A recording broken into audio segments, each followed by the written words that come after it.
Hello, everybody, and welcome back to the Fighters Cup presented by the United States Marine Corps. I am Septilence. Wasn't here last week, but like magic, I am back, joined by Carlos Ivan, aka I'll be calling him Los probably all day long. But Los, jumping into today, of course, we know Sundays, they're going to be long days, but we're hoping at the very least we got some bangers in the mix. Well, it's Sunday Fun Day. Come on, we're here.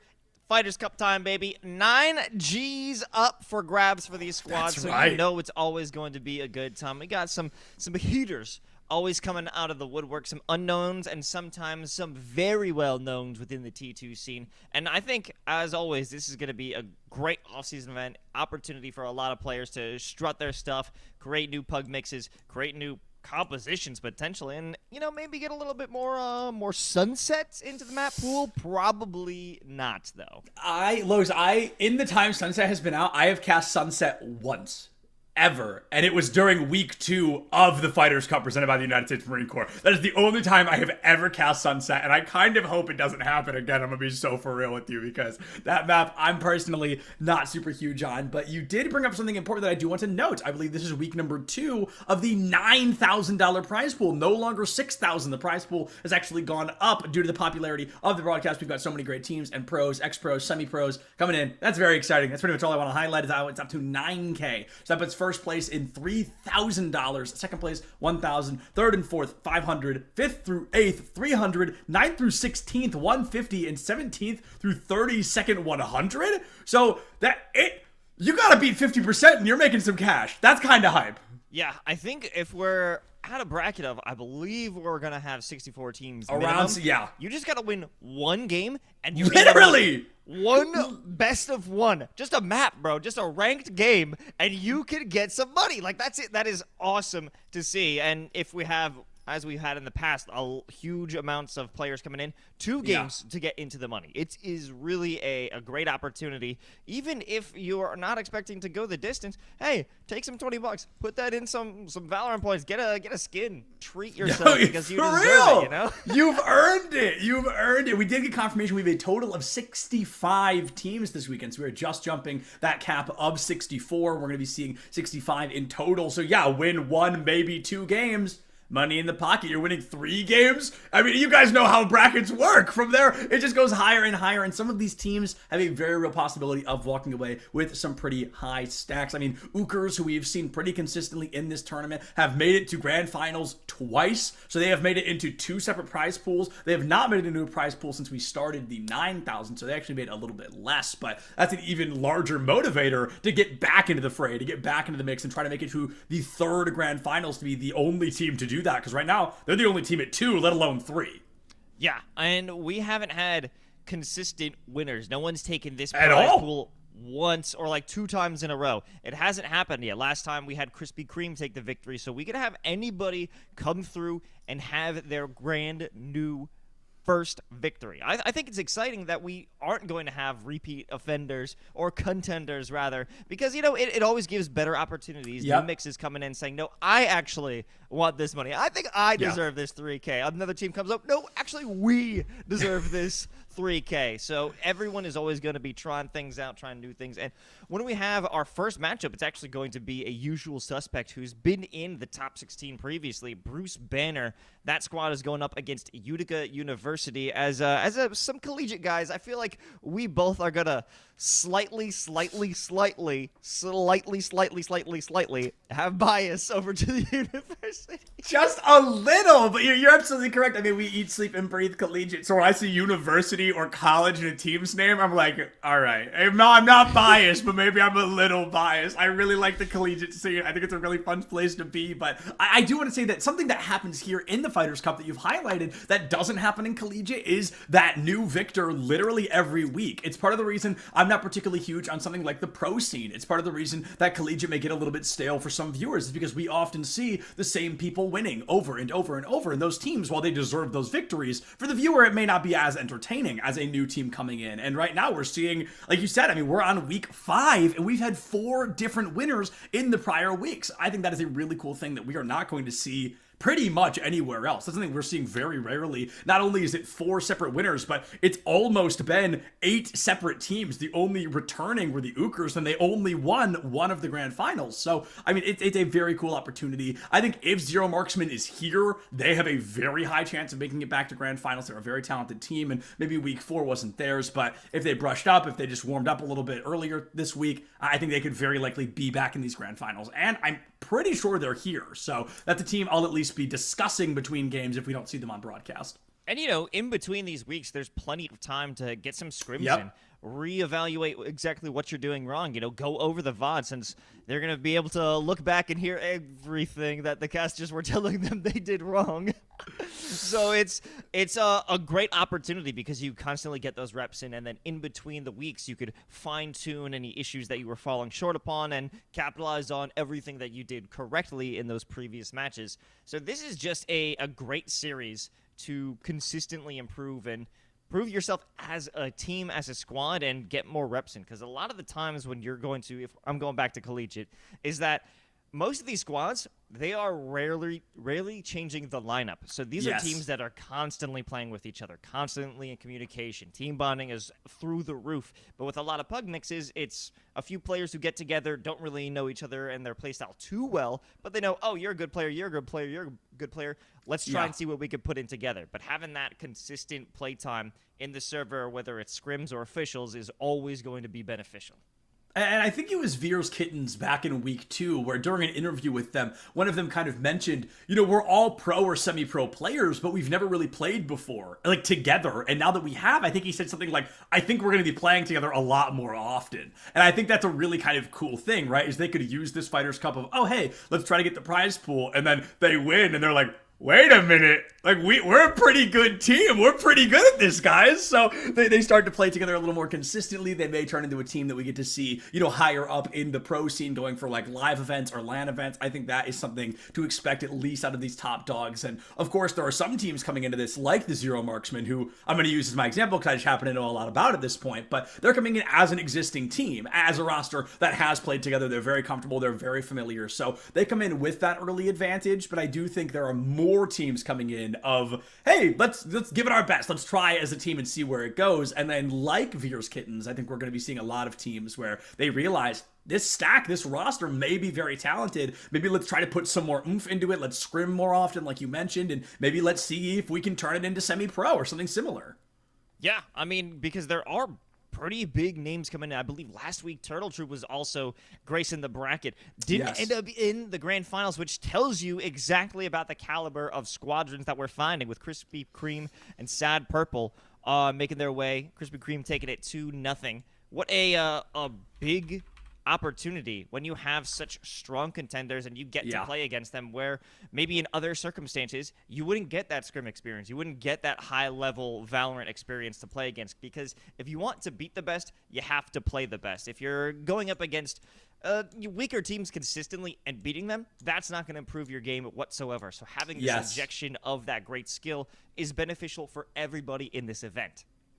Yeah, and I think, what do I think? I think going into this, there is kind of that expectation of a couple of teams looking at, okay, we're going to go into this, we're pros, this should be an easy win. And I think a couple of teams, not many, maybe in for a bit of a rude awakening across the board of some of these teams that we haven't seen as often, that we haven't had the opportunity to witness on stream, may be really talented teams, may have kind of those pros hidden in the wings that haven't had a chance to play yet. But speaking of play, we're just a few minutes away from getting to do just that. And I believe the maps may be ready for the first matchup, Utica University versus Bruce Banner, and it is a best of one. I forgot, so the map is ready. And Los, it's a personal favorite for me. It's Split. I love Split. I think it's definitely one of my my top 1 maps in the game. That would actually translate to my favorite map. Yes, top 1, baby. It's definitely in my top 1s for sure. Out of this map pool, I have to say that my favorite is probably going to be Split and Bind. Those two are going to be my favorite. Me too. Started in the game, favorite since the beginning, and we're actually going right into the game. We're diving in, baby! Everyone, we had a quick R check. Nobody hit R except for us. Or actually, everybody but us hit R, and we're going right into it. Amazing. No, This is really exciting though, because as you mentioned, Bind used to be my favorite map, and then they just made a couple of changes that I wasn't particularly fond of. I found myself just performing better on Split, so as time went on, I've really begun to enjoy Split a lot more due to actually the exact composition that Utica's bringing out right now. I can play 3 agents in this game competently, and they are Viper, Raze, and Omen, who all happen to be very relative, very important on this map, so this is the one where I really feel like I get to shine, and I'm really excited to watch the pros do it even better than I'm able to. I'm interested to see what the controller situation is going to be. And for Bruce Banner, it seems that we're going single controller rather than the dual that we have over for Utica. But definitely a double Senti pick. That's going to be an interesting one. So probably a big focus on getting those defensive rounds in, having the flank protection when they're going on attack, or just really locking it down for a post plant if they happen to take a site. But that's going to be a big uphill climb for them anytime they want to make an assault. So I'm imagining a lot of default plays may be in the works for Bruce Banner. And that pick of the Sage kind of out the gate, like you said, it is already going to be hinting itself towards playing defense, unless we're seeing something like a Battle Sage, but that's a little less expected. The one thing we are expecting with the Sage pick is, of course, that mid-game play, right? Just locking down mid as consistently and as quickly as possible, forcing the team to adapt. Okay, we've got to go straight through A or straight through B, maybe up through sewers as the wall usually blocks what we're looking at right now, actually. Wonderful time for that to be popping up. I'm going to be looking at this exact location to see how often this Sage is locking in on that defense. Is she going to be a nuisance there, or is there a different play style that I'm not as familiar with yet? It's always a big opportunity. And, the Sage mid-wall is always frustrating in the beginning, but once teams get confident and realize, wait a minute, we can actually just shoot this, we can just break this, it really only chips away 5 seconds. So it's kind of, it's like a mental play at that point. But we're going to see real physical ones, real tangible ones, starting with B-Star going up the ramp, a solo dolo mission to cause a lot of chaos. 4 players are situated on A right now, and they're going to stay there, but the B is where the place to be is.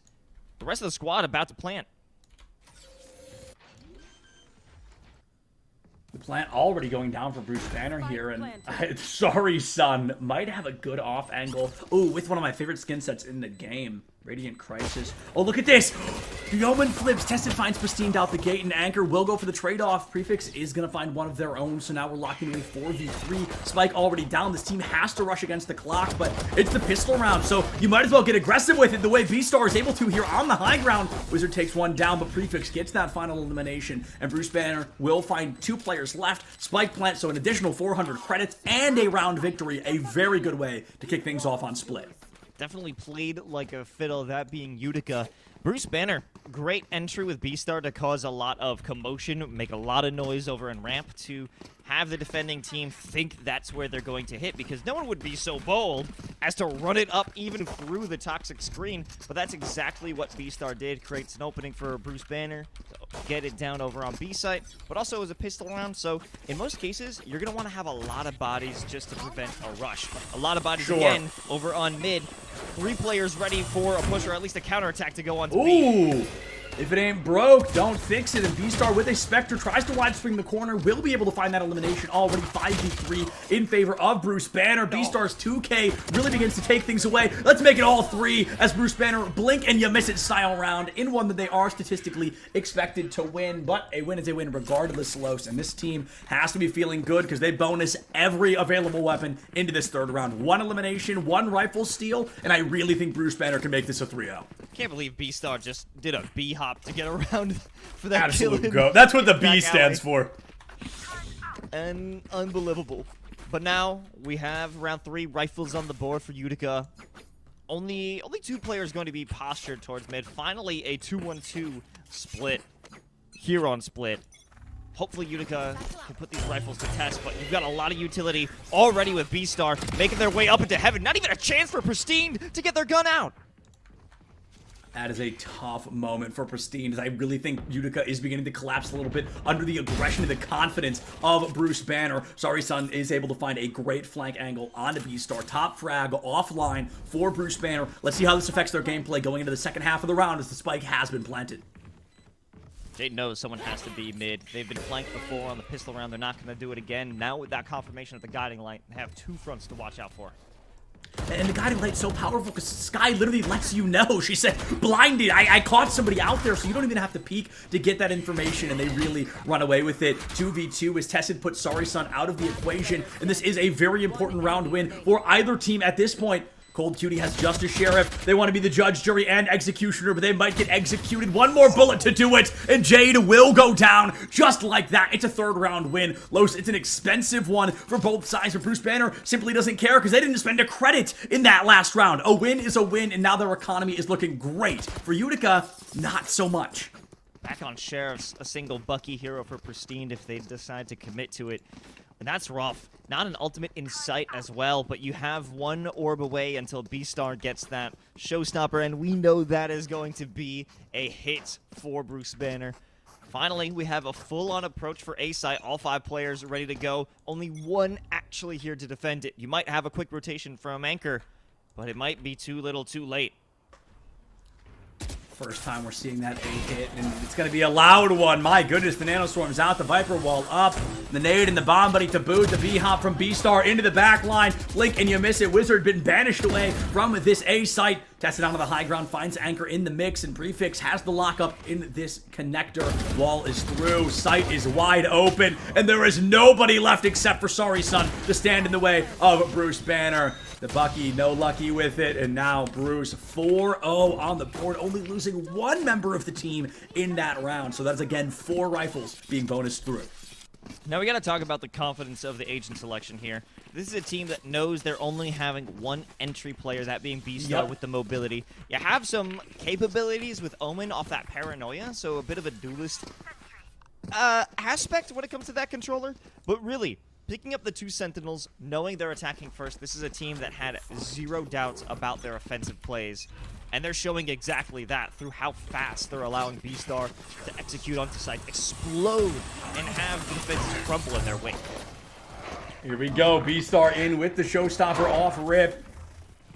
Might find some action around the corner. Just fire it and you get an A-limb there. Clueless regardless. That's still going to be a lot of damage up onto the high ground. 37 HP is Pristine. The bullet from Tessid will find Purchase. What a spray transfer onto Sorry Son. B-Star is going to find Anchor as well. 5v2 already in Utica. I would love to see just a save here, Los. This team, they are down the river with no paddle, and right now they've got to try and save anything, but Jade just wants to add that L to their name in fruition, and they're able to do so. 5v1, Wizard last one standing. Oh, Wizard nice. Survives that one, blocked off by the ice. It didn't give a sound cue for that guiding light, but you even saw that. Cold Cutie realized somebody was there. Wizard good enough with the reaction, though, to secure that kill. Tessid will deny any possibility of a save, but, like, based off that position, there was not a chance in hell Wizard was getting out with their life on that one.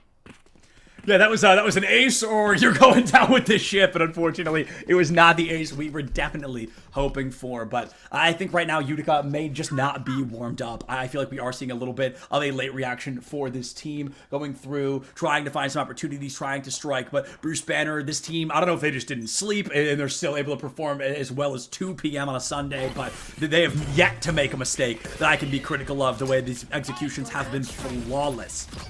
You know, I would imagine they probably have better sleeping schedules than Giuseppe. So I went to bed at 5 a.m. Yeah, I think they went to bed early. I don't know if this is listen, hour 16 performance right now.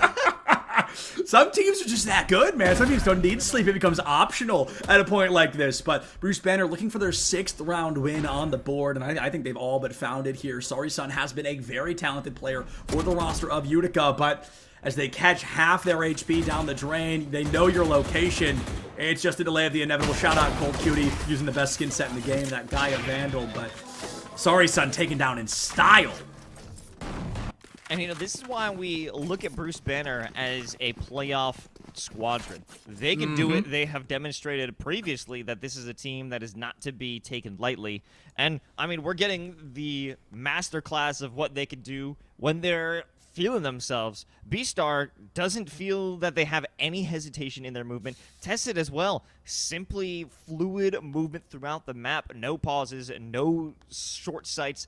No issues that we could see so far that would not amount to just getting a little caught up in a moment. but we haven't even seen too much of that Zeptalence. It's just been Bruce Banner all day. I can't imagine what they'll be like when they actually turn into the Hulk.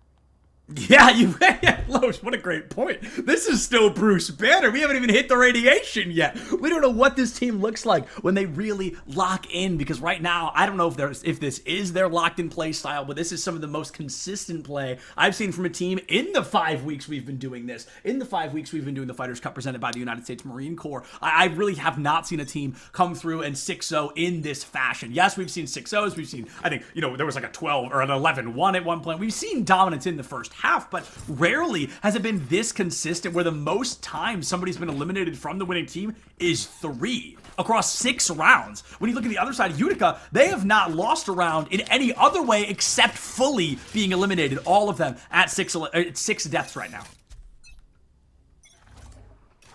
Wonderful stuff here from the attacking team, and they'll go again.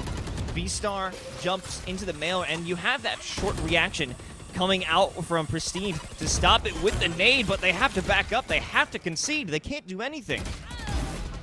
Space has been made a little bit here toward the B site, though. Wizard finds that first blood, giving Utica their first advantage in a long time, but Beastar says, I simply do not care. I'm going to be a star whether you try to stop me or not. Takes Pristine down in the mix and at least ties us up 3-3. Gets the reloads, gets the spike plant. Seekers are gone, and the intel's been given. Tasmanian Tiger up and over, and it does catch Key at the very end of that lap there. So they know the KJ's beneath them, but are they going to really act on it? Anchor takes Beastar out. Jade could be in for a bit of detriment here. Last player standing, Vandal to their name. Could this be the first round Utica finally puts on the board? 15 HP in a dream, but it's not going to be enough with the wall bang from Anchor. Utica finally, a breath of fresh air. This team coming back to life at a pivotal moment. So necessary, so needed. Halfway through the first half, this could be an opportunity where they strike back. And it comes down to the team play, Zeptalence, having all 3 players as a SWAT squadron. Coming back through, Anchor really the one to carry the day out through this round, but now we have a bigger opportunity. 4 ultimates on the ready. They have money to buy rifles. I mean, scraping by, sure, but it's a lot better than we've seen them previously on their bare bones Judge, Bucky, Sheriff buys. So this is a good opportunity, especially if they play to their strengths with a potential Viper's Pit that completely locks down mid and limits options. I'm imagining that's what's going to happen based off the positioning. Yeah, and there was a problem that we saw a lot back in week 1 and 2, where a lot of teams... Oh, Jesus. No! Come on now. All right, hold on. I'll talk about it in a second. Pristine finds one, Anchor onto another, and Prefix does get a late trade, forcing Bruce into a 3-4 scenario. No ultimates to work with as the lockdown was one of the first eliminated. And now Wizard has the opportunity to do the funniest possible thing, and it's going to be a spray and a miss. Wizard goes down to the wallbang shot from Prefix, and it's that tie-up once again, 3-3. We've yet to see Bruce Banner lose a round if they had a tie-up or even a numbers advantage, which they definitely have now that Tessid is back on the board. Huge resurrection. It's all about ensuring you have the best opportunity. Bruce Banner doing just that, the 4v3. And they're taking a completely free site. No one's here to stop them, so it will be an absolute uphill climb for Utica, but we've seen it before. The 3vx situation, if they're all coming from heaven, they could work together in tandem, but the big issue is you've got Beastar hanging up, waiting for someone to make a move around that corner and just catch someone completely off guard. Sorry Sun also in a bit of a sorry position. Tessid does take Pristine down out of the way here. Beastar picks up Sorry Sun, and wow, blink and you miss it. The round comes to a close. Loesch, I'm going to dip into your time a little bit to talk about the thing I was going to say before. But I think something that we see very often with a lot of these teams, and Utica's trying to break this curse, is they try to keep buying up round after round after round. Okay, just buy up, we'll win, buy up, we'll win, buy up, we'll win. And their economy never recovers. And I think Utica just kind of tried to break away from that, and unfortunately it didn't work out. You know, it's not my time, Seppi. It's our time. You're right. You're so cute to say that. That's so cute. I love that. Well, something I don't love is 3 ultimates used by Utica to no avail. That's a big hit to take, but Anchor got that Viper's Pit. Beautiful thought, especially with the Judge. Sadly, nobody else is there. Oh, you hate to see it too. Viper's Pit, one of my favorite ultimates in the game, just from the aesthetic of it alone. And Wizard could get a pick. One, it'll turn it into a double, but unfortunately, Cold Cutie's reaction time keeps the opportunity up and running. This could be a sloppy win for Utica, but a win regardless. The Viper, she's abandoned the Viper's Pit, coming in for the rotation. All of them up in heaven, and B-Star in the back line, ready to send him straight to hell. Won't even have a chance if the shots keep coming down from the site proper. They all extricating from heaven, but B-Star about to go Supernova now with the showstopper, but it doesn't even feel necessary. Ooh. It will secure the kill. Unfortunately, not a direct hit, so Pristine had enough time to fire back. Cold Cutie, though, the last survivor. That actually got kind of dangerous for Bruce Banner. Yeah. With the fact that Cold Cutie was the last one alive, it shows that Utica really felt the confidence to break out from heaven. If they were a little bit quicker, maybe they would have been able to beat B-Star's timing, but unfortunately, just not the case. We're seeing a bit of a crawl back into form, into contention with these rounds, and now with the rifle buy fully set up for Utica, we may have something serious to talk about going into round number 10. Well, feels like the first time in forever we've got rifles alive on both sides. B-Star catches some stray bullets. The nade goes out. That could be a huge one. It looks like Pristine is actually going to be the first one to bite that bullet. Nanoswarm locks down heaven, but it's not going to be a temporary solution as the Hawk goes out. Guiding Light gets some space and a wide swing from Jade. A couple of strays found once more. The up and over. The B-hop from B-Star is going to get cut short this time as Utica is starting to kind of wise up to that play. We've seen it so consistently. Wizard goes out, takes down their counterpart. 1KJ missing. It's a 2v2 on the board. Gold Cutie takes Jade down. It's up to Wizard to be the hero. This player stuck in this option so many times. I think this is the 4th time we've seen Wizard have to try and clutch out a round like this. Wizard absolutely a sneaky little devil now. Hit with everything. Dark cover to block the vision, and Tessid going around the corner. It was a 50-50, and both chances were going to lead into failure. Tough stuff. And Wizard often in those moments where they're able to sneak around, bide their time, maybe have some trigger discipline, and then they could pull out a kill. And usually they can take 1 or 2 before they fall, but it's never a winning scenario when you're playing down in numbers. But something that we've seen every time mid is taken is that there's no hard utility to stop Bruce Banner from double jumping up. Now we have 3 players, might be able to shoot B-Star before they even get in position. I think taking that advanced control has to be the move for Utica. Ooh, and it's not going to be a great start so far. Tessid, I mean, just making it personal with the elimination out of Pristine there. Anchor goes out as well, and it's already going to be a 5-2 scenario. Wizard locked into the low ground. Tessid not going to miss a bullet. Now 3 in a row. B-Star looks for the cleanup, and Bruce Banner, the scoreboard would make you think otherwise, but that's their first flawless victory that we've seen so far, but it is a flawless regardless. They've got to be feeling good about their chances so far here, Los. I mean, 1 round left in this half, and the entire half was near flawless. That was just a flex by Tessid, though. It really was. It was really like, was. hey, you know what? I could try to step, but actually, I'm just going to take this fight and kill you. Oh, Consider man. the following. You are dead. I'm sure we'd see that in the all chat if we didn't have that locked off. You know what? It's probably for the best. Probably for the best. Now you have 3 players ready to take the fight mid. Bruce Banner said, actually, we're not doing that. We're going straight up to B. They are simply playing Utica out of their minds. It feels that they never have a good read on Bruce Banner. They never have the proper position to fight back.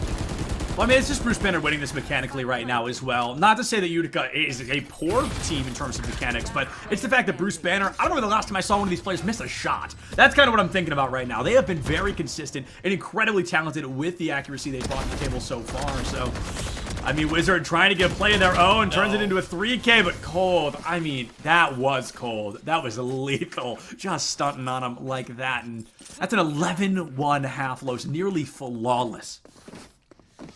My God, I mean, it goes back again. This is the team that we'll often see in the playoff series, whether it's quarter semis and maybe this day is their finals run, perhaps. But this is a squad that is going to bring the pain, bring the heat, bring the force every single time we see them step into the server. And Utica is just, unfortunately, the team that has to eat what they're dishing out. Yeah, it's their turn this week. You know, it's Utica's turn to go up against the team that very likely may end up in those grand finals. Bruce Banner continues to be an impressive team, and each time I have seen them, they have been even better than the last, and that even stands for today. We've seen this team win. I've never seen them be up 11-1, at least here in the Fighters Cup presented by the United States Marine Corps, but they won the first half. We said their composition looked defensive-sided. Let's find out how much of that defense we're even going to get to see. Actually making the play to destroy that wall, but what's going to await them on the other side? It might start with the nade.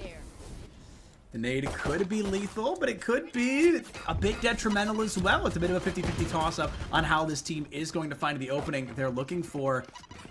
Another nade out. All of Bruce Banner on the high ground here, up into heaven. If Utica's going to win another round, it's going to be this one, because this is where the mechanics are going to really be all that matters. Sorry-Sen finds one, Cold onto another. Anchor finds a secondary, and Utica now up 4-2. Sorry-Sen right-clicks their way through. Free gun, by the way, and Bruce Banner's last player. 1v3. Can they clutch? Nice work from Utica. It Very looked a much little so. dodgy when they were trying to break through mid and not taking a lot of space, but I think it truly was opened up by Sorry-Sen, who broke out from the barrier wall and actually made multiple targets to try and hit, because otherwise most of Utica or Bruce Banner could just shoot down in one location. Ooh. Jade gonna be able to close that one out. And this is a necessary victory for Utica. If they allowed that Absolutely. pistol to go the way of Bruce Banner, it was a guaranteed loss. But with the weapons in hand, they might be able to stake a claim of their own. You know, it's maybe get the brooms out and just like look at them a little bit. I don't think we need to sweep anything yet, but just kind of have them on standby. I think Utica, that was a really strong showing. It was what, 2 players left standing. That's the most one-sided we've seen in their favor so far. So Utica definitely needs to get that point on the board. But where we're talking, I mean, one must imagine Utica winning what would now be 13 rounds in a row to win this out in tradition. I mean, they would have to, or no, I'm sorry, they can just win 11. I forgot it was up by 2. So if they won 11 straight rounds, Los, they could win this one out in tradition, in fruition. But Bruce Banner, I mean, there's no way this team is going to let that happen. You know, I was saying no way 13, but 11, now we're kind of talking. That's 2 less than we thought. But there's 3 less than we thought Utica would have at this point in terms of player count. Bruce Banner somehow in the body advantage. Beastar sending out the nade. That could be very detrimental. It splits apart Utica to allow them to take 1v1s. Ooh. Wizard wins theirs against Beastar. It's a 2v2. They have a much better chance. 2v2, they've got the weapon buy-up bonus online as well. Cold Cutie only has the Sheriff, but they've been cold with it through and through, so just 2 shots, and they can wrap this round up, put themselves on map point, which is, of course, series point, because it's a best of 1. After all, Prefix finds Pristine, and it's up to Wizard. 40 HP in a dream. They've got the intel on 1. The flash is in. They're boxed. It's over. Wizard eliminated and obliterated, and Bruce Banner win their penultimate round here in this best of 1 series. 1 to go. What a try, though. What an effort from Utica to turn that into a victory. But when you're losing that many players in close quarters on the anti-eco, it simply can't be done. They had the advantage, but they played it in a way that Bruce Banner would be favored. If you close the gap, of course they're working with SMGs, but you have a much better chance killing someone at range, you know, rather than jumping right in their face. Yeah. Rough Most stuff. definitely. It's tough indeed. I mean, we're looking at 4 members of Bruce Banner have more eliminations than anybody. 10 and 4 versus. There's a pretty big difference there. Beastar, I love the idea, getting flashy with it, but it's going to get taken down for their efforts, which gives Utica an opportunity to stay in the mix. Are we going to see a 3v4 clutch? I mean, I'm not even going to call it a clutch. I think it's very possible that Bruce Banner can still win this if they play their cards right, just like that. Sorry-Sen is gone, and now with Prefix on the back line, 3v2 in favor of Bruce Banner. Prefix not missing a shot. Anchor, last member left standing. I think let's get those 07s ready in chat. I think it's all but over for our friends at Utica. Anchor hits 1, can't find the next, and that is a 13-2 victory for our friends Bruce Banner. Tragic finish with the hot swap to the melee, something that Tested just died to, and then it was immediately used by their killer to die with a knife out. No! Oh, a tragic but not unexpected ending there for Utica. Beautiful performance by Bruce Banner across the board. But I got to say, we got to give it up to Beastar, the one who opened everything up round after round after round after round, after we had some question marks, me specifically, about that double Sentinel lineup on Split, on how that's going to work out on the offensive side. But they showed us it works very, very well. In my opening note, oh boy, I hope I get to see some Rays gameplay. And by golly, Los, did I. By golly, did I get to see some pretty amazing Rays gameplay from B-Star there on that matchup. But, folks, we are going to go ahead and throw it to a bit of a break here, I believe, as we prepare for our next matchup. We've got several more best of one series for you here today. So maybe get up, get a snack, walk your dog. If you don't have a dog, go adopt a dog, give them a walk, and then come right back here for the Fighters Cup presented by the United States Marine Corps. We'll see you right back here in just a couple of minutes. The future is threatened by enemies often unseen. Stay alert, Marine. And unexpected. In the midst of an uncertain and evolving world, the need for Marines to defeat these shifting threats is critical, because the need to ensure stability for our nation has never been greater. When there are battles to win for America's future, there is one constant: Marines.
Hello, everybody, and welcome back to the Fighters Cup presented by the United States Marine Corps. I'm still Sepulence, joined by Carlos Ivan, and we are jumping into our round of 32. San Diego State University, here lovingly known as SDSU from here on out, versus Why So Serious in this round of 32 here, Los. And you and I talked about this a bit already.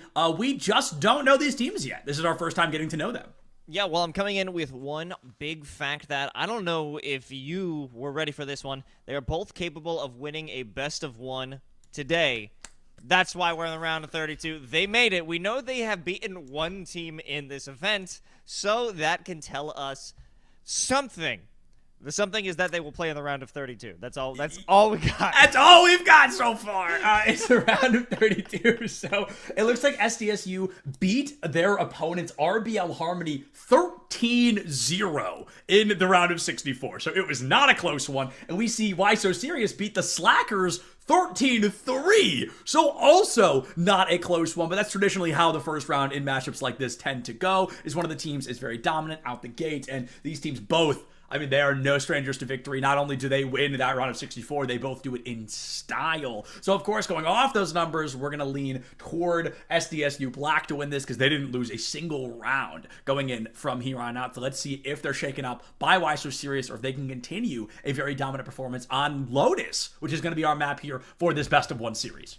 Exciting that we have some variety going in. Lotus, I feel like I haven't seen in a very long time outside of best of threes. That's usually the decider that you'd find in a match like that. But going in for a best of one, I'm excited to see because there are definitely a lot of wacky tactics that can be brought out on Lotus. A lot of, oops, actually, I changed my mind, we're going to see type rounds. So I'm excited to see what we can do with that. And more about SDSU, that's our number 15 seed going up against YSS, the number 18 seed.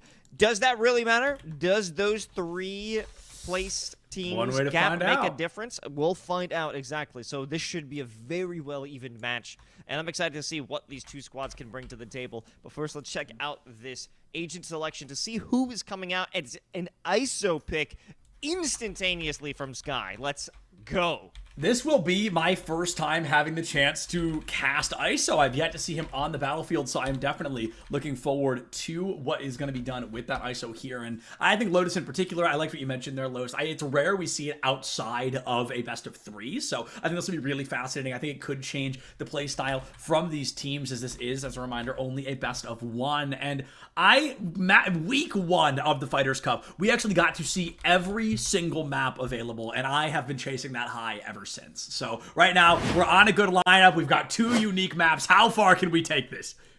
Well, I'm going to keep dreaming when it comes to Sunset, or at least in our lifetime, right? Of the first couple of matches. But hey, what you said about Sunset, about it being quite an awful experience, I will attest to that. I will attest that Sunset is just not fun to watch people play. It's fun to play. It is not fun to watch other teams play. But Lotus, definitely a very fun, very playful map, and there's a lot of different opportunities and angles that could be held and different maneuvers, especially with ISO being brought into the table. And now that the cameras are off us, we could go ahead and look up what his abilities are called. And that's No! Nuh-uh! I would never. I'm a professional. I would never. Nothing hurts more than being read like an absolute book by your co-caster live on the air. Let me tell you what, folks. But right now, Why So Serious? They're on the offense, which I think ISO is going to work just a little bit better at. He's going to work a little stronger here on the attack. And let's see if Poland can live up to the expectation that B-Star brought to the table earlier on today of really being a dominant entry duelist. This one, a lot quieter. There's more options being explored. Sky's searching for an opportunity over on B site to see if that can create a opening, while the rest of the force of Why So Serious is poking some options around A site, potentially for a maneuver through the door.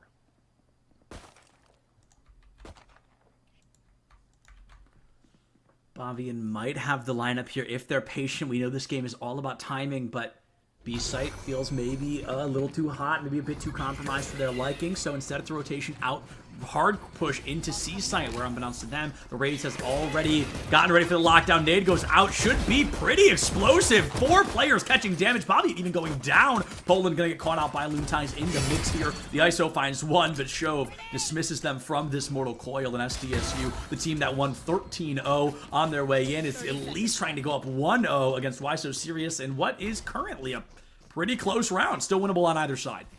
Surprising, and it all comes down to the clutch patience play of the Omen over on B site. It was Kuzo who might be able to pull out another one, just holding angles and allowing players to walk on in, but John Mike will not go out like that, so it's up to Boo with 35 HP to hold it down in the 1v3. John Mike is the hero here for the lineup. Boo has 13 HP and a dream. The Hawk is out, catches no one. They know the Viper's behind him. They think, rather, it's the rotation up and through. It's the fake. Lights finds it with the Ghost there and says goodnight to the final member of YSS. SDSU winning the pistol round. Expected a bonus going into the following. Great work by SDSU, and I also want to commend Why So Serious to have the idea to pull back when things looked incredibly dire. Other teams, like seasoned ones, would probably feed themselves into the grinder or even commit to B site, where they have much less time to get settled. But now we have a better opportunity for SDSU. They got some Spectres on the board, a single Sheriff. Not much to speak of, besides a few Sheriffs, actually, for Why So Serious. One thing I'm specifically going to be looking for is, because we brought it up, Sky's out here on the ISO. I want to see how these abilities can be used effectively. We saw the contingency open things up for them to leave the door to try and get C-Site, which I liked. I want to see what else can be done with that.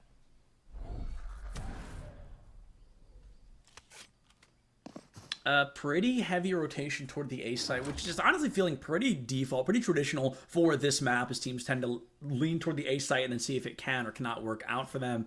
Unbeknownst, though, that's a site wide open, especially if they catch Nim off guard here, who may get something. Here's the footsteps rushing into sight, tries to hold the angle, and is now going to miss all 5 as dark cover goes down. Sight belongs to YSS here, and SDSU forced into a retake very early into round 2.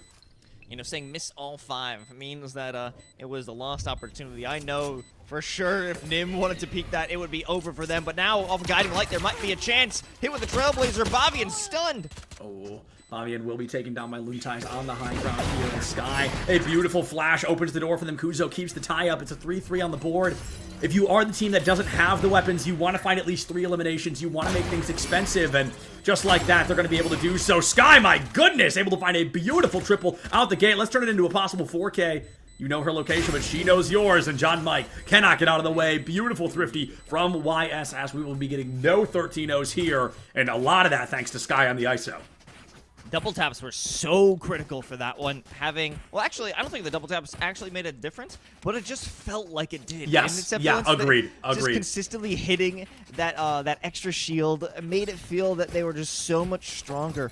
Beautiful shots and a great way to come back from a thrifty round off the Sheriff. Now they got the rifles in hand. Sky actually gonna hold on to the Spectre and the Sheriff, because you know what? Maybe. Okay, I'm dumb. Let's get into the round, shall we, Septilence? I'm going to take a break. Let's hop into the round, Lois, for sure. And right now, YSS, I mean, they've got to be feeling confident after that previous play, but the issue is very similar to what we saw earlier with B-Star. That play came off of one player, and that was, of course, the ISO Sky, which, not Sky, I'm talking about the player named Sky who's playing ISO. Super convenient for us on the desk, but a lot of fun. YSS is going to be relying on that ISO a lot. So if Sky tends to go down early, I feel like SDSU can kind of get away with a lot more. But if this ISO stays alive, then those are the rounds that I'm expecting YSS to win a bit more consistently. Great timing on that Paranoia. That, I believe, explicitly saved Lights, but from what? Only to get killed by Bobby, and now the full force is going on into B site. Bobby actually gets a kill with that Nanostorm grenade. That might be critical, but SDSU holding it down in the back. There's not much that they could do. No rifles to speak of, or at least nothing great for them to come back with. It's all about trying to get those wonders. Last player standing. Oh, Bobbian finds Nim, and yeah, poor Lunetize, not a weapon to their name, does not have much to work with. Poland accepts and dismisses that from the matchup early on, and Why So Serious goes up 2-1 here on the early parts of Lotus. It's a good showing, but this is the round we're looking at, Los. This is the round where SDSU, if they can't turn things around here, then YSS has a huge opportunity to run away with this matchup. Now we got some rifles, though, so I can't imagine that SDSU will allow a blunder like the anti-eco to happen again. Everyone's on even footing, and there is an opportunity with Shove to have that showstopper, potentially to get some players clustered, but looking for a situation like that, an opportunity isn't going to present itself so easily on such an open map like Lotus. And here we're having a default play. Everybody for Why So Serious is hanging out in their spawn, possibly because they're reading this exact play from SDSU, a much more forward team. But now seeing Nim over there, there's an option. They're going to make a play. It's time to hit A. The Hawks high five as they get a little bit of information toward the C site there, but it's we're rushing into the A site. Oh, we've got the lock-in. I don't think it hits anybody here, so all these members are going to be available on this matchup once more. Why So Serious returning to the A site, baby, and gets the spike plant down and out. I like that angle a lot from Sky, just forcing anybody to come through that angle to really be blocked out of the fight, get caught out by that barrier. Ooh, late showstopper from Shove does not find purchase onto anybody. And that may be kind of how this story gets to close. Bobby takes down 2. John Mike gets the trade, and it's a full 3-3 on the board. Boom, I get the jump scare onto Lights, but they're going to get a bullet to the brain, and Lights out for them. Sky is going to find John Mike. Shove is going to force a 1v1, but Sky hasn't failed a 1v1 yet. Let's see if that tells true once more. Wow, talk about timing. Double tap broken. Ooh! It's over. Wow. Wow. Talk about Sky's trigger discipline, the ability to read a situation. Not fighting, even though they have the advantage with the double tap. They have that shield, but they don't want to throw their life away so willy-nilly, so frivolously to take that fight, and it keeps them in control. 3 rounds in a row here for Why So Serious, but they're asking the question, but they take it so seriously. Sky is not giving anything up, and now SDSU back on the Sheriffs. And that was kind of a big investment over from SDSU, especially with 100%. that showstopper. That was their big play, but also the kill contract, a lot like many job applications I've found, left unanswered. Oh, Lowe's, too relatable, Lowe's. My goodness, Bobby and though trying to make sure the Why So Serious can run away with this lead. As I mentioned, if SDSU lost that previous round, which they did, I expected Why So Serious to really become dominant into this lineup. I'm expecting maybe 6-1, maybe even 7-1 before SDSU can answer back in fruition. A couple of body shots onto the Rays is not going to do much except make the team a bit more confident. Kuso takes John Mike out. Poland takes Nimdouble down. Nimdouble, I don't know what that name means. Why So Serious? 5v1 and Lights with a Sheriff to their name. No point in saving. Go for maybe a couple of ult orbs if you can. Try to get that from the shadows, which, as we all know, is such an impactful ultimate. You know, there can be moments where it really is, but... Oh my goodness, he's gonna TP and grab the spike and then go to the other site? I've never seen that before. I would say 1 out of every... 30,000. 4,000. 4,000, I would say. Actually, no. 400. I'm going to take a 0 off. I'm going to take a 0. 1 every 400 from the shadows can be good, whether it's dodging a lockdown or a rolling thunder. And it's like, the stars have to align for that to happen. Like, agreed. You have to do some sort of sacrifice to get that situation. But now we're all evened up in terms of weapons, that is. Clearly, Why So Serious, feeling that they're much more in control. They're waiting for SDSU to make a move, but it's Kuso who takes the first life away from Luntize. I think that's the first time we've seen Kuso actually get the first blood as well. They've been pretty good in the late round, but early round here, they try to find that first blood. SDSU, though, starting to get warmed up, hitting their shots. You know, they probably didn't have to try super hard for a 13-0, so maybe they aren't prepared for the actual combat that they're running into here, but Lights is going to get caught out, and kind of an awkward touch there. The lockdown opens the B site. Could guarantee a plant, but not when you all just walk in to Nim, who takes you down one spray and pray at a time. Beautiful crosshair placement, and the second round on the board for SDSU. Down, but not out. Not even close.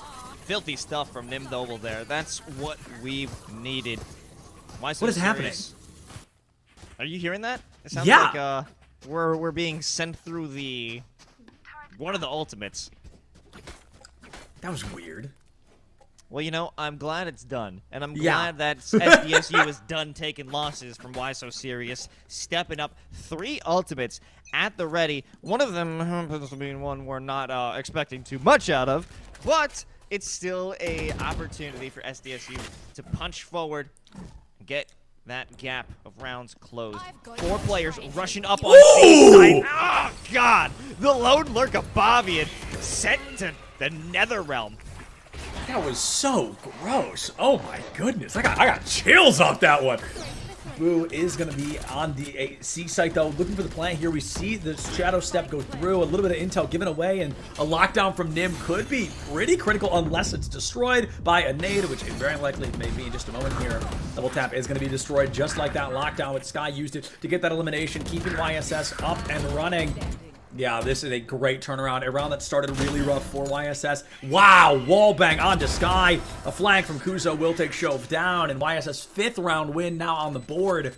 This team feeling notably more confident as we continue deeper into the series.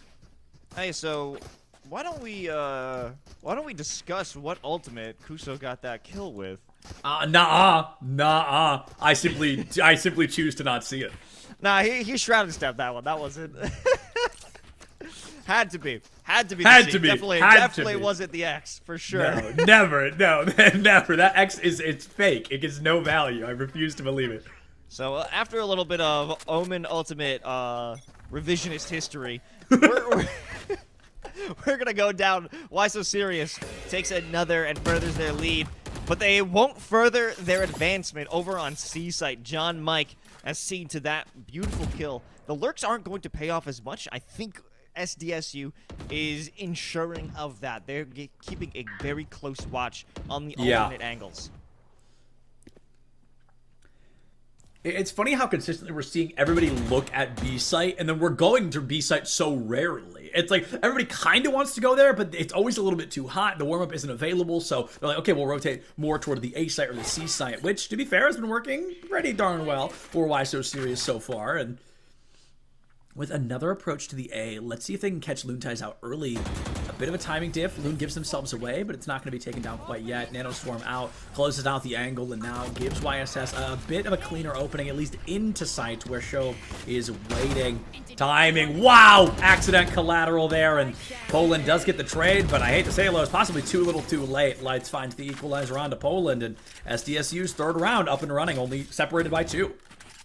I think not only does Shove, are we for real? Shove or Shove? I don't know. Who knows? Whatever they did. Oh, is it Shove? That does make sense, actually. If we get a DM after this, you know what? Sorry. At least Los was right at some point. You know what I mean? So, thank you. Besides that double headshot from Shove, what really spoke was the paint shells. I don't think it actually got much damage, but it was a deterring factor that stopped YSS from really flooding on the site and getting their footing on for a post plant or even an actual plant in general. So good utility usage from SDSU. And that is what I'm finding is really coming through. It's their util to create much better angles and favorable opportunities and timing specifically that allow them to have good defenses. But all 5 players this time, no lurkers, are going to head into C site potentially.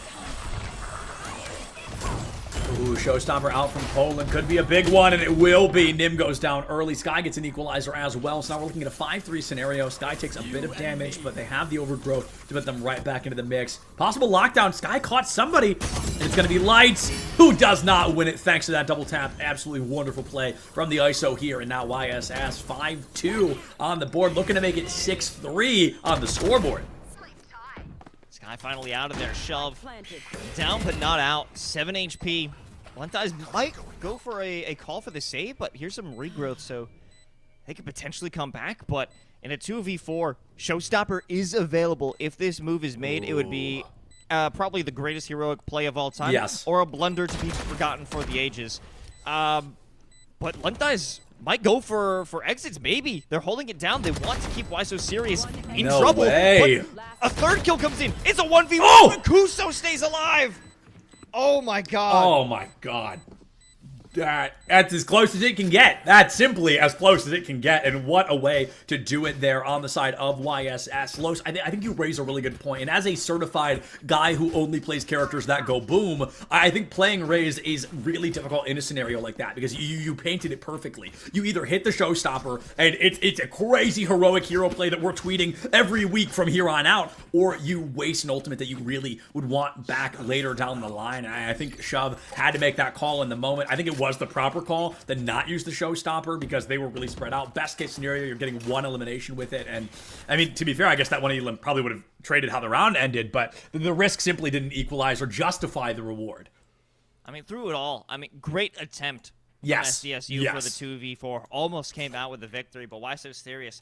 They're holding strong, and now they reverted back to the triple default, everybody looking at a particular angle, no one feeling supremely confident on one side or the other, but we see a lot of movement for YSS to potentially go to A, specifically because Boo has the spike.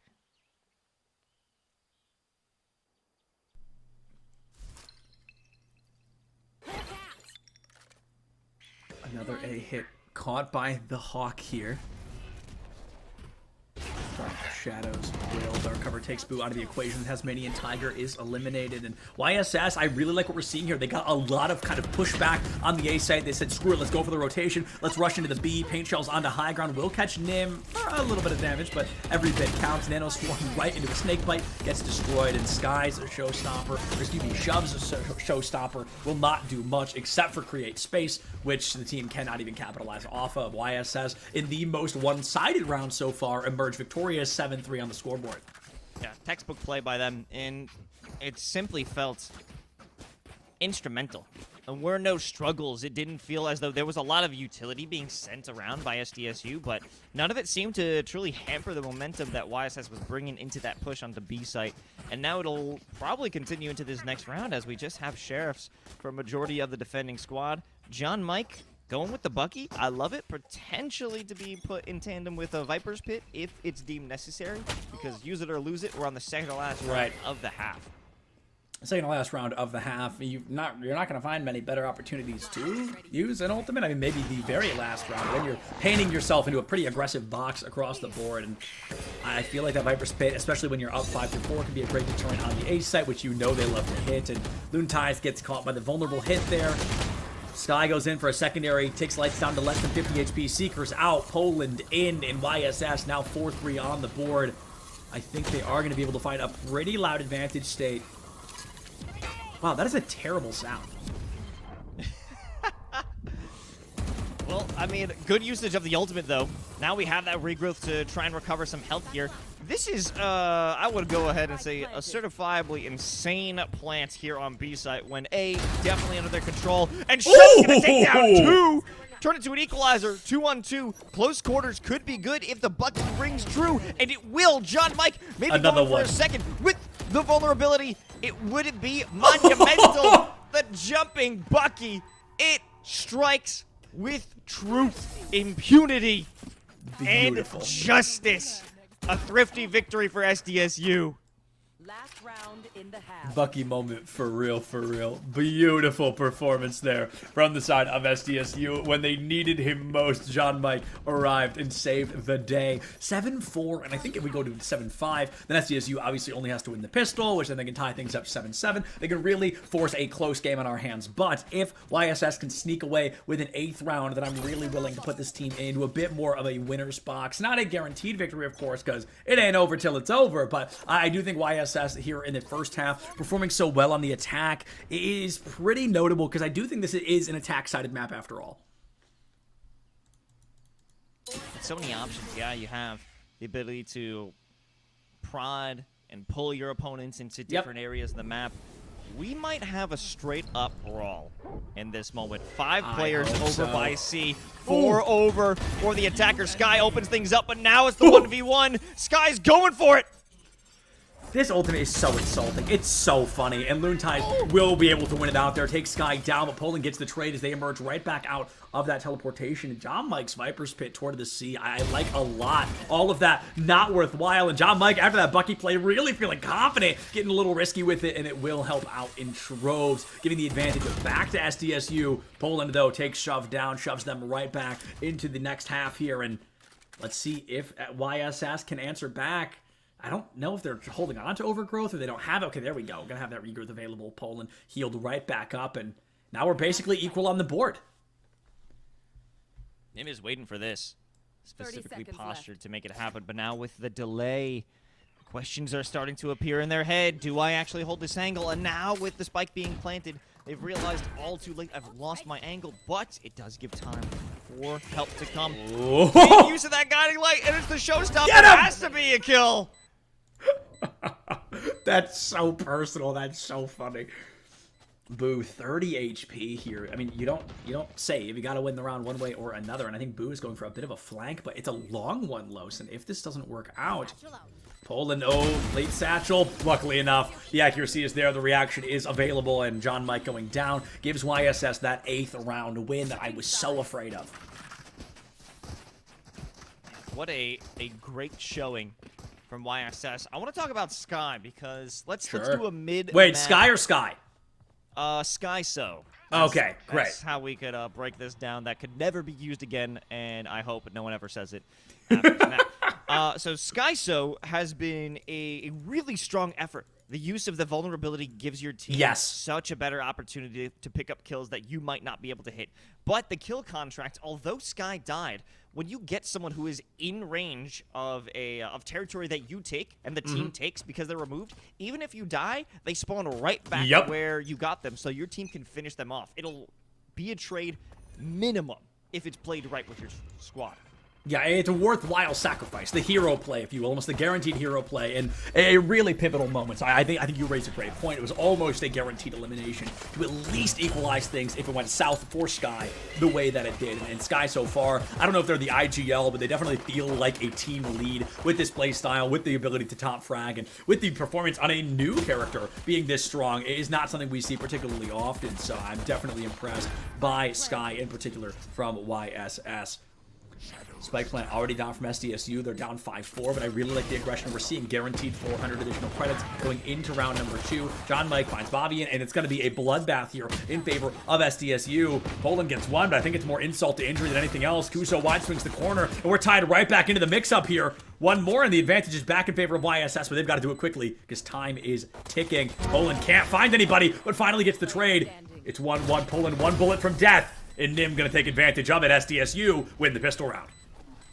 Has to be with the classic. What else would it be? Nothing else allows you to jump and make some plays like that. Yep. And it comes down to, I think, surprise and great work from Nim to turn that one around. Both of these players were one shot away from death, but the flexibility that comes with the classic, the fact that you can run and gun way more efficiently than one would be able to do with a Sheriff, that gives the victory to them, and they so desperately need it. So much so, John Mike is running with the Phantom round 2. The hero rifle is a very real thing. John Mike has been a power player these last couple of rounds for the side of SDSU, and I think they're really trying to highlight just that. They're trying to highlight that exact play style that, hey, I can punch with the best of them, and so far, they've been able to do so. But, Los, this is a really, really dangerous play because if things go south, if that rifle falls into the hands of YSS, then they will use it to flip this round right back on the side of SDSU. So, John Mike better make sure this sacrifice is worthwhile, that play is worthy, because if it's not, well, it could spell disaster for this team. And oh my goodness, Poland gets a little overzealous. John Mike takes advantage, shove with a 2K here, Spectre in hand, and SDSU winning this one would be huge. They could find an opportunity to make things only separated by 2, which we haven't seen since, I think it was 4-2 on the board. Wonderful stuff by SDSU. Flawless round, and you know, there is a little bit of worry when you're bringing a rifle into the round. You think, if this is given over to the enemy, I have failed my entire bloodline. But that hasn't happened. It is a big, big victory for SDSU. They keep it going. They're going to have a booming economy regardless of the result of this following round. But I'm curious to see if John Mike might actually want to make the commitment to buy the full shields. Not sure what the damage situation is. Oh, no. It wasn't even touched. You know what? Let it ride, baby. But this is going to be an issue with the ISO vulnerability, and Poland's double step over. Oh, John Mike is going to bite the bullet early on. Poland gets aggressive with it and gives the immediate advantage to the side of YSS once more. The Viper falls, who, as I've mentioned a couple of rounds in a row here, has been a really strong player for the side of SDSU. They go in with a disadvantage, and this round is pretty critical, but Avian finds one, turns it into a double. Let's see a three. Loonties will find it, unfortunately, and now has a rifle in hand to work with. Even finding one here makes this winnable, I think. You'd still be down by one, but I think we've seen this team clutch back a 2v3 before. Tiger eliminated. Nim goes down. Sky finds the Elim. Loonties gets it, but Sky cleans it up with that double tap available. YSS finds their 9th round win, just one shy of double digits, and I've got to say they're definitely falling into a groove here on the defense. First couple of rounds are rough, but those were close, and already they're finding victories underneath it.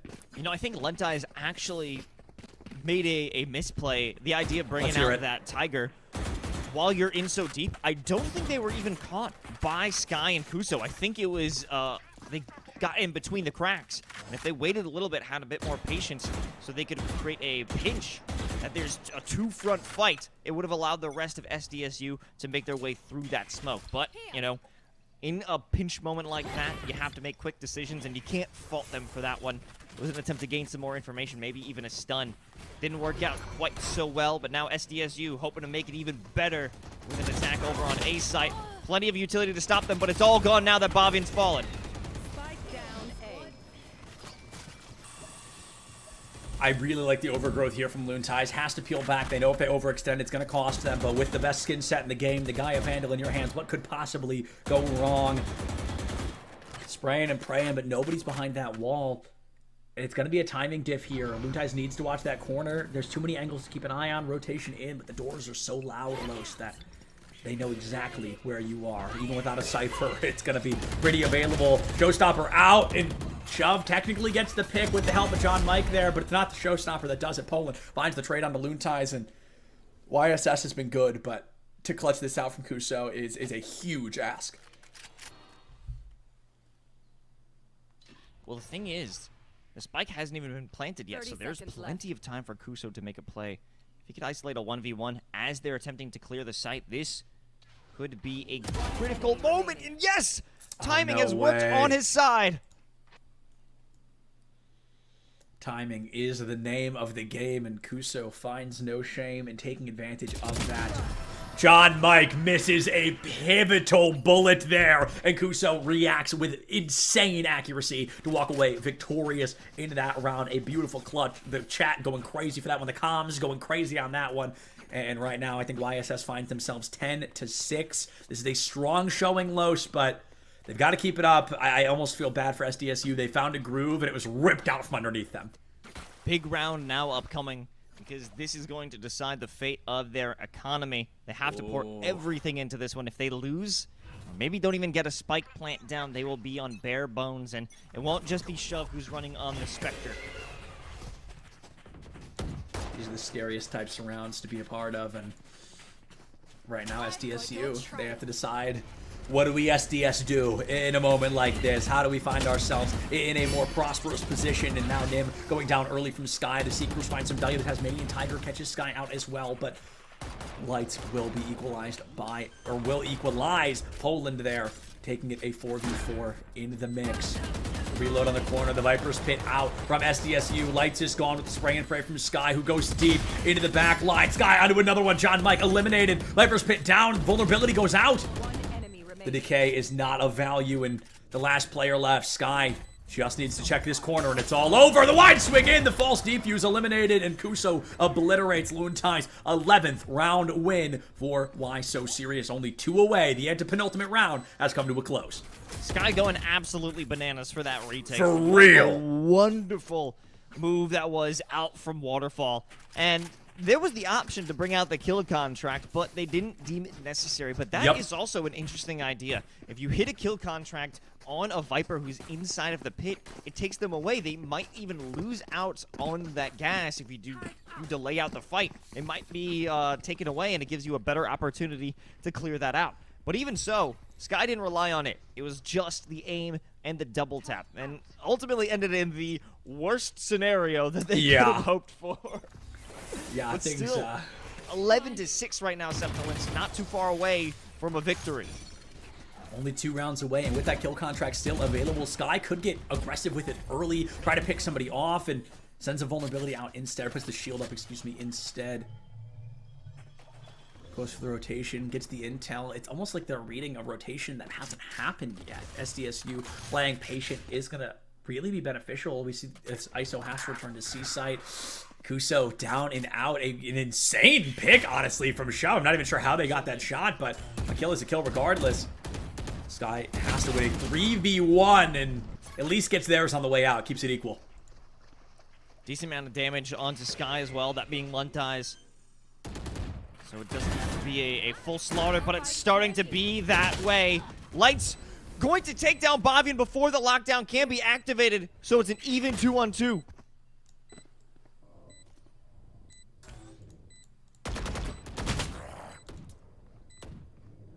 The next elimination most likely dictates how things fall apart here. Luntais and Lights, both 2 bullets from death. Lights barely 1. Wide swing onto Boo, and Loon doesn't miss a bullet! Takes SDSU into their 7th round victory there, and YSS does not find their penultimate round win. Instead, SDSU has decided it is not over yet. We are heading into round 19. Can SDSU find 4 more to tie things up? We were just saying this is exactly now the round that SDSU had to have won, and they did it. Quite the opposite story for YSS. Put back on Sheriffs. They do have ultimates. We have the lockdown that was unfortunately unable to be used by Bavian due to Light's great plays. What is going to be the idea? Potentially play it out as we've seen previously. We have 2 aggressive runs coming out on A site, potentially a flank in the mix. But this is a rush over onto C site. The C-Site rush is going to be a bloodbath here if things are played correctly. SDSU has site control already, forcing YSS into a retake with little to no weaponry to their names. Spike plant out, and I like this a lot from SDSU. They feel a lot more confident on this attack because they go in for the immediate spike plant, they force a retake, and that really seems like where this team may be comfortable. Poland takes Nim down, though. Lights gets the equalizing trade, and now SDSU still has that advantage. Kuso wallbang through, John Mike onto Sky. Every time YSS finds the equalizer, it's stolen right back by San Diego. One swing, Boo can't find it. Luntais again takes down 2 players, and SDSU brings us within 3. They're not giving up, and this is what I love to see. But now we're back on even footing. 4 ultimates ready for Why So Serious. So I've been waiting to see when this kill contract will be used, because we've seen They've been patient. We've seen the reservations brought out by this team on whether or not to make that play, because it is incredibly risky. There is no chance for you to help your team, especially unless you have that ground taken by the rest of your squad. You may be alone, and that player might get away. Yeah. And it's funny. It's the largest definition of hit your shots forehead. Like, truly, if you utilize it, wow, what a crosshair. How have I not noticed this? It's just that opportunity of you've got to hit your shots, or you've made a detriment for your team. If they're not in a spot to catch somebody when they kind of respawn in off of your play, then you've just kind of given yourself away. And I think maybe that is kind of a reason for the detriment we're seeing, for the patience we're seeing, rather, is they want to make sure if I'm going to use it, I better win. And as Poland and Kuso both go down to John Mike, who is just getting better and better, YSS is forced into a deficit again. There it is, kill contract online, and it's Shove. Sky Nice. makes it, gets the double tap, now is ready to fight the opponent's squad. The spike is down, but it's a 3v3. Lockdown is available, and Bavian is coming from the C door, a flank that will be instrumental to winning this round, but a full blind from Luntais removes it expeditiously. One enemy remaining. Nim takes Sky out of the equation once again. They know where Boo is on the corner. If you just go for the double swing, it's an easy win, but instead they're taking 1v1s in this moment. Boo box into the corner. If they find Lights, this could be huge, but instead Loon Ties on the flank angle for the third round in a row will find the final elimination to keep San Diego punching up and get us closer and closer to a tied game here. 11-9 now. That's 3 in a row for San Diego. And YSS Los, they're panicking. They're doing exactly what I talked about last series, excuse me. They're just continuously, okay, we'll just buy this. We'll just buy this. We'll just buy this. But their economy is never fully recovering. This is the first or the longest run of rounds in a row that SDSU has been able to put together, Yep. and they want to make it even further. Continue to break that record.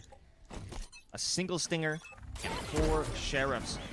Still ultimates that could be used a lockdown for YSS to hold it down. Because they are based on close quarters. They want B to be the place they hit, but it certainly will not come to fruition.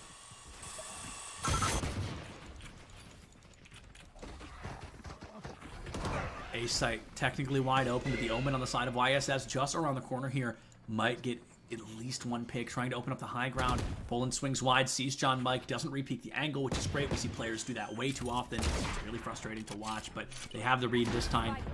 Lights gets the plant. Kuso finds the first blood here. One more pick in favor of YSS could really dictate this advantage, but Lights is going to find the equalizer just before Fabian can make it a 5-3. Sky caught with their knife out, unfortunately, or at the end of a utility usage, excuse me, will give their life for the cause. And we're tied up 3-3. Weapons in favor of San Diego. Boo takes down power player John Mike. And it's up to the Sky and the KJ to save the day versus Sky and Rage. The duelist online for YSS could be huge, but she's not online long enough to matter. Nim gets that final pick, and we are now 1 round away from a tied game. Absolute madness. There was almost a chance that Boo could have been able to hit that defusal. It all came down to Poland to swing around, but it was great cover from Nim Doble. They did not allow Poland to get the angle with the stinger. It would have been clean, but this double play that we're seeing, or that we saw from SDSU, confirmed the victory.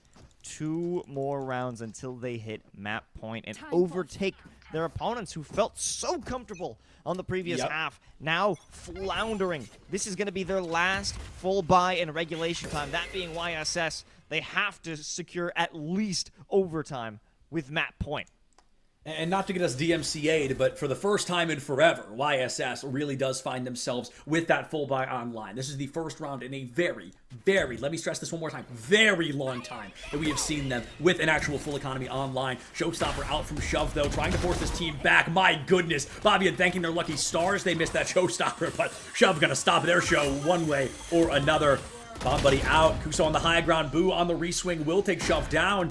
We're tying up 4-4. Viper Spit out from SDSU once more. The third of the half from John Mike, I believe. So a very notably improved performance here from this Viper. That should be a showstopper. Up and over the Omen. Sky gets the trade. Poland finds Nim and YSS in the final hour here. The esports factor kicking in the final rounds. The team remembering how to play the darn game. Boo finds John. Lights out for SDSU, and YSS 1 round away from emerging victorious in traditional rounds. Wonderful stuff from YSS. The biggest point that I have to take away is that double satchel over the Viper's pit. That gave them an opportunity. One, it's an angle they should not be holding because they already got it covered. They know exactly where their opponents are coming from. If you don't have someone back there, it is a complete vulnerability. The Showstopper on top of that, removed with ease. I believe it was Nim. Then things start to fall apart because what you previously had was a full defense looking at one angle. Now you're flanked. And now the Viper's pit doesn't even seem as strong as it previously was. This round, I think, it's not the make or break. It's not the deciding round if SDSU can win it, but it will, at the very least, get us ready for overtime rounds. This is up to YSS. They've got the Seekers. They technically have a From the Shadows, I guess. And SDSU only a From the Shadows to work with, so let's see if this team can win it out in raw mechanics alone. Wide swing in the back line. Fabian with the stinger will take Shove out of the equation, and now 5v4 in favor of Why So Serious, a team that won 13-3 in the round of 64, has to win 13-10 in the round of 32. John Mike misses the shot. Sky not going to share that same fate. Nim on a late pick. Fabian down. 4v3, YSS still up, and here's another kill contract out from Sky. The wide swing from Lights emerges victorious, and this is exactly the energy this team needed. Last player standing, Kuso can't find them all, and SDSU's 11th round win takes us even further into Lotus. It looked very promising, that kill contract. It seemed that this was going to be the nail in the coffin, but no, a misplay from Sky. Not able to get that victory, and it sends Lights, I believe, right back into the comfort of their teammates. Yes, All yes. three of them are there to defend it. That comes down again to the fact that if your teammate is not in a position to overtake that space and get a trade if necessary, it could be a total net loss. Now look at Boo. As a sheriff, this isn't looking good, but Poland, Oh. they're playing it close. Oh! That's just unlucky. That's just unlucky, but at least it's traded out by John Mike. YSS here, it's not the opportunity they were looking for. They really needed that 5-4 advantage, but at least you got yours on the way out the door. A bit of luck involved, perhaps, but as the wise man once said, we absolutely take those, and they're going to do just that. Sky with the wide swing here, misses a shot for the first time in a long time, and that shot maybe a pivotal one. Are we going to be seeing the extra rounds played here? SDSU 3 eliminations away from forcing an overtime, our first of the day. Oh, Kuso! Kuso! Maybe more to come as they spray through the smoke, but they have to retreat. Being dropped down. Placing swarm grenade. Spike planted. It's a bloodbath both sides. Wide swing from Nim is going to be able to take Kuso down. Bobby gets the trade, but John Mike cleans it up. And John Mike, the hero of SDSU, will force overtime rounds. Traditional round matchup here on Lotus has come to a close. Somebody needs to win by 2. And SDSU feeling mighty likely to be that team. Can Why So Serious answer back fast enough? Incredible runs from SDSU. Now that we've gotten into overtime, what seemed like not quite a breeze for YSS. At least we thought that in the first half. Yeah, They had seriously. so much command from this team, and specifically, a lot of it stemmed down from Sky, but in the second half, a lot more plays are being brought together from Poland as well as Kuzo. Pavian having a lot to say as well, even though they are on the attack. No ultimates to speak of for anybody here as it's now OT. But everyone has even footing across the board. YSS going to take an initial look over at B-site, which no one save for the turret is taking a look at. B-side has been in early consideration a lot of the time while YSS was on the attack, and of course they're returning to it here in overtime, but I don't think they ever actually hit it. I think it was a very temporary solution, and then they would always rotate away toward the A site, which again they're doing right now. This is very default for them. This is a lot of what we saw from YSS, and I'm not really sure it's going to work the way they want it to, because SDSU, look at the read. They didn't get intel on C. They said, okay, they're doing what they did last time. It's going to be an A hit. However, this time, as I'm talking about it, YSS almost sharpening their strats here, instead going for a late rotate toward the C site, where unbeknownst to them, they could be walking into a 5v1. And then walking into one player holding it down. That's going to be Nim. Utility spotted out. Can be destroyed subsequently. Who is coming? Well, it's about everybody running from both Waterfall as well as CT. Luntai is hoping for a few shots from Waterfall, but nothing's going to get it started. Bobby, though, has the ill flank. And just that kill is going to cause a lot of big questions and distractions for SDSU's retake. The action out. John Mike into Kuso here. It's going to be an opening play. NYSS in his favor, but maybe not for long. Kuso under their second elimination. John Mike down. It's up to Shove to be the power player we've been expecting. We saw an incredible duelist in the form of B-Star earlier today. Can Shove live up to that expectation and drop a 3v1? Unfortunately, Kuso drops a 3K to emerge victorious, and now YSS has to win around on the defense, something they have not been very good at so far. Can they make it happen? And Los, the problem is, this is out of the frying pan into the fire here, as whoever wins this goes up against 8 hours of sleep, the second seed of this weekend. So they're going from a hard to harder matchup. 8 hours of sleep. That's a bad matchup for you as well, Septilence. It is. I've lost every time. I don't remember the last time I beat 8 hours of sleep.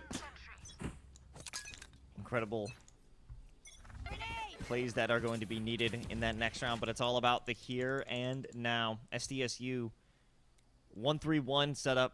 3 players going to journey, venture over to B-site. And there is a welcoming party if they decide to make the commitment. Shove, though! A beautiful opener onto Boo.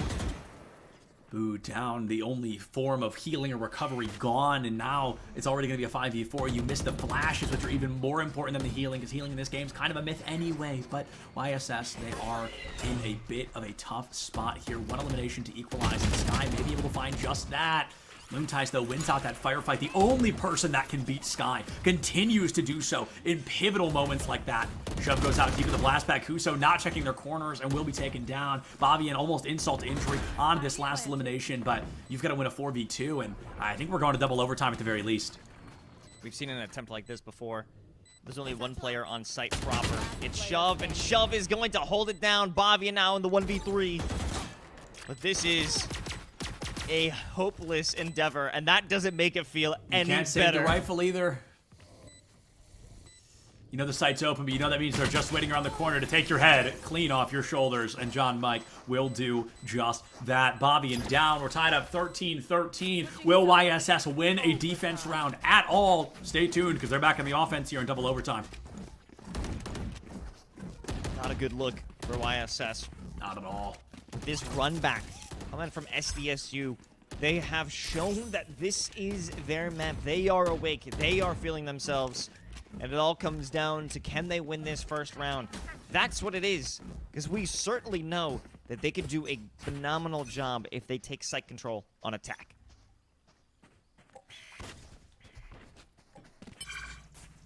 We're back to tradition here, going toward the B site. Going to go for a bit of information while the rest of the team rotates to A, which will probably turn into a fake towards C, unless they actually commit on the A, which they have not done in a very long time, but it would be interesting to see regardless.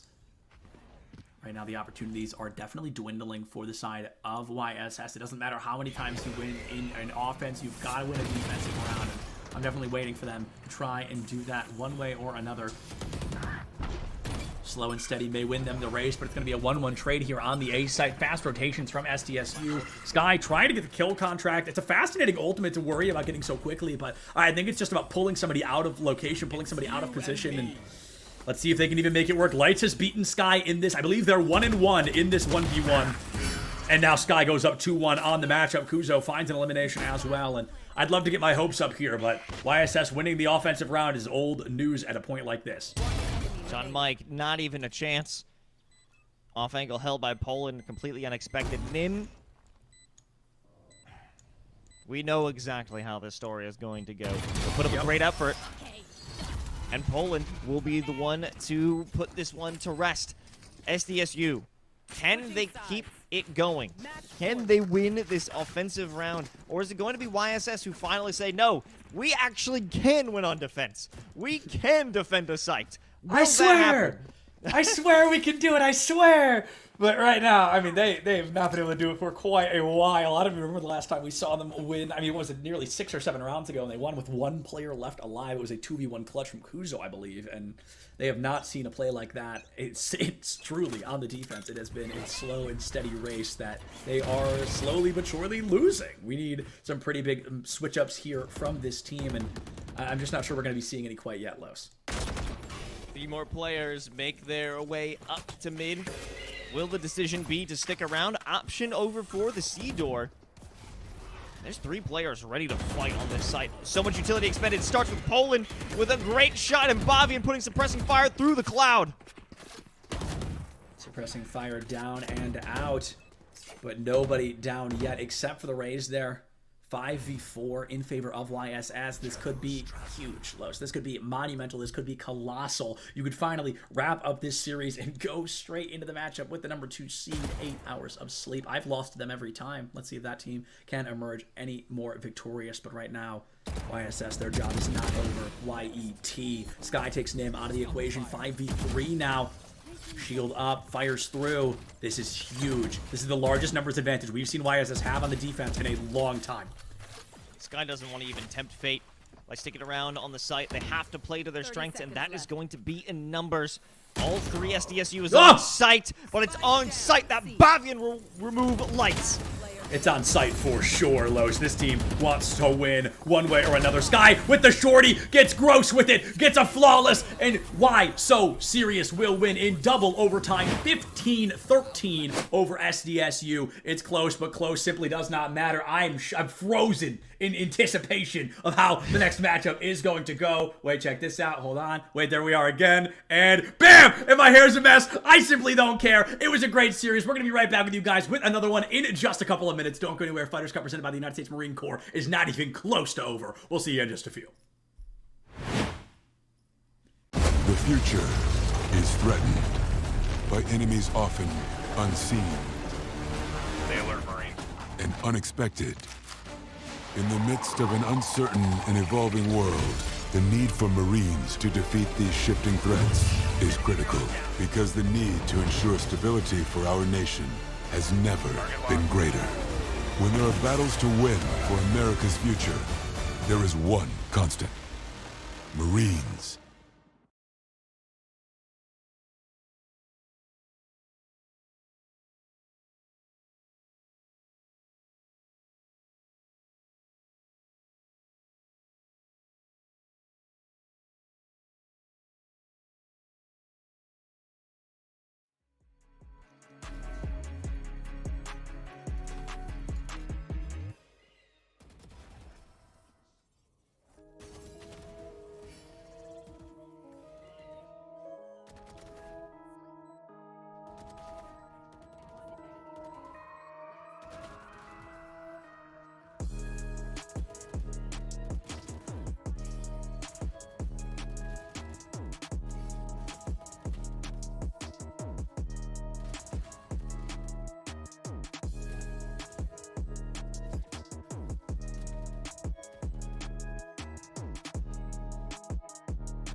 Hello, everybody, and welcome back to Fighters Cup presented by the United States Marine Corps. I'm still Severlance, joined by Carlos Ivan, and we are jumping in to what is now the round of 16? Question mark? I think we're in the round of 16, roughly, give or take. Yeah, so I know we're seeing two new teams, which is exciting. We're looking at Manic Esports versus Wubbers here, Los. So we don't know a lot about these teams. We know Manic Esports is bringing several players of the Winthrop Valorant roster to the table. We know Winthrop Val is very talented, so I'm eager to see what this team can bring to the table.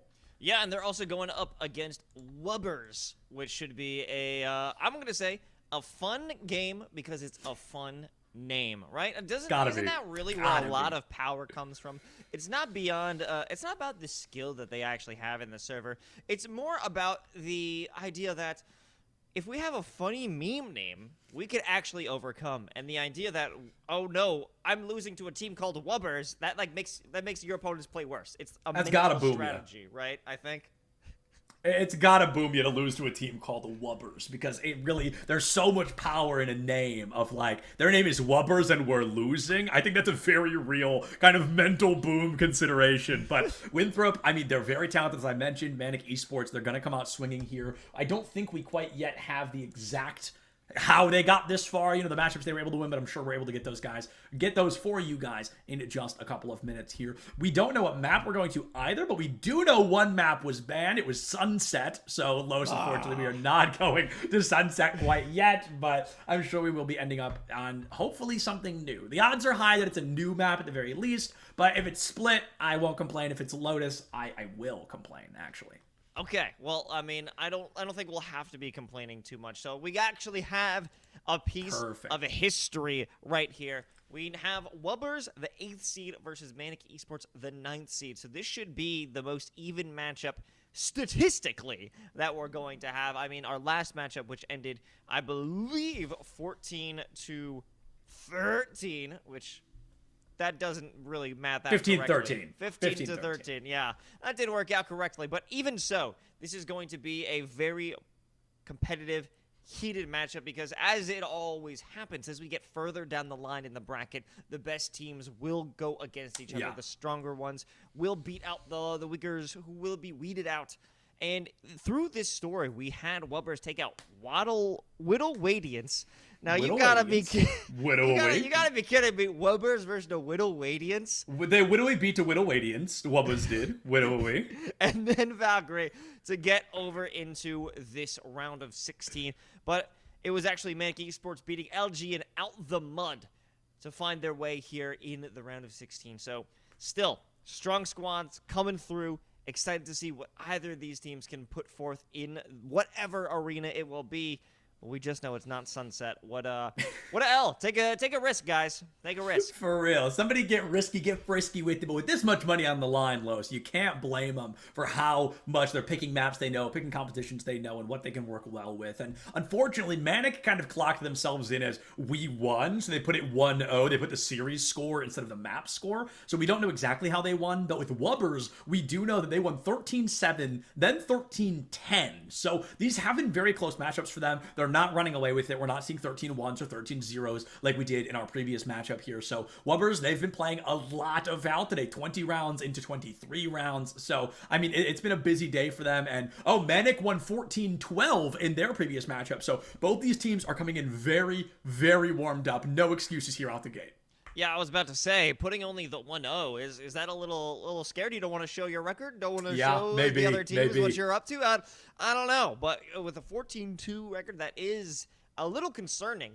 They got through this round by the skin of their teeth. Will it be so close, or are we going to find a much stronger Manic Esports coming through? And, talk about collegiate. These are players, again, who 3 of them, I believe, have been working or previously worked with the Winthrop squad. Yep. So this is not exactly a pug team. This isn't a squad that is just thrown together. There is some history, at least with the majority of the players on this team. So if you're picking up 2 extra subs, perhaps they'll be the perfect fit, and they could fall exactly in line with an IGL that's already running the show. Yeah, and Winthrop, they are no stranger to victory. They have won several Valorant collegiate kind of organizations or competitions, so they are a very talented team. They've made it the top 16 here out of 65 teams, so they're already in the higher echelon quite notably, but it's as every bracket must be, it will come down to one team, and these teams have been cutting it continuously close, so I'm going to fight every part of my brain that tells me to call them Winthrop. Manic Esports is the name they're going by today, but Manic Esports, they need to play anything but the namesake. They need to play calm, cool, and collected on the map of this best of 1 series, which is going to be Ascent. So first time we're seeing Ascent today. This is, I think, the tried and true map pick. This is kind of, I always call it the face of collegiate Valorant, which is honestly starting to shift a little bit more into Haven, but Ascent is still a very popular map. So going into Ascent here, Los, off rip, what agents is it just a guarantee we're going to be seeing? Because I can think of one at the very least. Well, I'm going to have to say,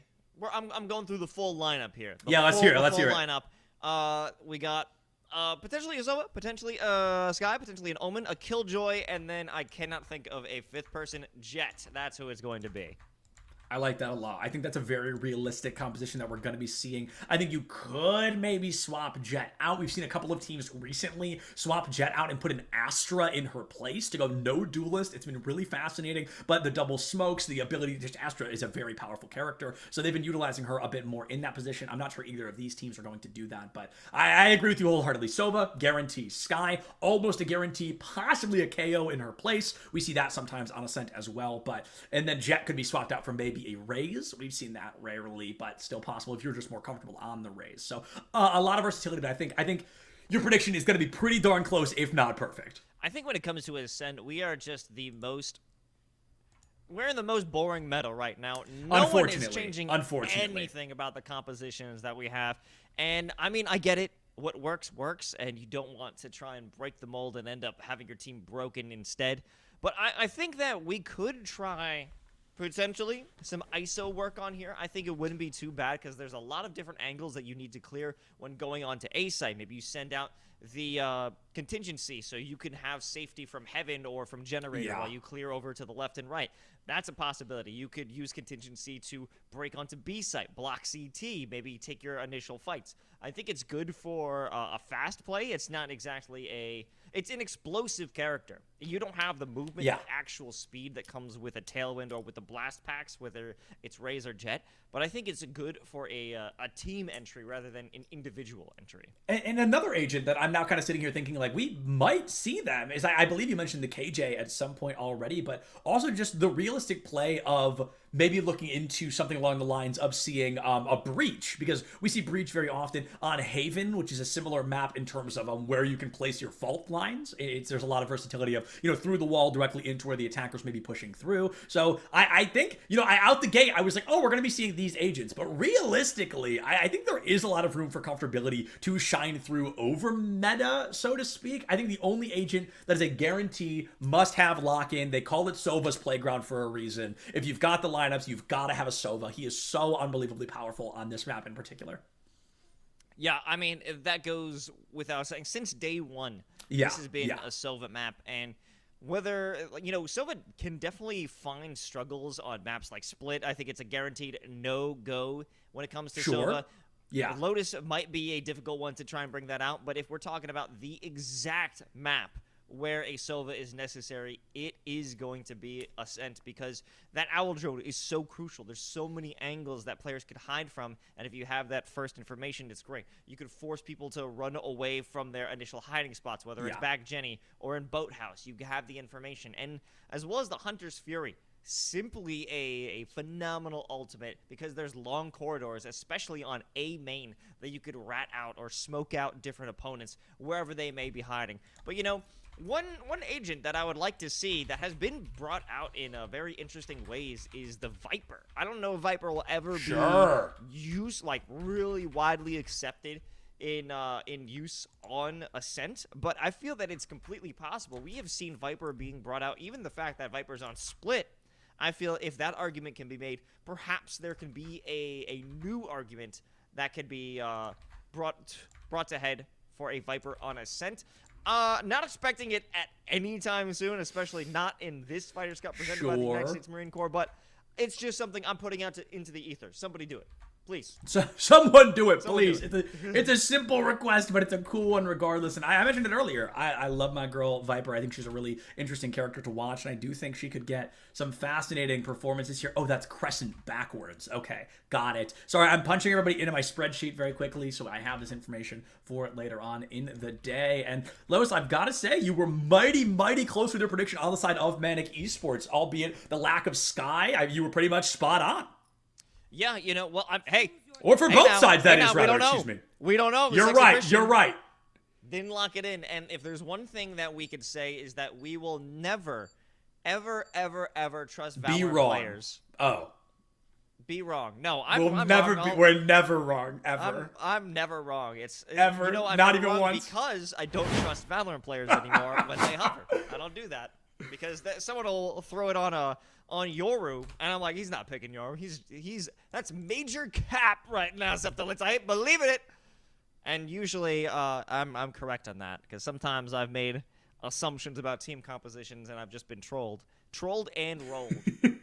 Trolled and rolled. The name of the game of Valorant here for sure. And I think these compositions, I mean, they're so incredibly close. KO on both sides. Sova, Jett, Omen. The only swap up we're seeing is KJ versus Cypher, which as long as KJ has been in the game, has been a very pertinent discussion in Valorant on which one of these agents can get the job done. Because at the end of the day, they're quite similar. They have a lot in common. They're in the same role. They're both Sentinels, and they both kind of lock down a site on their lonesome. So, Lois, looking at that kind of before we see them brought to the table, do you believe one of them is traditionally better than the other, or does it really come down to that player performance? I think when you have a Cypher, you have a lot more freedom, or that Cypher has a lot more freedom to go do what they want. You can have a lurk with that.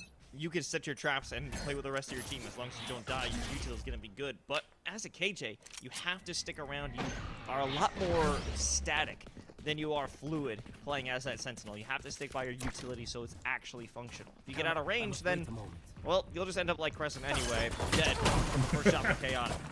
Crescent, a great example of why KJ may not always work out the way you want her to, and right now, Wubber is looking for that opening play. Shabingus gets the shock dart kill, a triple kill out from Wubbers, and all of a sudden, a flawless pistol round victory, a great way to kick things off for this defensive team. Yeah, I just want to first off say, Shabingus is probably like a top 10 name. Yeah, I have to agree. Shabingus, we saw Splagooby a few weeks ago as well. I mean, we've been getting some bangers in the mix.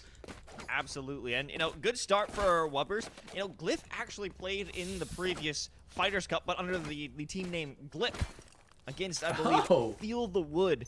That was not a good map for them, a good match at all. A Haven that was there was no safe haven for them at that point. A 13-3 loss, I believe. Looking for a much better result here in the round of 16. Shabingus hoping to lead such a thing, and might actually survive with that. Kingpin falls. Round 2 Ares from Shabingus. I can just tell you this guy is a maniac. The play style is absurd so far, and I'm loving every bit of it. Now, Wubbers, they are going to be up 3v2. Crescent has that Spectre in hand. Might get the flick shot, but Marcelo will confirm that kill instead. Now, Wubbers up 3-1. This is a round they're supposed to win pretty easily. The Marshal finds no purchase from Sexy Christian. Can't use enough with the Ares, and Marcelo gets that cleanup kill. Will get the defuse as well. And on the bright side, Manic made it expensive. They found 3 eliminations, which, as I always say, is the goal of that round. If you're not going to win it, you want to make it expensive, and I'd argue they did so in troves. Great start here for Wubbers. Well, good start. A start. One of the starts I've ever seen. Yeah. It could have been worse. Oh, absolutely. Could have been worse. Definitely not what you want to hear about any performance you've done. But now it's up for Wubbers to try and take a third. They're going to have a majority of weaker buys here. Only one rifle for Sacred. I'm not even... Actually, no, I'm taking them back. No, okay, only one rifle for Sacred. Wait a minute. I see Chaotic with the Sheriff. Are they going to buy a rifle? I feel like I'm about to be made a fool.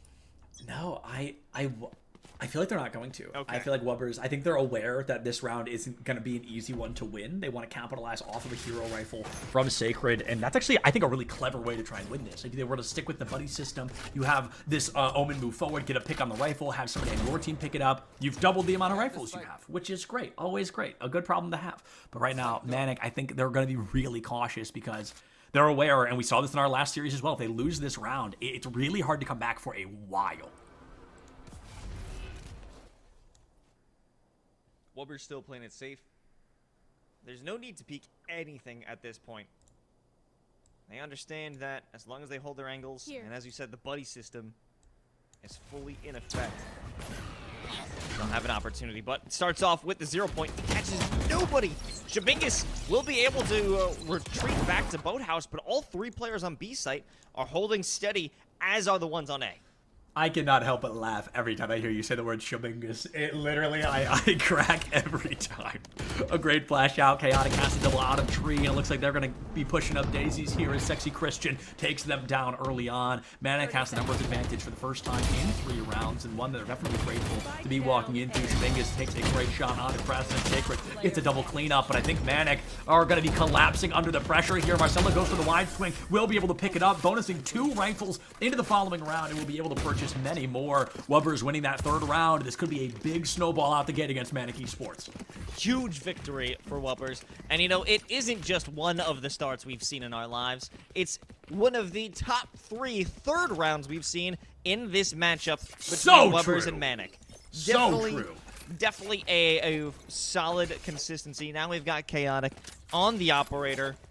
This is what we've been waiting for. I don't think we've seen Op play at all today, have we? This is the first time we've seen Op play today, and I know that because I love the operator. I love watching people that are better than me at this game use it as well, and I think we're going to get that chance. Chaotic is going to be locking down backside A, so could get a late pick, and Sacred gives the intel on Garden. Ooh. The swift step from Blast, A77 as well, so this looks like it's going to be a pinch toward the A side. Knife out, King Vinny takes Sacred down, free Vandal to lock. Smokes go out, Chaotic still puts down A77 in the pressure and ties things up 4-4. There still is a possibility for some disaster. That's the flank watch that we see from the Killjoy on mid, but it won't come to fruition. However, if that can be utilized in tree, this may be a big issue. Chaotic, super low health, but we have the return. It's the defenders, they're breaking on through, but King Vinny isn't going to give up, not yet, and Marcelo holds steady. Marcelo was able to equalize just a wee bit here, but unfortunately, Sexy Christian, last player standing at the 1v1. Marcelo misses the shot, has been such a good player in times of strife like this. Christian goes to backside. No, why is the Sheriff out? What are you doing? Headshot from Sexy Christian will put Manic on the board. First run up here, 3-1. It's an expensive round, Los. That seems to be the name of the game today, is expensive, expensive, expensive, because every time Manic has brought it close, they've only had 1 player left standing, and as they finally emerge with that 1 player left, they still have to buy these 4 more rifles. Yeah, Marcelo brought out the Sheriff. They only had 1 bullet left, and there may have been time to back off, reload, slow down the pace, but in doing so, it would have given Sexy Christian free agency to go wherever they wanted, wherever they pleased, and making that 1v1 so much more difficult because you add a lot more possibilities to what position they hold. And you want to minimize that as soon as possible. Unfortunately, the Sheriff brought out a little in haste in the movement, so it caused for them to not have it at the ready when the time came to. But now in round number 5, we've got a stronger looking Manic. They have more tools to work with, and less so for Wubbers. No command out this time, and Bless is going to be able to find Chaotic early on, so it's going to be a 5-4 advantage. State Sacred, wow! Owl Drone drop as fast as it could possibly be, and they are still going to be able to sneak away with that advantage state. King Vinny takes down Marcelo, and this is really looking like it could shape up into a flawless round victory if things are not played correctly by the side of Manic here, or Wubbers, excuse me. Manic's looking for the flawless. Shabingus steals the high ground. Get the pick already. No more flawless in sight. Sexy Christian, 1 bullet from death, but A77 gets the tie up here. And it's up to this KO to save the day, but they are fully, blissfully unaware. Crescent is right behind you! Ah! Cliff goes down, bullet to the brain, and Manic, 1 round shy of tying things up for us. You know, I was talking about how there's a lot more free agency for a Cypher to have the lurks, but Crescent is doing a perfect job at making that 100%. happen. 100%. It's all about that mid control, where Crescent originally has some utility set up toward B, so they don't have a potential flank from their own opponents. That being potentially Chaotic would be the one who might make some considerations about that, or Shabingus. But having this initial utility, okay, no one's coming from B, let me take mid control. No one's coming from mid, let me take my push even further and see what we can unveil. And Yeah. that's paid off for 2 rounds in a row for them. 3 ultimates on the clock here. Both sides available. Null Command versus kind of the Hunter's Fury. We see Neural Theft and Shadow Step, Swift Step from the Shadows. That's what it's called. Blade Storm available for Manic Esports as well. Shock Dart out. Gets a little bit of damage, I think, but really nothing to write home about. So Manic feeling good. It's up to Chaotic to give the numbers they need, and they whiff the first shot. Second try. Nope. Got scared. Never know, 3rd time's the charm. That's true. Everybody knows. Well, there's a rush up. 3 players. First looking time to through charge market. their way up through market, but there it is. Chaotic finally did it, Zep. We did it! We did it! Mom, get the camera! Chaotic hits the first shot there. It's going to be a really strong opener out the gate. So misses the 4th opportunity, but Weber's feeling really good. They need to reset the economy. They need to take an advantage, and they need to make sure things don't tie up into a 3-3. A77 taken down by Chaotic, who's just getting warmed up, and now it's up to Blast to just try and find anything. Try and make it expensive, but unfortunately, it's flawless. Yeah, that was going to be a Weber's victory regardless, because the spike dropping over in market, there was no chance for a recovery unless we saw Yeah, one of the 100%. greatest ultimates used in a unexpected fashion. The Definitely shadows, unexpected. Definitely unexpected. There's so many other ways to use that ultimate, for sure. Who could have seen this coming? No way, he's gonna from the shadows to the spike and then plant? I'm shocked, truly. But he didn't, which I'm actually more shocked about, because I thought that was gonna be the play to go for the extra credits going into the round. Like you said, it was a guaranteed loss, but perhaps they want to hold on to some things, some ultimates instead. 0-point knife. It gets a little bit of intel for Sexy Christian. Somebody's locking toward the A7. It misses the other 2 players that are here low. So this could be a bit of a numbered surprise against Manic. Crescent gets the intel. Here's the footsteps. Rotates out toward mid. Slow demeanor from Crescent, playing exactly how we've seen them, and this is what they want to do, is cause simple distraction for Chaotic. Keep them in their head, and be ready for a peek if they decide to get so bold. And as the actual attack heads over on A site, they'll retreat, look for something in a rotation from mid. Chaotic's actually going to press the offensive while the rest of the team does so over on A site, but Marcelo's lining them up. Ooh, Marcelo is so talented. My goodness. Shabingus takes King Vinny out of the equation as well. And poor Crescent, the one that wanted to play it low and slow, wanted to play it patient and quiet, doesn't really get to play anything but a 3v or 2v1, as Cliff will not be resurrected in this time. Shabingus is ready. Locked and loaded. Here's the drop. Breaks the window, gives themselves away. Chaotic goes for the rotation up, and Crescent clutch. Crescent clutch. Clutcher kick. Dead. Oh! Oh, what timing. What unfortunate timing. Chaotic. They win it out, but it cost them dearly. 4 players gone. And, you know, the money's here to bring it back, but now they don't have that massive bankroll to bank on. I mean, Chaotic certainly got the oil money at the moment, but otherwise, it's a bit of a hit. Manic, they're dealing with some Guardians, some light shields. King Vinny may opt to go buy a rifle for the rest of the squad. Yes, they will, because the blades are on the horizon. But that was an incredibly close round. Crescent almost saving the day. Get out of my way! Close, but no cigar. Close only going to count in horseshoes and hand grenades, and none of that happening here quite yet. Lovers up 5-2 now, and Bless puts Manic up 5-3 in the round. A beautiful double kill out the gate. Takes advantage of the overextension that Lovers has been bringing to the table more and more consistently, and I think Manic is trying to take advantage of that. I think we saw it in the previous round, where they were playing slow, holding traditional angles, because they knew if they sat there long enough, Lovers would get impatient, they would overextend, and Manic reads it like a book. They get the double kill, forcing Lovers into a tough spot. Let's taking it even further. Marcelo looking away at the perfect moment, but that's because the flash drive. Great assist over the wall. Paranoia, it's going to be a little too close. And Shabingus deals with them with ease. Shabingus. They got Shabingus. They got Shabingus. And I like what we're seeing for the first time. This is our third matchup today. For the first time, I think we're seeing somebody actually go for a save, which is obviously going to make a lot of sense. You've got the operator out. You're expecting to see that save, his most expensive weapon in the game. And Spike definitely popping.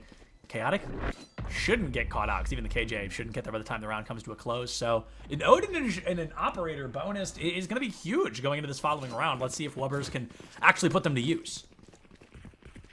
Yeah, that's what we want to see generally from a Sova player over on B site. Yeah, simple harassment, really. Ruining the game for anybody that isn't them. That's kind of the playbook for a Sova. Name of the game. Oh, you're having fun? Well, I have something to say about that. I'm going to have more fun using the Odin.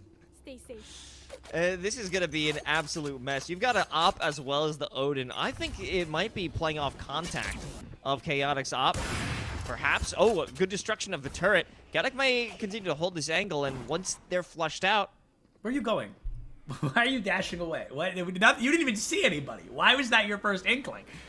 Ooh, if King Vinny is... Saw ya. Gotcha. Could have been phenomenal in the sneaky deaky sense.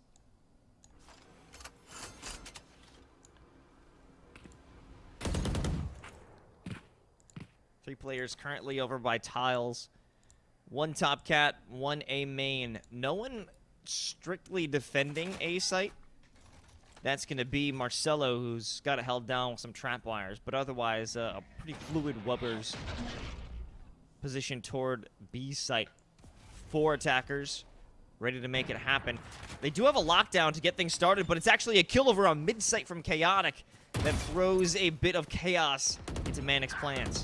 And Chaotic's doing a really good job being patient with this op. So often we see people overextend on wide angles. Oh, I'm going to get a pick right off a rip. But instead, Chaotic really plays it slow. Kind of plays a little bit unpredictable, so the operator can't be identified as easily. Will be a constant threat instead of, oh, he's on A site, because he's always on A site. It's this constant rotation of sites, which I think is really beneficial for this Jet player. Marcelo down. Hunter's Fury coming out from Wubbers is... I'll call it fascinating. It does help get a pick from Bless here, and now Sacred finds another one. A77, not to be confused with the popular film production company A24, but A77 wants to find a lineup instead. 2v1, doesn't swing wide, ran out of time, looks for the bonus, can't find it. Glyph puts him down. Wubbers up 6-3. This is the closest half we've had so far today, Lois. This is the closest first half we've had. Absolutely. And, you know, looking at that last round, it felt that Manic... They almost had that in their hands, but ultimately losing out the time and biding their time.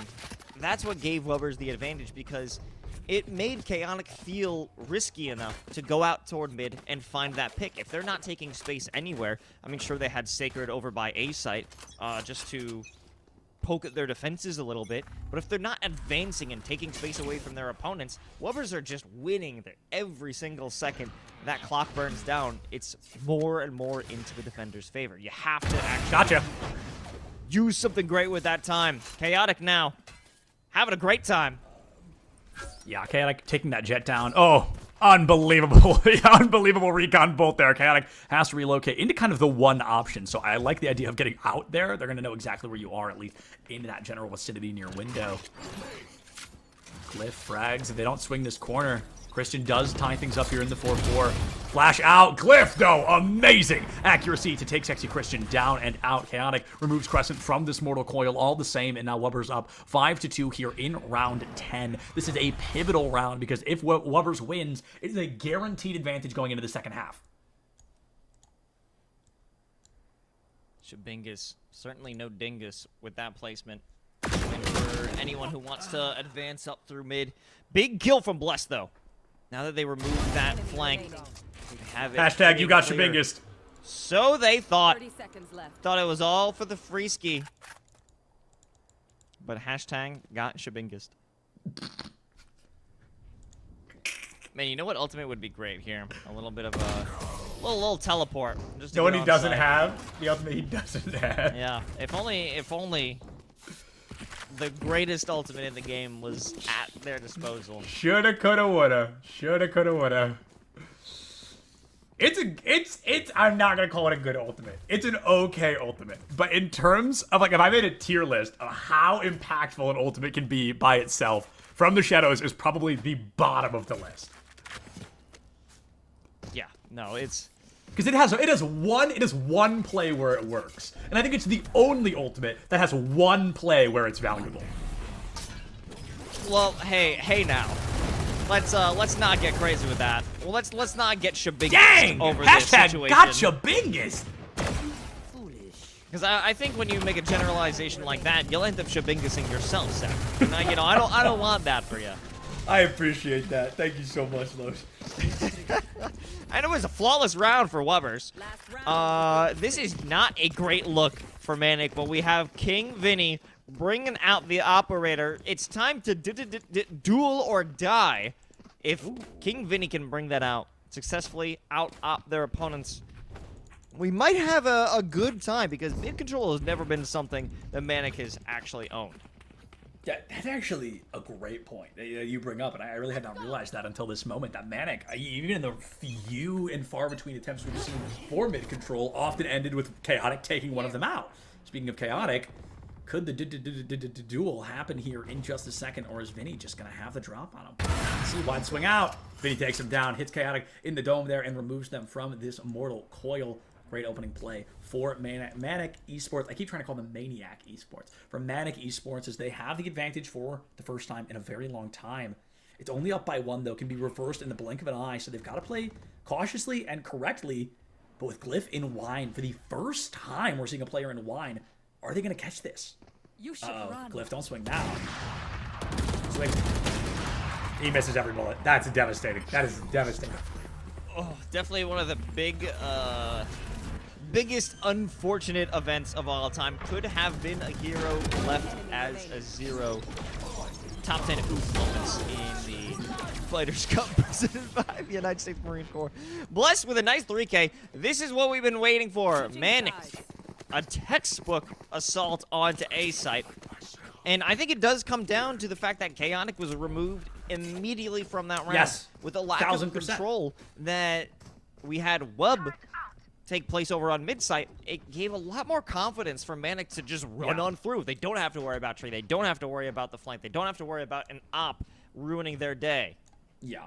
And that's what I was highlighting earlier as well, is I think the threat of the operator has been more powerful than the operator. Chaotic, one of 5 players in the lobby right now with 9 eliminations. And I think they've been getting the job done. They've been doing well enough. But, they haven't been top fragging, like fresh nuts, whatever, like hitting these insane clips. But across the board, I think the threat of the operator was what was helping Wubbers keep control over Manic. So as soon as it went down, Manic, as you mentioned, got a lot more confident. They knew they were going to have to win fights close quarters, and that seems to be where this team often thrives. The flash goes out, catches the paranoia. Wide swing from Bless is going to get them sent straight back to the next round here. Chaotic with that first blood, and the power player, the name of the game, has been this Jet, who immediately comes out the gate swinging.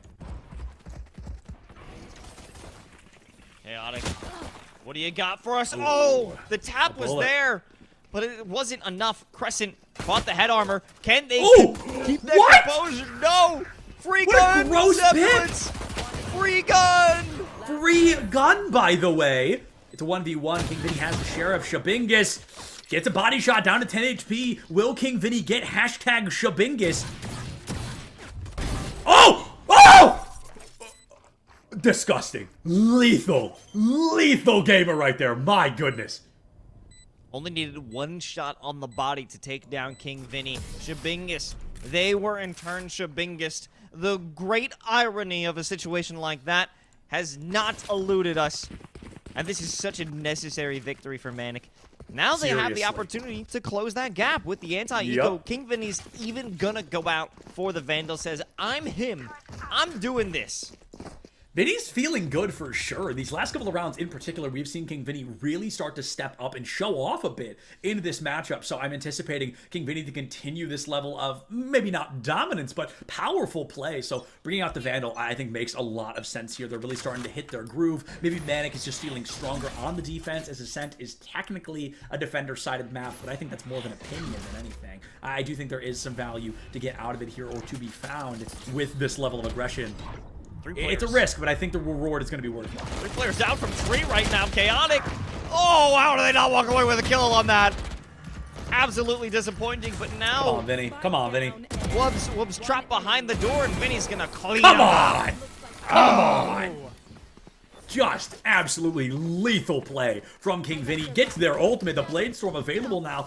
Bonuses this rifle into the following round. This is a huge opening play, but if Manic really wants to answer back, Los, they have to win this round. Upcoming here is round, hold on, 15? Yeah. Yes! Yes! Round 15. Nobody tell me if I'm wrong. I need this. Right now, it is round 15, though, in favor of Manic, the way they're bringing full rifles to the table. So fingers crossed there is going to be that level of aggression that we're really anticipating from this team this deep into the series. They know they've got the weapons advantage. They've definitely got that confidence boost they needed, the lion's share of momentum, if you will. And Vinny doesn't even need to Blade Storm, but he's gonna. Let's see what we could have here. You know, you have to be a lot more careful with your updraft. You don't want to make it as a foolish endeavor. It will not pay dividends, though. That's so scary. It is necessary to clear out mid.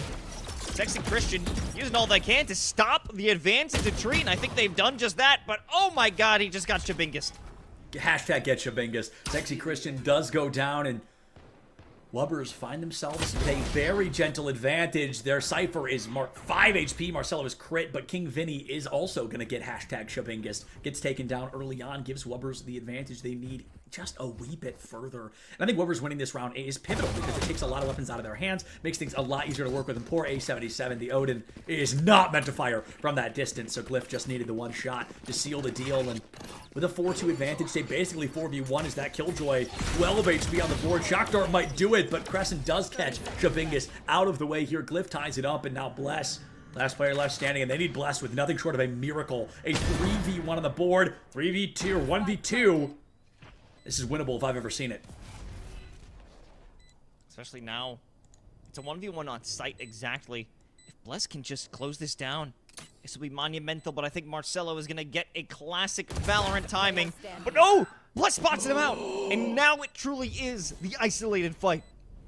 Marcelo's not that fellow. He is not him right now. And Sacred finds it. The thrifty victory for Wubbers is the closest round we have seen between these teams so far today. An incredible matchup will end with Wubbers up 9-6. Plenty of game left for Manic to turn this around. They're keeping it close, but they've got to answer back. And Los, look, they put a spray down for you. Oh, yay! Thanks, guys. Thank you. They'll get my payment in the PayPal. They'll get that, yeah. Yeah. But now it's not a great situation to be in for Manic. They are going to bring out some rifles, not full shields across the board, no ultimates to speak of, purely in a disadvantageous position. But A77, they're going to fire through the wall regardless. But they also have to deal with, on the other side, there's a spammer. It's Shabingus. Shabingus the spammer. Crescent gets way too aggressive with that opening play. And now with a Neural Theft online for Wubbers, this round may become that much easier. Paranoia onto A77. Shock Dart to catch in the corner. Nowhere to run, nowhere to hide. Marcelo says goodbye. Wubbers up 5-3 now. Glyph takes King Vinny down. If you're going to shoot the King, you better not miss. And Glyph is not going to do so. Marcelo unbelievably wins that fight. It's up to Bless to be the hero once more. 40 HP. Paranoia does not go out, and Sacred gets the pick. Wubbers double digits now on the board, really starting to feel confident. Wonderful stuff by Wubbers. They continue to push the envelope. Crescent, a really bad case of poor positioning and aggression that wasn't necessary, because if you are a Killjoy, you cannot die. Your utility is far more important, essentially, than your body. You need to stay alive, so your turret, your alarm bot, your nanoswarms can be used. Yep. Putting your body out there is just a clear advantage for the attackers. And it also speaks to, I believe it was A77 who got caught by Staircase, how Staircase is not the safe haven that you may think it is. Once people are actually out on the site or on through main, you are donezo.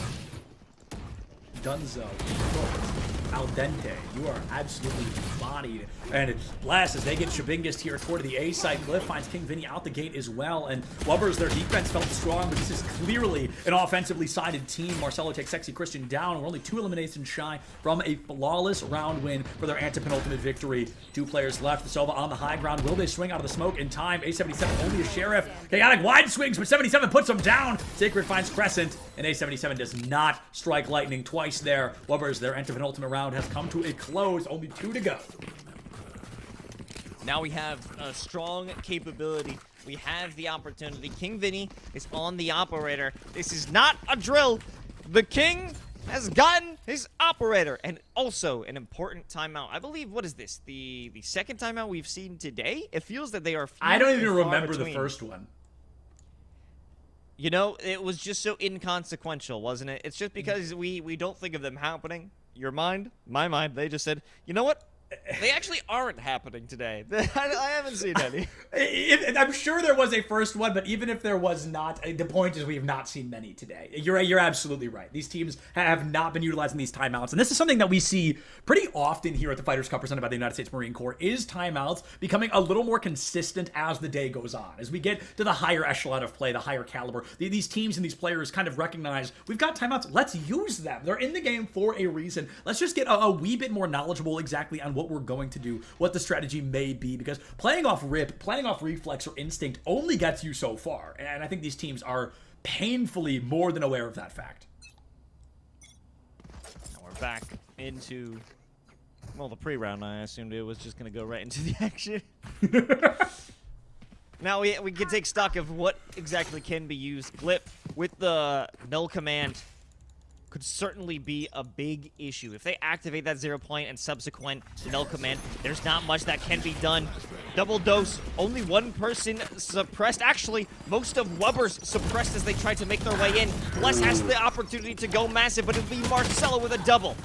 Marcelo's that fellow. Shabingus cleaning up Crescent off rip as well, and with Wubbers up 4-2, this could possibly be their penultimate round victory. This is exactly what they're looking for. They're second to last. Marcelo is that fellow, but he cannot get the 4K. Gives his life for the knife kill, and you've got to respect it. 3v1 on the board. Can A77 clutch, or will he be kicked from the Fighters Cup this weekend? Sacred guarantees that round victory, and now Wubbers need just one more to make it to top Match point. 4? To make it to semis? Is that where we are? Top 8. Top 8, okay. make Oh yeah, it we're in 16 right now. That's my bad. That's my bad. Make it top 8.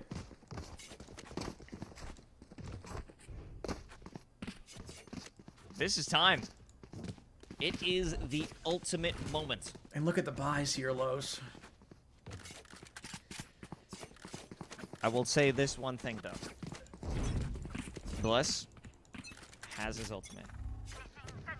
We have not, I don't think we've seen a From the Shadows today. We have been so mean to this ultimate, and I'm pretty confident no, I don't think we've seen one at all. I don't think anybody is From the Shadows, and Bless might not have to. Glyph does go down early on. A bit of an overextension goes a long way in keeping that team down a player. Manic, for the first time in forever, are no longer up 1. Didn't even get the sentence out of my mouth before they were set right back to where they have been. The opening comes out. The shots are missed. Chaotic takes Vinny down, but Crescent gets the trade onto Shabingus. 3v3 up and running. Spike plant down. Chaotic blesses Bless with a disadvantage here. Perhaps a bit more of a curse. Crescent does not miss that shot. Marcelo gone. Head glitch from Sacred not available. Paranoia out. Switch step toward the right side. A great relocation. 1v1. Chaotic has the advantage. But Crescent has the HP. One shot, one kill. A necessity. He doesn't know.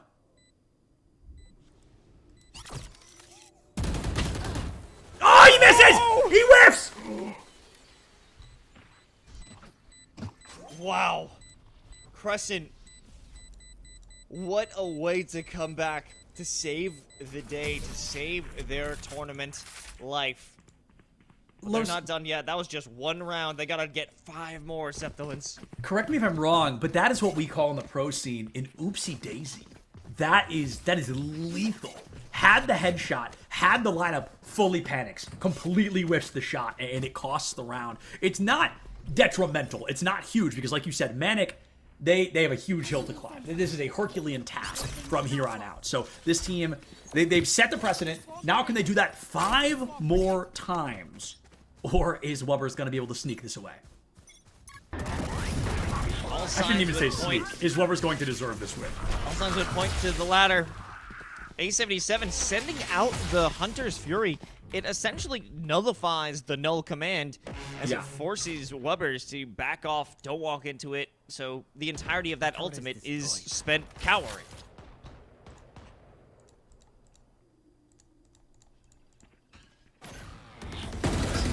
Has a large opportunity here, but Christian is going to be the one to clean up Glyph off the grid.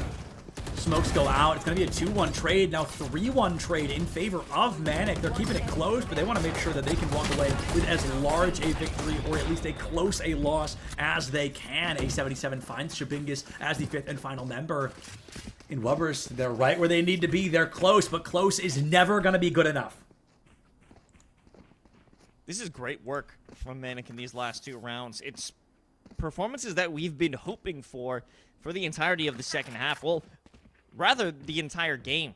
They have been able to have flashes of brilliance, but now things are starting to come together oh so late. But it is possible that Manic can keep this train going. The money situation is starting to dwindle for Wubbers. Maybe in 2 rounds they'll be on a light buy if they even decide to do that. And we have ourselves in another stacked B hit. Crescent cannot peek this. Crescent cannot do that. Oh, turret goes down. Lockdown available. Crescent holding up close and personal. Maybe getting a little too confident in there. What has been very impressive accuracy up to this point. So this performance may not be the one they are looking for. But with a double A77 pick. Shabingus answers out with a double of their own. Now it's only a 1-player advantage for Manic. Is Manic going to get hashtag Shabingus? This Recon Bolt could make or break this series right here. It goes out. It's not going to be shot. Crescent's location just barely dodged. Smoke goes down. Shabingus caught in the corner. Vinny whiffs the shot. Shabingus gets the trade. 2-2. There he goes. Shabingus with the 4K. Is it a Shabingus ace? Will Manic get hashtag Shabingus? They absolutely will! They get hashtag Shabingus! And the Wubbers are going to emerge victorious 13-8 over Manic. My goodness, Los. What a way to end the series. The player we hype up for no reason the entire game wraps us with a hashtag Shabingus 5K. What a way to wrap up a great game. I mean, what are you talking about? No reason. He's been Shabingusing all game long, Septilence. What a finish in the end. Off the Odin, no less. Unbelievable stuff coming out from the Wubbers. They took it 13-8. But, you know, you gotta give some prompts over to Manic. Manic made a great second half run. They showcased that they are capable of making some wonderful plays. I'm talking about Bless and Crescent finding some incredibly clutch moments for them to save their team from the brink of death. But no, it was the Wubbers who sent them over the edge, and they've made their way into the quarterfinals. We'll be checking out those in just a few moments, so don't go anywhere, folks. The Fighters Cup presented by the United States Marine Corps will continue in just a few. The future is threatened by enemies often unseen They alert Marine. and unexpected. In the midst of an uncertain and evolving world, the need for Marines to defeat these shifting threats is critical, because the need to ensure stability for our nation has never been greater. When there are battles to win for America's future, there is one constant: Marines.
Welcome back, everybody, to the Fighters Cup presented by the United States Marine Corps. I'm still Cyclist, joined by the handsome, talented Carlos Ivan as we jump into the round of 8. The quarterfinals, as some others would call it. Yeah, round of 8, quarterfinals. That's the same thing. That is exactly right. We are Groot versus expect the expected, and no, not the unexpected. Expect the expected. They're And reasonable. They're realists. They're reasonable people. You should have expected them to get to this point because here they are in the quarterfinals. Will we expect them to get to the semis? I don't know. Is it expected? Whatever the case is, we should expect that. I think we're ready for a matchup that is sure to be heat, as basically every match in this event has been. Seriously. Even though some of them have been a little one-sided at points. Yeah. Round of 64. Yes. Other than that, they have been peak Valorant. Yeah. I think we're going to continue to have some exciting times as we close out the rest of the day here at the Fighters Cup presented by the United States Marine Corps. Both of these teams sporting some serious names. I believe Expect the Expected has a core of previously competing under the name Veers Kittens. That is if I'm not correct. mistaken. Well, Veers I mean, Kittens, who won week 2, Los, by the way. This is a team that has won the Fighters Cup presented by the United States Marine Corps before. They have made it to the quarterfinals, so they're really feeling good. And something that goes to show about how close all 65 teams that signed up today are, they won a Fighters Cup. They were the 37th seed going into today. So it's unbelievable how close these teams actually are across the board. And I hate to say it, but how unimportant your seed placement may initially be. It's not about the placement, it's about the performance you bring to the table. And 37th seed here, Expect the Expected, is proving that in droves. yeah, and one team that we were really highlighting at the beginning of the day, Bruce Banner, has then been upset, dethroned from the power that we had given them, the gamma rays that we gassed them up with earlier in the day. They're out, and they performed so well at the beginning of the tournament, but now they're gone because there are always going to be more teams that are stepping up the competition. And that just tells you how tight, how very competitive this entire event is that's been going on for 5 weeks. We got one more week after this before the Fighters Cup retires, at least for the time being. So we don't know how many more strong teams are going to pull up to this dang thing because it is an open call. Anybody can come in and roll. Yeah, and as seed placement goes, right, the traditional expectation is top 8 move on, right? But in reality, seeds 3 and 4, and I believe the 5th seed as well, have all been eliminated. Bruce Banner, as you mentioned, fell to the 46th seed out of, how many teams was it? I forget. 65. That's what it was. So 46 out of 65. Mind Control, the 4th seed, lost to the number 13 seed we're going to get to see right now. We Are Groot. So they're coming in with a lot to prove. They've already taken down the 4th seed, so the 37th seed should not be a problem, hypothetically. But the Expected did not get here for free either. They have fought their way wholeheartedly into these quarterfinals. And as we jump into whatever this best of one map may be, it's up to these teams to decide who wants to move in to those semis. So our map of the day, our map of what will be our final series of the day, but not the final series, is going to be Haven. So we are keeping the ball rolling on new maps. So this is the first time we're going to get to see Haven here today in these quarterfinals. Los, this is a fascinating map. It's the OG3 site, so there's a lot of versatility to be brought to the table here. Yeah, Haven's definitely going to be one of the favored maps, whether we're talking, as we always will eventually come back to speak of Collegiate, which I don't know if you knew. But Where we are from. We're kind of into that. It's also just a map that everyone is consistently feeling themselves on. Like, this is a constantly scrimmed map. You will often see best of threes sport this map somewhere in the pick bands. It's always going to be here, or at least like a solid 80% of best of threes will have this involved, and I love it. There's so much versatility, so many options, and quick rotations can be made, but it isn't as long drawn out as you would find a map like Lotus, where quick decisions are everything. You can't drag things out to find a very solid result. So I'm super excited, and there's also so much agent composition versatility. Yes. Yes, I think you raise a really good point there because there's an agent we talked about a lot during Ascent that we didn't get to see, and of course that's my boy Breach, who is very beneficial on this map in particular, on Fracture as well, but we don't talk about Fracture anymore. So I think this is the map where if we're going to see a Breach, it is going to be Haven, especially on the defense. He is very powerful at finding the openings, at getting the eliminations, and getting the shocks so the rest of the team, or the flashes, excuse me, the stuns, so the rest of the team can capitalize. And I was going through to find Veers Kitten's roster from the last time I saw them, which was week 2, which is when they won. And I do want to note, I finally pulled up that King Vinny, who we just saw last game, was on Veers Kittens at the time. So there is at least one open slot for the side of Expected the Expected, a team player that I have not had the chance to run into yet. So I'm eager to see who that's going to be. Well, we'll get all the information as we jump into the Agent Select very shortly. I am hoping for, though I don't expect we'll find it, is another ISO pick. I think that would could be actually sick. be a pretty solid pick considering both A and C long. That would be a very useful avenue for contingency and undercut. Give yourself protection as you clear that initial cubby. Give yourself protection as you push out onto A site, or use that vulnerability to get anyone who's playing it a bit closer and you have that information confirmed. And as well as the kill contract. There are so many awesome ways that you could use his abilities because they all act in just big old straight line. So you will be able to take advantage of that. I'm not sure if we're going to see it so deep into the matchups. Sure, right. Because, especially BO1s. Exactly. You're coming up with teams who are seasoned, grizzled, ready to go. So if you want to use an ISO pick, I feel like that's much safer in a BO3. I can agree with that, definitely. And I think, if I'm not mistaken, if you survive this, you've made it to the BO3s. This should be the last BO1 of the day for these teams. So maybe then you get a little crazier with it. You have a little bit more fun with it. You bring out the ISO. But all things considered, I think there is a lot to be wanted here. I think there's a lot on the line. You make it this far, and I believe as we've entered top 8, you do make the prize pool with at least $300. So, I mean, but bare minimum, you've entered the prize pool. You've hit $300 on the board, which is very exciting, and that at least is it makes the hurt a little less if you lose here. Yeah, no, I mean, you're getting some dough, and whoever wins this, minimum, they get put into that third or top 4, and that gets $500 guaranteed. So that's great. The money is here. It's ready to be seized. All you have to do is earn it. And these teams aren't so far away. Just a single map just to get a $200 pay bonus. And that's what you love to see because this has been offered for 5 weeks so far. Great prize pools here at the Fighters Cup presented by the United States Marine Corps. Another one next week. And it's just great to see. The final one next week, I believe. The final one next week. It's great to see that there's plenty of cash, plenty of open tournaments that we're having every Sunday that teams can pull up, just make some extra dough, and hone their skills in Valorant. Yeah, I mean, seriously, this became so popular that the Fighters Cup presented by the United States Marine Corps, they literally upped the prize pool because we were seeing such high competition. They wanted to reward more teams and more players who couldn't make it to what I believe was only top 3 at the time. I don't think 4th place even got anything, or maybe they were tied with 3rd place, but the point stands. They've opened it up to so many more teams walking away with at least something. So there's even more encouragement to joining this. If you're watching, you're like, golly, do I want to play in the Fighters Cup? But what if we don't earn any money? You've got to make top 32 at this point. You've got to win hypothetically one game, and your team makes at least $100. That's very cool. So that's something to look into because 17th through 32nd place make $100. So there's a lot of money on the line. There's a lot of money to reward a loss, even if you do find one. But all things considered, I think these teams are definitely looking to move higher up to at least 3,000, to at least 1,000, to worst case scenario 500 in that 3rd and 4th place.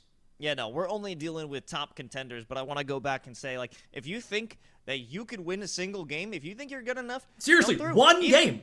Even if you think you're bad, come and play. You might actually win. You might end up learning something by going off against a much stronger team and thinking, wow, they kind of destroyed us, but here's how we could do that too. And, you learn a little bit. You take away some information on how you could somehow not get destroyed as bad next go around. And that's what it's all about, getting better and getting money.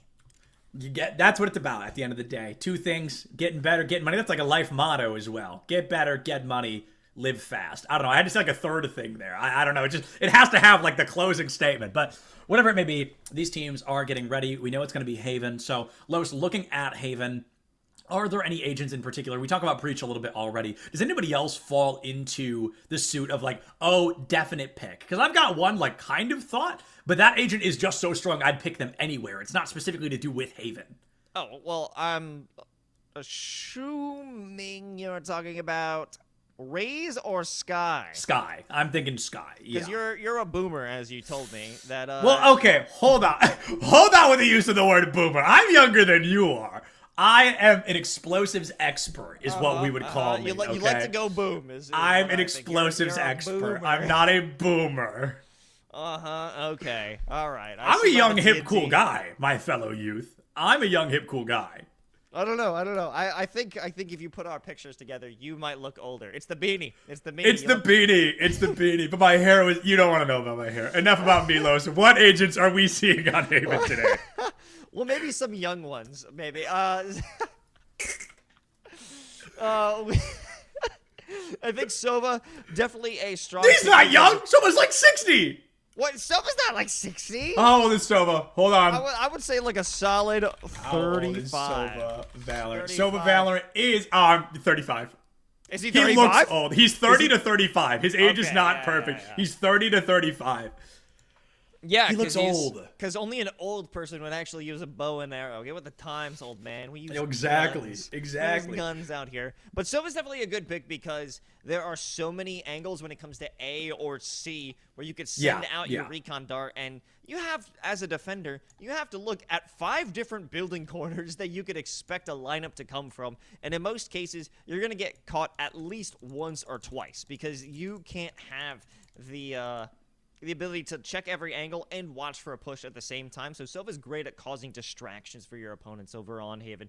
As well as, I would say, Omen, probably going to be an easy pickup. And if you don't go, or you do go for that double controller, a Viper might be another option. I like the Viper pick a lot, and I think she's really fun on this map. A good friend of mine plays Viper when we play this game, and he plays her on Haven. People are like, why are you playing Viper on Haven? But he makes it work. I think she's kind of a more niche agent on this map in particular, especially with Icebox gone. She's not as guaranteed insta-pick like she used to be, so I think this is a map where she's pretty underrated. Her wall in particular, separating or isolating sites or fights, could work really well, all things considered. So there's a lot of versatility. I had not thought of Omen, but I think you're totally right. I think Omen is the agent that, we are probably going to be seeing here. Sky as well. I think the rest could be up in the air, but I think you've got a pretty solid lineup there. Omen, Sky, Sova, Viper, blank. Wild card. And we got to talk about how good Omen's ultimate is. Definitely. Good is...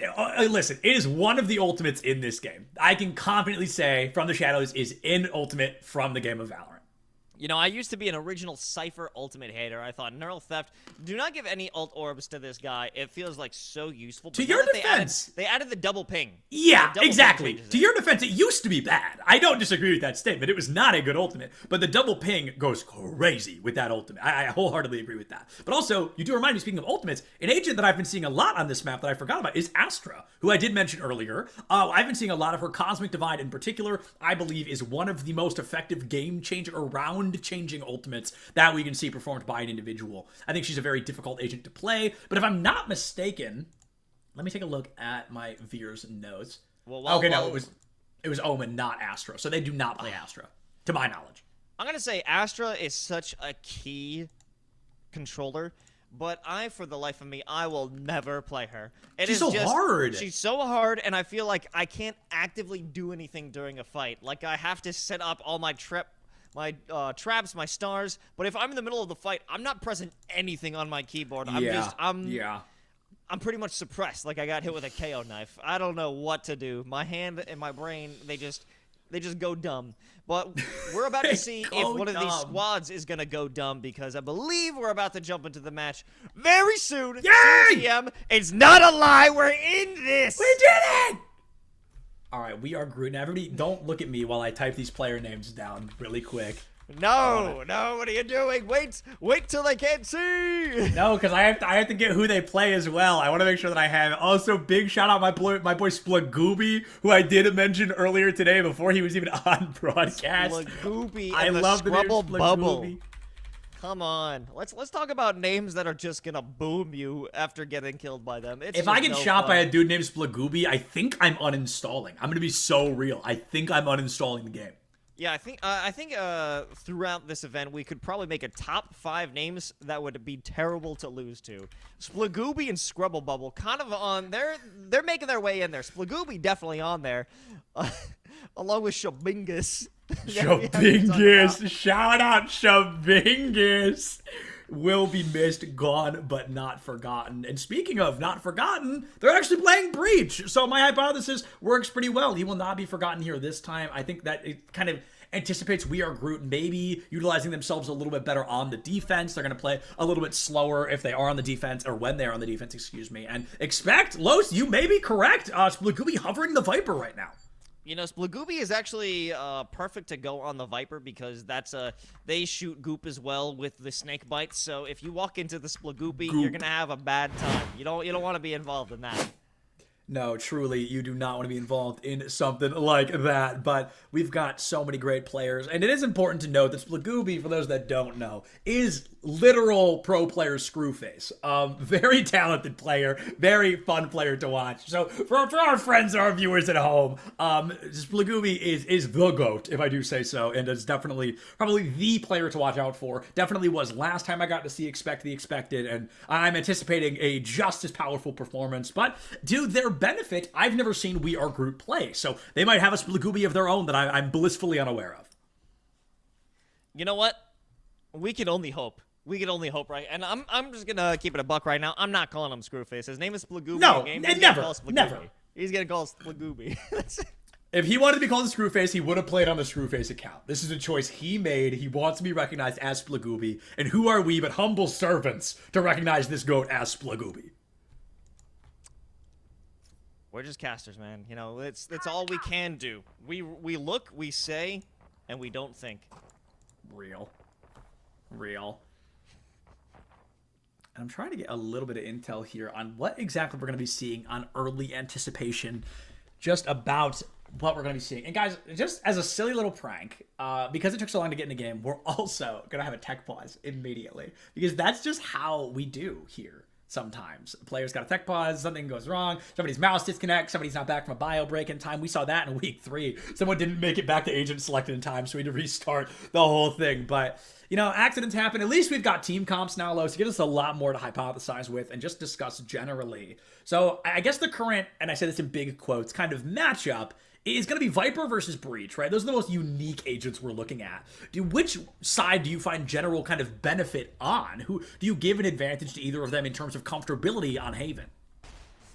I think this is kind of one of those things where we just wait and see, where both of these can be incredibly effective in their own right when we see them play out. And, you know, this is a great wall. It's going to allow Expect to walk onto site. Fate completely blinded by that guiding light, but they're still good to go. Scrubble Bubble, though, takes matters into their own hands, and they win it paint, putting in more pressure. And there's not a darn thing that Groot can do to defend C. And if there's one thing you didn't expect, it was Paint just nonchalantly walking into sight with a Sheriff, absolutely cleaning house there. A notable performance off rip is going to be incredibly beneficial to the side of Expect the Expected. It's a pistol round after all, but they are definitely looking for this win. It would be our second flawless, but it's unfortunately it won't be. Sadie takes Paint for the road, and Expect wins the pistol round in pretty quick fashion. Good for Sadie to just try and take that one, get a little 200 credits, just to be above their fellow player. However, we're seeing this get right into the action. Vandal and Guardian off the rippy dippy. So we know that this is about to get certainly insane. But this isn't a very fast-paced squad. Right. The only one who moves really fast is going to be Paint. And they have to get those openers, only followed up by Veer's guiding light. So that's how they can explode onto site. But explode, it just doesn't feel like it's going to be the right name to characterize what they're doing so far.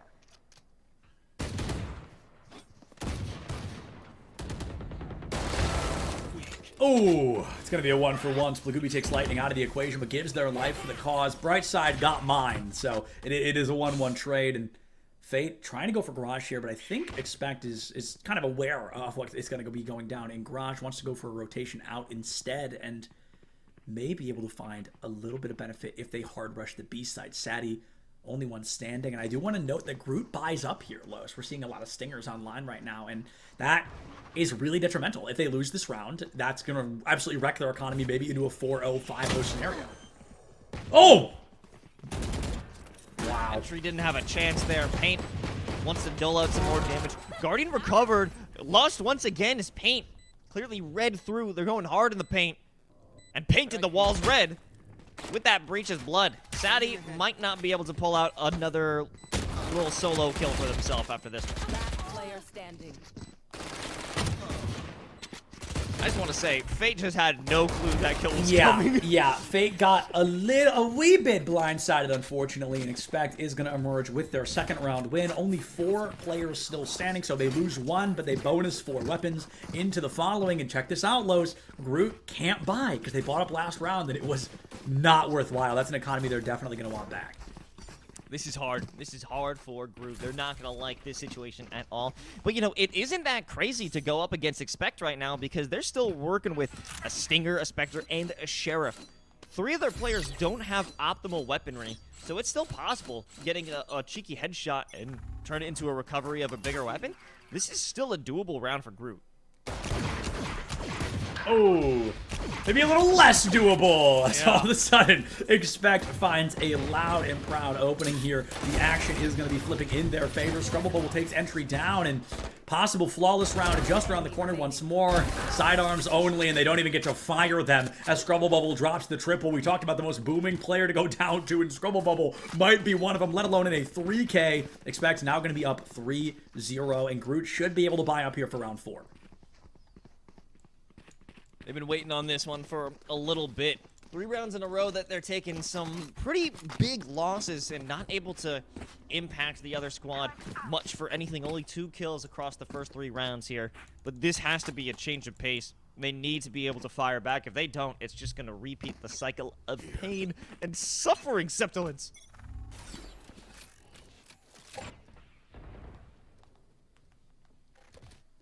Free setup here over on B site.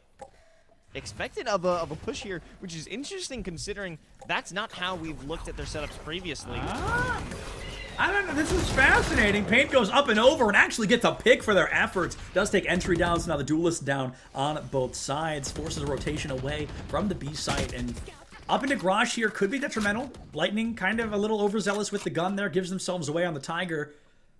And that, I don't know. That felt like a bit of a clunky play, but it feels like it worked because Expect is panicking a wee bit. Bloodbath and Sewers just around the corner. Can this Sova pick up anything? Sadie misses the head angle, immediately gets out of dodge. Yeah, doesn't get that first shot. Has PTSD from the last round. Thought, I'm not gonna do that. We're not gonna put ourselves through that one again. Yeah, learned the hard way, but at least they learned.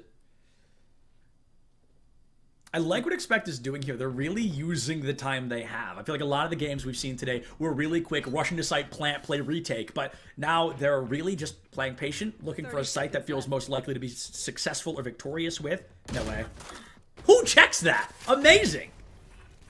Yeah, they're not playing around. And you can tell because Fate was looking at that angle for quite some time. Yeah. But Veer now had an even better one. Reformed right around the corner, expecting players to come around, but that paranoia makes it so difficult. Veer just out of reach, able to turn it into 3 kills. It's all up to Sadie. Ooh. But they found one. Reformed is gone. 2 players still on site. It's all about getting into the perfect angle.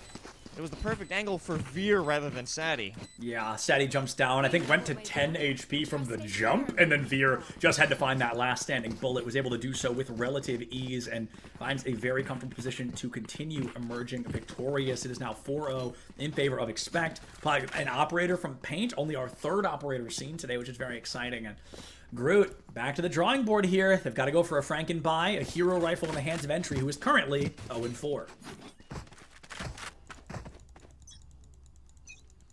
Jeez, currently, Groot, only 5 kills among them. And they both belong to the top 2. Yeah. 3 players up on long now. Nobody there to defend it. And it'll strain defenses even more with Reformed's kills. That's pulling players away from Garage. They're not looking at C proper. Yep. Dark cover to stop it, but that's not going to prevent them from walking out. Ooh. Veer takes down another one. Fate, only a classic to their name. Even buying light armor here is quite fascinating because you're still one-shot territory if they have Vandals, and we know they do. Fate swaps to the Sheriff here. Here's the Shadow Step. Oh my goodness. The spray and pray takes half the HP down. Reformed again. I'm noticing a lack of trigger discipline from pretty much everybody in this lobby. I think from Groot it's coming from panic, from Expect it's coming from confidence, and Entry is certainly gonna be confident with that play. Expect up now 3-2. Seekers out. Interesting. Oh, that completely ruins the flank that was being built upon. Entry destroys that cabbage. They have to know around this corner is only going to be death, but that's how every corner has been for Groot at this moment. Use the recon dart, but it's not going to pick up anything, and that's an up! Entry gets Veer. It's a 3K out the gate. Very winnable. Paint misses the shot. Has the op. Has to reload. They have the location with Scrubble Bubble on the flank through Garage. Puts it down to the Jet. 5 HP in a dream, but it turns into a nightmare as Paint with the classic. Do they make it out with the op? Yes. Gonna be a lot closer than they wanted, but a win is a win regardless. And Expect now up 5-0 here on Haven, which, to be fair, is traditionally attacker-sided. That may be the case. I mean, the last round was their best bet at turning things into their favor. It comes down to just the inability in those crucial moments to land those kills. Entry did good, though. Entry coming out with what I believe it was a 3K to make that round much more doable. But Veer's Cabbages, the Seekers, blew their opportunity. It blew the cover, and it stopped the flank from, I believe, Fate to make it happen. And Fate was not there to hold Fate. anybody's hand in a moment like that. But wowza. Speaking of Sadie, Paint dismisses them from the fight and puts Expect up 5-4 here in round number 6. Now, as a reminder for those at home, the importance of round 6 is that if Expect wins this, they cannot be losing going into the second half. Worst case scenario, it would be tied up 6-6. And with the way that Expect has been playing right now, I highly anticipate that we may be going a lot higher than 6-6 on the board in favor of Expect. They have been dominant, they have been performative, and they are really showing up and showing off against their opponents. We are Groot, because right now Groot is just being thrown into a wood chipper.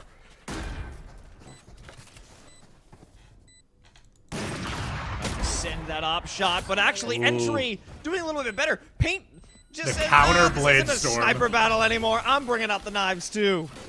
Lethal with it. A counter blade storm, not something we see very often, but when you've got an operator that close, you know, only certain people can be good with snipers up that close. Maybe I'm one of them, maybe I'm not, you know what I'm saying? But all things considered, the blade storm is a bit easier to work with, all things considered. Oh, we've got Blank on the Marshall, on the Guardian, on the Marshall. Do we want to go back to the Guardian? You got some One time. more for the road. Going up against that op, it could be a great opportunity because the Marshall is such a supreme weapon. Yes. If you just hit that one shot, it can turn the tide of an entire battle. But it doesn't feel that the waves of change are coming, not this round, especially with the weak bye. 2 players already so deep into A-Long. Sadie. Oh, timing diff. Are you kidding me? Luckily enough, the boxes are in the way. Paint has the dash prepped. Oh my god!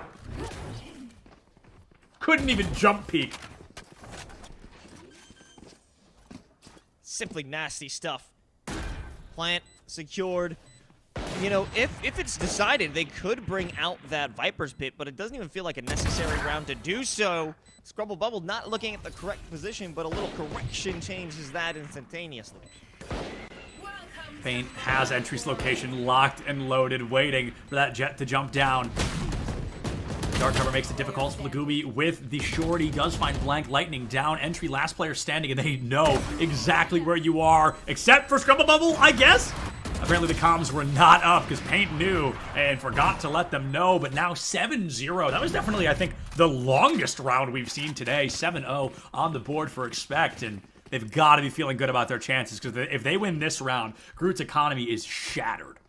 Yeah, big investment from Groot, especially from Entry. Here's the operator once again. We've seen good plays from it. We've seen also Blank Aims be able to get some shots off with the op, but this is going to be critical. What I'm liking right now is the fact that Reformed has the op currently, perhaps just a taxi to bring that around, or locking down C long if that's going to be an angle to be held. Drop some utility over on mid so they can't get too advanced, that being Groot can't push out if they want to. Blank Games is going to make that move, though. The B side has been the least lucky so far for Expect, and I say that tentatively because they're up 7-0 after all, but this is the site where things tend to get really close. Blank finds that first pick on a Splagooby. Entry puts Reformed down as well, and Expect all of a sudden finds themselves in a numbers disadvantage for the first time in a long time. A late Hunter's Fury out, one player down. We're tied up 3-3, and the Hunter's Fury does tech Paint just a bit, 45 HP, but standing regardless. Lightning dismisses Scrubble Bubble from the fight. And this could very, very likely be a round win for Groot. They've just got to play cautiously and not take 1v1s. They're coming back. It's all going to be circled around B site. Lightning and Entry. They lock it down, and finally, Groot will have their first victory. Hand that diffuse over back to Sadie because that Hunter's Fury certainly was critical. It spotted out. Yes. It spotted out the Jet in their back line, so it made it easier and removed the health. More pressure being put on Expect the Expected allows Groot to breathe a bit easier, play their different angles, and poke and prod Expect until they can't fight any longer. But that's just the first of many that they have to do. They're still down by 6 rounds, Septolins. Yeah, best case scenario, they go into the second half 7-5, which is not great. It's doable, it's very winnable. That also requires them to win the next 5 rounds in a row, which is a very tough ask. Or the next 4 rounds in a row, excuse me. So they could very likely make it happen, but was that round a little bit of luck? Was it the exact advantage they were looking for? Are they just starting to finally get warmed up here in this 4th matchup that they've played today? Well, there's only one way to find out. Paint on top in B, but Fate is right around the corner. No one's on B explicitly, and all the utility has been destroyed, so this has to be a longer retake game, unless Fate's just gonna thug this one out. Ooh. And swings out, stops the play from happening. Now there's a Rolling Thunder! Fate was just around the corner, and they decided that Groot's time is not done quite yet. Reformed able to take down Lightning and Entry with an op. Barely misses the shot, does not go for the wall bang, but Splagooby and Garden is down. Fate falls as well. A fascinating lockdown from Reformed, but one that I really like. Blank Aims is going to push up and through, overextends, and it costs them their life. Last player standing, Reformed, 30 HP in a dream. The drone gives him away. Lockdown comes to a close. And they cannot buy enough time here, Los. They need to win this out in a 2v1 with 30 HP. They are less than a bullet from death in this moment. Reconnaissance found everything. Reformed on logs. It's all about Sadie's swing. Sadie only needs to get a leg. That's it. Wow, and it's 1 bullet from Sadie. That seals the deal, puts a victory on the board for Groot once more. This game, if it's all about one thing, it is momentum. And Groot, they have finally just found their stride here 9 rounds deep into this best-of-1 series. A 7-5 isn't a bad half score at all, especially if we're going to look at it as an attacker-favored map. Entry back with the Operator. Paint considering bringing it back because they do have the funds to make this happen. Yep. They could opt to go for another op battle, but it will dig very deep into their credit pool, and perhaps they just want to keep things going in case this round doesn't work in their favor. Yeah, I think that's maybe a little more likely. You lose 2 rounds, you've got to keep the energy moving, and you've got to make sure your economy does recover enough. Losing 2, I don't think they have that confidence anymore of course we're going to win. They really need to play this 1 round at a time, and already Paint might find that first blood if Sadie or Entry makes that entry out of the smoke, but it's a trick angle! Blank is going to take Paint down. Luckily enough, Splagooby is there for the spray transfer onto a double kill to put Expect up 4-3. The smoke is down. Everybody's boxed out towards center field here. An Entry ties us right back up 3 on the board, both sides. Big kill. The Spike is trapped inside that little cubby. And the Op is looking down. They do have an opportunity to use the smoke to get on out of there, but it'll actually be the fact that they walk away. But there's also a pinch. It's Fate who drops the Spike once again. 3v2. Groot has not, if I'm not mistaken, they have not lost a matchup in which they had the numbers advantage yet. Every time they'd lost, it was almost a clean sweep in favor of Expect, but when they had the numbers like this, they emerged victorious many a time, and Splagooby almost caught out. Lightning still playing it slow, pulls out the knife, goes in. What a flick onto Splagooby. Lightning almost seals the deal with lightning speed. They take Splagooby down and out. 1 player left standing, and Reformed couldn't clutch the 2v1 last time, but they've got a lot more HP to work with. Oh, no, they're cooked. They're cooked. Oh, no way! Reformed isn't done yet. Fate hits a tap. Fate is still looking over toward Link. The timing! No way! The timing is perfect! Reformed Reformed just held it down and Fate walks right into the crosshair. What Reformed, a I'm finish for sorry. Reformed. Reformed, I'm so sorry for ever doubting you. Please forgive me. Oh my goodness, what a play from Reformed. Bottom frag of Expect shows up in dividends, nearly doubles the amount of eliminations they had in that round alone. Holy crap, Los, what a way to steal momentum right back for your team once they lose it. You said he's cooked. He said, no, I'm the cook. And He's won that. cooking! What a clutch. Oh my god. Groot, they had it in the palm of their hands. They simply had to converge as a unit, but they allowed the 1v1s. It shouldn't have been possible, but we had to expect the unexpected from Expect they expected. Back Expect. to basics. Expect! You have to. Back to basics here. Elder Flame Judge in the hands of Fate. They want to be the judge and the jury, but they have to make sure they don't get executed. Entry out. Great shot with the op here. And Reformed, just like me, only ops when I'm bottom frag, and I'm almost always bottom frag. Wow! Why did Blank just absorb so many bullets before going down? My goodness. Pain gets the trade onto Sadie. Lightning center field into Garage. The approach is out. They know where one is. They're being flanked by the other. A-site wide open, and I think Expect is fully aware of that fact. At this point, Groot just has to pick up some weaponry, fallen opponents, and that's going to be their best bet to bring this one back. If they decide to make it happen, no, they're going to go from B and hit through Link. That's their choice. Because Expect the expected, probably expecting something from the flank. Just no ready yet. Bomb grenade out.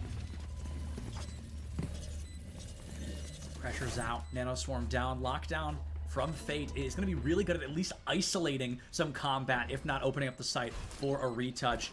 I literally did not know where Veer was for a second. That was very confusing, but it's going to be a low and slow. They're going to prevent a defuse. The approach is up. The flash is out. The shots find Purchase. Lightning is gone, and Veer finds Fate. Expect 9th round win now on the board. One more to double digits here in the first half. Even if it wasn't a headshot to finish them off, that snake bite was supposed to land on the spike itself, but Yep. it actually hit Fate in the face, I believe, and then dropped the vulnerability right underneath their feet. How frustrating. I mean, the result was going to be the same, but it's even worse to get Yeah. pegged in the face by a man named Slagooby. Nothing worse. I cannot imagine a worse fate than being struck down by a man named Splagooby. Final round of the first half here, and Slagooby What will Just- Splagooby? well, it's another case of expect the expected, putting in some serious pain seconds after the round begins. Only, what, 20 seconds go by, and we already see control handed over to the attackers. Expect has been so good about taking the advantage just when they needed it to get onto site, and they are going to be able to get that spike plant down. All of a sudden, Groot racing against the clock. Lightning has it from the shadows, and unfortunately going to get sent to the Shadow Realm by their counterpart, Scrubble Bubble, not Scrubble. Expect 5v2 in favor. Fate goes for a gun, and it's not a good one to work with, especially from the heavens. The spray and pray out entry down into sight, but I think Groot is going to be cooked here. Player standing. Scrubble takes Fate down. It's up to entry to find it. They're dismissed by Veer, and that will be the 10th round win for Expect. Now, I don't know if Splagooby is calling the shots for Expect, but if they are, they're directing this like a Splamovie over here. This is such a clean showing from this team. Notably cleaner than I think I've ever seen them before. Absolutely class act coming out from this team. 10-2 right now. I'm curious. Now on the defensive half, or rather the attacking half, we said an attacker-sided map. Can we find Groot, pick up some more rounds, come in with a stronger opener? I certainly believe it's possible with the utility that comes out from Breach. It makes attacking that much easier because you could follow up on the utility rather than wait for someone to walk into your utility. It all culminates to this moment on the pistol. And 3 players from Expect, or actually 4, are waiting for them on A. Oh, great shot onto entry here. This pistol round is pivotal. If Expect wins this, they could very likely snowball themselves into a victory. As a reminder, they were winning at 1.7-0, I believe. They're no stranger to winning the first several rounds in a row. Lightning goes for the plant. Flank in through Garage. Gets the read. What a flick onto Reformed. Caught out. Makes it a 4-4. Hard rush up through C. Long. It's a quiet one. Corners checked. And check this out. Nobody from Groot is the wiser. But Paint gives them away. An early spray. Can they win this match out? Paint is up closer than they ever would have expected. And it will be a 1-1 trade. Puts us on a 2-2 lineup. One enemy remaining. Backline from Scrubble Bubble. Lightning down. 2v1. Caught in Garage. Has an angle, though. Fate is just Pros don't fake. Or they completely do. out of luck here. They have to spray. Getting half forces Fate to spray and then Devastating. give up their position. That's a tough one. That's a very, very tough one, unfortunately. Expect the expected. More than well positioned to put this one to bed and make Yeah. their way into the semifinals. Only 2 rounds separate them from minimum $500. Dang. Dang indeed. Golly. 100 smackers for each one of these players. 100 buckaroos, dollary dudes. That's so many buckaroos. I know. That's so many buckaroos. Let's talk about how many pennies that is. That's like a lot of them, At least 30, at least. give or take. I was just doing the mental math of how many pennies are in that, but we gotta get to the Me game. too, and my answer is definitely wrong, so we should probably just move on. The way that entry is trying desperately not to move on to the great beyond of being eliminated here in top 8. It is a large climb from Groot, but I've seen teams do more with less.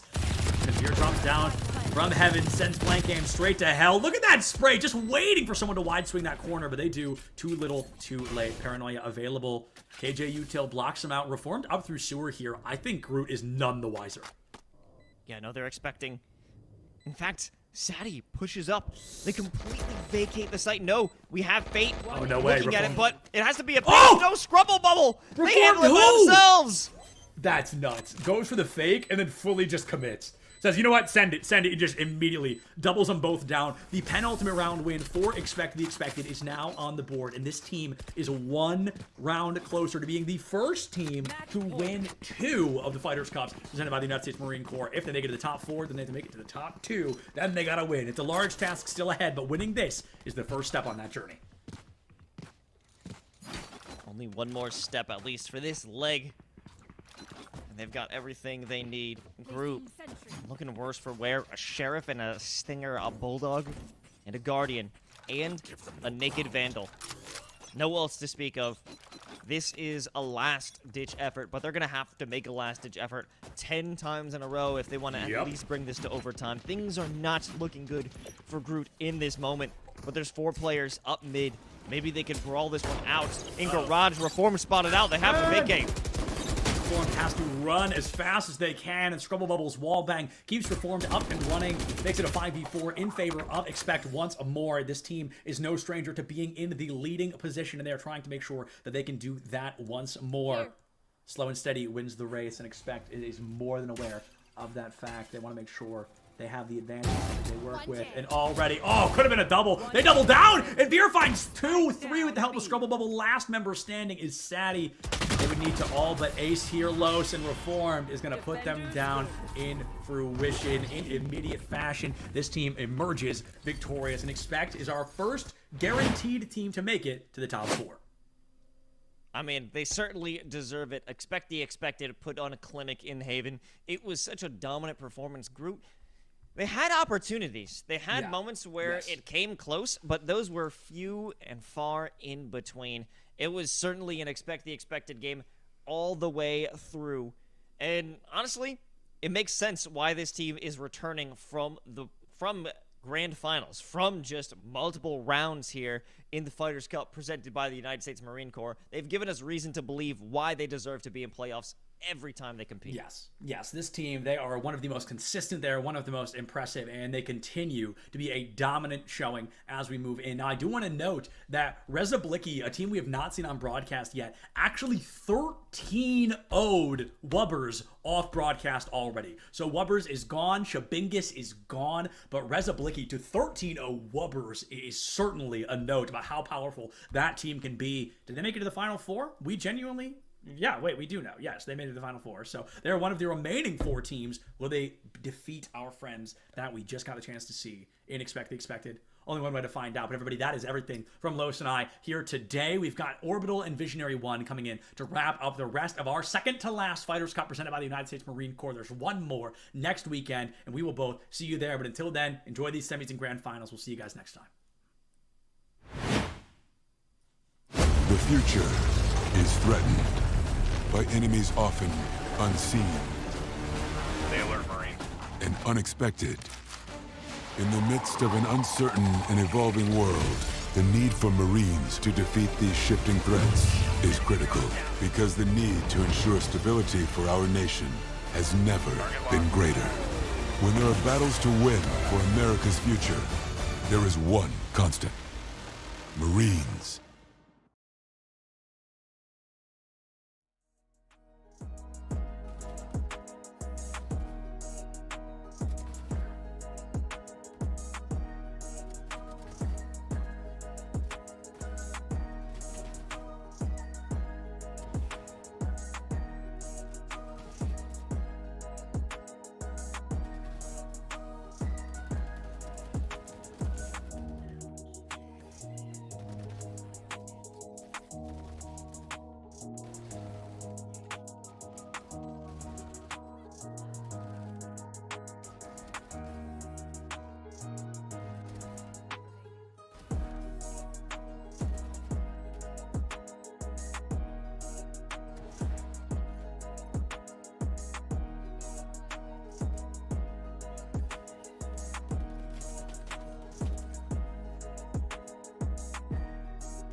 And welcome here, everyone. We're excited to be back for the semifinals and the finals of the Fighters Cup here, presented by the United States Marine Corps. I'm excited to be here. My name is Orbital. With me is Visionary One, and we will be your casters for the next 2 series. After that quarterfinals, we are now into the semifinals and finals, as we stated, and that's where things shake up. We are now into best of 3 format, which is a lot of fun, a lot of silliness can occur, and a lot of great plays as well. Visionary, are you ready? Oh, I'm certainly ready, and I'm definitely ready to get into this next match when we can as well, because 8 hours of sleep is looking well rested today, is all I can really say. Yes.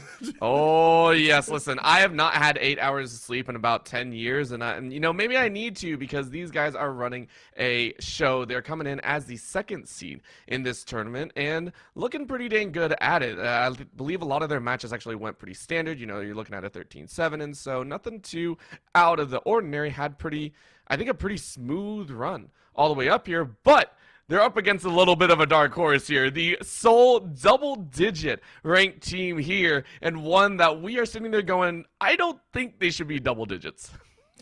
You make it this far, you definitely shouldn't be double digits, but yeah, Shifty 505, it's been a rough road for them. A couple matches have gone to 10. They haven't been pushed to overtime just yet, but a 46 seed playing a 2 seed, and what amounts to be the semifinals right now. A lot of cash on the line, obviously. I don't think this is a run that anybody really expected from a team that's ranked 46, but they're kind of showing, hey, you know what? We haven't competed here yet. We're going to be a low seed. We'll make the gauntlet run. It doesn't really matter.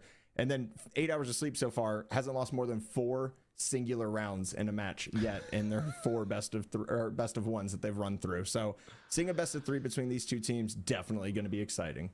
I like it because, you know, Shifty's icon, I believe we were taking a look at it and we were like, this is by far one of the cutest icons. It's just a little turtle with a hat on it, and I'm like, that's amazing. And they are by no means slow. They are crazy fast making their way here, so excited to see what they can throw down. Of course, we do have our 3 maps ready for you to see. As you've noticed, we've gone through some of the basics as well throughout this stream. We've also seen some interesting agents, but we're going to Ascent, Split, and Haven. This is as standard gets. Nothing out of the ordinary. My personal favorite, Breeze, is not there. I am a sad boy, but of course probably not going to see that one for a while.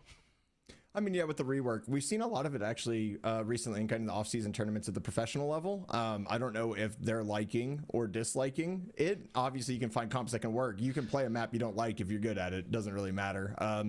Breeze is kind of a weird one, but we're going to go pretty much rock chalk all the way through here with Ascent, Split, and Haven. Nothing really surprising here. The only thing that I've kind of seen is that meta shift on Split, where there are multiple comps viable, kind of revolving around either a single controller and 2 duelist or double controllers. So I'm interested to see that for sure once we get there, but we have Ascent to deal with first. Yes, and I will always lean more towards the double duelist. I love action. I love silliness that some of these players get into. The aggression that comes out with double duelists as well can get very unorthodox at points. You get some of these players and teams that are just like, hey, let's go ahead, we got double duelists, we'll go ahead and fight you at your core, and we'll either go 0-2, 2-2, or, you know, we'll wash you, one or the other. And so it gets very, very silly very quickly.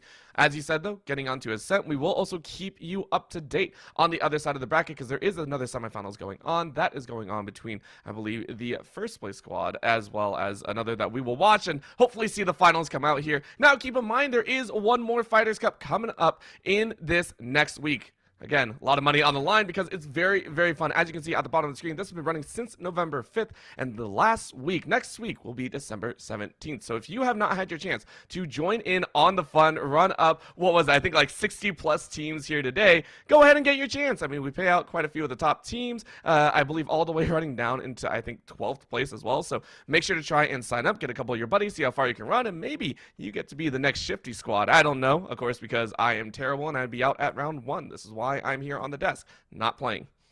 I'm right there with you, but we actually pay out to 30 seconds. So maybe you find some higher ranked homies and maybe pull one win off. You know, maybe get one. But just looking at everything, of course, it's a gauntlet. That's for darn sure. These Fighters Cups have been insane. Casted a final 2 weeks ago, and oh my, we went the distance. All 3 had a 19-17 overtime. I was running out of breath. It was amazing to watch. These tournaments have been phenomenal, and I can't thank the U.S. Marine Corps enough for being able to host them for us, as well as being able to kind of run everything through, and all the talent that's actually showed up to these events as well has been huge. Oh, 100%. I mean, we've seen some fun names, and we'll point them out to you here as well once we get underway with this match, because we got a few names that you may or may not recognize. They're going to be hopefully popping off, but on the same side, it's very interesting, right? There's always that talk, I think, at least between teams of, hey, you know, how much are they feeling well rested, or how strong is a single player inside of a team? Now, granted, they're extremely strong. Don't get me wrong by any stretch of the imagination, but the idea of sometimes, hey, some of these crazier teams can come out here. As we said, you know, the 46th seed coming in here, running all the way to the semifinals. How much stock do you put, Visionary, into one of these star players that, you know, can run up that scoreboard? Or do you think it is really, you know, more about the team communication versus one? The team's only as good as the sum of its parts. I've seen people drop 30 and lose. I've seen people almost drop 40 and almost lose. A great example of that was like Tens on Breeze before it was changed. Dropped 42, and I think that match went into overtime. Like, you can have dominant players come out, just completely take over the narrative, and still not find a way to be able to actually make enough of an impact because there are 4 other players. You have to use your utility properly. So I don't really buy into the fact that one person could just completely take over, especially in a best-of-3 series. All right, I like it. I like it. So taking a look here, we are getting underway here. It will be a very nice, fun, standard composition. I don't see anything out of the ordinary. I mean, this is as buttoned down, you know, hey, run it all the time. We are getting those KOs. Again, this is a straight-up mirror as well. Come on, Jonah. Come on, Jonah. Like, we know you want to lock it in. We know what that's going to be. Anyway, taking a look, Shifty will be on that attack to start things off. And, of course, on the flip side, we'll have 8 hours running on that defense. Yeah, and I was looking at the signups, obviously, and I saw Moose on there. If this is the Moose, that definitely makes a lot of sense on why this team has basically been sleepwalking through. Him on Sentinel is just disgusting. By far one of my favorite players in NA to watch personally. And, you know, I with the Cypher buffs, I would have liked to see maybe him run a Cypher here. You haven't been challenged at all. Like 13-4 is the closest that any team has ever gotten to you. Why don't you run the Cypher that you're known for? See if you can run some new tricky setups with the buffs that he's received. Ooh, maybe get a little bit spicy with it, you know, enjoy it as much as possible. You know, I've seen some of the changes come through, and I've really, I've been interested to see how much teams are enjoying, or at least the specific players. We'll see if it works out here. Of course, getting underway, Shifty are going to have a very interesting time, right? I don't think we've actually seen Shifty on stream. I want to say at least I haven't. So taking a look here, I'm excited to see what they can bring to the table. What exactly makes them some of these powerhouse plays that have kind of pulled them through these double digits, you know, these 23 round games. At the start here, it is looking like a little bit of a chase towards this mid, just hoping to find something. But of course, the very deep play from 8 hours, not wanting to give anything away. And they're not going to want to give anything away. It is the first round. It is Ascent, right? It's going to be pretty standard. We are seeing this mid-rush come through. Juna's going to be able to find one almost instantly. Moose going to get one as well. This is just a bloodbath. Moose on AMA fighting 2. Able to get out, but the spike is going to be down there as well as Penny going to go ahead and swing this. A little bit of a shift backwards as 2 are found. Penny's going to get this down to a 1v3. It's going to be very difficult for Shifty. They're not going to be able to pull that one out. And Moose getting 2 inside of B main is just criminal. We couldn't even show you that one. We just didn't want to let anything happen there. But for right now, a big question mark as well is the fact that Shifty did opt for kind of that skill check, right? Hey, we're gonna go ahead, double check, see how well you are warmed up, make sure you're set to go, and it's doing quite well for the other side. 8 hours. Once again, feeling good with the guns in hand. We do see that Marshall as well as a judge and a quick Odin, because I mean, Physic is just this is the tried and true style. Go ahead, let her rip. And it's just gonna ring on the side of B there. Oh, Penny. 2, 3! Like bowling pins, making a 4th. Come on. Can we get a 4th? Can we get a 4th? Shifty, you're not gonna enjoy that one. Penny with a pistol though. Looking for the ace. Can't find it. Shifty shuts it down. You know what? 4 of a kind. You'll take it with an ace on top. Lear helps finish that one off. Yeah, I mean, just your standard round, right? Are you going to get aggressive on offense knowing that you're on a save and the plant isn't been able to put down? So you're sitting there, you're looking at everything going on. The Marshall's basically an operator. I mean, that's just how it works in round 2. If you don't get the spike plant down, you're not going to invest that heavily when you're in a best of 3 at the beginning of a series.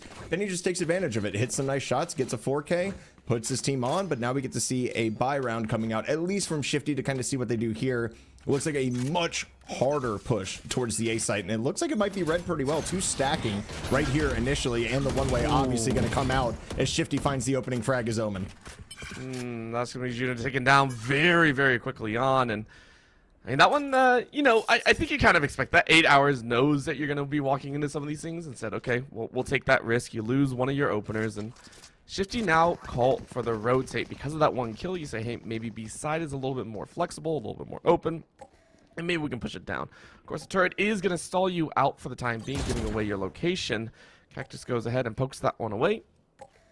And now they go back to quiet. Do they want to rotate out? No. We have the guns. We have no worries. Go ahead and kind of creep your way up. 5 members waiting. And everyone on the side of 8 Hours floating over towards that A site. None the wiser. Still going to take a couple seconds before they actually start rotating. There it is. And Shifty's still taking their time, making sure that they don't leave anything to chance back here.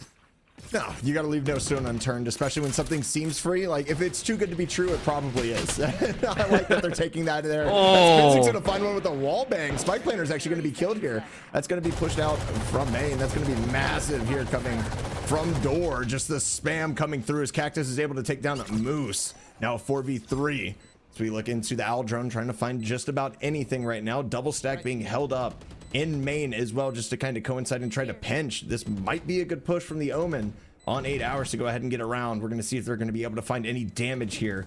And if Lear really finds these picks, he's got the opportunity. Here's going to be the initial swing. Finds Shifty. Has Paranoia available. Going to go ahead and burn that as well. Cactus going to fall. Good. And now this is going to be potentially a buster. Is the swing on aggro going to be able to find one? Lear's going to find his third. Now a 1v1. Do you have enough time is the question. Does not look like it currently. Going to go ahead, save that Odin, and get out of dodge. Great economic damage done right there by 8 Hours, but Shifty going to be able to solidify the round just with the period of time that it took for them to get that retake. I think it's well played. 8 Hours to go ahead and make the best out of that situation. It was a rough way back in, and again, around that, as you said, you weren't really, I want to say, putting much stock into. So for 8 Hours, you're okay. Going into this fourth, you were able to grab the Odin once again. Go ahead, put it back on physics, send him over to that B side and say, have at it. We'll leave you to your devices and pray that we don't see you and maybe get a couple kills. We're not sure. For Shifty, it is a full stack. You're running with 3 Vandals and a Judge, as well as a little bit of extra on Shifty's side, so maybe that'll work. They haven't really tested this A site. Once again, presence detected, but they don't even care this time. Go ahead and push their way through, but that'll be a little bit of slow with the nade going out there. And all of a sudden, everything Shifty wanted to do with this full push is not going to be there. Because of that, 8 Hours now get control over this mid territory. Maybe not fully on mid, but Catwalk at least being pushed up a little bit further. I mean, you burned a lot of utility, of course, off of 8 Hours, though, on the defensive end to kind of hold that off, right? Like, the fragment is gone. You saw, obviously, the 0 point being used as well. So you don't gain a lot of space off of it, right? But you do get some util burn. You're going to see Jonah there still having 2 flash drives to go ahead and pop. Going to go ahead and probably swing off of that one and just check to make sure that nobody is lurked up. Although they do have somebody clearing on the other side to make sure they don't go through. And I kind of like this. It's not even a reposition. They just went ahead, waited their time out. It's still 5 stack. They're still looking to hit A orbital. And you know what? With 3 here, it worries me. But Penny goes ahead and rotates off. And this might be the opening they have. And they execute perfectly on that time. They do, but it's a trade of 1-for-1. They also weren't fully able to check this corner, but, you know, Juna said, hey, I got this one, and you don't. Cactus shuts them down with a 3v4. Shifty looking a little bit better. And as you said, it was a full push, not a 5, but a 4, and 4 is more than enough. With the lurk behind, Catwalk not really going to be challenged here, so Shifty going to rotate their Sova over. Go ahead, put themselves up in this A site. And now it's a question, 8 Hours, do you actually want to aggress? 2 on top. They have inside. It looks like they're just going to look for exits. No reason to force, no reason to chance. Shifty will go ahead and collect a second, tying it up 2-2. Just able to use their utility, flood the site. The only thing they really burned off of the rip, honestly, was, you know, the Omen Paranoia. They were able to go ahead and throw that as well as the dark cover. And after that was done, after the flashpoint went, or the 0 point went out, really nothing else. They just kind of held their ground. It's really smart by Shifty as well. They're not kind of falling into that trap of, we know 8 Hours has these names on it, right? Like I talked about Moose. They obviously have Penny, who was a star on version 1 when they made that Cinderella run into Reykjavik, the first Masters that was actually on land. Like there's a lot of story here, and this team has been playing together for a hot minute. as Mix-Up as well. We just saw him on Sean Garris' stream. So these players that obviously I don't want to call them unknown because they're certainly coming in and it's tied 2-2, but somebody that I haven't personally been aware of in the past, to be able to have just the wherewithal and the knowledge to be like, no, we're going to run our game, we're going to see what happens and then make adjustments afterwards. I love to see that from a team like Shifty, who's had to run the gauntlet today. Enemy tag. They've been put through the ringer. Sometimes that helps. Sometimes that doesn't. 8 hours going to try and prove that it doesn't, as Penny just drops Cactus where they stands. No hope for you. Uprooted. Taken out. Aggro, though, says not a chance. I'll get revenge. Two-piece with the heads. That shuts it down. 8 hours. Kind of lost now. Losing those defenders over on the B side. Now giving them an opportunity. Quick little chance on the teleport. 8 hours getting a reposition. As the Omen now walks over to A. Shifty with the player advantage. Where do they want to go? They've actually done a really good job with this. So the Omen actually went Boathouse, and then they had Moose go ahead and clear out main. Since nobody was there, they went ahead, swung back, and was like, hey, go ahead and teleport back to A. We're going to hold out right now. Obviously, it's not the right play, but I like the communication. I like the idea behind it. We're going to get the slow peek right here. Moose going to find one with the operator. Aggro is going to be shut down off the rip. Now you just have to hold on for dear hope. Moose does not have a lot of time here, as his teammates a little bit slow on the rotate, and the full blind on the pop flash from the KO. Going to go ahead and remove it. Shifty scoops that one up. Enzo going to go ahead and shock dart down. And now a 3v2. Lear here with a bulldog. Not the best of situations, but I think you're going to run this one down regardless. You can't just keep saving every single round. Nope. Got to make a chance, right? And you want to make sure Shifty at least die once again. In their previous, I believe, first round win, they were dropped to no guns. Second round win, Shifty were able to collect a few. Now this time around, they're going to try, but Shifty shuts it down, says, nah, you don't get that one for free. Lear still holding things off, realizing all hope is kind of lost on that defuse. Instead, how many more can you find? Shot in the arm. Enzo finishes it off. Great headshot to keep things afloat. Shifty says thank you very much. 3 rounds to the team in 8 hours. First time lagging behind. Not only lagging behind, but now the economy has finally been flipped here because it was relatively even just due to the amount of casualties on both sides in those initial rounds. Now we're looking at it. You get dropped. They're able to keep 2 guns and a two round win streak, I should say. It allows you to go ahead and buy up full. So we're going to see what Penny can do here with the Blade Storm. I'm going to look to him to kind of anchor this offense here to see if they're going to decide to be extremely aggressive. And looking at the positioning, it looks like Tree is going to be fought for extremely hard, as we already have 2 pushing out of it. Just, you know, they wish there was some action there, right? They wish there was some action. They go ahead and get the turret. It's something, right? Compensation. Shifty, they're like, yeah.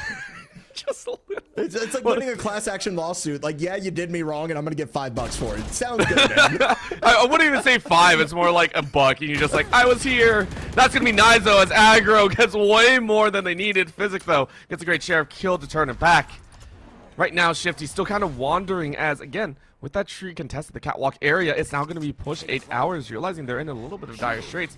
Owl Drone goes out, and suppression denies that information gain, so Enzo gets free shot on Moose.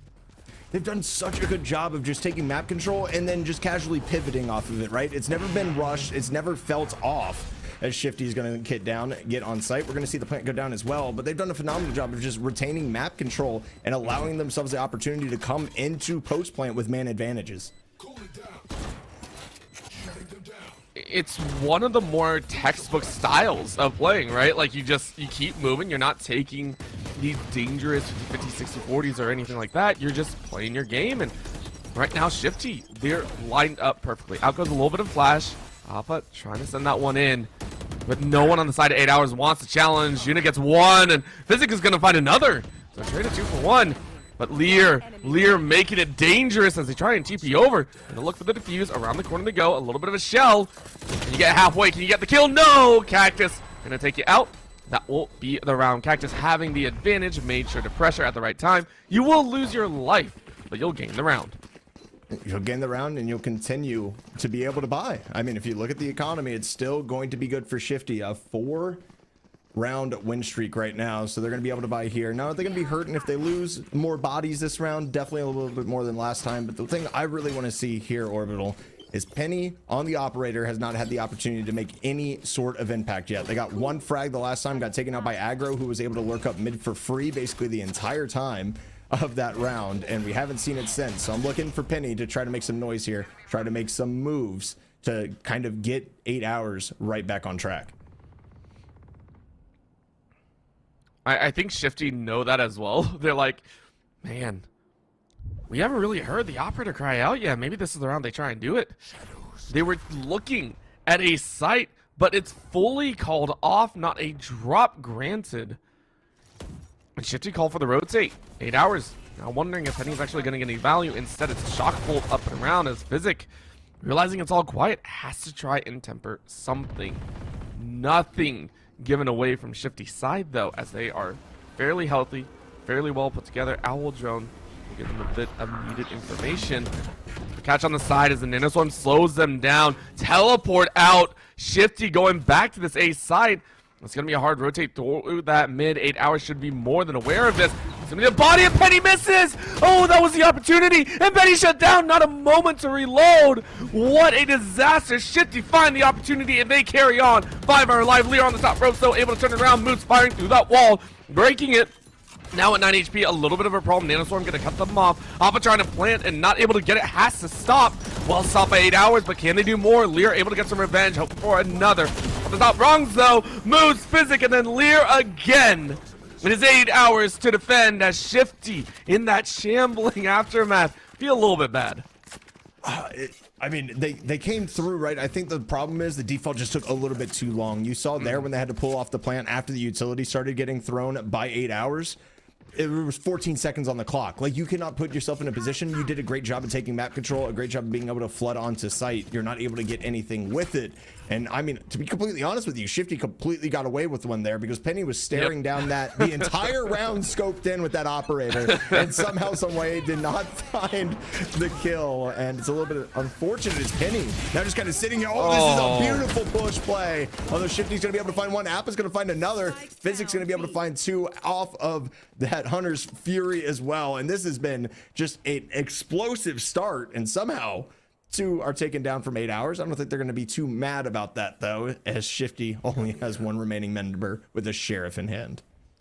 It was a very aggressive play. 8 Hours knew that they had the gun advantage. Shifty were on a save, so, you know, the deaths kind of flew quickly. Lear, though, going to try and take another and gets it. Says thank you very much. That'll be a nice one as Shifty do lose a majority share. Lear going to push for a tie. 8 Hours looking at 4-4. And Shifty going to come back with guns and say, all right, you had your fun. Let's go ahead and get down to business. Want to see if Shifty's going to kind of switch pace here, because we've seen kind of these slow defaults where they've gotten themselves map control and a pick here or there. I'm really looking for them to try to be explosive here in this round and potentially try to just see some space, get a plant down early and play post plant, because they've been fairly successful when the plant goes down, right? So 4-4 on Ascent, you're still happy about. However, you definitely want to be able to get yourself a little bit of leeway as these maps continue to kind of get found out and we see more and more action go on around, obviously, the same composition on these mirror comps. For the first time, we're also seeing Shifty actually look towards that mid upper and actually try and take a push. Keep in mind, they've been attacking this A and B side pretty much exclusively and haven't really taken control here, so it's not full control, mind you, because it's catwalking the tree that they're looking at. And Juna said, nah, you can try your best. The double up helps out as Penny rips on through Shifty. 3 dead in the blink of an eye as Shifty go, maybe we shouldn't have shifted this direction. I like what you did there. I'm picking up what you're putting down. However, that double stack is nasty too, and it's just a solid read. There was some feigning of tree control early, and they know they've already double pushed out of tree, correct? And that's been read by that turret. So seeing that as Penny gets one with the op right here, and June is going to go ahead and bring down Enzo. We're going to see a 5-4 in favor of 8 Hours. But they've already played that aggressive tree, right? So there's nobody that's actually peeking out of that. There's no utility used out of it. And it allows you to think you're kind of safe there. And then you have the double stack just sitting there in the room right beside tree. It's hard to read. Obviously, it's adjustments both ways. And Shifty using this time to go ahead and talk about the adjustments that they need to make, as it seems like a swing back here, 3 rounds in a row for 8 Hours. For them, also getting this timeout means that we get a look at their econ, and the econ is not exactly the greatest. So we'll see what they can do on the save with the 8 hours really pushing through. I do want to take this time and also give you a little bit of an update to keep in mind. On the other side of the bracket is Reza Blicky versus Expect the Expected. Those two will be facing off in a best of 3 as well. We'll try and keep you updated on the score as we go along, because the winner of that semifinals will face the winner of this semifinals. As all tournaments do, we are waiting to see who comes out on top, and hopefully we get a very nice finals matchup. Let's get back into it though. It is 8 hours, looking to try and push for that halfway point. If they hit 6, feels great, and then they can chance for 2 more behind. For Shifty, they want to keep this pace kind of rolling, maybe even match the 4 rounds in a row that 8 hours put down, or Shifty put down earlier, because it's 8 hours looking for that 4th.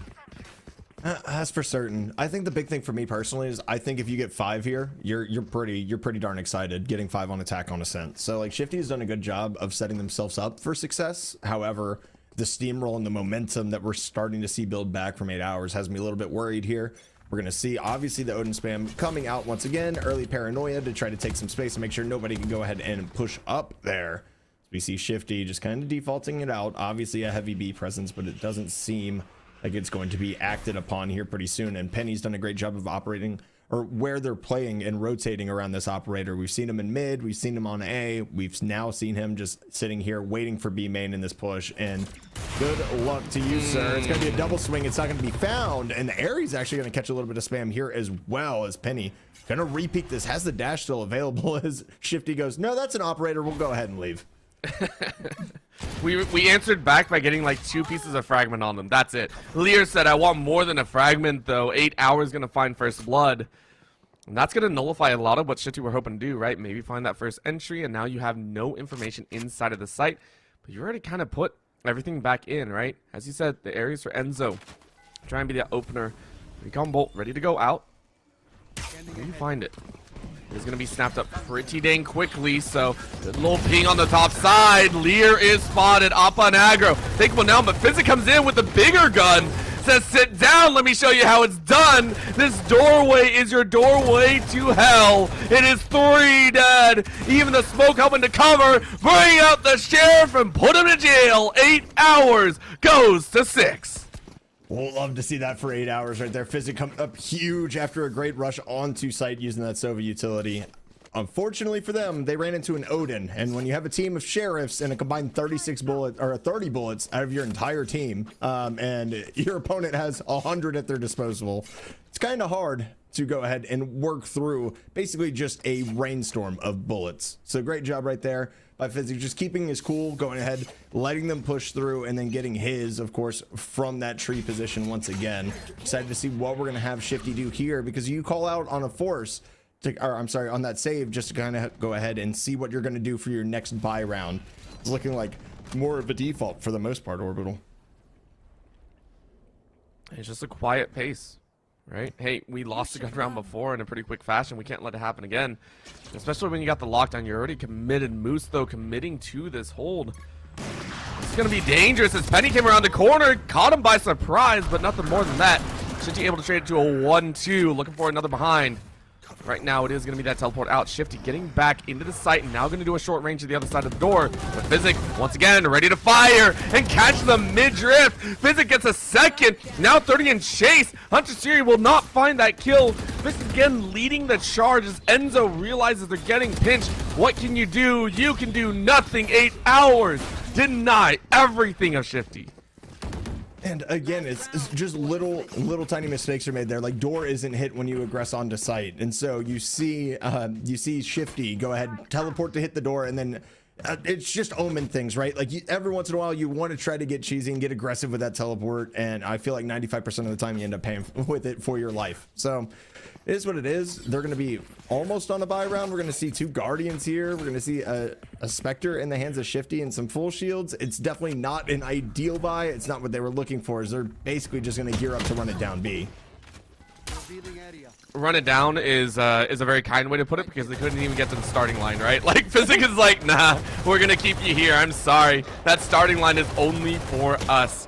One got through, at least a couple snapshots behind. Actually leaves Physic at about 80 plus 9. And Enzo says, I'll take that 80 plus 9 and see you 100. Lear finds Cactus's life. Penny, though, blind, watches as his teammate lights up the kill feed. Lear has pushed their way into sight and denies Appa as well. That is going to be this null command nulled out. And Shifty is just this last member alive, only able to take one with them. But it's still 8 hours to end this half in style. Double the rounds of Shifty. And 8-4 still isn't a terrible position to be in going into defense on Ascent. However, with 6 rounds, 1 in a row, I worry about their mental and kind of the state that it's in right now, because we've seen Physic, we've seen Penny, we've seen Lear all make huge impacts so far in this game. And like multiple players with only 4 deaths. So the 4 rounds that you lost with Moose and Physic dying, and that's it. So I'm excited to see how we're going to see 8 hours go ahead. Are they going to try to push the tempo and continue to try to cause that landslide of momentum, or is it going to be Shifty being able to just hold off that kind of push that we've seen so far? Excited to get into it. It's looking like we're going to be focused on the A site here, and oh my, look at this stack coming out right now from Shifty though on the defensive end. A little bit of a heavy lean there. Honestly, for 8 hours, they're not even looking, right? The tried and true, give it a shot. Shifty goes ahead and spots him out a little bit. Says, hey, we know someone's there. I have the util behind it. I got some help. I say 8 hours, falling back. Okay, we got our 8 hours of sleep. Let's look for a little bit more. Let's get to bed once again. We want to make sure we get our nice rest. So let's make this one quick and move to map number 2. Mid now being challenged. Aggro waiting off on the flank. Here's shots. Doesn't want to make a move too quickly, but Juna says thank you. Enzo is going to fall. Aggro falls, and Penny just lights it up. The Ghost crying out much louder than they thought. Cactus able to grab one, but that's it. 8 hours only allow 1 kill as they open with a solid pistol. And Shifty just got antsy right there. I mean, you have a good position in mid. You have a good crossfire held. You might be able to get 3 if you let them actually push in and aggress. Instead, you just get a little bit pushy. Shifty comes out of that smoke in mid, and everything kind of collapses right after that happens. So, I mean, maybe they're starting to get a little pushy. Maybe they're starting to get a little tested. Obviously, they've been battle tested the entire time through this tournament, but I don't think they've seen a team that's able to just kind of coordinate and capitalize on mistakes as fast as 8 hours currently is. Standing ahead. I mean, that's what happens when you get a full night's rest, right? Like, that's why people say get a full night's rest. Really, really keep yourself in good shape. Not just one time, though. Please, everyone, get a decent amount of sleep every night, because, good Lord, only one night of 8 hours is not going to do you that much. Right now, getting into round number 2 of the half. You cannot say that when we are as old as we are and we sleep like maybe 6 hours a night on average. Okay, that's fair. My brother. Like, Yeah. It's not happening for us, dude. I would love to get 8 hours of sleep. We're sitting here like, everyone get 8 hours. We're running on like 3 over here. It's like, oh God, help. Right now, though, what they are saying on Shifty's side is please help us and make sure everyone lines up in a row. We got 4 over here on the B side defending, and Physic is about to walk into a little bit of a death trap. However, the noise has made it happen as Aggro flicks out to the side. Beautifully done as Physics is sniped. 8 hours, realize they're going to push A side.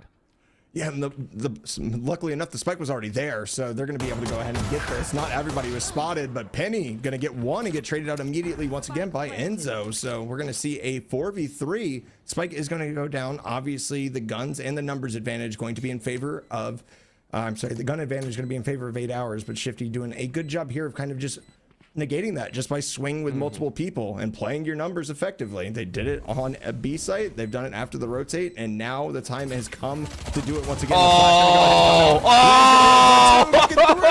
Going massive right there. Gonna go ahead and get that TV on top as well, and Jonah's gonna help out a little bit with Shifty, and what looked like an amazing round right there from Shifty to kind of bring everything back is just torn to pieces by one flash and a Spectre. Let's be honest, we all saw that coming. Like, all of us saw that right around the corner, and man, Lear was so happy about it. Pumped up, ready to fire. And granted, as we said, Shifty had the right idea, but you just didn't have the weaponry. Now, you do have the weaponry. Let's see if they can get a solid lead, get that first blood, get the players in the right rotation, maybe even find Penny, take away that major weapon. For 8 hours, not allowed to set down the turret. Moose, sad about that one. The battle of the KJs will continue on this B site. Mid side is going to be a little bit different as well. Cactus Swings realizes there's more than one. It's Team ready to help out. Penny with the long range aggro damage. Goes ahead and rips out First Blood. First Blood, once again found by Penny. I don't think that's a surprise. He's been pretty excellent on any gun that hasn't been the operator. He's found some value out of it, but not a ton, as we're going to go ahead and see that alarm bot go down as well. This is just going to be a hard rotate right here, and it looks like it's been read out decently right now by Shifty. They are putting some more support mid. We still have 2 in tree as well. This lurk from Moose is the one thing I'm worried about, because it's just going to be sitting here basically the entire time as Shifty. The timing is ridiculous, and Moose is able to find the kill and get traded out by Appa at least. A 1-1, not the worst thing in the world. However, this doorway is going to be dangerous. Appa sitting on top of the suppression, gets shot through the legs, and ends up tagging one in the calf. Feels bad, you're at 28. Gotta work your way forward. Shifty realizing they're in a very tight position. If they lose this one, they let 8 Hours get to 11. It's not where you want to be right now. Shots going out on top side, but Penny still catches them on the swing. Beautifully done. 2 left alive, and both kind of running for the hills. Appa doesn't want anything to do with it right now. I think this is going to be 8 Hours really for their own. 4 left alive. Not even worried about chasing, but Enzo looking for some exits. I think 8 Hours knows more than enough. They will lose 1, but Lear makes it clean. And Appa, realizing that they are the last ones, says, all right, we'll play for the next 8 Hours on 11. They're going to have to play for it on 11 on a save, and this is looking like 8 Hours has just completely taken over this game. I want to say it's about 8 or 9 rounds in a row at this point. Once the scoreboard comes up, we can confirm, but yep, it's going to be 9 rounds in a row currently for 8 Hours of sleep. That is something that is ridiculous. Like, not an ultimate, not a full buy, nothing has been able to actually stop this momentum that they built on the second half. And 8 Hours on attack is looking phenomenal as well. They're doing basically everything Shifty did well in the first half with taking space, recognizing kind of where people are early. They're just doing it a bit faster, a bit more concise, and I think that's really pushing them forward so far on this attack. I also think they're willing to take some of those gambles as well. There have been some moments where they're willing to dive into that 1v1 or anything like that, just kind of like testing the limits of what they can get away with. And I think that also makes some players stand out. You sit there and go, what exactly needs to happen? How do you kind of distinguish yourself from the textbook teams? This is what you do. You look really solid in taking your gun duel. So I really, really like it. 8 Hours looking smooth with it. And Shifty right now, once again, on a little bit of a save. You can take a look at the econ. Not exactly the best. Appa's going to try and put in with that hero rifle. But, I mean, you lose this one, you're kind of down in the dumps, so I understand why you need it. However, I have a feeling 8 Hours are going to be playing for Map Point here in just a sec. I mean, how do they want to do it? Only time will tell. So far, we've seen those pivots towards A, towards mid, towards B site challenge. I haven't seen the full rush because they don't really need it. 3-2 is going to be the call with the floater. Shifty, hopefully, getting a couple kills. Yeah, it's going to be KJ just sitting there alone, of course, against the Omen and the KO on the A site. This might be a decent read here from Aggro. They're going to hear the turret, though, and Moose is just going to kind of camp back, wait for everything to come out. Is the turret going to spot them? It is. It is down. Moose going to swing, get tagged up a little bit. And there's Jonah going to look to come over to the side. Doesn't find anybody on site. This might be dangerous right here. Finds the alarm bot, goes ahead and peeks some stuff out. And that's a perfect timing for Cactus to come out with a stinger. Be able to find one. Is he going to be able to find another is the question. Maybe looking Lear in the face. Lear's going to back off, thankfully enough. But look at the space in the spike being taken to B site right now. This is going to be huge for Shifty to realize what's going on, especially with that drone being used currently and them seeing that this is basically free. It's somewhat free. Shots go out, and you realize that you might be pinched here in a sec, but it is going to be a 4v5, 8 Hours. One of the few times that they're actually down a man on the entry. So, Shifty with all 5 say, how are we going to play this one? We don't really have the guns, we've got the players, and the knives are out as Penny throws 3, misses all 3, looking for 2 more. That's a bolt that's not coming back. Sorry, Enzo, you're going to have to work without that one. Penny going ahead and rope it off the top ropes.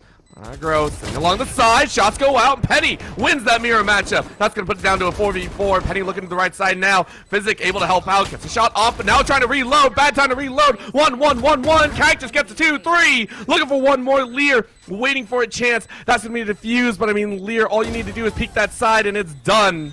Unfortunately, Shifty, they fought hard, but weren't able to get the dub. 8 Hours on Map Point.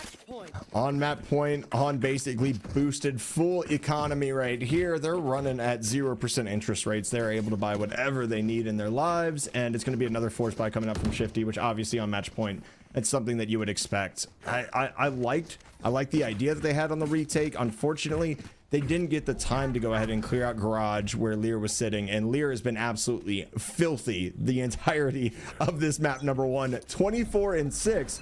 My caster math is right. That is quite literally a 4 KD even. That is wild to think about. Oh man, this is looking like that finisher. So Penny goes ahead and rolls right in, says no need to slow down. We are pumping 60 to 70 all the way to the finish line. If you ever seen a Moose run, it is terrifying. Penny finishes it off 13-4 as 8 hours continues their run of never giving more than 4 rounds. Yeah, and I mean, Shifty had a remarkable run to get here, right? But they were kind of pushed to the brink in a couple of maps, and 8 hours just continuing this domination straight down. They are the 2 seed for a reason, and they showed why right there. I mean, obviously on offense, on Ascent, can be a little bit rough. Shifty being able to go ahead and pull out 4 rounds on that. You know, outlook isn't great, but it's plausible for a win. And then 8 hours shifts onto attack and just completely wrecks everything that they had ever thought of. It's impressive to say the least, and I'm very excited to see what we're gonna have on Split, just because I feel like that is one of the maps where you can vary your composition wildly. It's I wouldn't be surprised to get some silliness. I mean, we saw an ISO earlier on stream, so maybe we get some fun there as well. Right now, the Fighters Cup is going into their semifinals, map number 2 here, between 8 hours as well as Shifty 505. Please don't go anywhere. We'll be right back. The future is threatened by enemies often unseen They alert Marines. and unexpected. In the midst of an uncertain and evolving world, the need for Marines to defeat these shifting threats is critical, because the need to ensure stability for our nation has never been greater. When there are battles to win for America's future, there is one constant: Marines.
And we are back, maybe not with 8 hours of sleep, but about 2 minutes of rest time between the maps here. We're excited to get things underway once again here at the Fighters Cup, presented by the U.S. Marine Corps. It has been a time and a half so far, and of course, Shifty have tried their best, but trying to shift into maximum overdrive is not working right now, as they were only kept to 4 rounds. Now for them, that is not usual. They are used to running that 13-10. For the side of 8 hours, that's more than standard for the squad that has had an almost coasting time here to the semifinals.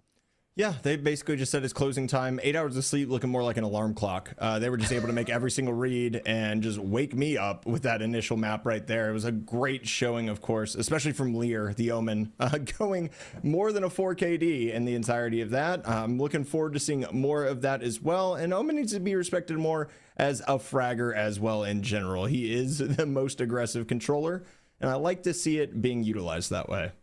Not just that, let's also give a little bit of props to Physic, who may or may not have rounded up in the last like 3 rounds, I think, scooted right on up to second place in the kill feed. But impact frags, I think Physic had some of the best, right? There was a moment, I think, within A inside of that connector that just outshined most of the other frags that went down. Yeah, that 4K with the Odin was absolutely disgusting because it looked like a round that was about to fall apart for 8 hours, and he was able to collect it, and that is a memorable moment and a very impactful play. I mean, obviously, anytime you kill 4, it feels impactful, but that one more so than most others because he was basically isolated on site.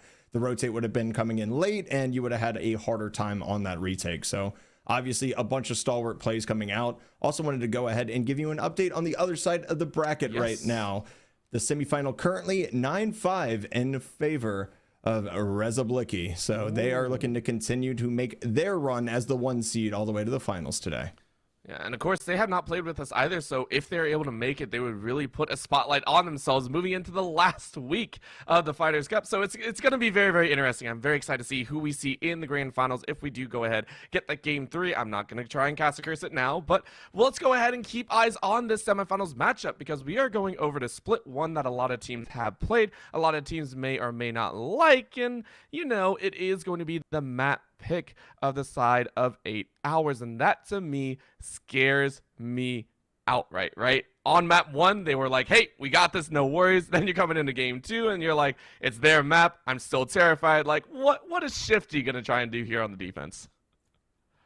On the defensive end, I mean, I'm not really expecting to see anything other than pretty much standard here. I do like Breach on this map quite a bit, and it's looking like we're going to see double initiator out of both of these teams. Obviously, there's kind of that double initiator versus double controller. Which one would you like to play? We see Viper utilized a ton here on Split as well, just because of the wall, everything else that she can do to delay.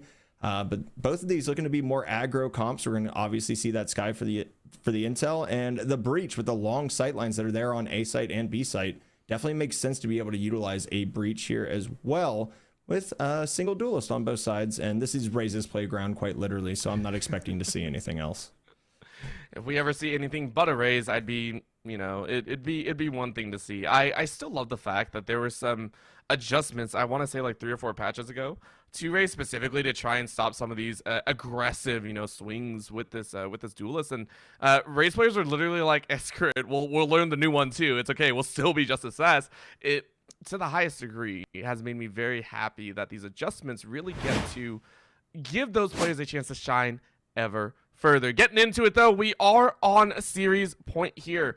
If the side of 8 hours of sleep are able to take this dub, they will go ahead and leisurely wander their way into the finals. Looking at Shifty 505 though, if they win this one, it would put a mar on the side of 8 hours record and also push us to a map number 3, which would be Haven. Yeah, and we already saw Haven earlier today on broadcast. It was actually the one right before this match. Of course, that was the expected taking down We Are Groot 13-2. So that one obviously has violent swings on both sides. And I feel like both Split now after the rework and Haven potentially, there's not really a side that you can really consider anymore. Like obviously Split used to be extremely defender sided. It seems like the tide has shifted on that just a bit, and we're starting to see more offense kind of come into play on this map to bring it to a little bit more balance. So you talk about balance patches for Raze. Also think the bats have been updated phenomenally here just to provide a little bit more outlet and not expect, you know, a 9-3 to go both ways. I think Riot's done a great job with that as well. It feels good, right? Anyone that plays, it's just one of the things is when the map even hates you. It's just like, dang, really? Like, come on, give me a moment here. Right now, we're getting underway with round number 1, though. 8 hours on the attack, and we seem to do very well. This is a side that I think they ran up a ridiculous share in that first map. So this time around, going to try and do the same, not fluctuating towards that main mid area. Instead, out that ram side, trying to go to A side heaven. And there's only one defender here for Shifty. They're like, hey, guys, can we do something? Aggro, though, says, I'm going to get aggro. Lear is taken out at the jump. Because of that, though, you've given away a good positioning on the side of this A site, so Shifty are going to have to try and regroup. Plant is going to go down. 8 hours. Going to go ahead and get ready for retake defense. Yeah, the retake defense is looking solid, though. You're a man up right now. You just have to go ahead and play your numbers and trade effectively as the first guiding light. Not going to be able to find anything. Aggro going ahead and going up that. We're going to get a stun there as well. Moose is going to be able to find one. Cactus going to get the trade. Great shot by Aggro here. Headshot to go ahead and open this up. Now a 4v2. It's going to be up to Physic. Went huge for a couple rounds last time. Are they going to be able to do it again? Jonah here on the flank eats the paint shells and loses the fight to Aggro, who now has 3. We're going to get that fault line coming out. Cactus going to find themselves the final kill, and it's going to be Shifty here on defense, taking the pistol round. A good start, a fantastic start even. With 4 left alive, I mean, you don't even give any extra kills, any extra charges over to the side of 8 hours. And I mean, you did let the plant go through, so maybe we get to see a tiny bit of buy up, a little bit of extra expenditure if you wish, but doesn't look like so. 8 hours playing this one as easy as you can. Go ahead, getting a sheriff here and there. For Shifty's side, this time, once again, leaving that A side a little bit more open and a little bit more adjusted. And 8 hours going, okay, we tried A. Let's go ahead and look at the B side. Don't go ahead and carry the spike, but see if we can get a first blood in our pocket. Yeah, and that's not really a surprise. This is something that was popularized by Fnatic pretty hard, right? Like, leave Cypher alone on A. He's got all the util in the world to go ahead and just slow down everything, and we'll play retake on A. It is one of the largest sites, technically, here in Valorant. It's, I feel like, a little bit easier to retake with kind of the 4 ways that you can progress to it, as Penny's going to be spotted here by a Trailblazer in mid. But I just feel like that's just kind of the smart way to play, and we're going to see if Shifty can continue this momentum, because remember, this is the first pistol round that they've won in the entirety of this game so far. That always feels bad to actually hear that stat come out here, but for the side of Shifty, they're actually going to try and carry it forward. Physics said, hey, we lost that pistol. You marred our record. Let's go ahead and try and bring it right back. Gets a great snap at the start line. Says, hey, I only lost a little bit of HP. Maybe the rest of the team can help me out instead. It is going to be a full stack over here on the A side. You got 50 seconds. You got enough time to kind of wander your way in. For Shifty's edge, though, you go ahead and put your Cypher up top. No real camera down to help out, but at least a little bit of a wire to try and give you some extra intel. For the side of Shifty, still 3 defenders roaming between B and mid. Shots go out, though. Cactus giving away the intel, said, hey, I saw at least 2, so that means there's 3 or 4. Let's go ahead and get that rush. Shifty trying to get back in position. 8 hours, gets the plant. Physic holds that one down, and Appa gets a beautiful spray. Lear is down for the count. And it doesn't even matter. I mean, this save has basically been successful, right? You got the plant down. You're going to get more econ in your wings. This Penny's going to go ahead and dodge that flash. The guiding light not going to be found. Juna's going to be able to find one here. It's a great stun, but Enzo going to be able to win that out with a stinger as this is going to come through. We still have Moose sitting back down here. Not able to get the first touch. Looking for Enzo. Going to be able to find them as Appa finds a second. Now a 2v2. We're going to see Physic. Nice little ratty spot right here. Hasn't been spotted just yet. Diffuse going to be going down. There's a headshot right there. A little bit dangerous, but able to find it as 8 hours. Looks to pull away with this, basically the save round, and it's looking like it is. Appa's going to go ahead, decide to save out, and that's going to be 8 hours, taking away the bonus entirely from Shifty. They're going to walk away with 1 gun and not a lot of economy to work with.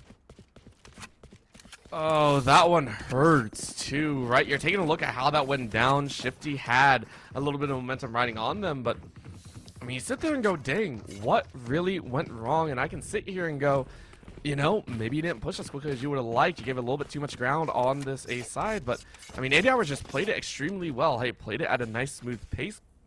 Didn't allow Cactus to get any frags out, and instead just push your way out, and then also played that time, right? Didn't allow Shifty to hunt them out and get those 1v1s like they wanted. Just played around that spike, so very well done. Looking at the second, though, it will be one of the first attempts on this B side. Garage is going to be lit up a little bit as 3 are defending here. Shifty about to walk into a whole heck of trouble. They're able to trade it out, though. Only one, as Juna says, it is mine. 3 dead in the blink, and that is a breach to take that 3K. Well, Juna just does a great job of effectively using his utility, being able to swing out and get one, as Moose is going to be spotted on that spy cam dart. Don't really think it's going to matter much here. as the plant's definitely going to go down on B. Juna going to go ahead and get this down, and we're going to be looking at an 8-hour post plant in a 4v2. The run across, Moose not able to find the frag. Oh, this sliver, though, it might be the end of Cactus, and it is, as Enzo now left alone, only a sheriff in hand. Can you make some good plays here? The answer is no. Jonah is going to be able to find 4 in 8 hours. Is going to continue to stack their paper to the building. Oh boy. You know, all said's done. We're still at the 2-1 that we all in Valorant know and love, right? Like, we're still at the 2-1. Nothing's really changed. It's like, okay, we're good. Just, it's a little bit of a rough aspect to it, but Shifty, they're no strangers to this, I think. As much as we say, you know, 8 hours, they're keeping that standard, you know, 4 rounds only per game. I think Shifty got something in the back pocket, you know, maybe try and fight it out. Right now, with guns alive, we'll see how much that they can hang on to. It is going to be a very deep spread from Shifty's edge. For 8 hours, they're also looking for that deep default. You take a look at where they're all standing and nothing too out of the ordinary. I mean, for right now, I do assume they're kind of getting things under control. They're a squad that say we shouldn't really be losing here. So let's go ahead and try and wrap this one up nicely. Yeah, for certain. I mean, losing a bonus is always hurtful, right? It's just never ideal of a situation when you go in with a gun advantage and lose it. You talk about kind of what went wrong with that. I think it was just aggro getting a little too much of their namesake within them, right? Like pushing out of that mid, not really having the coverage from the teammates, losing the gun. Excuse me, and that really bust kind of everything open on the round and allowed 8 hours to take the rest of the space. It's you know, something that they do quite well. Whenever you got 8 hours, you're feeling good. Listen, you got pumped up for it. You know, you're ready to almost like run a marathon, or in my age's case, it's more like a half jog. I don't know. I don't really run anymore. It's not good for my joints, man. It's a terrible time as we do go ahead and get that push straight through mid. A very simple one as 8 hours take claim to mailroom. And that's going to be a little bit of shell straight into the face of Physic, who is flushed out of the corner and forced to wait. A Rolling Thunder used in desperation to try and keep themselves alive, but Shifty have them cornered. Good damage down on Lear, who is hiding out in this edge and low on HP, only about 1 to their name, and quickly tapped out by aggro. It looks like Shifty may have done it here on the defensive edge. Force themselves to have an opportunity, and more so as they take 3 for 0. Yeah, and now all you have left, of course, is Moose and Penny trying to do work in heaven, and it's going to be very difficult with the rest of the utility that's still left over. Great Flash going to come in as well. Spike going to be down in B main, so this is basically a lost cause. We're going to get aggressive here. Penny's going to be able to find 1. Appa's going to be able to get the trade, make that 2 for Appa here in heaven. Going to be able to solidify that down. At least they get a couple guns off of Shifty, but that's definitely not how 8 hours wanted that to go. Also investing that Rolling Thunder is going to be a pain for them to go ahead and try to bring back. It feels great if you're Shifty side, though, right? Like, yeah, you're sitting there like, oh, this was great. I have no problem with this. This was an amazing time. Can we do it again? Can we just, like, have that happen again, please? And I don't think it's going to, but, you know, you can try. Right now, it's one of the more aggressive shifts as well. For Shifty, they go ahead and put themselves in a very dominant spot, taking 2, going to rush up and try and get in the face as well, and 8 hours may or may not be ready for it. 1 changing around on the far side as that's a spray. Penny said, hey, you weren't expecting this sort of dash. The Raze gets in their face and snaps up first blood easy. I mean, how many times have we seen that just recently in Valorant, right? Like almost all A hits revolve around that Rage just going ahead and blast packing up, as Moose is going to be able to find Enzo as well, and this A hold is kind of just falling apart at the seams. This 8 hours has pretty solid heaven control right now. Going to have to deal with Shifty. Actually going to retreat because they have to fill the space that's left over by aggro, as Shifty's going to be able to find 1 frag with a Bulldog here. Cactus going to be able to find a second. And look, this is a whole pivot over to the B site. Is Shifty here? No HP left, but I've seen crazier things happen with 1 HP in a dream, as the spike does go down on this B site, as Cactus is just doing work. I love the fact that this was an answering narrow theft, and it's working to a fantastic degree. 3K so far, a jump and a spot halfway done, and Physic can't hold it down. Cactus says, thank you very much. I know where you are, and it'll be Shifty to clutch it out. They maintain their lead in the rounds. I mean, Cactus just goes huge there. There's no ifs, ands, or buts about it. Cactus was smart enough not to over-rotate. Went ahead, held stairs, was able to find 1, and just parlayed everything off of that. And Cactus, I mean, obviously, got to give him his credit there. The 4K looking more like the Cypher on the other side and what they're known for. As Moose, typically we've seen make those plays quite a bit, but it's going to be Cactus's time to shine as Shifty are able to take that round, put themselves 2-3-2. I'm really liking what I'm seeing out of them right now, to be honest with you. They're able to, it's more like counter punches. It seems like they're making more adjustments, especially in the mid rounding, than they did on Ascent. Granted, as well as the fact that for a majority share of game one, they were tied up, right? Like I think they were neck and neck at 4-4 for a while, and then or they were matching each other up till we saw 8 Hours basically rush for an 8-4. So we'll see if that changes up here. Penny, though, annihilates Enzo. Showstopper goes out just to try and split the forces. Shifty don't really find anything for that one, so Aggro goes right back to B-side duty. The rest of 8 Hours, wondering if they can get away with some cheekiness. They're going to go ahead and start collecting themselves over here on the B-side, and not through mail either. Because of that, you actually give yourself a lot of space because 3 defenders of Shifty are moving up through mid. The only one that may get caught is their Lurker on 8 Hours. Or you get a fantastic pinch in one or the other. Going ahead. Oh, little bots go out. Alpha finds Moose, and that's the split that you were hoping not to have. Shifty get a freebie. It's down to a 4v4. The craziest part about this, though, is they don't decide to continue to progress that, right? And now it's not even being held by 8 Hours. They have the read on it for the most part. Is Penny going to go ahead, pop the Showstopper here, try to get up, try to get through? Actually, going to find the frag through the Showstoppers. Lear and Physic both going to find 2 in retaliation. Make that Physic with 3. Appa trying to knock this down, has to be able to take the 1v1s, and you see the Astral Divide there as well going to slow this down. Appa able to shoot at least a little bit. That's going to be heard. There's Physic. Going to be crouching down, getting the headshot, finding 3, and bringing us notched back up to 3-3 as well. I mean, Physic was just like, hey, Penny, let me show you how to actually do a Showstopper. It's not shoot over their head. It's shoot their head. I'm sorry. I feel so bad for Penny, though. Like, oh my gosh, a Showstopper point blank, and it just goes right over. That is... Cactus now has a Mohawk. That's what that is. Right now, yeah. Shifty... 3-3. How are you going to progress? Because you're on that save. You do have that Bucky in hand for Cactus to get a little bit silly, but this is one of those moments that you're getting a little bit worried. You were able to tie it up. You're able to keep it even. You got to do a bit more. So maybe not this round, but the next afterwards. 8 Hours going to go ahead and put 4-1 stance. Shifty cheating up very, very far here in mid. They're actually going to flush into Garage as well, hedging their bets into this aggressive stance. And it's actually going to work. Jonah goes down quickly. Jonah goes down a little bit too soon there on the lurk. I'm kind of curious why the breach is lurking, and that's going to be spotted. And unfortunately, the Bucky just not enough juice in it to be able to get a frag. Some chip damage done, but it's going to be brought back by the regrowth, of course, as well. And this is going to be a plant going down. So great job of snuffing out the lurk. But other than that, there's not going to be much found as this now gets a little bit more dangerous as they push into heaven. One's going to be spotted. Appa, are you going to be able to get the timing here on Lear while the other 2 are pushed? Oh, the answer is no. And actually, Rolling Thunder going to be used right here. Penny going to be able to find that and trade. Appa immediately doesn't expect the second one, but somehow gets out of dodge. Shifty finds the second frag as Physic going to be able to take down 1, and Shifty retaliates almost immediately. Now 2v2 and shut down in the blink of an eye as Moose and Lear close that one out. 8 Hours going to go up 1 round. Looked good for Shifty there on the save, and I would say getting those 3 guns off might be a moderate success, but right now Shifty needs real wins and not moral victories. Honestly, that last round could have been it, right? We saw the split from 8 Hours. It looked a little bit dicey when they started losing a few members.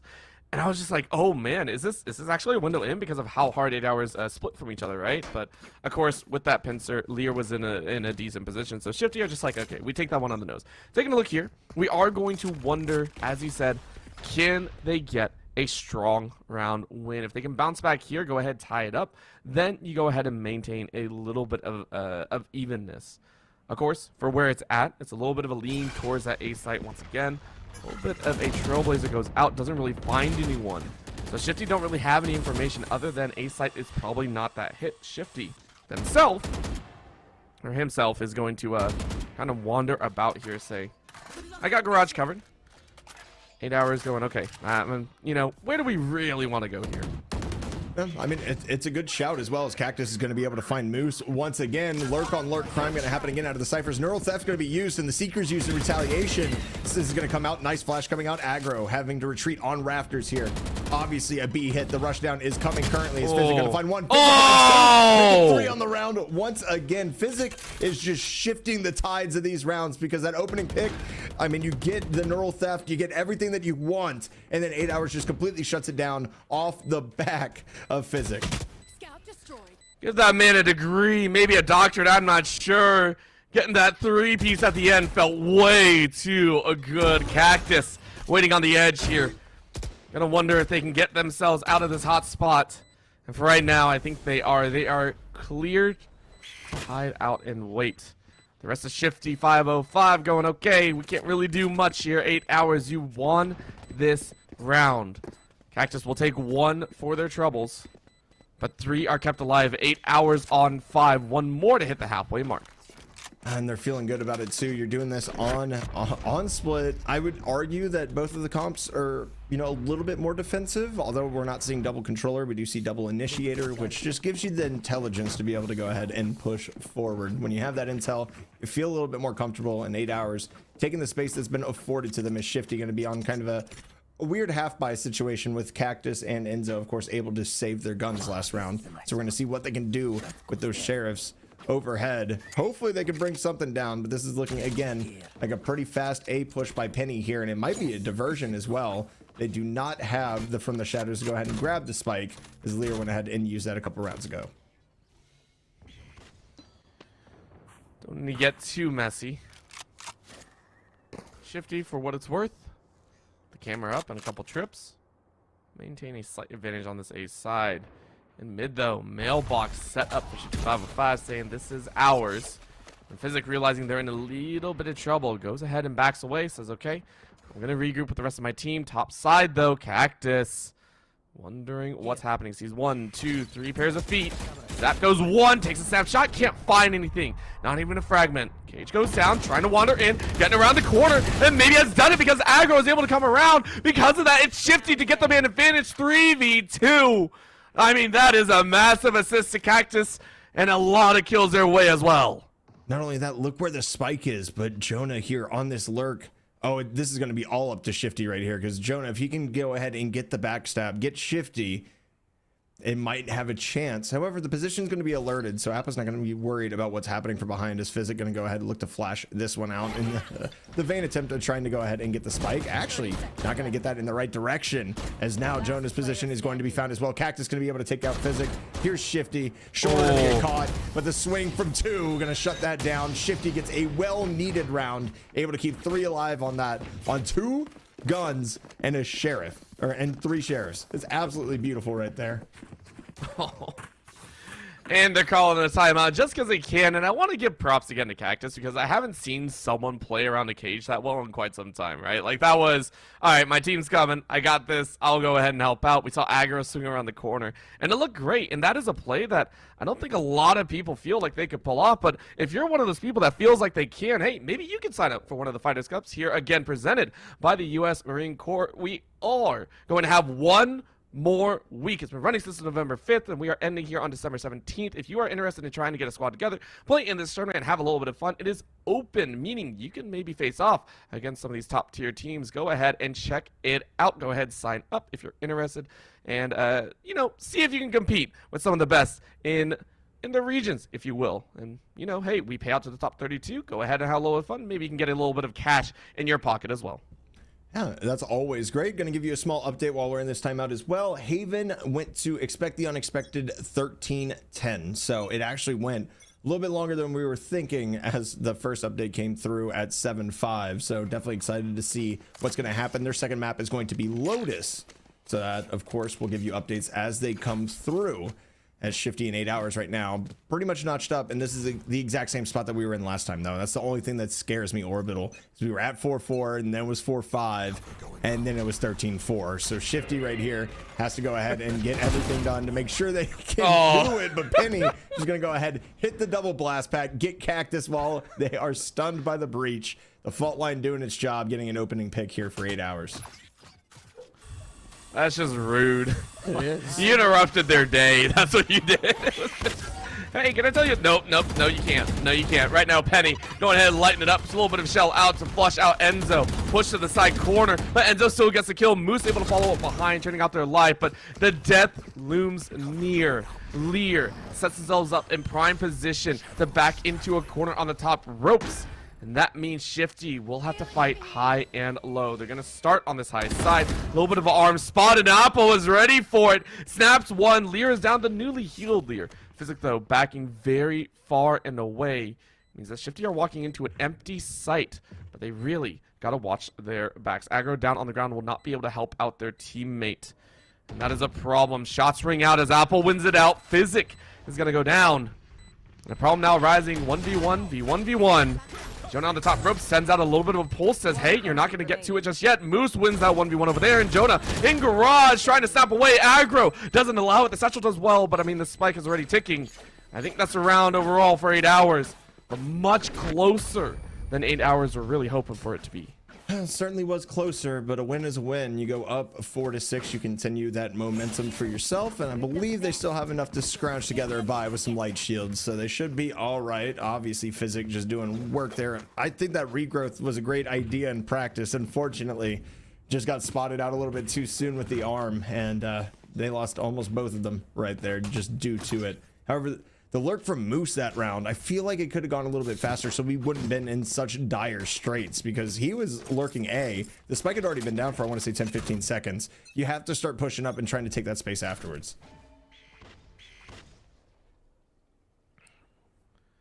It's got to be a little bit more confident and in control, as Shifty says I am. Penny with the showstopper is able to trade it out from beyond the grave. That might not be enough. Shifty on the top ropes are still sending people to the grave as that's the mid-fight taken over. In 8 hours, all of a sudden, down into 4v5, or 4v3, not exactly what they were expecting. He goes ahead and clears away this site plant. That'll be 8 hours to force a retake from Shifty.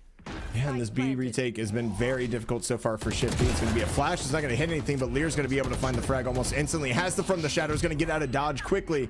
Going to find themselves in garage. Go ahead and join up with one. Aggro going to be able to find a frag with the showstopper as the retake commences. 3v2 right now. Oh, and Aggro doing work. Not able to find that, but the stun going to come out as well. Lear is just going to be bullied endlessly by this breach. Not able to find the frag, but not able to get the swing either as Cactus diffuses. It's going to be 5-6, and Shifty's keeping themselves in it.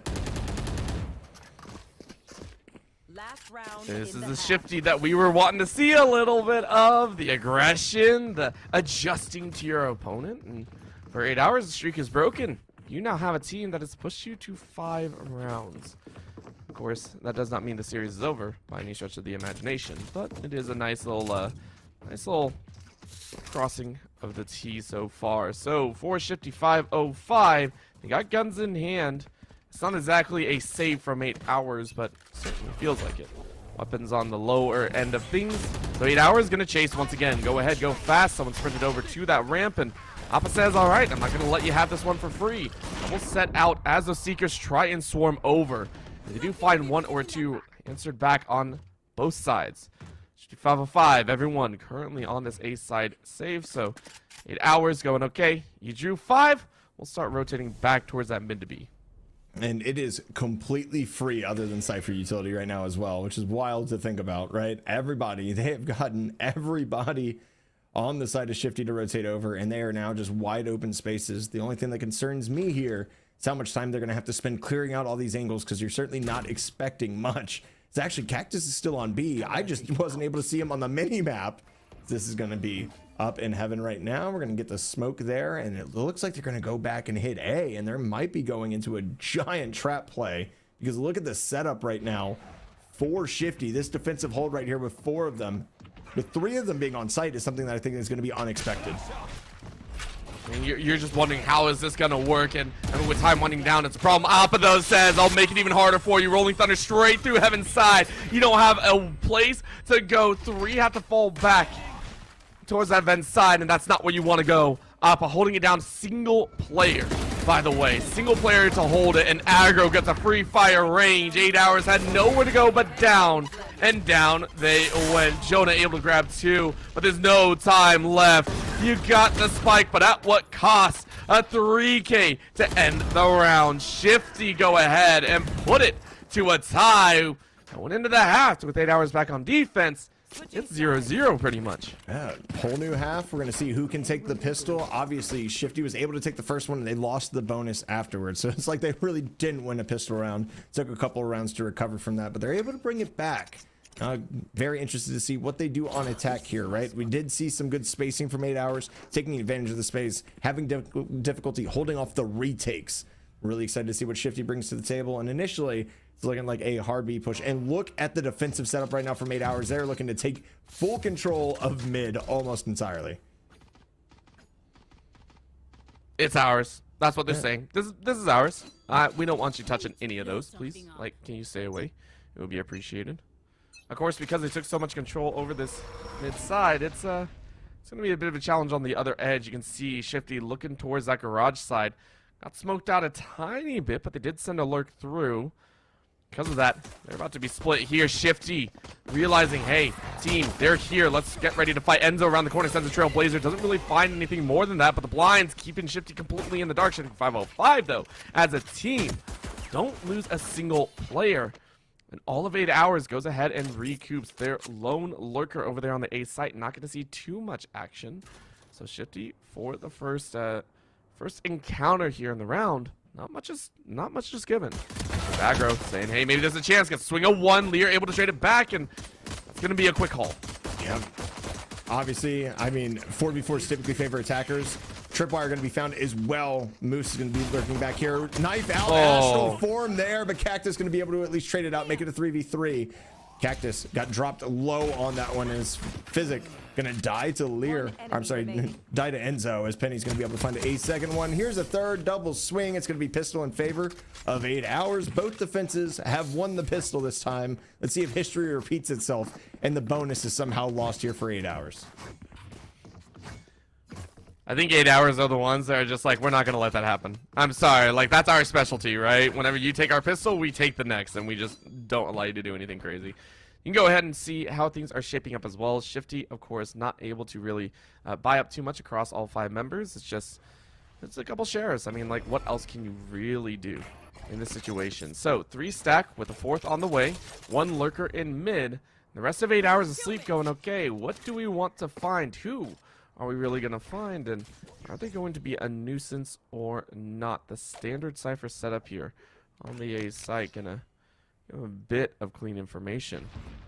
For Enzo, it's a whole other theory. Hey, is anyone going to come through garage side? Aggro. The same, and Moose losing their camera. Say, okay, what can we do about this then? What are we going to do? Let's go ahead, swap guns, have a bit of fun. Physic going ahead and grabbing that ghost, said, I want the prettier colors. It's going to be a blind out, so Aggro realizing there's a few here on the site. And no one really wanting to create some chaos just yet. No, and it's smart, right? You've kind of just set yourself up for plausible deniability at this point, especially with Physic being dropped to 5 HP and holding that ghost, right? They got some chip damage done from main as they continue just to kind of hold this out.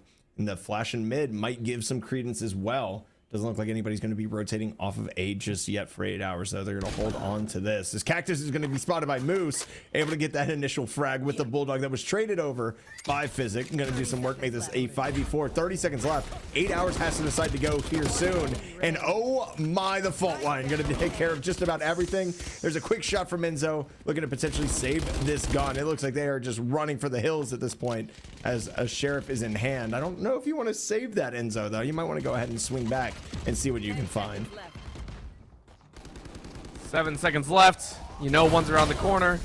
And, you know, the judge will do its work. A flawless round here for the side of 8 hours as they collect the standard 2 and now moving into the next. They're going to try and take some guns out of the side of Shifty's hands. They're going to have to take some guns out of Shifty's hands here if they want to continue this. Of course, 2 Bulldogs, a Spectre, a Vandal, and a Judge. So not the prettiest, but you do have a couple rifles. You have a Judge, which has obviously basically been used on Split for all of eternity. Although not everybody's F4Q Bunny, right? Who only used the Judge and caused chaos throughout all of the first year of Valorant with those blast packs. It was definitely a lot of fun to watch.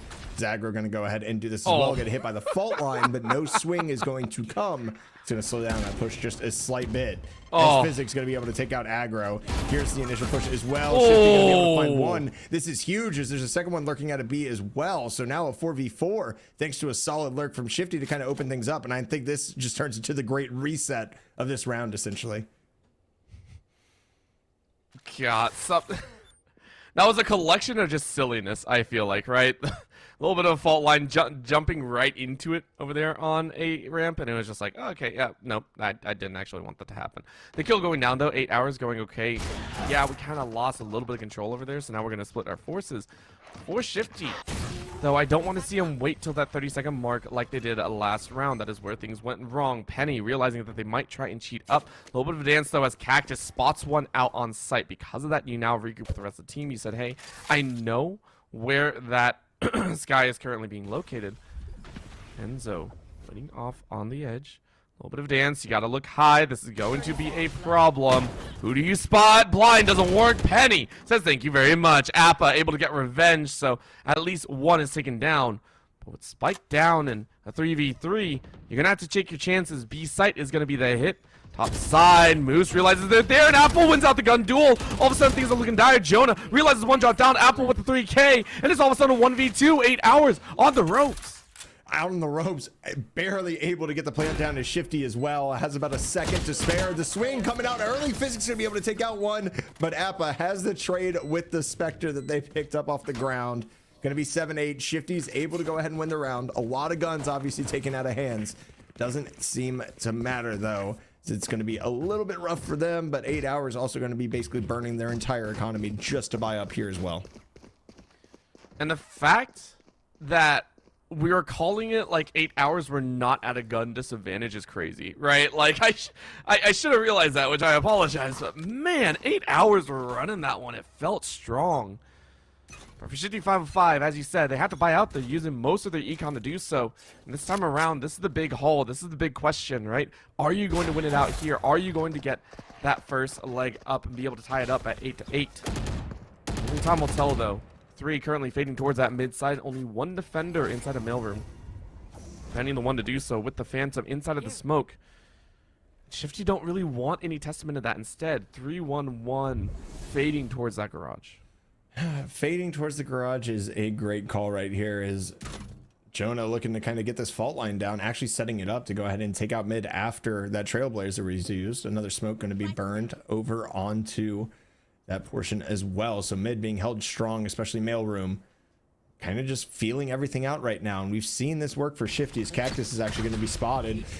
Tagged as well. This is going to be extremely dangerous. Somehow trying to make it out of dodge. I think he keeps it out. Barely gets tagged up as well. So they know there's some pressure from mid. As Aggro going to fight Penny here. A little raise on raise action. Going to go ahead and fall off of this entirely as that push seems to be delayed again as everybody's kind of repositioning themselves over to mid. Shifty, the only one that is sitting here currently in main, and that's not being smoked off as the guiding light finds it to execute coming in right now. It's going to be Lear Penny just combining and doing a ton of work. There's another one. Enzo and Shifty going to trade back. Shifty's actually going to find 2. I guess they forgot that he was sitting there. As now we have Jonah trying to come out of this smoke. Are you going to be able to find the frag is the question. Very quiet, not able to find full kills. Enzo going to be able to keep their life. 2v2 as the double swing happens. Now Moose on the flank. This might be disgusting because, yep, there's one. Okay, Enzo now in a 1v1 with Moose bearing down on the spike.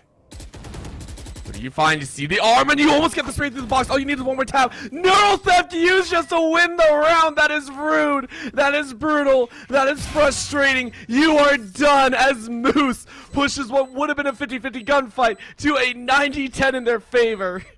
That is the rudest but most necessary thing I've seen in a while. There is one thing that you have to do to win Valorant rounds. That's A, click heads, and B, defuse the spike. And if you have to burn ultimates to ensure that you keep your lead, you do it. Especially when you know Shifty's basically burned all their economy on the previous round. Get yourself in a position where a couple judges are actually going to be okay. We look at Penny, we look at Jonah right now. Going up against Sheriffs and Ghost, you feel confident in that judge. I don't think you do if you don't secure that round and allow a couple more purchases up through it. Is 8 hours going to go ahead and get 2 rounds above. It just hurts. I see all that glowing yellow on the side as Shifty 505. They got the ults. They just don't have the weaponry. So we see the double satchel forward. Aggro just trying to get a little bit aggro. Maybe grab a gun if they can. I mean, nothing coming their way, right? 8 hours. They're not willing to take some of those chances. They're playing this one nice and slow. Even waiting for that aggressive drop down. You can see it there too. Willing and waiting. Well, Aggro has drawn their attention though. 4 on the side of Shifty are currently rotating over towards this B side, saying, "Hey, Garage, I mean, there might not be a vehicle to ride, but might as well group up." And Aggro saying, "Okay, here's a chance. Looking left, looking right. Do you look up? Yes, you do, but you can't face off against the judge. Single buckshot to the body as Jonah grabs that kill." Not only that, but they already have Physics going ahead and rotating as well, and this has basically been spotted out. Great Paranoia, I think, is going to hit all 4. Lear's going to be able to pick up Enzo off of it to start us off. Fault lines, all the kinds of utility abound right now as Lear gets over to the top. Going to be able to spot this out. Pre-fire, not going to be there, but here comes Jonah. We got a Trailblazer kill. Physics picked one up with a Trailblazer. We got the dog kill, baby. Let's go. Love to see it. 8 hours. Takes care of business, of course, on the save round by Shifty. Puts himself up 3 rounds. I mean, between, I want to say, a Trailblazer kill, a turret kill, and like all the other util, Trailblazer has to rank pretty high up there. Just like the feeling of getting nibbled on the knee and just being like, crap, I died, has to be one of the worst feelings in the world. I mean, between that and like getting taken out by just a random low kick if you play fighting games, right? Like you're sitting there, you're doing everything right, and then you just get hit with a random low and lose your life. It's like, oh yeah, you hit my ankle and I died. This is great. That's, you know, hyper realism right there for sure. Just getting your just getting nibbled in the shin, and oh, guess what? The Chihuahua got you.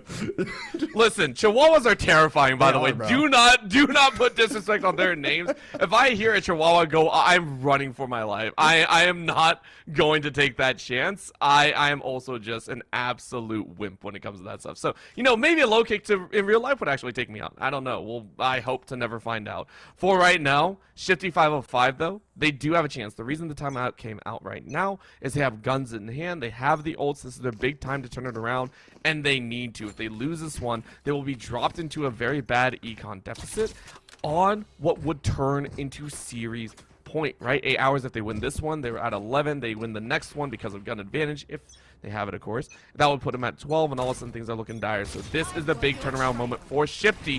What are you going to do? Trailblazers go out right away. You hear the sound of a judge, but Aggro has to get back in the way. You are allowed to live, and you only took a fraction of damage. I can't believe Aggro is able to survive. It's just great movement right there, utilizing the blast packs to get away. I mean, you're looking at the aftershock. You're looking at a judge staring at your face. Obviously, we're going to get the Cosmic Divide utilized here as well. So this is going to be 2 ults already gone, right? We burned the Seekers off the rip. We went ahead and we used the Cosmic Divide as well, and we didn't really gain much space, if anything at all, from it.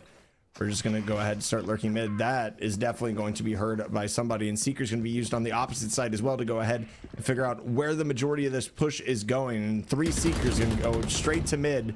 You're going to have Physics just go ahead and go, yeah, you know what? Off of that information, I'll go ahead and fill a spot over on B. Problem is right now, Orbital, time is winding down, and you've gained no space whatsoever. And Jonah has just come out and found Cactus, and that's just going to open this up even more, make it a little bit more dangerous. I mean, the times that we've seen Shifty 505 wind the clock down 30 seconds and left. win is very minimal. Most of the time, it does not go well. For right now, though, I'm not sure. The wall is really where you want to be looking, though. Penny waiting for some sound cues and didn't have any. Very nice walking past. Shifty 505 now in a 4v4. More than enough of a chance. A little bit of a rolling thunder back, only catches 1. So Aggro fully blinded out, gets taken down by Moose. Moose goes ahead and runs away with 2-3. And with Spike not going down, Moose cleans it up with a 4 of a kind. And it's 8 hours to win that gun round. I mean, that rolling thunder was just absolutely massive. You delay the plant, not allow it to go down, Paranoia to combine with it. And that's the thing, when you take that much time off the clock and aren't able to gain any space, all that utility is still left over. Everybody still has that in their hands, right? So we get Lear using a Paranoia, hitting 2 with it. We have the rolling thunder coming in and just basically absolutely wrecking any chance of a plant. And it's a great job right there, honestly, by 8 hours. They were at the ult disadvantage. All it takes is 1 round. They're now at the alt advantage as we go into a tech pause. And Penny might have been waiting for something. Maybe it was his internet to reconnect because he did not have a turn in the world. I mean, I understand playing anti-flash, but not for that long. Listen, that looked like me out there. Just like, listen, I really like this wall. The architecture's really, really pretty, okay? Listen, the riveting was really well done, and the welding and all that. I don't know. It's an unfortunate series of events. They still came out with the win, so I think it feels okay. But in those scenarios, I think Shifty 505, they tried the best that they could. And looking forward, if you're looking down the lines of Shifty 505, how can you actually come back into this, right? Because, of course, we know it's going to come out. I hate saying this. I hate calling rounds before they start. But we kind of know this is a save round, right? You're not going to be expending too much unless you want to go for those SMGs, which I highly doubt. What do you think Shifty 505 are going to be looking for? How are they going to try and turn this around if they can? I mean, the only way to do it is to be able to trade effectively, right? I think you kind of rush mid. It's been a spot that's been wildly ignored by both teams. Obviously, you'll see the lower ranks go ahead and run a Sage just so they can take that space for themselves on the defensive end.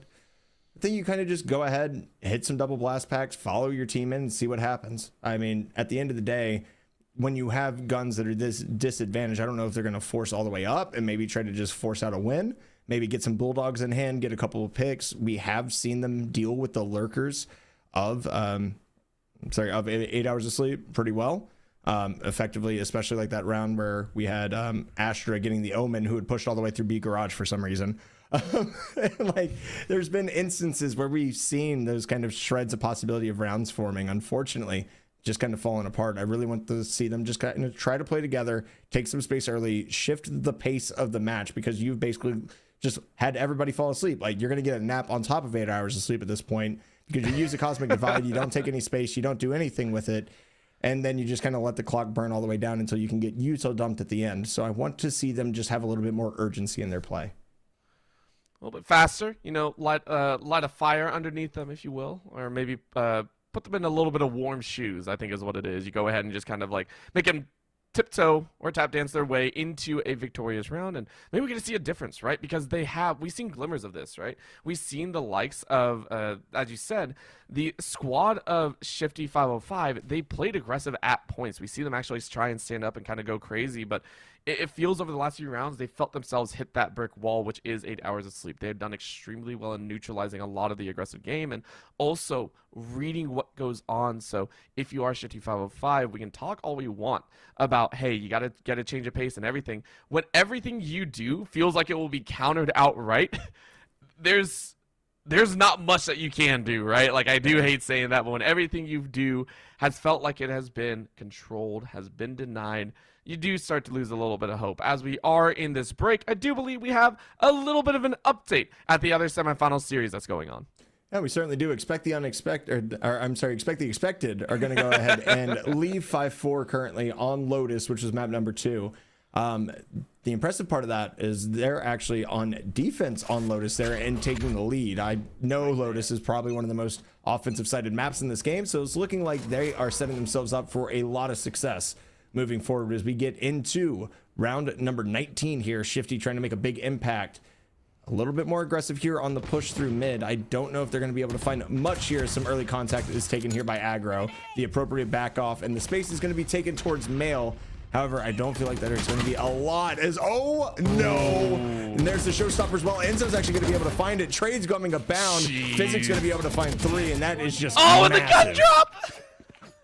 The gun drop even! Physic was like, bruh, I'm going to do it like all those action movies. You don't need to reload, you just grab the enemies. Oh, that looked too good. In 8 hours, they clean up that save round on the other side against Shifty 505. And we're straight on to series point. Everyone tuning in. 8 hours of sleep is the right amount of sleep time. Don't be staying up late. Don't be going crazy. And you can play just like them. One more round to put themselves into the finals to see who they will face off against and also keep a perfect record so far. Haven't dropped a single game. This is the only team that has pushed them past 4 rounds in a single map. Shifty 505 already denying the possibility of going out without a bang.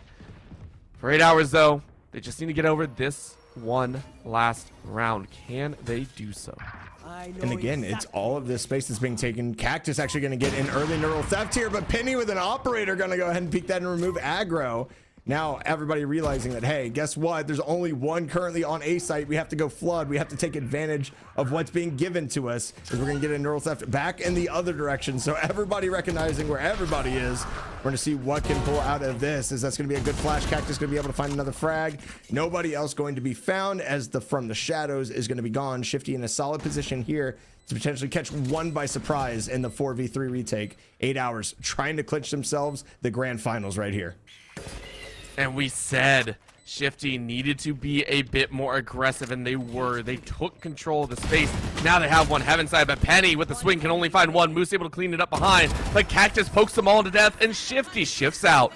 That will be around to Shifty 505 as they keep their hopes alive, but from here on out, it's got to be perfect. With a 4-round-in-a-row streak, 8 hours of sleep has so much econ to work with. They got a little money built up. That's all I'm gonna say. They have savings accounts. They have 401ks that are fully matched. Whereas Shifty right now is kind of just starting their careers. Like, it's gonna be tough sledding ahead. You gotta minimize the losses, of course. But all that matters at this point is the W's and the L's on the rounds, because you are on match point. You do not want to go out third, fourth, and they put in a valiant effort. That is for darn sure. You see that kind of space was left last time. It's going to be there. Is Penny going to find two? And that's the play that's happened twice in a row. Wasn't even shut down, and now Appa is just going to get bullied as Lear finds Shifty, and this round basically feels done. Cactus, good luck. Cactus, I mean, you're hoping to poke him to death. He got a couple spines, but you got not much else. Lear makes it a full house of frags as 8 hours of sleep will win 2-0 and make it to the grand finals. And with the names on the team, I can't say we weren't surprised, but all credit right here has to go to Shifty 505, making a hero run coming from the 46th seed all the way to playing against a bunch of pros trying to make names for themselves again in Challengers League. Shifty, stick together. I want to see more of you next week, because that was an insane run for you guys. Hold your heads up high. You came up against a juggernaut. You pushed them to the brink there. Only team today so far to get them more than 4 rounds off of them in the map. So shout out to them, but 8 hours of sleep, just a little bit too strong. The executes are there, the counters are there, and it's just happening a bit faster than Shifty was able to adapt to.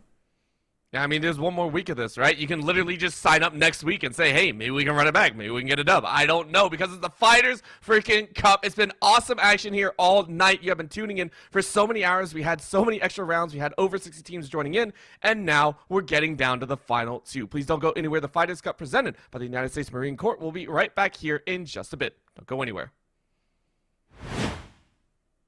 The future is threatened by enemies often unseen Sailor Marine. and unexpected. In the midst of an uncertain and evolving world, the need for Marines to defeat these shifting threats is critical, because the need to ensure stability for our nation has never been greater. When there are battles to win for America's future, there is one constant: Marines.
And welcome back, everyone. We are here in the grand finals. We had a bit of an extended break, but we do have our finalists here in the Fighters Cup presented by the U.S. Marine Corps. Very excited to go ahead and see. We already know 8 hours of sleep. They went ahead and did a tremendous job working through their side of the bracket because it was very entertaining to watch. We did see Shifty 505 give their best effort, go ahead and push over that 4-round barrier mark, but unfortunately it was not enough. So 8 hours won on a 2-0. Taking a look here on the other side of the bracket, though, we had a little bit of unexpected run in trouble. Expect the expected. Go ahead and take that series in over Reza Blicky, but there were some challenges ahead. Visionary, you and I were watching, and we were having some fears there for a little bit. We had some words in the green room. We were kind of afraid of that map 3. Obviously, if I'm not mistaken, it ended up 17-15. So absolutely crazy last map. I think the most surprising thing to me, Orbital, is both teams were winning on defense most of the time.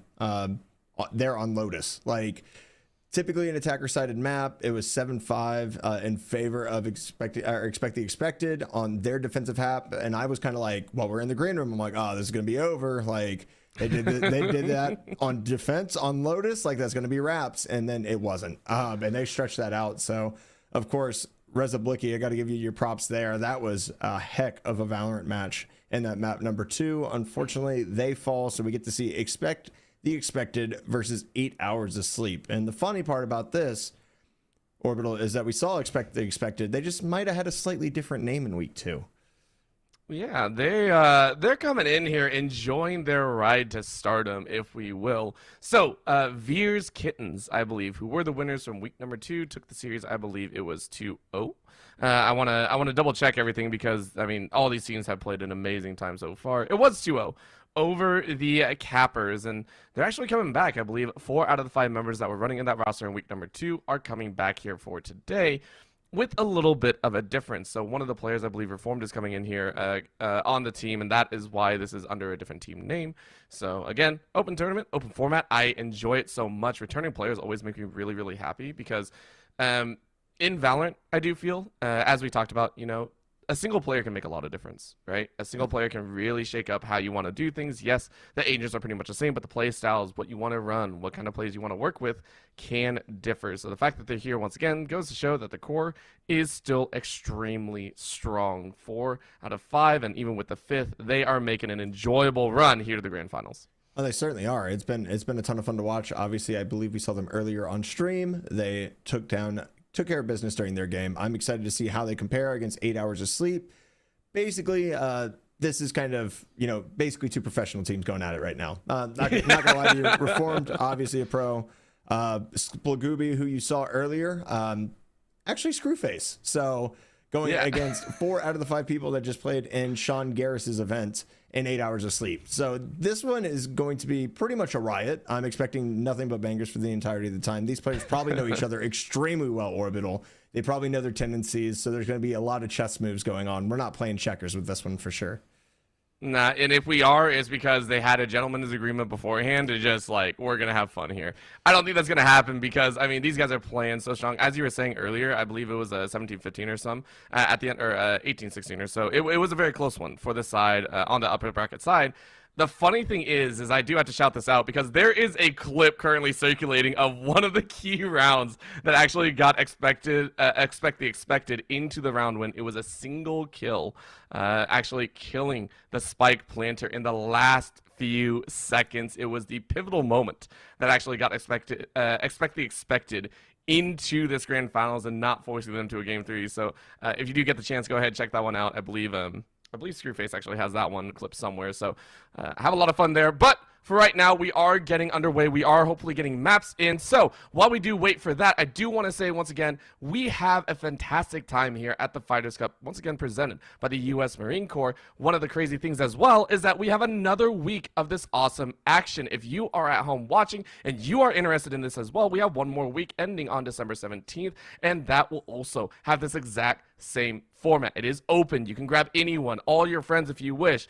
5 maximum or 4 maximum if you're playing, and have at it. See if you can make it. We pay out to the top 32. Maybe you get to make it into the top 16. Maybe even go further. It's up to you. So go ahead, check that one out, set your calendars, and have a lot of fun with it. Let's go ahead and I think check out the maps that we'll be taking a look at here and what exactly we will be playing on. As you can see, it's standard, except for maybe Breeze at the end, because they heard me talking. They're like, hey, this guy likes Breeze. Let's make it on there as a third map if we need it. I'm proud of you for liking Breeze. That's it's a bold statement, but I'm good with it. I miss Fracture so much personally, but you know what? It is what it is. We all have our preferences. Haven and Ascent, not really a surprise here at all. 8 hours going ahead and picking that as the higher seed. Ascent's going to be the second map. Obviously, we saw just domination, just overt domination on that. Of course, by expect the unexpected, and then we're going to go ahead and wrap into Breeze as our final. So unfortunately for us, Lotus Bind, Split, and Sunset will be saying bye-bye. They'll be waving goodbye.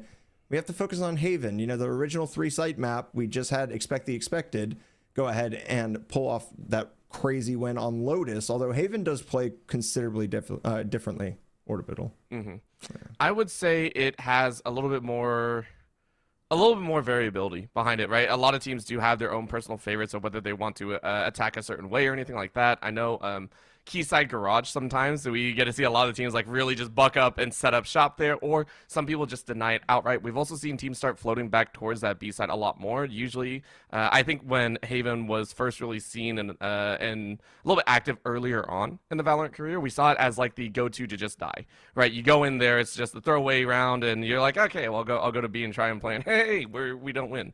Now it's actually a viable source, right? You get to see teams actually like, hey, it's a viable area. Maybe we can get control. Maybe we can set up. So much kind of back and forth energy.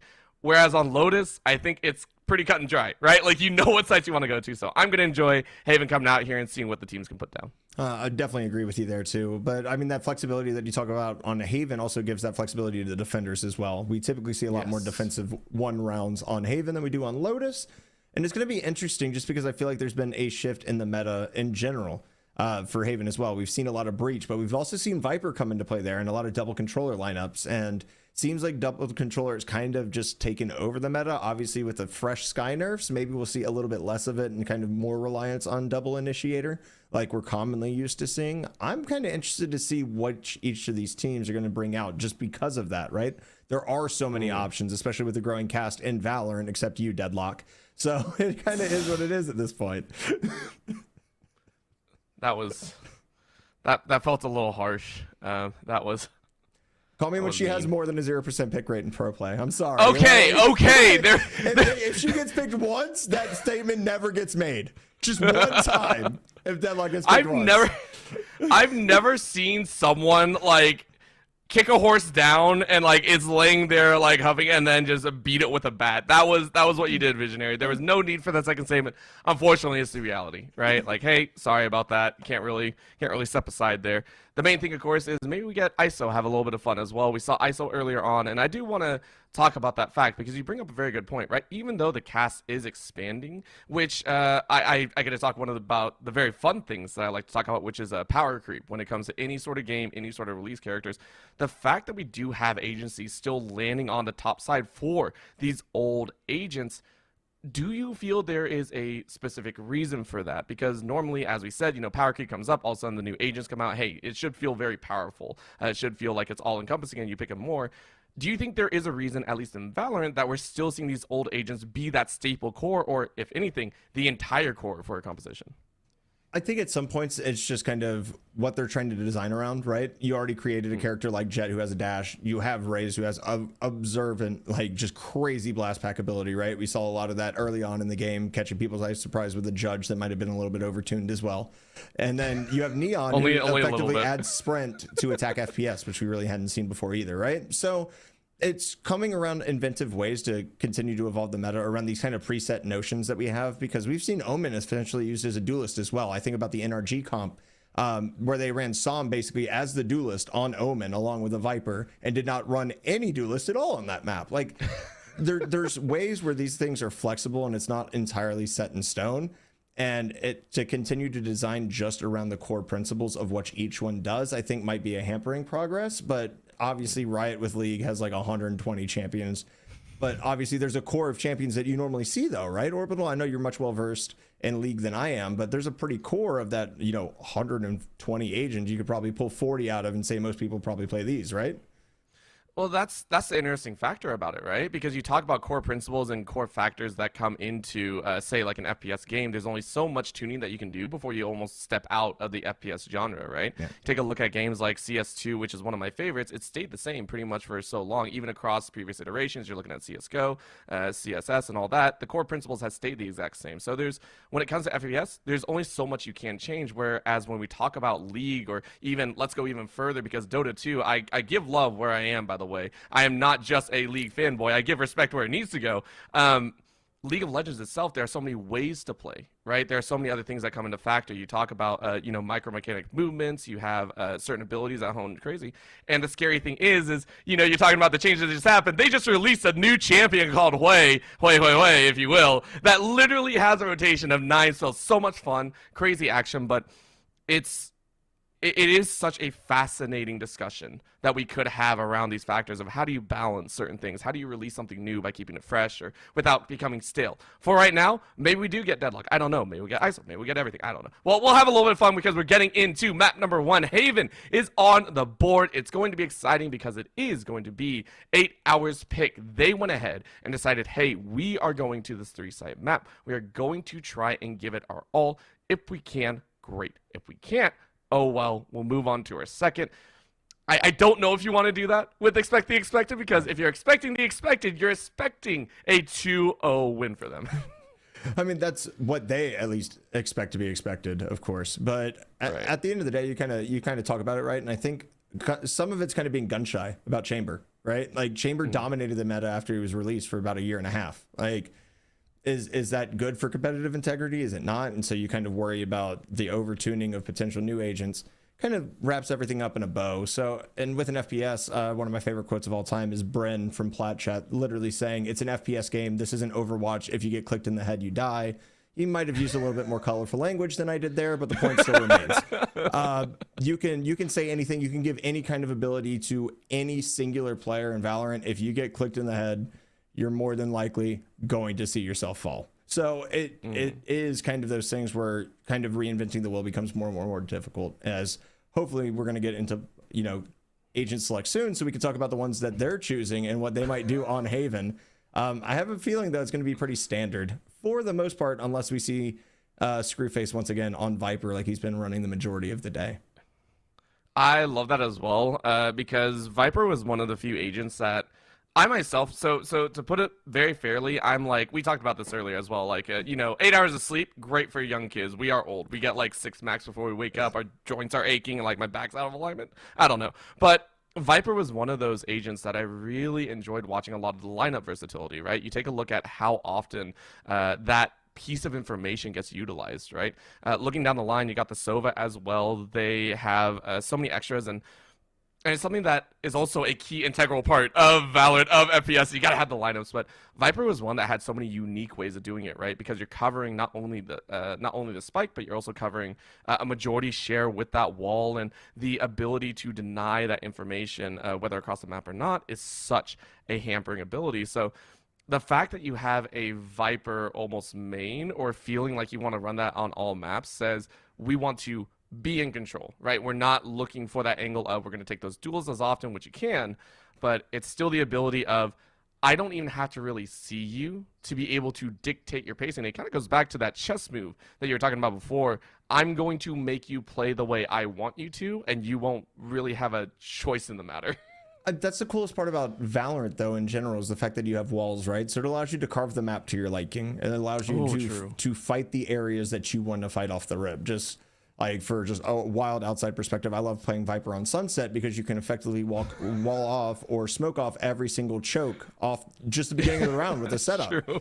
If you throw wall through market and you go all the way to A site and then you just throw your orb behind you, everything's covered off the rip. So you can take a ton of space as defenders and actually kind of turn it into a moderate attack when you want to, or you can play off that after you instill the fear that you may be there on the other side of the wall. There's a lot of things in Valorant that you can do that just don't exist in other FPS games because of those facts, where you can cut up a map to your liking It's like blending elements of obviously what came before it with Siege and kind of dynamically exploding parts. Instead of that, you're actually cutting the stock map up and being like, okay, here's our key points of focus. This is what we're going to fight. Let's try to funnel the team into this so we can continue to be successful on that side. And then obviously on attack, it's all about just denying that information, having an entire wall, or if you're playing Breeze, having a site that's big and open enough to where it's basically a necessity. The more you talk about this, the more I love the fact that you're bringing up, the idea of this fundamental, one tap hit or readjustments on the map. You talked about R6 a little bit. I just thought of something that I thought would be really fun to discuss, because this is where things always get spicy, right? Like, what aspect of an FPS do you start changing before it turns away from the FPS? My thoughts to you, what would happen if we see a shield equipping agent come out in Valorant? Would that be game breaking? In essence, not the idea that, hey, you add on, like, hey, the headshot doesn't do anything. I mean, the idea of, hey, what exactly happens if maybe you give free armor or something like that, like they do have in R6 in some scenarios, or maybe a little bit of buffering. Of course, we'll leave that till later. We'll get to discuss if we have another break or anything like that, because we're getting in to the actual game. 8 hours took 8 hours. No, I'm joking. They did not take 8 hours to get through this lobby. We are getting underway, though. They will be on the defensive edge, so you can go ahead and see this is stock standard for Haven. Same with Expects and, of course, Splagubi. Enjoying that Viper automatically locked in. Yeah, and it's kind of the dichotomy of how two teams are going to want to play here. Obviously, 8 hours is going to want that information beforehand. They're going to want to push off that information to be able to be successful with it. On the other side of the token, you have the double controller. You're more working on cutting the map up, denying information, and being able to take space due to that. So obviously, the dichotomy of how teams like to play. I don't think there's a wrong answer on Haven, really. I think some of it really just comes down to controlling the extremities well, with A main, of course, and C long being kind of those integral pieces, especially when you have operator pressure with the Jet. So it's going to be fun to see what kind of happens in the dichotomy in between these two lineups, because both of these teams are so gosh darn talented that it literally doesn't matter, right? Like, they're going to be able to play the way they want regardless. I think that's the other side of it, right? Hey, we can talk about agents, we can talk about abilities, we can talk about all this, but at the end of the day, it goes down to, can you click on a head, right? Can you catch that one player lacking? And I will say another side of it is we haven't talked about the endurance run a lot of these teams have gone through, right? Taking a look back at the bracket, yes, 8 hours have actually felt like they've gotten a little bit of rest. They've never gotten pushed to OT. They never had to really deal with that. And this time around, it's actually Expect that have been pushed to the brink in multiple angles, right? Went into that OT in map number 2. There's no way they're not tuckered out a little bit after this entire series. So let's see if that starts to weigh in a little bit on their ability, if they are fresh, revved up to go, and ready to hone in as we get a bloody little pistol fight that leads to literally nothing in C-Long. Well, I mean, it led to nothing, but it led to a little bit of damage, and a little bit of that regrowth is going to be gone. So, I mean, you get back to 100 health. It was a whole bunch of util dump for essentially not a lot. At the same time, you know what? Establishing a little dominance, showing your face early is never a bad move. It's a little shoulder peek going to come out from Penny, going to get tagged up just a bit. Obviously, the other side of that getting tagged up as well as they try to flood onto this site. And it's not really a flood, it's more of a slow push. Is Scrubble Bubble going to be able to pick down Lear? The Omen on Omen violence to start us off, and Penny trying to change that out with some Jet on Jet violence. Payne's going to be able to take down Penny. This plant is definitely going to go down with that paranoia, being able to get rid of the backside pressure. It's going to be a 5v3 retake.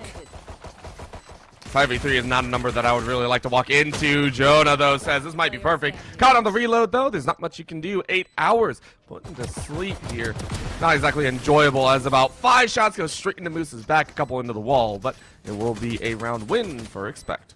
And that's just classic things, though. You can have perfect crosshair placement. The classic's just going to let you down sometimes when you left click. Now, if you jumping right click from there, he wins that. There's no doubt about it. That's how the classic works. All jokes aside, Expect the unexpected, just doing a good job of just kind of methodically pushing up. They deal with the early pressure. They're able to get out with their lives. They go ahead and swing that into an easy C take where they get garage control, and it's pretty much over after that. We'll see what the one Sheriff will be able to do on the back of Penny as everything else kind of falls into place right now with the Force. That's also going to include 2 Phantoms, by the way, for Expect the unexpected. So pretty hefty investment into this bonus round. I feel like we could have expected that from them, though, right? Like, at this point, if we're unexpecting everything of the expected, they expect to go ahead and grab 2. I don't know. I've lost it now. We're going to go ahead and get into We are getting into this round here, though. It is going to be 3 locked into this garage side, which is expected if you're trying to get close quarters. Moose, though, says, I don't want to expect that. So let's go ahead and rotate back out. Expect going ahead, setting their sights here on a slow rotate back to A side, which 8 Hours have actually put up a 3-person front right there inside of that lower connector edge. So little bit dangerous if Expect do decide to actually wander this way forward with their gun equipped. Jonah trying to run interference here and long, realizes there's a few members, backs away very neatly. No one's dead just yet. I don't see how they can't. Oh, there's the Killjoy. Okay, the Killjoy is about to meet 3 people. Paint's going to be able to take 1. Lear is going to be able to take down Reform. It's going to open this up just a bit. Paint coming through, going to continue dashing, continue trashing the rest of the team. As Paint gets 3. They're able to hold on to this Phantom. We're going to have one hopping up heaven. Obviously, there is still Lear just kind of chilling out here. I don't think Lear has been full on spotted yet, so this might be a dangerous position. As Moose actually going to be able to find Paint. This might have just gotten flipped on its head. Such a nice crossfire angle as well. Swagooby is able to hang on. That's great, but oh, 1 HP. You're praying for a safe route, and Moose tried to grab a gun but couldn't get it, and now on 1 HP, you got to be pixel perfect. You got to be ready to go. That is a blind underneath. You know they're hiding there. I mean, what else can you do, right? What can you really do around the corner? You get shots, but Gooby says, I'm going to put that Phantom to work. It is too inexpensive. Second round, but Expect do come out with the anti-eco. Come out with the anti-eco, and most importantly, they come out with both the rifles they bought, and they're going to be able to basically full buy off the back of this as well. I think somebody might be purchasing Veer to make sure that he is whole as far as having the birds and everything necessary. For utility wise, we're going to see what's going to happen on the defensive end. Now this is going to be a very different look, looking at 2, kind of actually 3 on B right now, but it's probably going to end up being 1 in garage. Only Killjoy on A. So they had the 3-stack last round on the save. Now they're kind of thinning out A. We're going to see what happens here, because this is basically a full buy for both teams. I mean, they're chilling. They're having a great time. Yep. Let's go ahead and run it. This is essentially round 4, if you will, if you see another Valorant game. So see what happens. Right now, 8 Hours. Realizing they are in a little bit of that questionable scenario, right? They haven't really gotten that gun check, but if you do run into full equipment, you're in trouble. So Expect going to try and play around that factor. Well, right now, though, it is going to be that push in, and Moose wins out. Swagooby tried to run the same route 3 times. This time around, you're spotted. Moose gets that kill. However, that plant might go down. Paint shuts down Physic before they can really do anything. And now they're going to try and get in between. Paint, though, grabs a second. And now completely locking that one out. It is 8 Hours to try and get this retake. It's a dangerous route to run. I mean, I would call it a bonus round for Expect the Unexpected right now, but it's not really like that, as that's a great paranoia combo to get Penny on site, as well as Jonah being able to find one. Scrubble Bubble doesn't have a lot left. It's going to be a 1v1. Penny able to pick up the Phantom. Has to swing on Reformed. Reform is going to be able to take him out. The bonus round is secured by Expect the Expected, as they go ahead and push on. That's going to be so difficult to say for the rest of the time, too. They did force buy into that, of course, but they're going to have enough eco left over to go ahead and buy up. After what we saw out of 8 Hours in the entire lower side of this bracket, though, them being down 3-0 and losing a bonus isn't something I really expected. I mean, I would say it's unexpected, of course, but for the side of Expect the Expected, I think they are expecting this sort of bountiful win for themselves. They are very assured of themselves, and of course, with only 1 alive, it's its own thing, but 8 Hours, I think they're going to be okay with this. I'm sure they've expected to be in this situation before. Expect the Expected is a very strong team as well. And I mean, Physics shows it, right? Right up with a Sheriff kill, opens up with a frag, and now you know you can dance forward a little bit further. You got them on the run, but Paint with that op expected to get that kill, and Moose goes down. 8 Hours wandering with a 4v4. Of course, Spike not picked up, so Expect are going to have to hightail it back. Scrubble, though, says, give me that kill. Reformed and Jonah pick one up apiece. Down to a 2v3 now, as 8 Hours are hoping to work within the next few minutes to carry themselves onwards. 1 lurker inside of B. 2 from Expect moving up further into C. If this lurk is found, it's there, but Reformed caught napping, which feels awful. Oh my. Not only that, Penny also going to find Veer here, and they might have the chance to flip this thing on its head. Pain going to go ahead and pop this Blade Storm. Go ahead and take the peek. There's one. Now it's Penny versus Paint. The two Ps both playing Jet. Spike not down yet, however, so Penny knows that they can reposition, try to find a separate angle if they want to go at it, or potentially, you know, maybe find a Vandal since you know you're going against an Operator. 1v1 in the post-plant orbital. This is going to be huge for 8 hours if they can come up with this one. I think Paint expecting someone to walk down underside, but in through the connection. Paint puts him on the wall, and that will be a 4th for expected. Maybe for them, something that they've seen all along. They said we went to OT last time. It's not going to happen this time. 8 hours, though. 4 rounds in the hole. It's not the way they wanted to start. Also, they did have a lot more time off in between, so you can always say, hey, maybe they're a little bit cold. Maybe they didn't have a chance to warm up as much after, you know, Expect is coming off a literal 17 to 15 bloodbath, right? Where they're like, okay, yeah, we got 10 minutes and then we got to get back into this. Although Paint being 9-3, definitely love to see that. I actually haven't seen Paint before personally play, so I'm excited to see what he can continue to do. If he brings this hype on Jet on Haven, we're going to Ascent next. That's going to be extremely dangerous as well. Ooh. Well, the greetings have been exchanged so far. Sent a couple bullets, said I'm here. Someone else said I'm here too. So Gooby saying I'm very close. Of course, no one's around that corner, so let's go ahead and wait it out here. 8 hours, not wanting to make a problematic step. Expect the expected, though. Inside, that will be the Owl Drone to get through the window side, and they do spot 2 at least. So good information tagged. Expect not going to be able to flood their way in as quickly as they would like. A little bit more goes out to slow down their advance. The one-way set up. And Foreign wondering exactly what they want to do. How are they going to play this one? All 5 are up. The problem again arises that 8 hours do have guns in their hands, so this could go down to just straight up individual gun talents.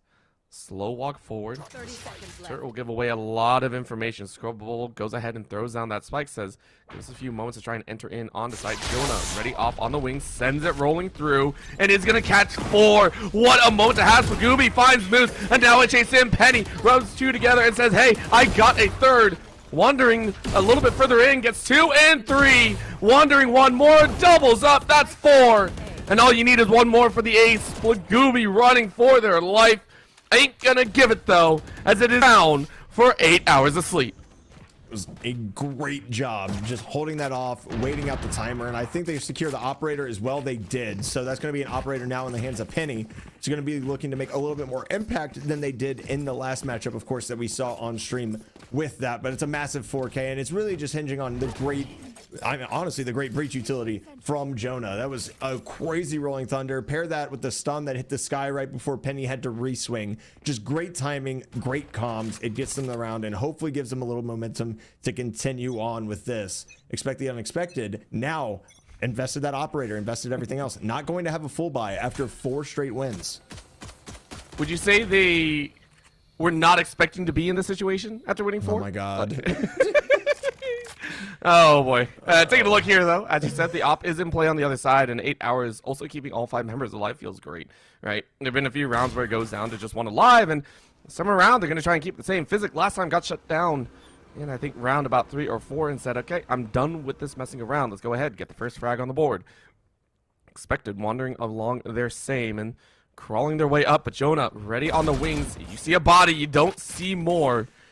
Unfortunately, you don't get the kill. Around the connecting side, though, Veer with just a ghost rips them away, gets themselves those Seekers, and now all hands on deck. 8 hours has got to run for their life. Hard spray in the corner. Paint completely blinded out. Goes ahead and lays down that spike. Hunter Siri gonna slow them down. The chase around, though. Physic calls the angle and gets a second behind. 3 total for this Sova. Not expecting that situation to occur, as now they're in a 3v2. Yeah, but I mean, Scabubba was able to find one in heaven. Gonna find another one as well. There's the Blade Storm being popped there for Penny. Extremely 1v1.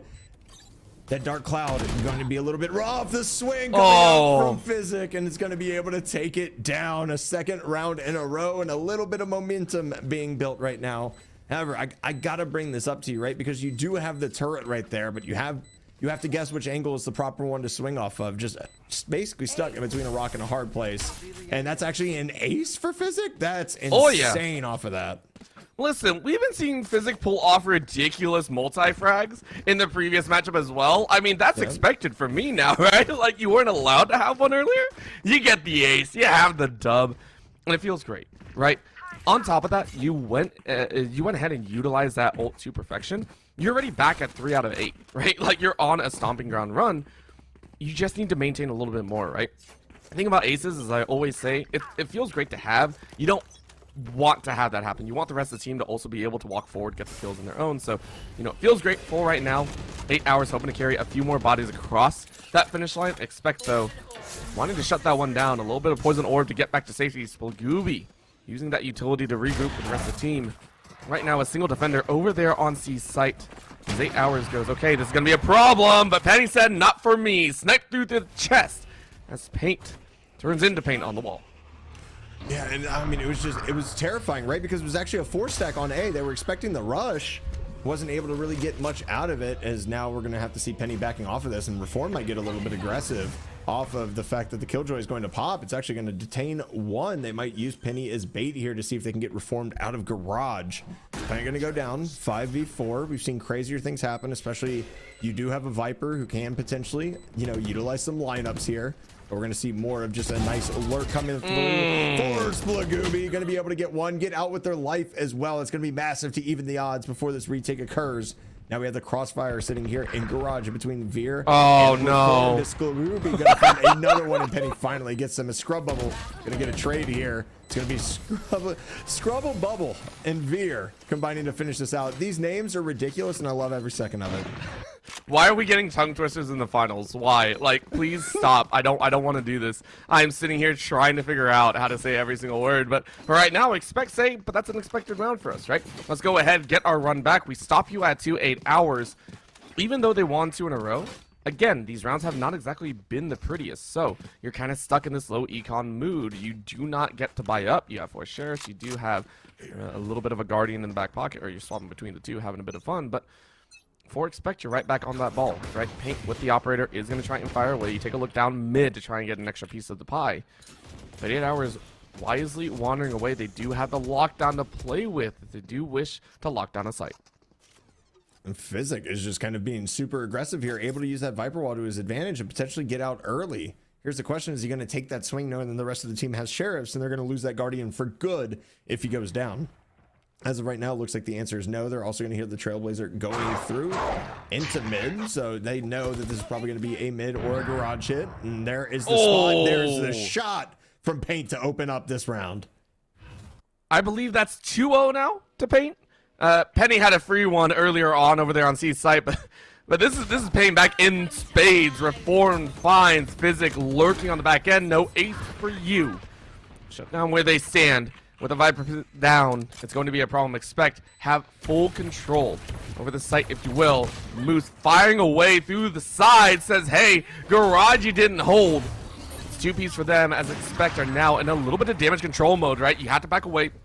Lockdown was used, and you push them out because of that Paint. Looking to try and get a little bit of help, and Moose with the Sheriff is ridiculous. When Moose fight back, it's a problem. Reform finally gets that kill, but Jonah shuts that down. It's down to a 2v1. Then Jonah's on the hard run. Reform gets a 3K, but it's going to be defused. There's no time. You can't fire through the blind, and Lear makes it happen. It's a thrifty round win for 8 hours. You lose your life, but you got what you really needed. That's insanity right there from Lear, and Moose just going absolutely nuclear that round. There's no reason he should hold 3 with a Sheriff there and get 3 head taps, but he is able to. That's the one thing that I always question is we have teams, and I don't want to say the Vipers provide you the ultimate cover, right? But we have teams that know better, right? Like if you're going to hit B, Garage control is essential. You gave that up to Moose, he made you pay for it, and that's literally the difference in the round.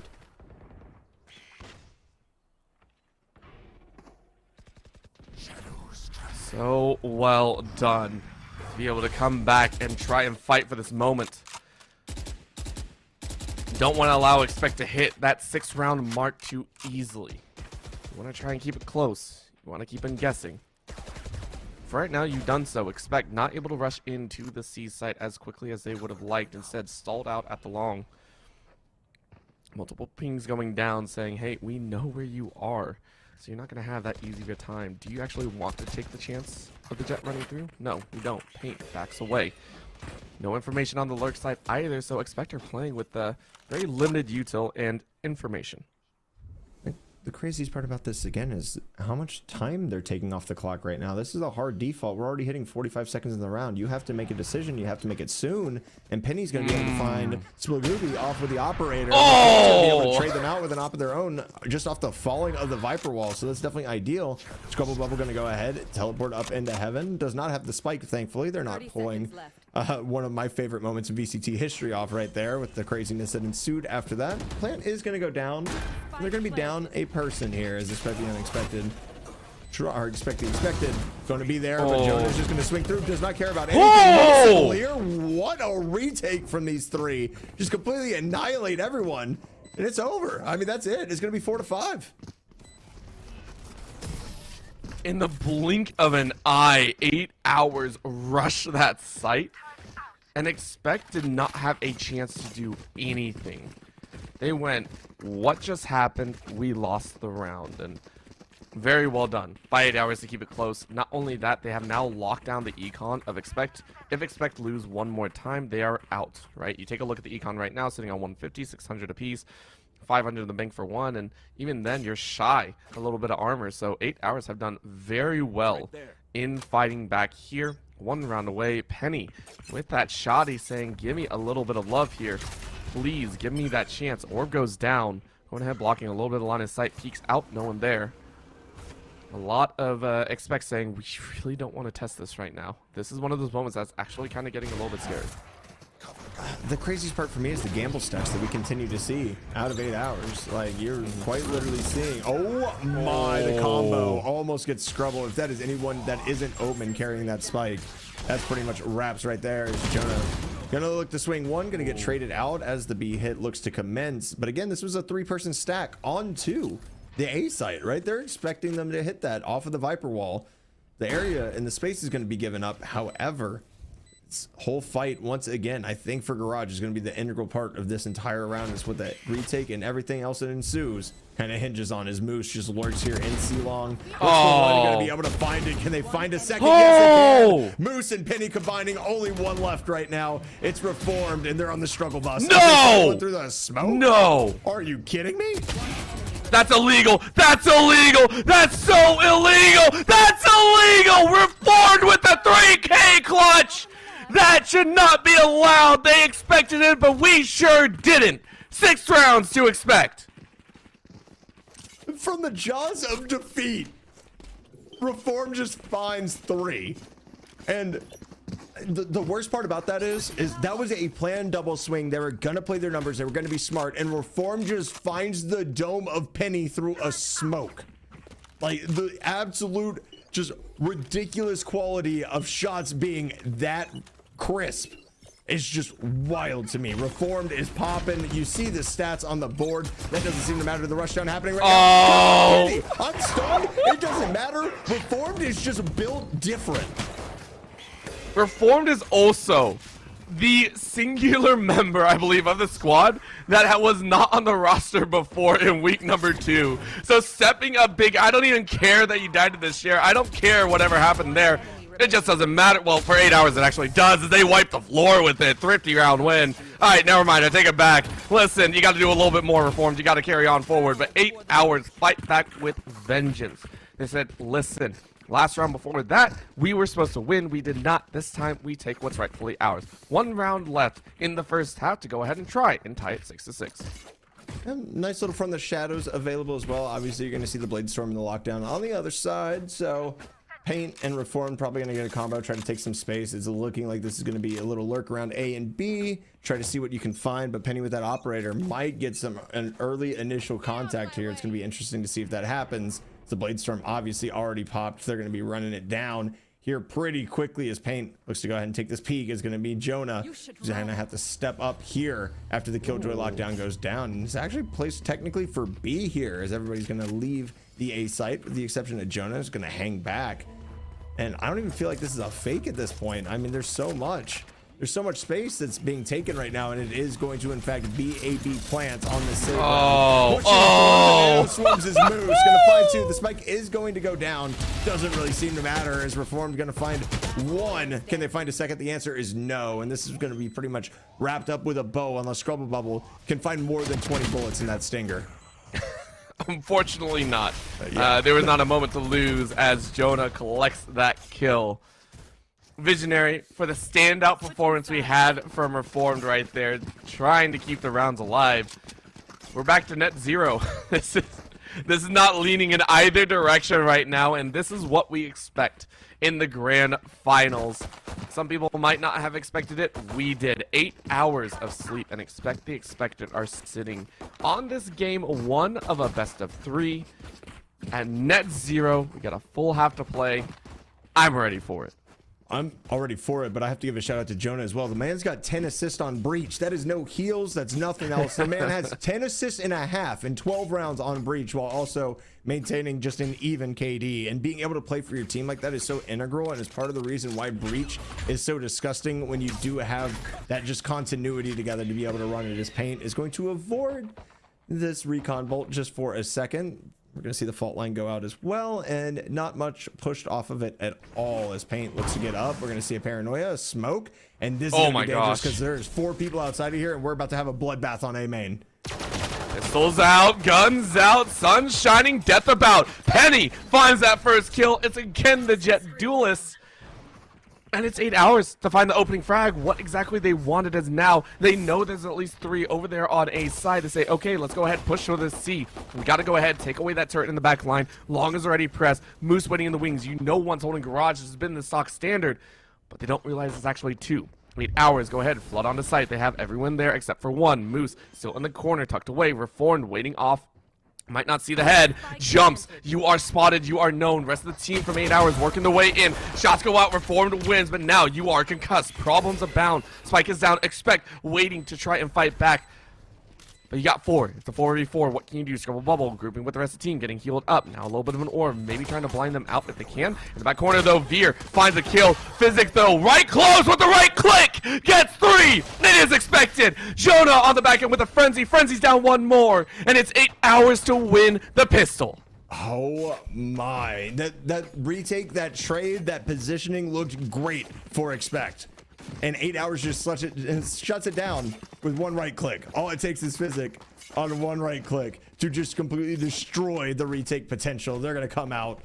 Beautifully played. You're going to just feel out all of that. And surprisingly, we saw all of basically 8 members of both teams grouped up around A garden. And only 1 person dies. So props to both teams for not really getting over aggressive after you get the initial. Although C completely is wide open right now. And I think basically, and especially after this Aldrone, that's going to be recognized. And this is going to be an easy push. They're just chilling. They're like, look, we kind of know this. Let's go ahead and just get our way in. It's expected actually they put the 50-50 down below, but Reformed is saying it ain't a 50-50 because I went ahead and swung and I saw ya. That's going to be a great opening frag, but you can't really get the gun. And we kind of hunker down here. Lear is going to go and walk their way forward. They're going to lurk around, but this wall is going to give them a brief set of cover. Swung on multiple. Lear able to grab 1 before falling. Down to a 4v3. You do grab 1 rifle, or not rifle, SMG. Gonna walk forward, almost lines him up, not able to do it. But Jonah, with a little bit of help, sends it to a 2v2. 2 left on either side. Jonah gonna try and cut him out. Not able to find it as Reformed swings the corner. This Sheriff is doing so much work, but Moose is the last one alive. Do you want to try and get it? No, you shoot the turret. And Moose says, thank you very much. I will go ahead and collect a second. But it was a dirty round. Expect taking 4 off the table. That was so scrappy right there. I just, again, the ability to play together and the ability to cut the map, right? You cut off B main with the Viper, you send 3 out through it, you get yourself a Spectre, and you give yourself a chance at the end of the day. That's all that really matters, is that you're giving yourself a chance to be successful. So we're going to see a couple of rifles, that Guardian that was retrieved from last round, and a couple of pistols. Nothing going to be too crazy here, but I really like what we're seeing out of 8 hours right now. Obviously, Expect did a great job of making that expensive for them on that round, but it's going to seem like it's not going to matter too much. Is this A site looking to be overwhelmed right now, as there is 5 members of 8 hours just waiting to pounce. I like this call too. It's just like, hey, we're gonna group up. We actually haven't seen this in quite some time, right? Let's go ahead and push, but Scrubble Bubble is more than ready for it. You are gonna get scrubbed down, and you say, nah, I'm gonna make you shiny for everyone to look at. Let's go ahead and get one on the corner though. Scrubble Bubble gets a 3K, trying to imitate a bit more. Veer helps out. Moose though is the last one alive, and there's only so much you can do. Expect you go ahead and grab the expected round as they push for a 2-1 split going into the fourth. And it's not expensive for them either. Drop one body, and Scrubble is going to have more than enough because guess what? He dropped 3, so that's an extra, what, $600? That's the difference in between having shields and not having shields after you purchased fully the last round. We're going to see that come out. Lots of Phantoms abound. It's actually surprising as well because we know how heavy the light armor strat has been in Valorant. An entire team deciding to go ahead and run Phantoms is not something I've seen almost ever. Again, whenever we expect the expected, sometimes we gotta expect the unexpected, right? Is that too much? I think that's too much now. All right, looking forward for it. H-Hours gonna walk their way forward. Once again, a little bit slower, but with the look on the far end. Blind goes straight into the pits. Can't really find much there.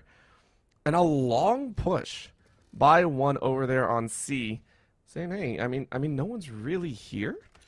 So what do we got to do about that, right? What do we actually want to look for? Expect trying to close in this net, corral the rest of 8 Hours, and with that utility bump, 8 Hours realize they are spotted out. Their plans are figured out. Hey, we're not at C. Of course, do we want to make it that we're at C? Maybe we could. I don't know. Scrubble Bubble says, I don't hear anyone. A little bit of a bolt goes out. Pings off. No one spotted, but inside they are. Penny recognizes that I can't really fight this one, and with only about 45 seconds left, I want to be a bit of a problem. Paint holds it down, fires off on one first blood, but Moose able to quickly trade that one out. Scrubble Bubble finds a headshot, and Lear on the top rope saying, I don't even see him. Where are they? What's this problem? Veer with the swing catches Moose, and Lear on the top rope says, I fire down 2-piece for the Omen. The aggressive controller to boot. Split finds Physics in the backside. And in a 1v2 scenario, you're just happy you got that spike. Yeah, I mean, it's typically very hard to go ahead and get around that. This might actually be a decent chance right now. Lear, Spike is going to be spotted. Lear obviously know where he is, and Splagooby is going to be able to clean that one up. So after an explosive B-site take, Lear doing a lot of work, unfortunately going to be dropped just by, honestly, timing. It is what it is. Splagooby's going to be able to take this one, and we're going to be back to 8-8, I believe. We got some shenanigans going on right now. Are we talking about what happened this round? Are we having a discussion between Jet and Viper? Who wants the orb? Half on the spike. Yeah, like who wants the orb? Like, are we doing Rochambeau in chat right now? Like, what's going on? all right. I think someone took Rock. Is that what happened? Okay. Looks like they were trying to see how long it would take. I have done this before and I've lost multiple rounds for it. I may have actually gotten kicked from my team for that. We also may or may not have a tech pause coming out here. I think actually there may be a little bit of an issue. We'll see if that's true. No, they're here. Okay, Splagooby's here. It's all good.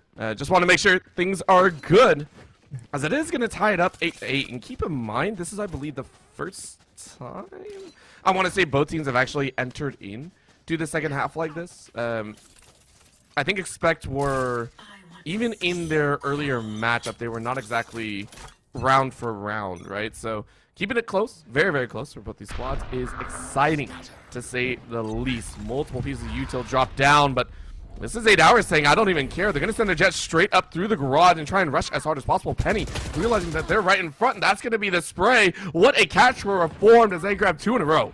Oh, Reformed is just popping off on this defensive half, as they should, to be fair. It's a Sentinel, of course, on defense. That's kind of their bread and butter. As we're going to get the attacker Killjoy coming out, good smoke coming, good flash coming out as well. The flashpoint going to be burned by the breach. Just trying to get some space. They're trying to take out this Killjoy. The swing going to be there, and it's just going to be a complete removal of everybody on the site. The lockdown's going to be destroyed at the 11th hour, and Expect going to be able to go ahead and take it up to 9 here, with Jet also getting that Blade Storm, which could be integral moving forward. But just look at Reformed right now. 21, 10, and 1. Getting every single pick possible. It's just so freaking good, right? Like, just... Reformed is silly. I don't know what they're Reformed from, but it works, right? Like, whatever time you took, it's great. Right now, taking a look at the current stance, though, the situation that's occurring is still a little bit hopeful for 8 hours. Maybe not the ultimate economy, but it is enough, right? You have guns in hand. You can make this work if you're on the effective side. Maybe you get that first kill like Penny goes ahead and does. At this point, I do kind of expect that 50-50 to flop one way or the other. Penny says, this time it is mine. Let's go ahead and back our way in, as we have left one lurker on the far side. 8 hours going to try and rotate and catch this far side pusher on C in their grips, and they do. Physics finds Scooby. That's going to call a chance out. Moose takes advantage of that and fires down on 2. Peyton and Veer turn their backs to the lurker, and that is what you want your lurking rat to do. 8 hours. From 5 to 5, turn it to a 5v1. Soon to be 0. As Penny locks it down. Flawless round for 8 hours to tie it back at 9-9. And no money lost there either. With the flawless, they're going to be able to re-bolster that economy up, be able to buy out for a couple more rounds. Obviously, with the way this game is going right now, the swings back and forth. We're probably talking about overtime in the future, but I don't want to get ahead of myself. What we need to focus on is the genius of play that 8 hours was able to go ahead and put off of one opening pick by Penny, allowing Moose to take the entirety of long and allow that to get 2. Basically open up the entire map for control as everybody is scrambling to figure out where everyone is. Is Paint going to be here with an operator? We're going to see the smoke come out, a little bit of a push, a flash as well. Paint, you are in dire straits, my man. You're going to need something, and somehow gets out of dodge with a dash, an updraft, and just about everything in their kit just to stay alive. Is the defender Killjoy going to be burned right now as well? And we're going to see the lockdown just to try to buy some space on this retake. I like it. I love how fast Paint got out of there, and now you get the chance, but Lear willing to stay in the corner and still find a frag. That works out well. However, it's only a 1-for-1. Still a 4v4 at the end of the day. Reform looking down alongside, knows that they should be there. Rolling Thunder to slow everyone down, and the wall is going to try and divide their vision. Paint ready to go with those knives. Right click could end one person's life. Scooby going down on the defensive. One reset is good. Waiting for a second chance. 3 knives up. Physic and Penny shut them down. The perfect setup. The easiest retake control. As 8 hours are the first to double digits. It is an expensive round for both in terms of the alt economy. However, 8 hours is still sitting on that Blade Storm, at least at a minimum, with all the other players minus the Viper's Pit for Spogooby not going to be available for at least a couple of rounds. And when we get into kind of clutch time here, it's going to be vital. With Moose only 2 away, you're starting to see the kind of swings that can happen with Valorant, especially with this being a save round. I fully expect an 11-9, but with their name and everything else it entails, because I don't feel like being punny right now. Both these teams are phenomenal, and they certainly can pull out a Thrifty. I wouldn't be surprised to see it as we get some early share spam going down A-long. I don't really think we're going to find much off of it, as a flash catches one, but does not catch Penny. It's going to allow him to gain some space off of this smoke. I mean, I'm not really looking at Penny. Take a look at where Paint is. Tucked in the far back corner, knowing 8 hours actually likes to pull some of these rotates out. If you're going to hide back here, it's going to cause some problems for 8 hours if they don't actually push this. If the side of Expect are actually able to lock this down and really deny this rush in, which it is going to happen, it's an opportunity. Take a look at this. The chase back, you have one lurker again for 8 hours in that bottom corner. But this opportunity, Paint has been one to have impact frags. Of course, 8 hours, they are kind of sniffing stuff out. They know that someone could hide around. Aladrone goes out, doesn't really spot anyone. So, hey, what do you do about that? Okay, we're safe. Are we actually going to look? Go ahead and start creeping their way back into long.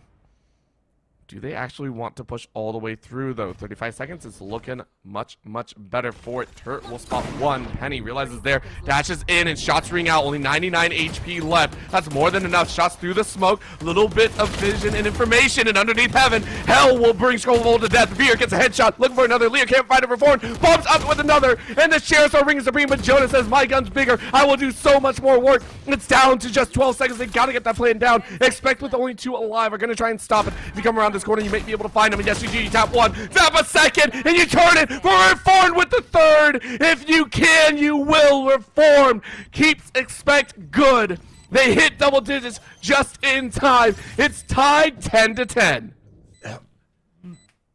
I don't have words right now. Paint being there, I think the biggest downfall of that is how far the Silver was behind the rest of the team. You have to delay the plant for that long, which doesn't allow you to really get set into a post-plant scenario where Paint can be found. Nobody was able to push really down. It was completely fought on site That's always going to favor the members who have high ground, and that's going to be Heaven. Even if it is a Sheriff, you have a better chance of hitting the head if that's the case, and we see it happen again. Expect the expected. Continue to surprise me. They basically essentially get the thrifty round there, or the save round, we could call it, because it wasn't a full thrifty because I had to buy. But same token, like, this is insane Valorant right now, and here is a chance for... Wait, this is an op on a Viper? Spagooby's like, I want a piece of this right now. Realizes I quickly don't, but you make it work. Unfortunately, you're burned out, but the snap is good. You're able to grab one, or at least keep it even. Reformed walking around with their own Oppa realizes they can't really grab it. Vandal is going to be up. How are they going to play this one? They know a few are down the line. Scrubble Bubble scrubs one away. Jonah will not be allowed to play any further. Lear in the back corner realizes they have a chance, but the bubbles are just too dang strong at this point. It's like a torrent of water. There's not a chance for 8 hours to make their way in, and because of that, they have to concede. Now walking their way towards that B site, hoping for an opportunity. Paint, though, more than willing to take them down, but actually turns for A. It is going to be a little bit of a question mark there, but it's understood. You can't really defend everything, but the call is to actually rotate out. 8 hours might have just given themselves the best opportunity. However, a couple defenders are there. Line them up! Almost a third. No, Physic shuts it down. Physic shut down by Scrubble Bubble, who has a 3-piece of their own. Moose, the last one alive. You're pinched on both sides, and B's your last option. You don't really have that chance. Reformed goes ahead and snipes away that turret. No longer available. And you're going to grab a similar gun. Moose shuts down with the lockdown. Expect only have a few seconds. They're going to try and push in, clear out these angles if they can. 5 seconds left on the lockdown. And they see the sprint, but Moose gets a snipe. You're going to dance it out, and you know they have to shoot it. What a macro play. Moose clutches up. Moose is the GOAT. It's that simple. Moose is trying to match Reformed right now, and both Killjoys are currently on top of the leaderboard, and there's a reason for that. Both these players extremely smart.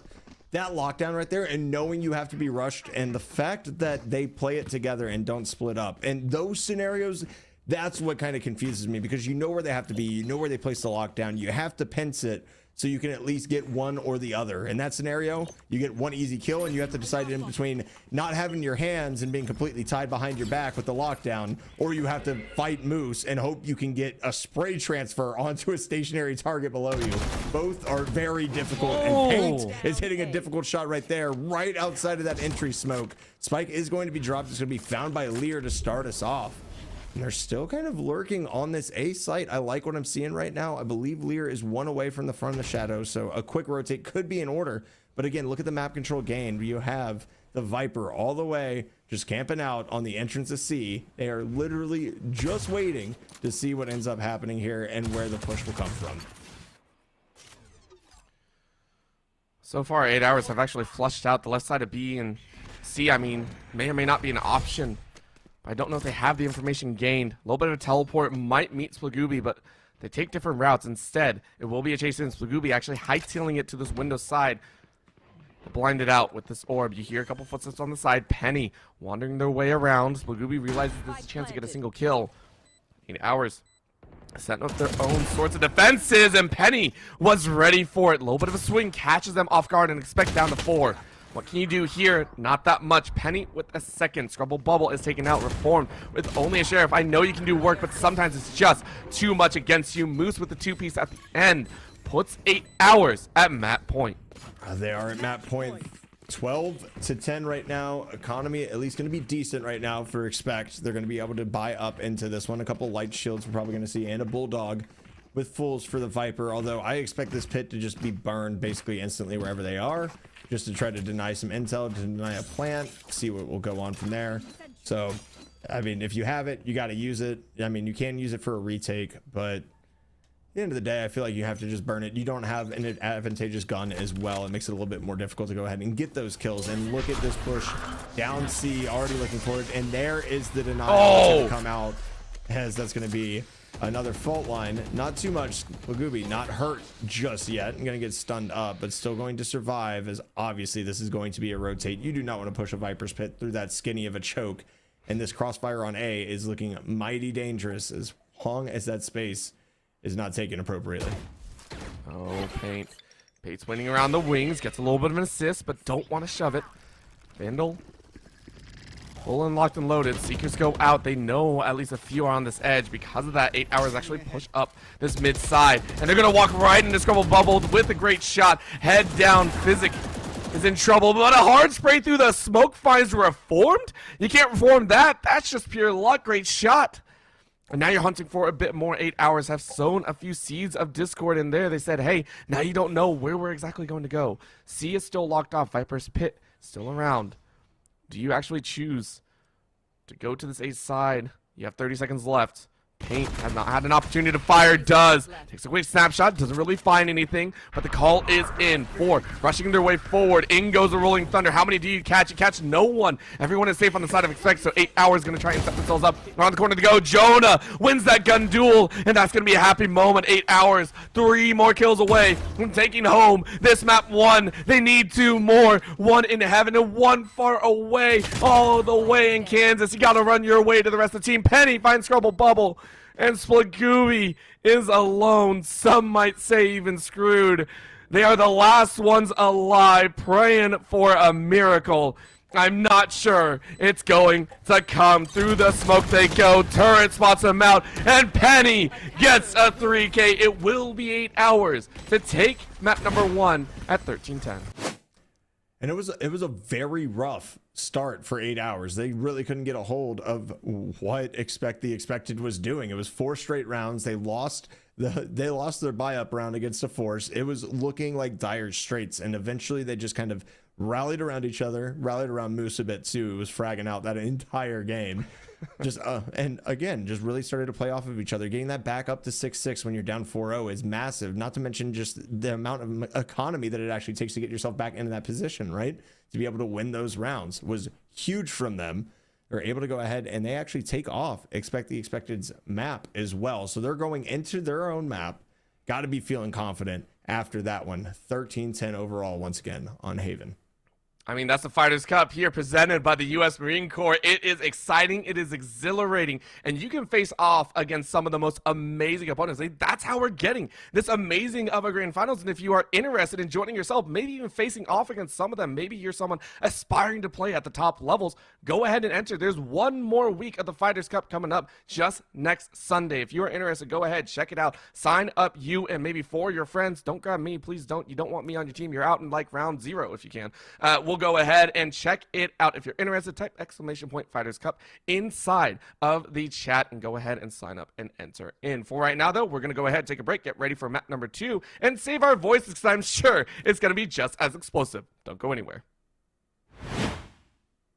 The future is threatened by enemies often unseen They alert Marines. and unexpected.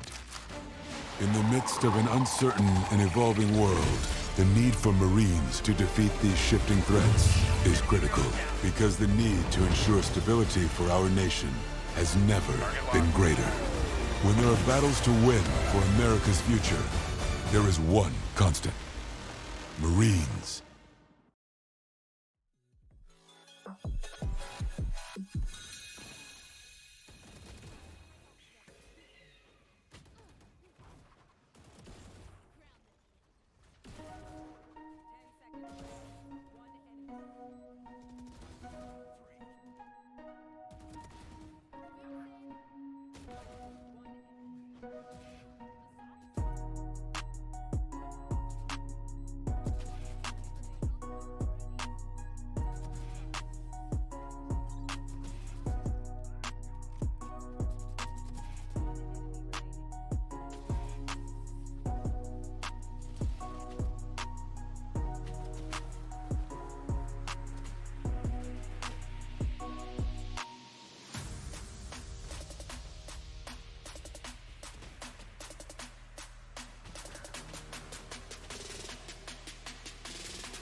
Alrighty, we are back and expecting a little bit of the unexpected. 8 hours of sleep. It's amazing. It actually does help. They go ahead and move to 1-0 on this best of 3 score. And it's been fantastic here at the Fighters Cup, again, presented by the U.S. Marine Corps. We have an amazing set of teams, and that game, I think, shows the culmination of what can go down, because you and I were talking about it inside of that post-game little break that we had.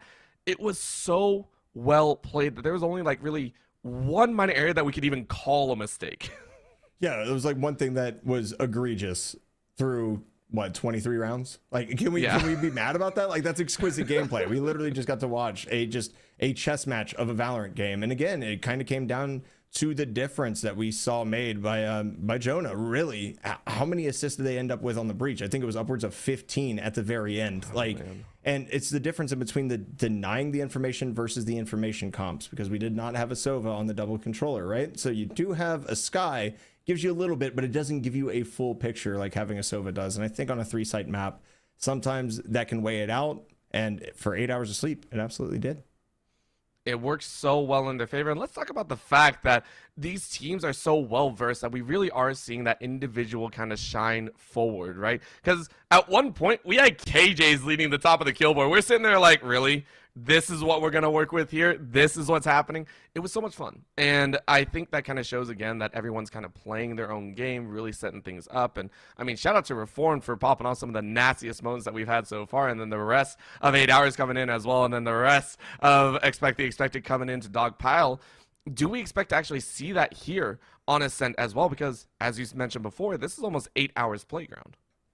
It did seem to be, but obviously Shifty 505 unfortunately not able to put up as much of a fight against 8 hours of sleep. So it could be their playground, could not be, but 8 hours of sleep doing a great job of taking just the map pick off to make everything a little bit easier on themselves, right? They're going into somewhere where they're confident. The vibes are going to be high. You're going into your map. We're going to see what happens. But both these teams, the biggest problem is they're so well versed, like you mentioned, that is it really your map pick at this point when you pick Ascent when you've been playing this for literally 2.5, 3 years at this point? And we're going to see a mirror comp. I don't think there's any doubt about that either. Like, this is going to be what we're used to, and it's literally just going to come down to gunplay and macro decisions.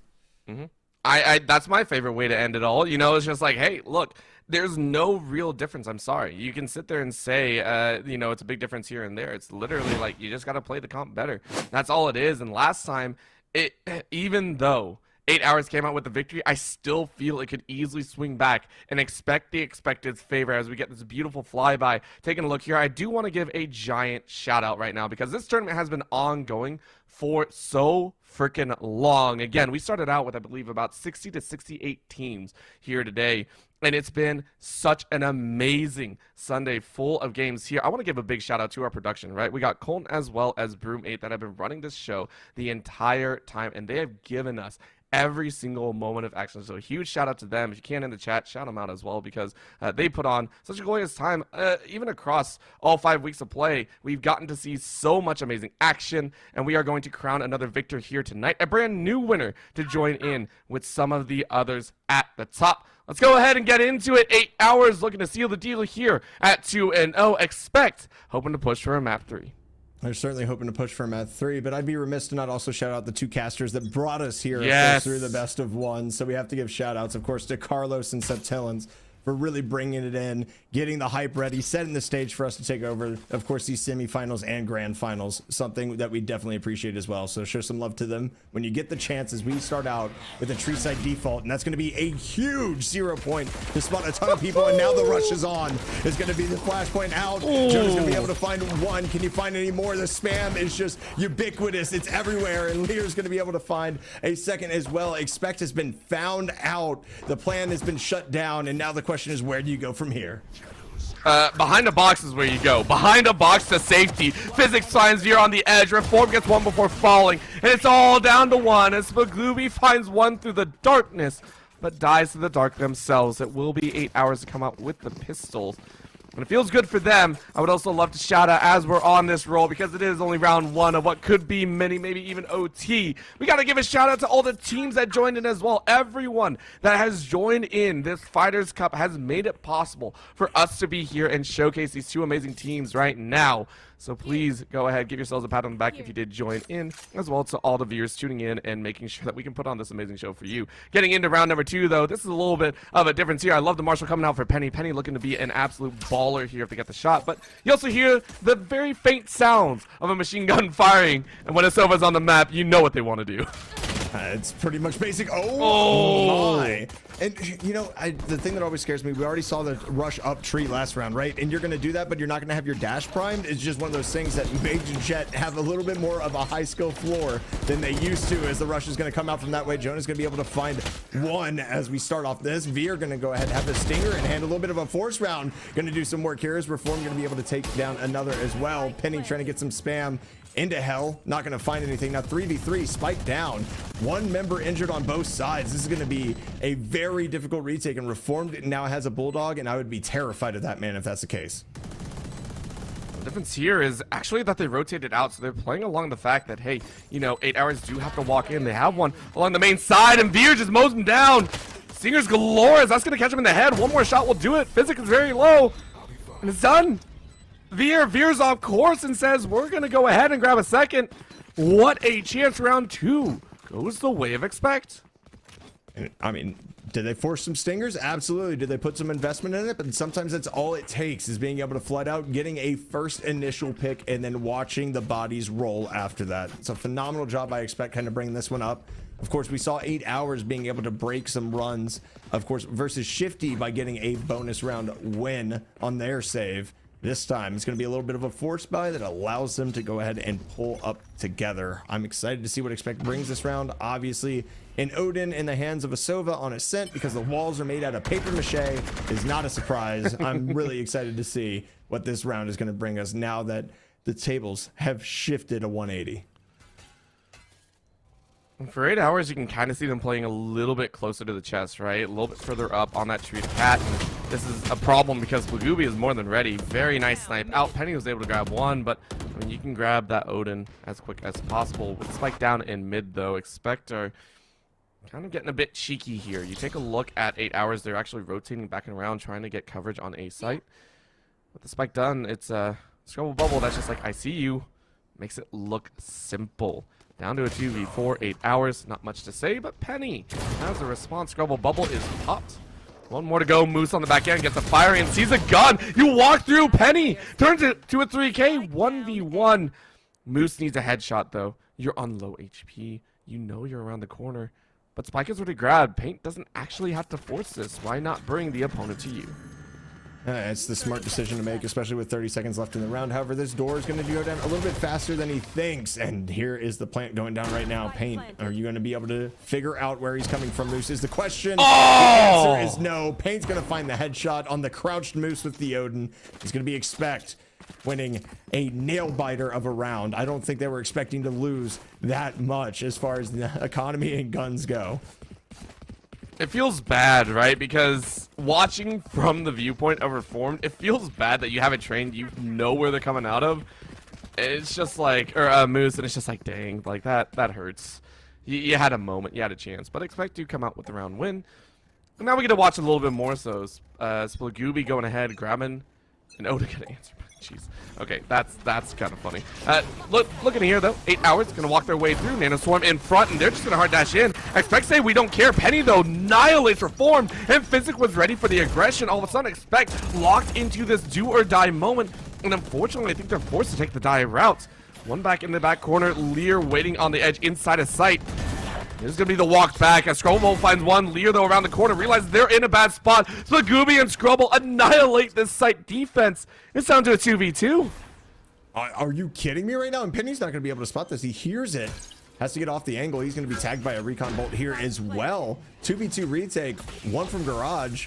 One from CT. This is going to be extremely difficult to go ahead, especially with the utility that's going to be on the other agents. You still have the From the Shadows to play with as well. If you get spotted in hell, and guess what? I can come back around you. As that dart is going to be a disaster, though, as Moose is able to find the member of Expect. The Expected. Oh, Scrubble. No, you did not. Scrubble, you cannot do that. This is the Fighters Cup. This isn't a major. That shouldn't be allowed.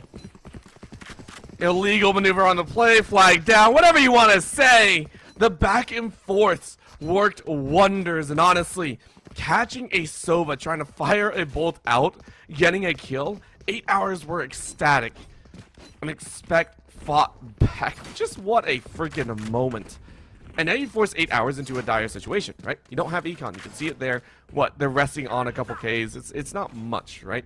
For 8 hours, you know this round is kind of sunk into the ground, so what more can you do here? Expect are going to try and roll their way through. No real challenges, but the knives are out, so that's a big question. Paint actually looks left. Got the spray of one, but Penny lines it up! We didn't even see the second behind! The lineup is a problem, right? Doesn't work. You still have 4 left. But Penny with a show-stopping double kill. Oh, it's a great double right there. And looking for more on Bubble. Are they going to be able to find it? And the answer is no, as Reformed also finds one on the lurking Lear on the other side, who had a Bucky. Did take them down quite a bit of HP. We're going to have 2 full health members of 8 hours with, well, I said full health, and then there goes a Killjoy turret just deciding to break my train of thought. The double swing going to come out from School Ruby, of course, and Reformed. Allow this to go through. It's going to be a Plants onto the B side, which is going to be totally free, although Juna has been able to get a solid Vandal in their hands at a minimum. Are they going to save this gun, or are they going to go ahead and push forward knowing they have a buy next round? And I think it's definitely going to be option number 2. Spike planted. They're also going to try and take a few with them. No swarms on the ground, I believe, just to keep them slowed down. And Reformed is waiting. Reformed is ready. Aladrome goes out. Oh, no! Oh, you almost stuck around. If Reformed wasn't there, that would have been a sneak maneuver. That was a good attempt. I like it. Expect, though, go ahead and claim their 4th. 3 ultimates up 8 hours. Finally able to buy. Looking like they're going to try and mount a comeback. They're going to need to mount a comeback right now. You're on the defensive side. Obviously, Ascent is still defender-sided for the most part. Penny's got to make some noise on the operator here. You got to see some more first bloods. Obviously, that Blade Storm kind of broke that round open, but Expect sat down. They talked with themselves. They were able to go ahead and recollect, still win the round. That's massive when you see that kind of composure coming out this early in a game as well, especially when you're sitting there on match point. Everybody and their mother gets detected, and the spam and the anti-spam war is about to be played. It's much like the Australians losing to the emus. I don't think anybody wins in an Odin spam battle as Moose is able to find Paint.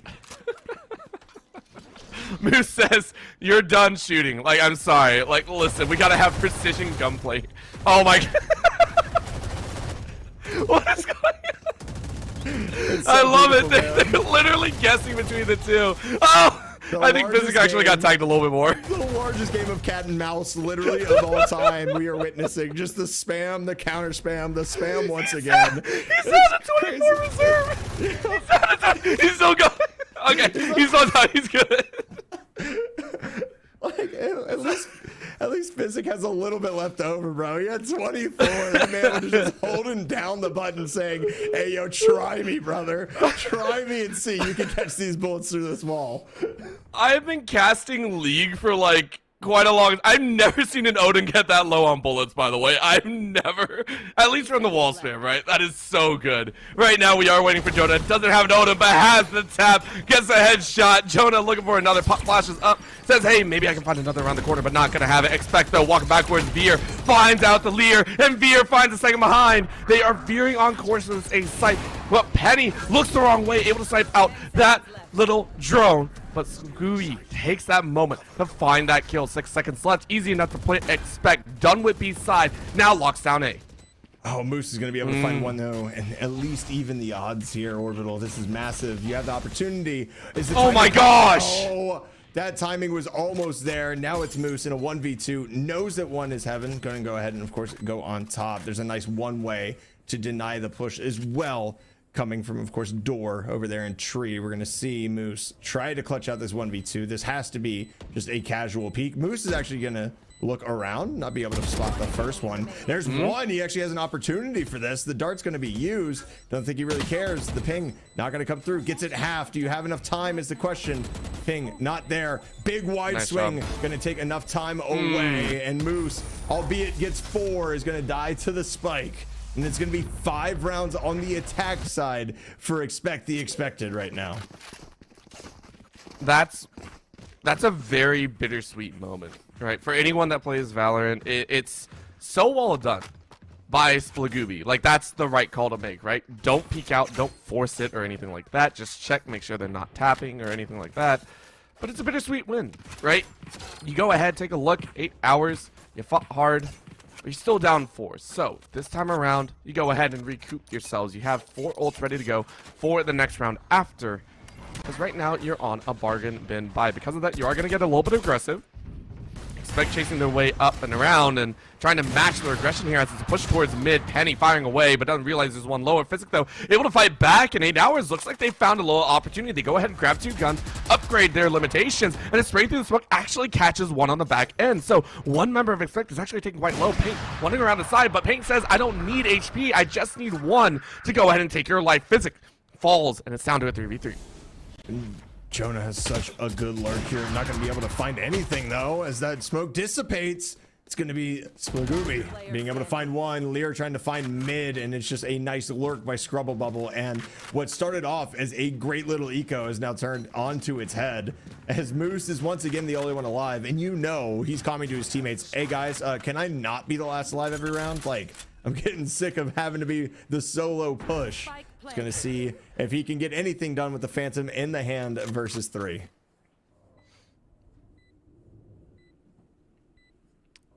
The Moose is on the loose. No longer. Pain goes ahead and shuts that down right away. Said, we're not taking that chance at all. Well done. Expect go ahead and hit 6. This is what you would expect from a team that has, again, 4 more former Fighters Cup champions on there. They're looking for another repeat and saying, let's go ahead and have some fun. 8 hours. Of course, they do have the buffer zone of 1 game. If anything, they might go to Breeze at the end here. So it's not the end of the world. However, it feels bad to be in this kind of round scenario here. So they'll try and change it. Guns are alive. Weapons are hot. And the round is underway. Major spam through that wall, but no one to answer on the back end. So it does give leniency and information. 8 hours not going to be contested just yet on this B side. B-side is going to be left alone. Not really a surprise once again. We've seen that spam coming out. You expect it at any point anyway. So we're going to see Squigooey kind of just pushing up mid. What I'm really excited about is the operator is a gun fit for Moose, right? Is that going to connect again? Are you going to allow Paint to go hunting? Be able to find that is... We have Reformed kind of lurking up, being the initial push here. The alarm bot is going to spot one out. You have the spam lurking, waiting, and Physic not going to be able to find any chip damage there. I'm thinking that you'd like to have at least a little bit down on that, as this tree hold is looking decent by Lear. They might get spotted out relatively soon, though. And that drops. Going to be able to find 1, get traded out almost instantly. As Jonah going to be able to find 1 somehow. Scrubble Bubble going to come through the top as well. Now everybody kind of planted up, waiting for this position for... Oh, and the lurk is gone as well. This has to be an A hit at this point. 30 seconds in the round. You got to make a decision, as everybody is just kind of waiting for the plant to go down to flood retake with 2 ults in hand as well. I think that was such an important kill by Penny, right? Penny locking down that back angle means no pinch can come through, and because of that, Skull Bubble Force into that Heaven side, trying to clear him out. I mean, Splagooby doesn't really have much, but gets a headshot, finds Penny dropping into the smoke. All of a sudden, the problem arises. You almost line yourself up. But 8 hours says, we know what we're doing. A great kill to end it.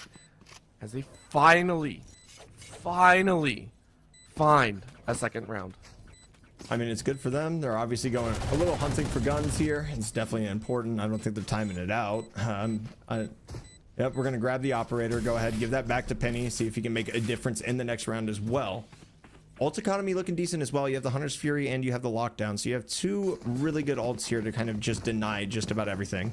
Away, of course, from the attackers and denying that space. However, both teams also having the null command available kind of renders everything useless that I just said. Is this going to be a full-on ballroom blitz into the B site with the null command being popped off the rip?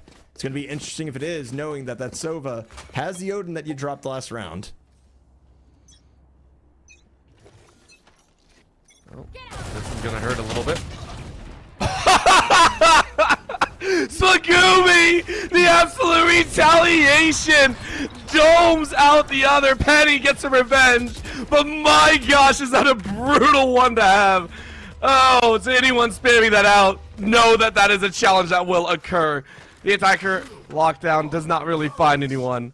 8 hours though. They go ahead and get some retribution. This is going to be the plant they're going to have to retake. 3-1 pinch. And the B Lobby side is actually going to be that chance for them. 3 going into 1. 4 alive on Expect side. And, I mean, they crossfire it well. Magooby trying to lay in, but sends out a little bit of a bolt. Can't get the gun out fast enough, and Moose takes advantage. Reformed, though, with a kill of their own. Now chasing forward. Says, hey, I want to find Penny as much as possible. Smoke goes down, and you find the dome. It is Expect to clean it up on the back end. And 8 hours flushed out from their spot. It's just a great job playing off of each other in Garage there. I mean, you swing off of it, you see the kind of back and forth that they go, and Moose is able to get one, not able to find anything else. It allows Reform just to kind of take over that area, and I'm loving what I'm seeing out of Expect right now. I'm not really vocalizing it properly right now because I'm kind of caught up in the hype of the moment and everything that we're seeing, but we're seeing good ideas come out from 8 hours. They're being shut down by Expect the Expected. Like, it's not a bad idea to run that 3-1 stack. You know, an operator was dropped after Penny died. It's going to be difficult. At the same time, it's like, it's a little bit unexpected, and 8 hours just continues to have good ideas that are shut down.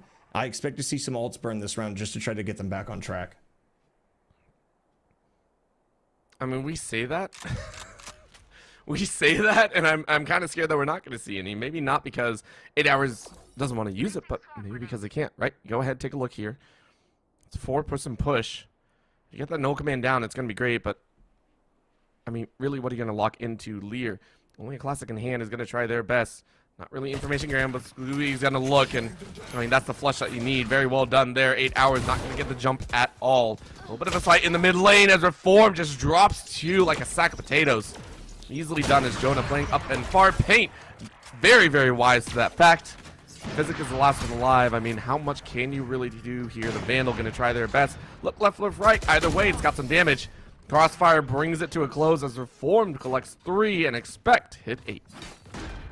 And Expect just continues to thrive in these offensive pushes. And the other crazy part to me, and Orbital, like, correct me if I'm wrong here, right? But when you have a Jet opping, it typically means that your entrance isn't as aggressive onto sites. They're still exploding onto sites. They do not care that they don't have, you know, a so-called movement duelist available to them all the time. They are just smoking, pushing, and winning gunfights and just trusting each other to trade. And it's beautiful to see. There is a level of confidence that comes with that fact, and I think that's what you were alluding to. It's so much fun, and Pink now going to dash their way forward. Dashes over the wall with the shorty in hand, but doesn't finish it! Oh!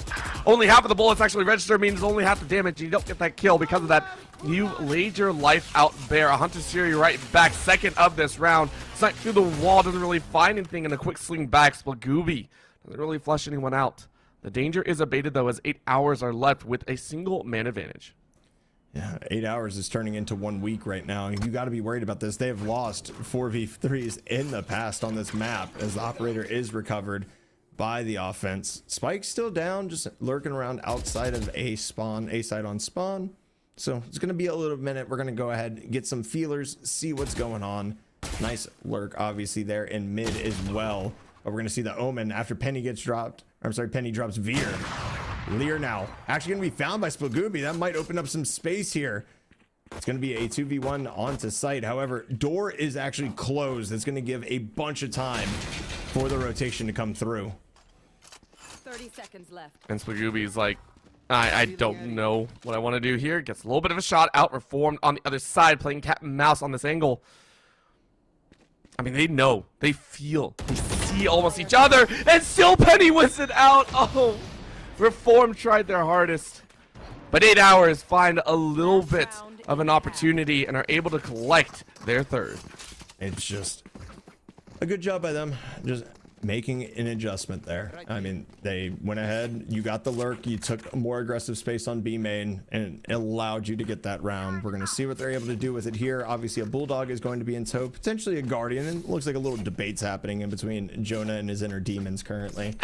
But I mean, we see this go back and forth, and yes, this is heavily in favor right now of Expect the Expected, right? It's Ascent, it's defense. You have 8 rounds on offense. You definitely feel good. We're going to go ahead and see the lockdown applied as well here on the A side after feeling out the rush. Is it going to be broken is the question. It's looking like it will be. Here's Moose trying to defend the lockdown. Going to be dropped by Paint, and it's also going to be destroyed. It's going to be a post plant 4v4. Penny here with the Blade Storm as Paint finds another And it's just these ridiculous situations where should they be winning those gunfights in those scenarios? I'm not sure, but they continue to do it. His Paint's actually going to be spotted, but he's in heaven. Oh, one more! One more! He gets the ace. That is 2 aces we've seen just in the first half. And the 9-3 is out for Expect the Expected. You ever wanted to watch paint dry? That's what happens. That's what happens when you watch paint dry. Paint cruises right to the middle of the pack there. Mind you, before those 5 kills, Paint was at the bottom of their kill leaderboard. Like, that is crazy to think about. Pops up, now sitting tied with Scrubble Bubble and Splagooby going in to this second half. 8 hours. Have a lot of ground to make up. What they do have, though, is the special power of a curse. 9-3 is the score here, and 8 hours are hoping to take full advantage. The curse is real, but it's only as real as you believe it to be. It's like the latent curse. It's proven itself a lot, but sometimes you just roll an at 20 out of it. You beat the curse. So we'll see what ends up coming out of this. Obviously, heavy A-side lean to start us off. However, B-side was called, and look at all of the space that is taken by the expected right now. They expected the A hit, no pun intended, and they're going to take every single bit of space. And look at the flood that is just preparing itself here in Tree. Oh, this is going to be a forestation moment here. Moose waiting to go on a rampage. Doors almost closed, but Scroll Bubble stop that plant. That is going to be a problem inside the smoke, though. Penny rocks 2. That's going to be 1 to the body, 1 to the head, and 1 maybe more behind. You know a couple are in heaven. You get a little bit of information. 2 reads up there. Paint realizing that lower side of Rafters is a very bit dangerous. Smokes go down. Far side is there. Physics sees 2 on top and can't really get the kill, but the team helps out. Moose and Lear grab 1 apiece, and 1 more left to go. Reform going to take 1 too. But it is the pistol for 8 hours as we go ahead and start the second half off right. So obviously it wasn't broadcasted here, but we saw Expect the Expected have a heavily defensive Lotus. Are we going to see a heavily offensive Ascent now? Like, am I gonna see something that I've never seen before? Because if that's the case, I'm all here for it. Show me new strats. Show me how to bring it. But that was a great idea by Expect, being able to take all of that, sending everybody out of B, just realizing that, hey, all of this is free. It's a better job by 8 hours of sleep to be able to hold on to sight, especially in the face of a retake that is just, you know, is going to have a ton of pressure and flood potential. Here.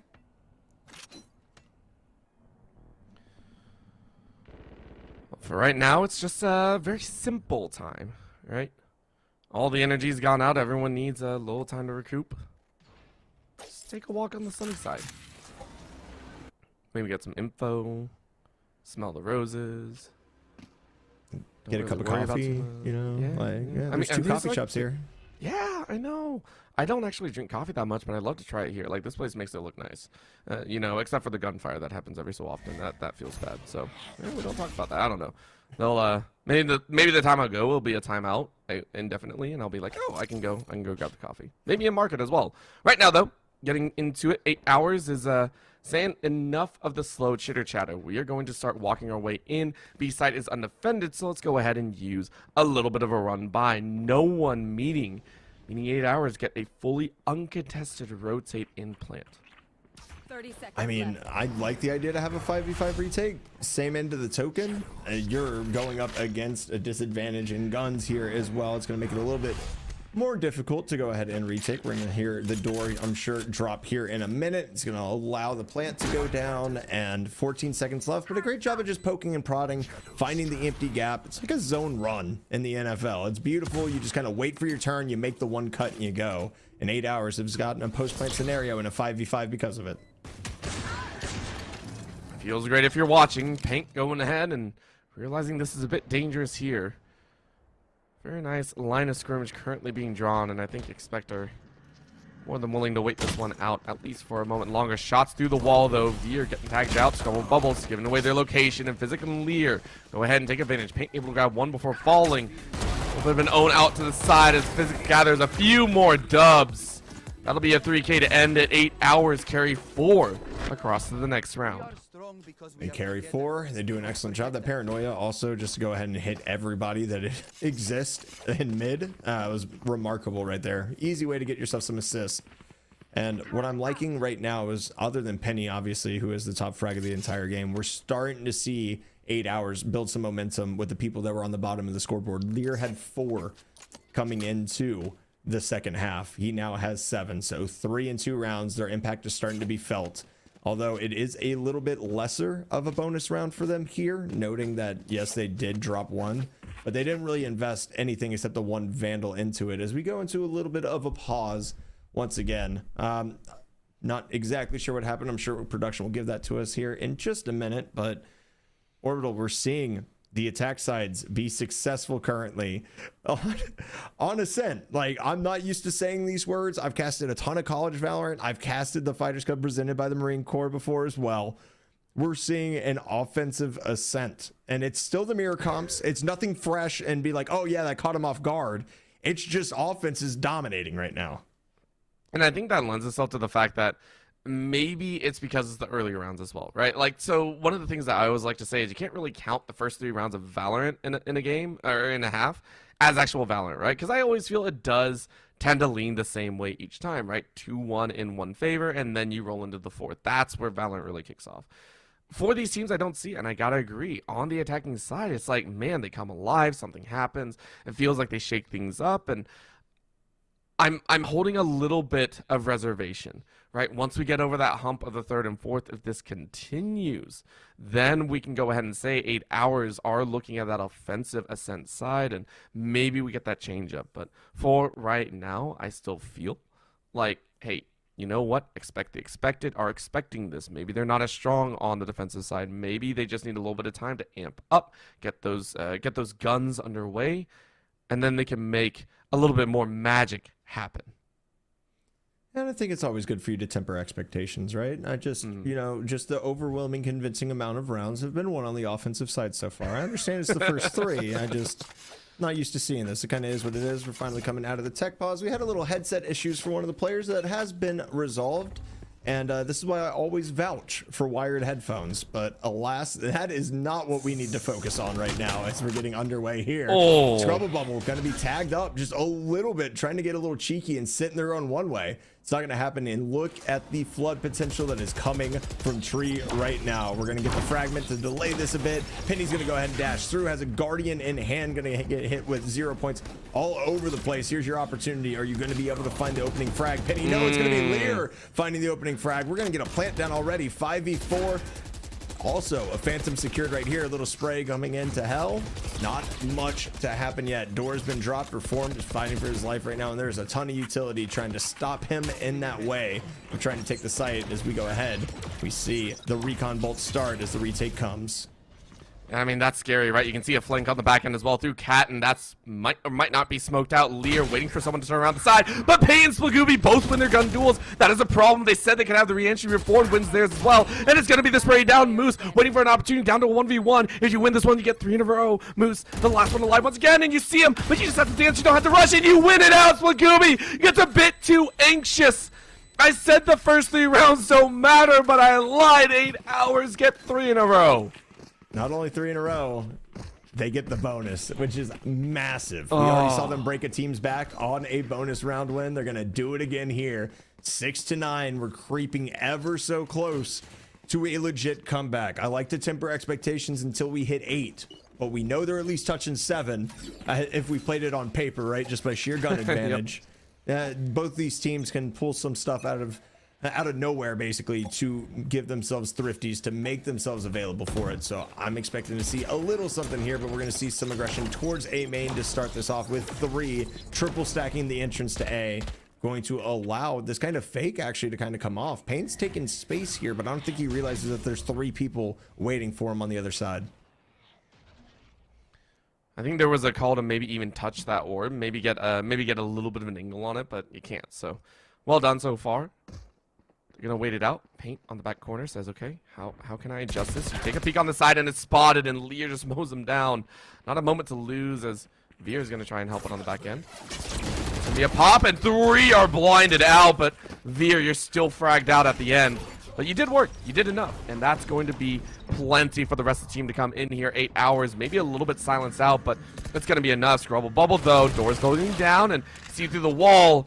There's a couple frags, but not enough to kill. Now a little bit of a bolt goes out, shocks 1 or 2, but Reform gets a great headshot. Penny is taken down. Lear was ready for it with 3K, waiting for a 4th. Now a 5th, you fire away. Jonah steals it. Report, done. Get the KO out of here. It is going to be a 4 on the house. 8 hours, go ahead and collect their 4th as well. Vote to kick is being brought up right now on the screen. Get him out of here. We don't need that in our lives. No, but I mean, these players are obviously playing for money. $3,000, of course, on the line for first place. So when it comes down to it, I don't think you care much about an ace if you get to swim in cold hard cash like you're Scrooge McDuck later. I'm going to be honest with you. Full buy coming out, of course, for Expect here. Operator going to be on paint once again on the defensive end. Had an impact with it on the offensive end as well. So excited to see what he can bring to defense. Going to be completely avoiding mid, basically, but just going to walk down. Possibly take some space here. This is extremely aggressive by paint holding an operator. Are you kidding me? You're going to give that potential up to the offense? Oh, and the gun's seen a little bit by a teammate, and as you can see it by a teammate, the enemy can see it as well. Paint getting locked out in the back lines and almost zapped up. You're at 85, which is okay, but man, that was dicey. Like you said, a little bit of a problem. So 8 hours weren't able to capitalize. For right now, though, is again that moment. Remember, for all that's happened in the early stages, Expector still up 2 rounds. If they're able to trade 1-1 rounds, I mean, you get a lead. Moose, though, slows it down. Spagooby with that ode and rips them apart. B-side is held. Now a chase in. That's going to be a hard dash up to the top ropes. 1 above and now 1 below. Scrubble Bubble wondering what's just happening. They are suppressed out, so that's going to be a problem. A little bit of peek. Penny sees him out and is spraying through the flooring. Gives him a 96 HP. Veer not able to do too much either. That's a hard spray. 1-1. Penny still in good position. Jonah gets a second. Oh, this is a problem. Expect don't really want this. A snapshot doesn't work. And Reformed is ready on the angle. That's into his shoulder seam. Jonah needs some help. Jonah trying to find the win. Reformed, though, gets the mow down. It's down to a 2v1. So Gooby needs this dub. Only has the up, but doesn't look straight down. Are you kidding me? They pass like ships in the night. And you're in danger. Spagooby needs to clear out this lower side, but I can't believe that just happened, and I think you're going to save. There's not an option to lose, but man, that could have gone a totally different way. It was so close to going the complete opposite way if they somehow find a way to get Penny off the map and turn it into a 1v1, because both agents had all of the utility that they needed as far as the information gathering, right? So you could have known when he was swinging, he could have known that you were on spike. It's like the cat and mouse situation of, okay, who's gonna crack first? Unfortunately, it just doesn't look down far enough to get Moose.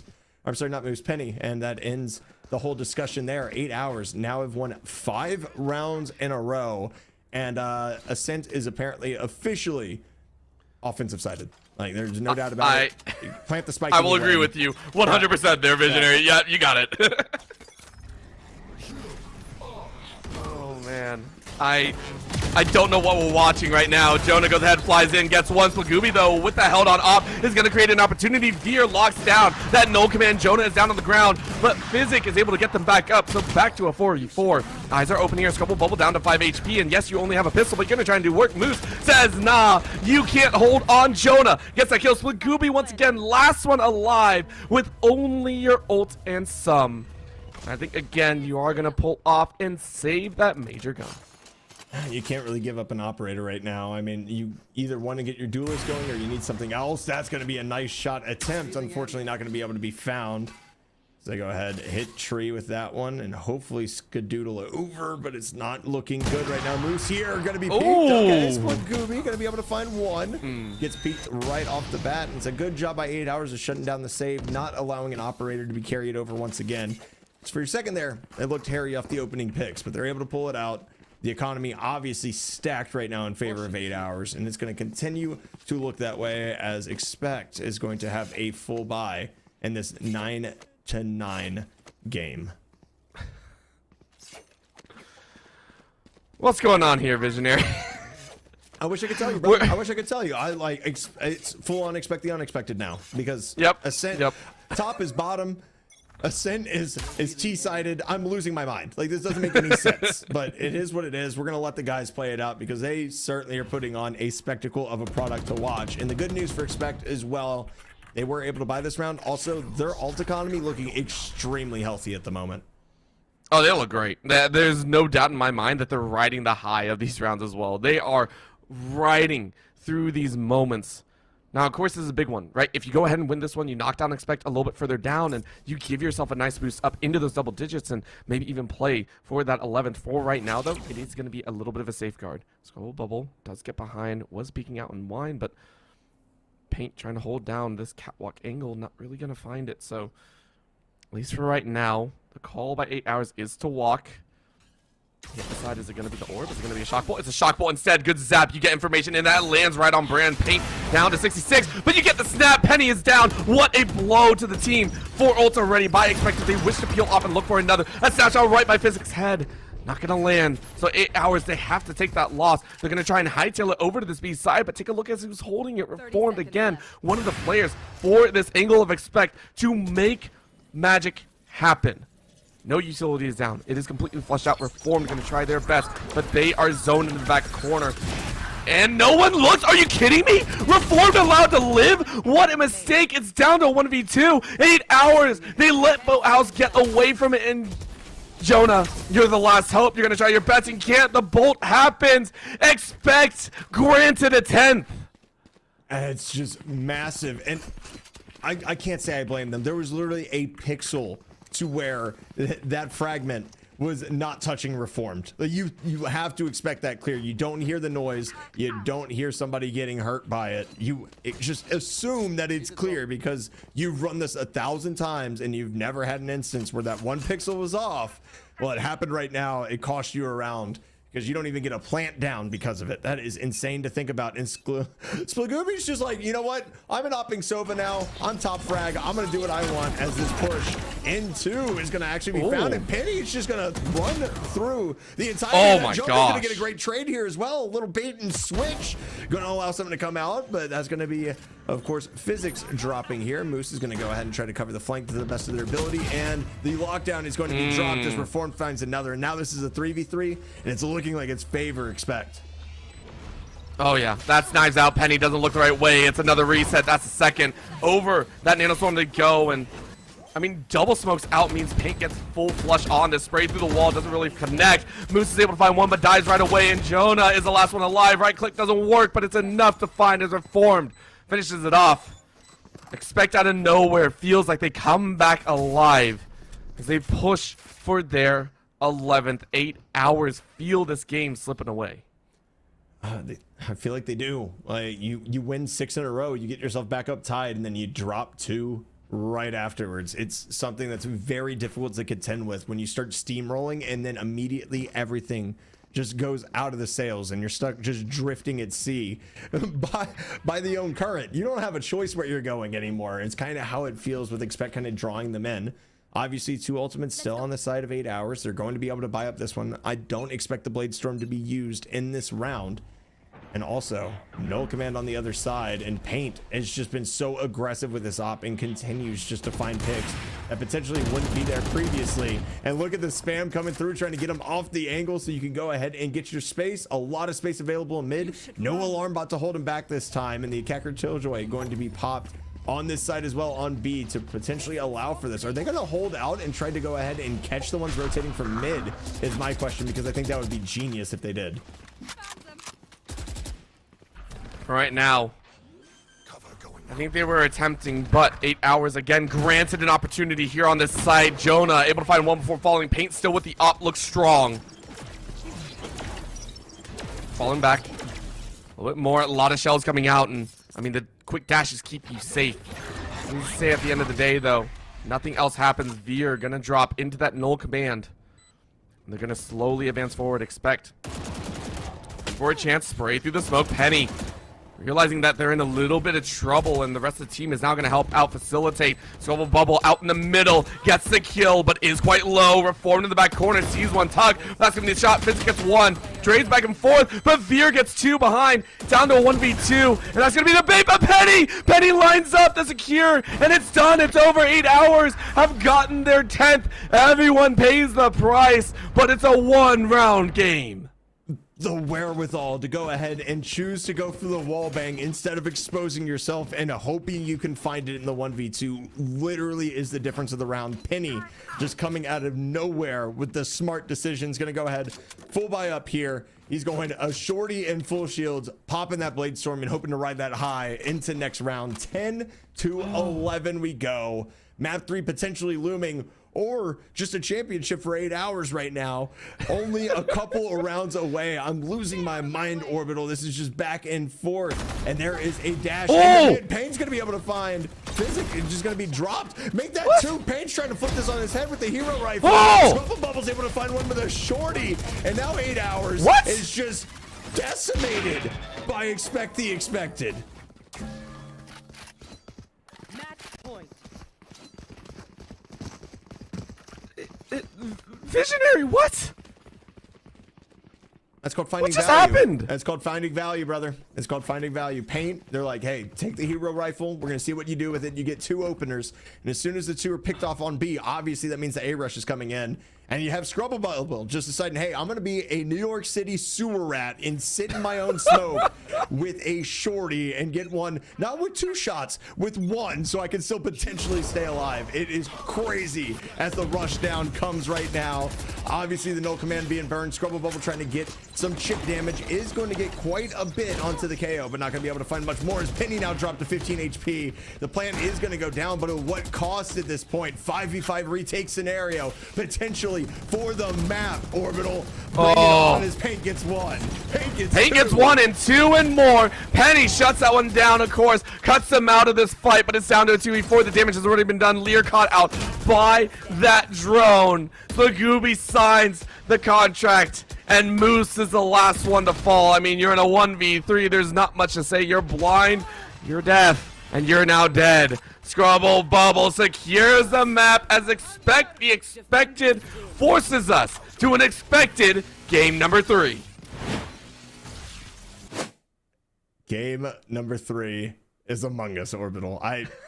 Back and forth we went during that entirety of that map, and I just want to go ahead and lay down the final numbers, right? So there was a total of, I believe, 16 total rounds actually won by the attackers on that map.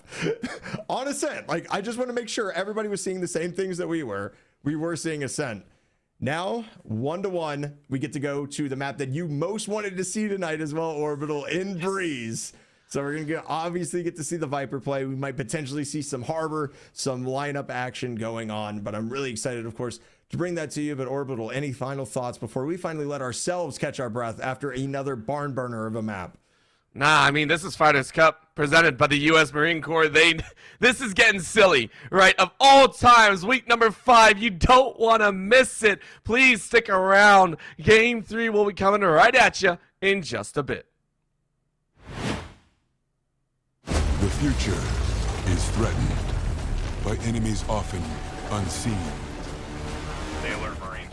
and unexpected. In the midst of an uncertain and evolving world, the need for Marines to defeat these shifting threats is critical, because the need to ensure stability for our nation has never been greater. When there are battles to win for America's future, there is one constant: Marines.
Welcome back, everyone. The final time we will have a transition to gameplay or anything of the sort.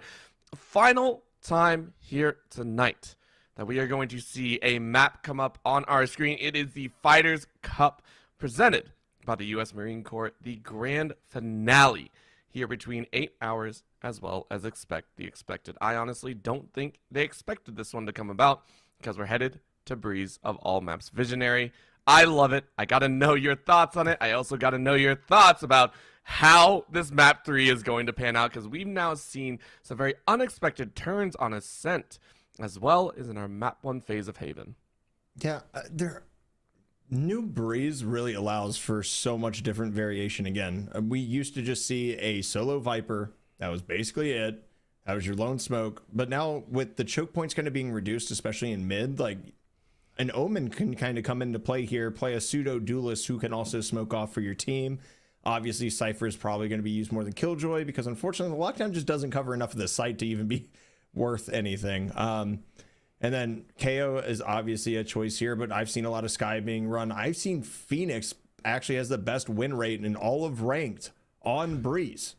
So like there's options here, and that's one of the great parts about Breeze is with it being a gun-centric map, I would say a little bit less so than it used to be, but still having all those long-range fights really allows you just to kind of worry about the clicking heads part and not the agent ability part all the time. It really opens that up and kind of feels like almost a more traditional TAC FPS at times, just because of it.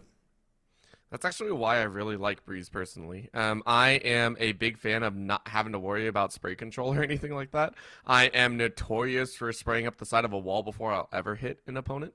So one of the things I love is the fact that Breeze feels like by far the most horizontal, flat, open map out there, right? It's very much like you look across the map, you're going to see someone like way too far away, which did also lead not only to the rise of, as you said, the Viper to cover a lot of ground or anything like that, but to the rise of a lot of the Marshall and Op play. There is multiple times where you actually see someone, a team run with like double Marshalls in a save round or in a bargain bin round, and you're like, hey, that will work. If you can tap their heads, it works. So that's what I'm actually hoping for, because we've also seen both these teams running up to very good extent. Even when you're not a freaking I'm looking at all of you Sova players out there, by the way. That was a little nutty in map 2. It was a lot of fun. Actually, the team that we typically scrim in Premier in my lowly rank of Plat actually has an opping Sova as well. So I've seen that before. I've seen opping Omens. Seen just about everything. I've opted as Brimstone before. Like, things just happen sometimes. We don't question them. We just run them through. This is what I'm interested to see, is what kind of compositions will we see here. I expect the Jet. I expect the Cypher. And we have 8 hours already fully locked into theirs. They're going to be going ahead, rocking with a double initiator. We're going to see a Yoru launch for Reformed. Oh, yes, sir. I'm sorry, that's better than ISO. ISO's new in every ranked game. I do not see Yoru that much. This is going to be hype. I love this pickup. I love it. Reformed, you are now one of my favorites. I can't say all-time favorite because I just can't. Right now, this is one of the more interesting factors you're looking for, that kind of the shock and awe value that you're going to get on the first set of rounds, because Yoru, no matter what, is 100% or 0. You don't really get a choice in this factor. When you play Yoru, you're either all in committing to this play, or you are not, and you're going to sit back, wait for the rest of the match to play out. I'm excited. Reformed has also looked extremely well-versed in pinch scenarios, so if you're able to utilize this Yoru's hit to create one of those opportunities, right, in those crucial, maybe a tied round setup, you can all of a sudden kind of push your team into a better position. So very excited to see what we get down to. Everyone tuning in at home, we are now on the last map of the Fighters Cup here, week number 5. For those that are tuning in right now, it was originally only 5 weeks, but because of the interest, because of the enjoyment, we are expanding to 6. If you at home are interested in more gameplay, you can actually join in as well. It's an open tournament.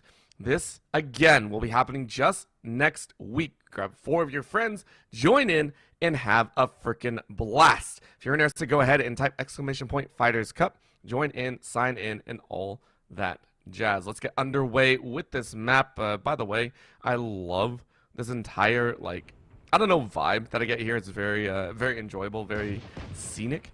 At the same time, there's an air of urgency as 8 Hours is on the defensive once again. Expect running that attack.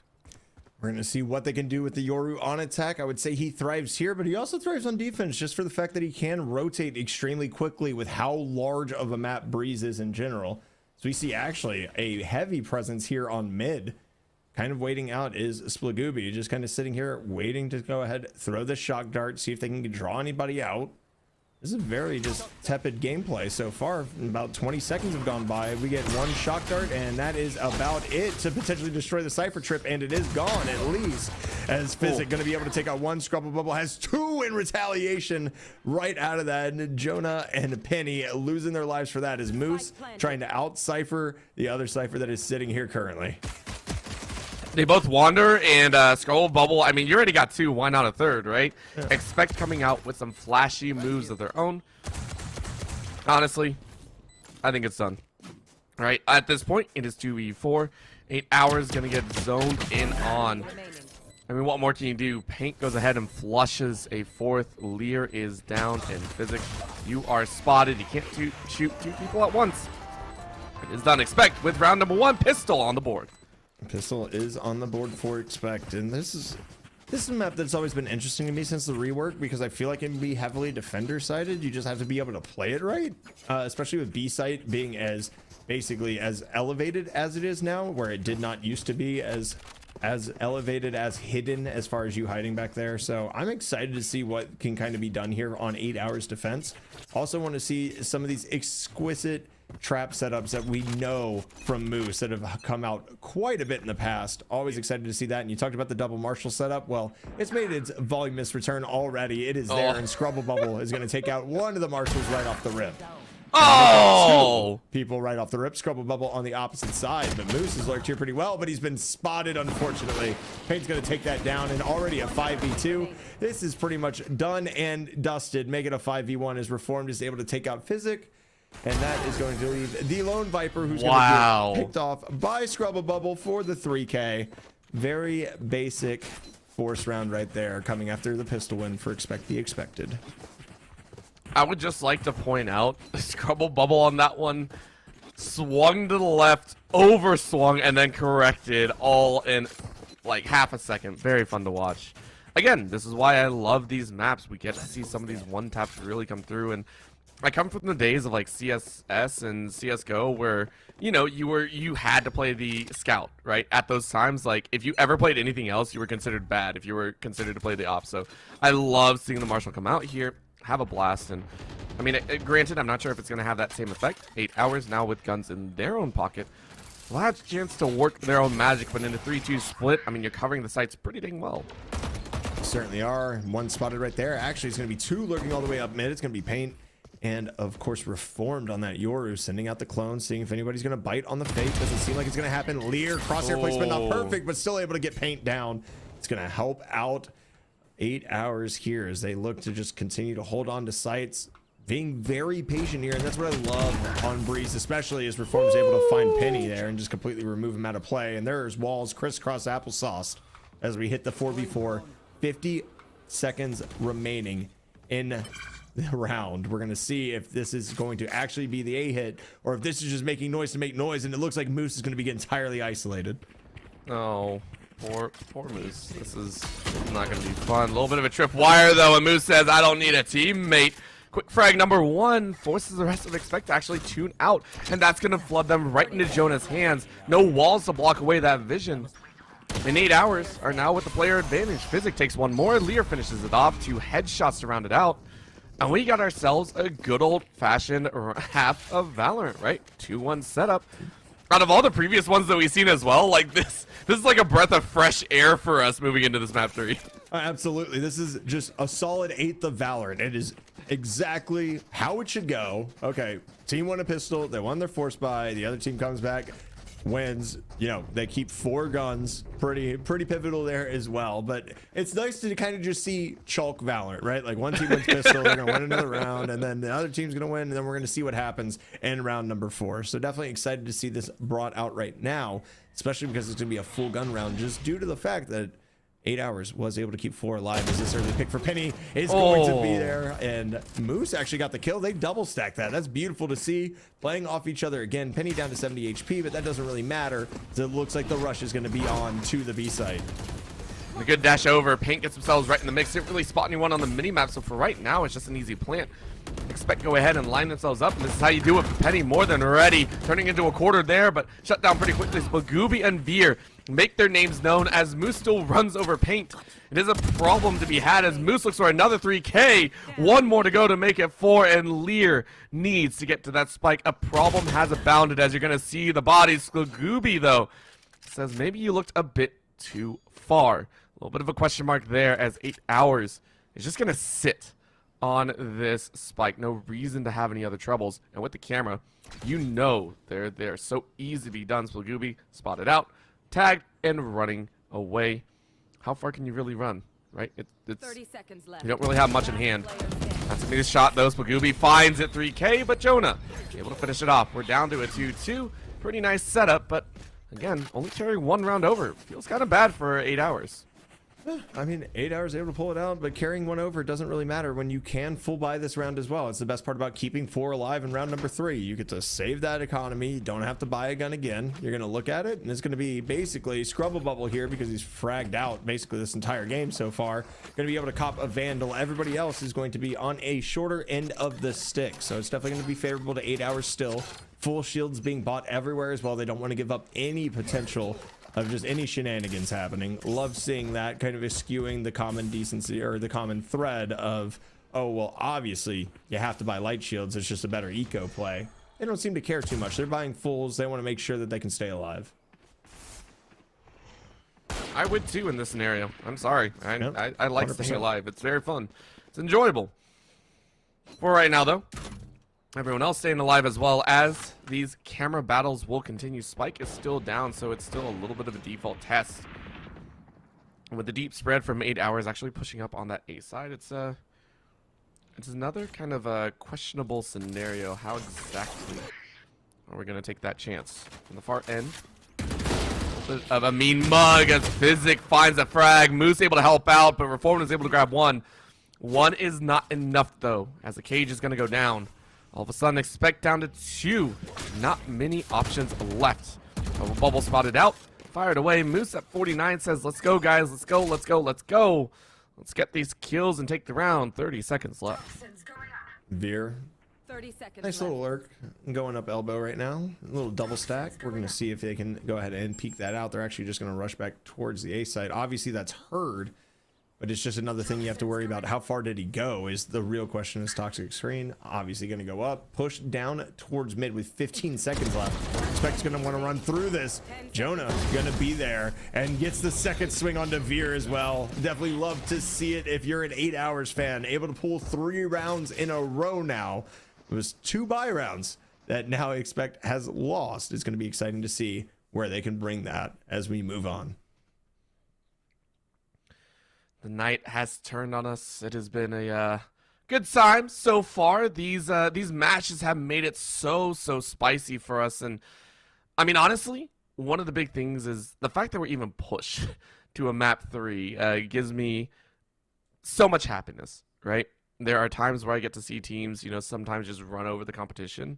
It's its own value there, but I have very much enjoyed the entirety of these 2 teams making it here to the finals. So very, very fun. Going to enjoy maybe some shrimp and crab, if you will. I think that's what I saw on the pyramid side. So very, very fun time overall. Yeah, they went ahead and gave him a couple of tattoos, so we would call them by name.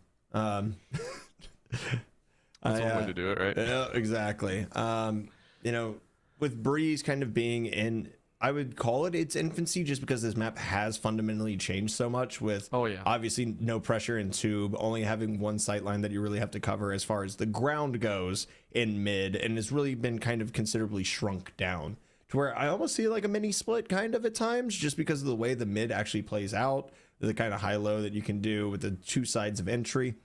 But I digress. Breeze is definitely its own animal, and Breeze 2.0 has been enjoyable to watch. Unfortunately, it hasn't been enjoyable to play for me personally, but you know what? Watching people who actually know what they're doing makes it a lot better, Orbital.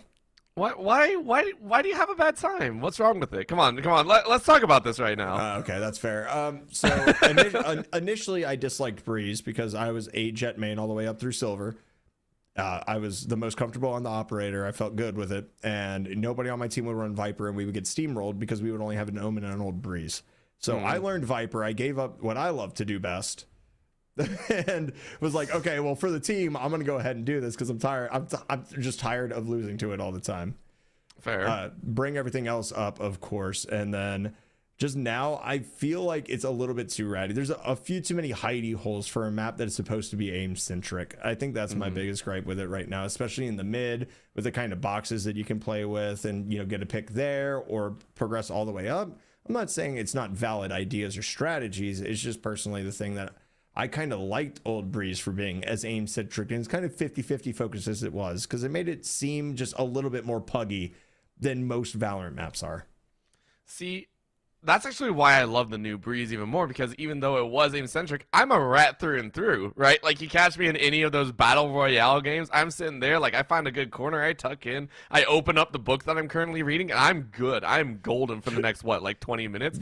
Ain't nothing going on. Coco, brother, come on now.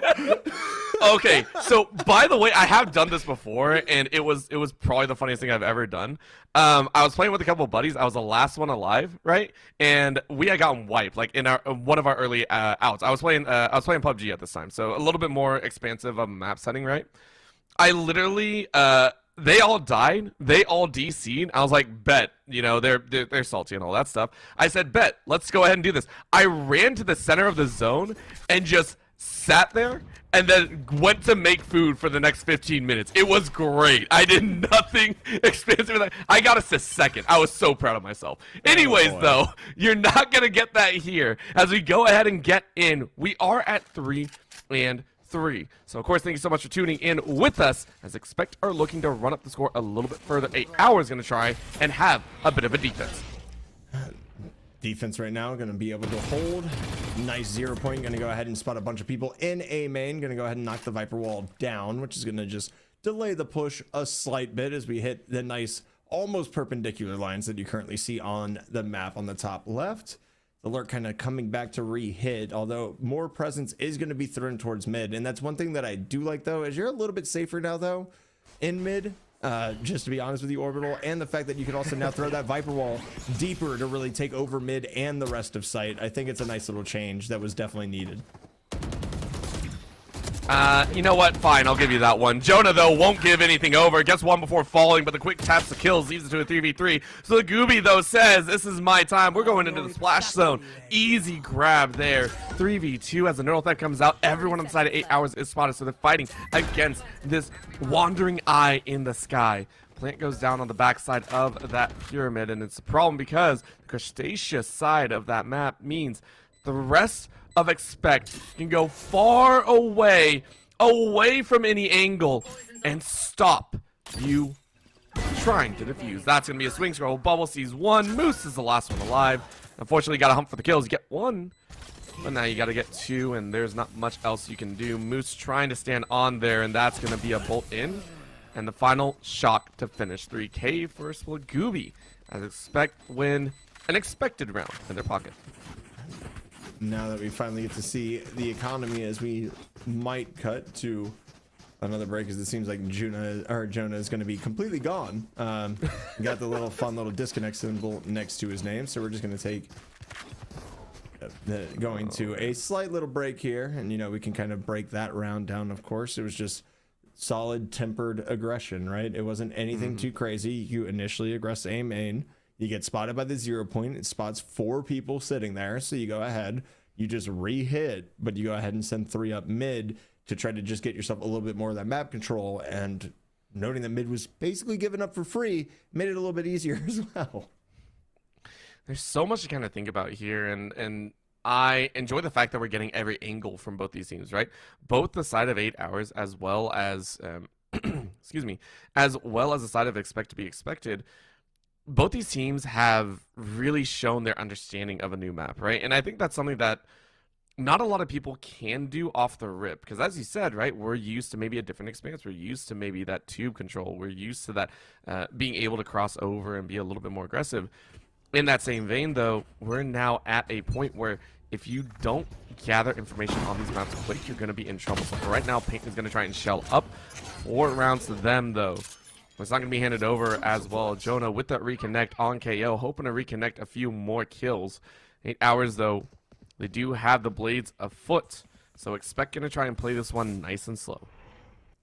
They're going to play it nice and slow, but it's looking like much of the same strat. You have all 3 sitting over on A right now, and look at the rotate that's already been caused out by the lack of economy that you're seeing right now. Out of 8 hours, this is going to be a little bit more difficult as they continue to press on.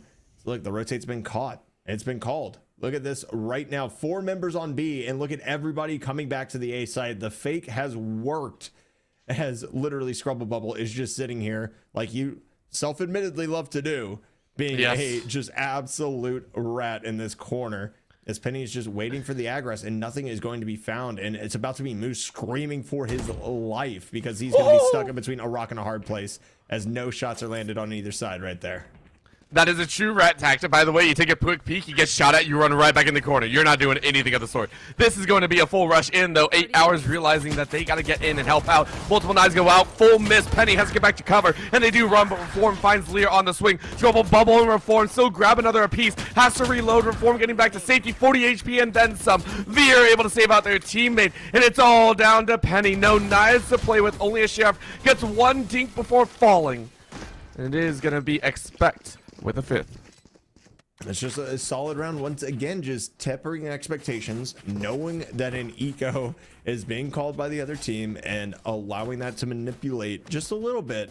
You hit the initial A, you fall off, you don't make any noise at all, and you're just like, hey, guess what? We're gonna re-hit A again. So the second time in a row that we've really seen this happen, and it's worked both times. So it really comes down to 8 hours to make the adjustment, just to kind of stay at home a little bit harder, because if you continue to give up sites like that, this lineup, especially with the Yoru who can go wherever they feel like it afterwards, is going to continue to make it difficult.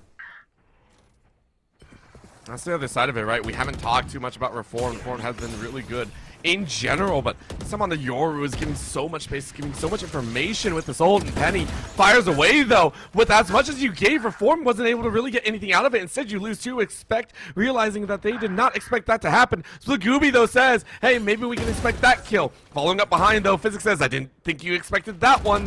2v3 at the end, as Splagooby says, nah, I expected it, don't worry. Jonah said, haha, no, you didn't. 1 more to go on either side, or at least 2 on the side of 8 hours.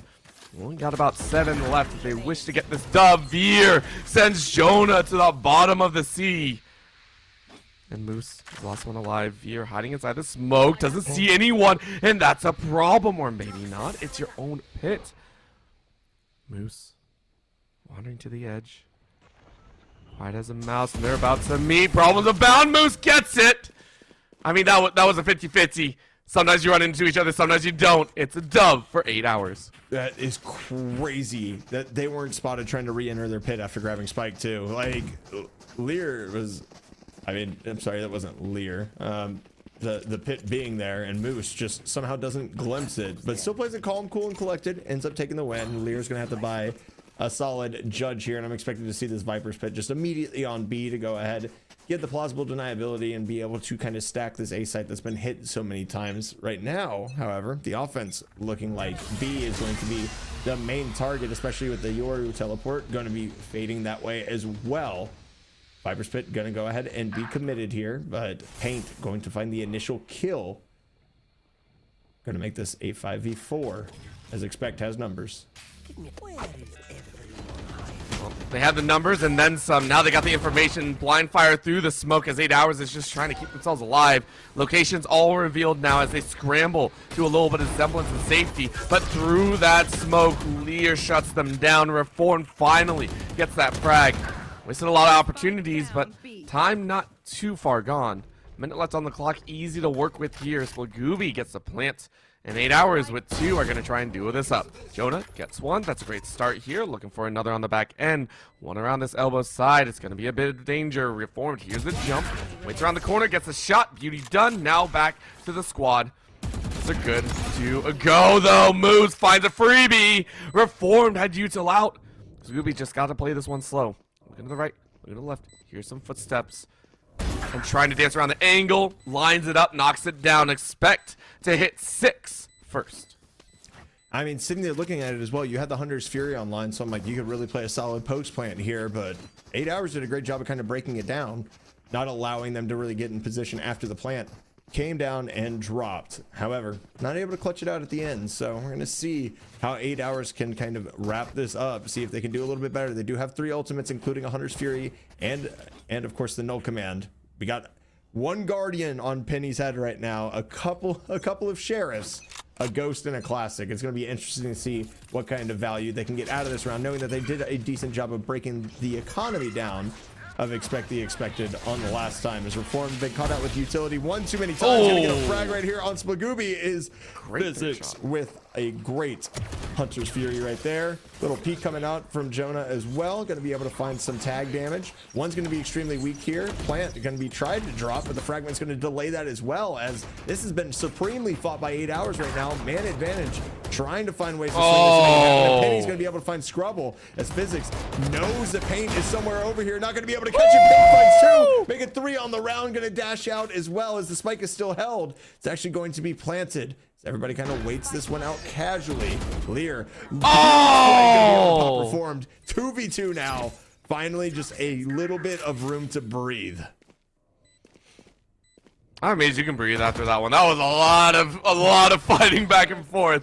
But that's going to be an orb going out, and Lear takes that moment, using Moose as a diversion, grabs a 3rd, and 8 Hours collect their 5th.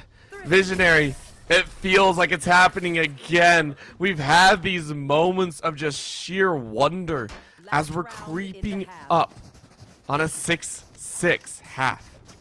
I can't even say I'm surprised at this point. These teams, both phenomenal players, phenomenal strats. Obviously, Splagooby, also known as Screwface, was the IGL for basically the EG Scrim team last year. Obviously a big part of why their main team won champions, right? They're able to replicate a bunch of different teams, and I think that kind of flexibility is undervalued at times on 8 Hours. I mean, you have a tenured vet in Penny, you have Moose, you have so many players that have done a great job.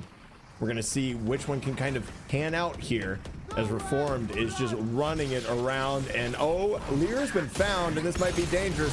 One's gonna dash on the side as well. Reformed getting towards the back of the site, but it's gonna be Physics after 2 fall for 8 Hours. Plant's gonna go down, gonna allow that to come out, but the Neural Theft are gonna be popped as well. Gonna let everybody know the post-plant plans are going to be found out by that beautiful Neural Theft for Moose. That feels great, but can you actually capitalize on it? It's one thing to know. It's one to actually work, and Splagooby says you can know all you want, but there's going to be palms bound. And a 1-for-1. Poison goes out as well, so it's going to be defended against. Scrubble Bubble, though, finds the frag, and 1 more to go. Veer helps him out. The Guardians ring true. Then guard against the likes of 8 Hours. It is a 7-5, not a 6-6. Expect granted a 2-round extra.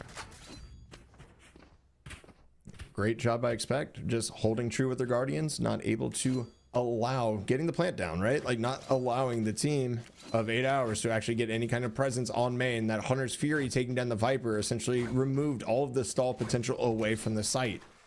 Great job just taking advantage of the 1 frag that you really needed to be able to push out and potentially get yours. Now 8 Hours on attack, going to have only 1 duelist, not 2, although Yoru there seemed more like an initiator for the most part, getting intel for the team, running in, going ahead and diving. It was actually a pretty great way to see it being used. Even Reform got caught with util out a few too many times after playing Sentinel for the last 2 maps.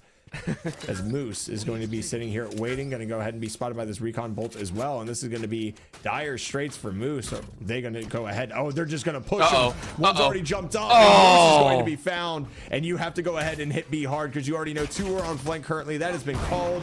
You have to make your move, and if you're going to find it right now, Bubble going to be able to find Physic as well. Spike is going to be down, and it's going to be tough sledding ahead right now for 8 Hours as Lear is finally able to find at least 1 frag.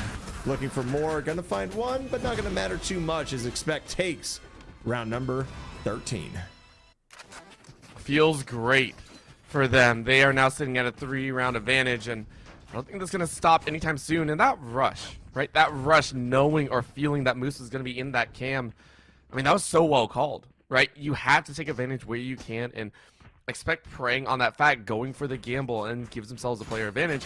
8 Hours have to be aware of this. Their attack, normally on the attack, you get that kind of feeling of we're in control, right? We get a call where these fights kind of break out, and at least we get to dictate some of the pacing. Nah, expect saying you don't get that option. You now have to be worried about us pushing into your own territory at any given moment. Going into the next, of course, expect to have the weapon advantage. I expect them to use it as such.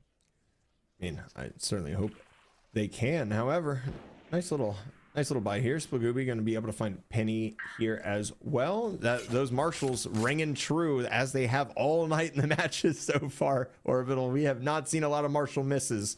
So Wall is going to be, in fact, committed in mid to give an opportunity to potentially flood the A site out here. However, they're going to be running into a Vandal and a whole bunch of other things, and that choke point is not exactly the largest. We're going to see what they can find here. Is one Marshal of Penny, or the picked up Marshal off of Penny's dead body is going to be found. Veer's actually going to go down. Here's Pain running in. The right click going to take down Pain as well. Oh my God, 8 Hours. You have turned this from a 4v5 to a 4v2, allowing yourself to go ahead, get some guns, and get yourself some opportunity. As Lear's able to find another. Reformed is like, really? Really? This is what happens? We just wanted a standard start. The first half was as standard gets in the opening 3. 8 Hours this time get a little bit chancy, and now both teams have experienced such. Unfortunately, on that flat call, expect are the ones that are stuck in a hole, right? You are now done with just these shares, with just this shorty, and I mean, I'm feeling 8 Hours clawing their way back, getting a good setup onto their own 7th, and we get to see it much, much closer. For right now, though, 8 Hours looking like a little bit of a default setup as 2, make it 3 from the side of Expect. Are actually going to take a chance here in mid. I mean, I like the idea of taking the chance in mid. The problem is 8 Hours is basically perfectly read this right now. You're going to have the orb go up, and they're going to realize, hey, okay, they're trying to push mid. We obviously know we haven't seen anything. Veer has a strong position right here. However, with just the shorty in hand, you don't know if they're going to be able to accomplish much. It's really going to come down to this initial engagement. It might swing the entirety of the round, as we have one already lurking all the way to bottom mid. Other 2 people moving over to B. Oh, Veer peeks into 3, and you got to be a little bit more patient than that, unfortunately. The rush is now on to the site, as well as the flank coming out. You're going to be able to get through Moose's utility. Was anything actually dropped behind there? As a couple of damage is going to be done to Moose there. And dude, you do not let Paint just get here for free. No, you don't, but at the same time, you feel pretty strong. Trigger discipline. Oh, you don't have any. As much as Paint lurked, you didn't have the guns for it. It was a good call. If you had the guns, it would have been great, but you don't. So 8 Hours are granted a flawless round of victory, one that we have not seen in quite some time. That flawless round is going to allow this economy just to get boosted up like crazy. You're going to look at a bonus on the Bulldog, 2 members over $5,000. You're going to be able to buy well into 3 rounds potentially with that on the back burner. Obviously a buy round coming out from Expect the Expected right now. However, I'm not quite sure they're going to be able to swing this one out. Do they have the read? We do have the Viper and the Cypher on one site right now. So all of your delay utility is currently being burned on the B site. It's going to be interesting to see if they decide to go here or they get the intel they're looking for and decide to rotate off.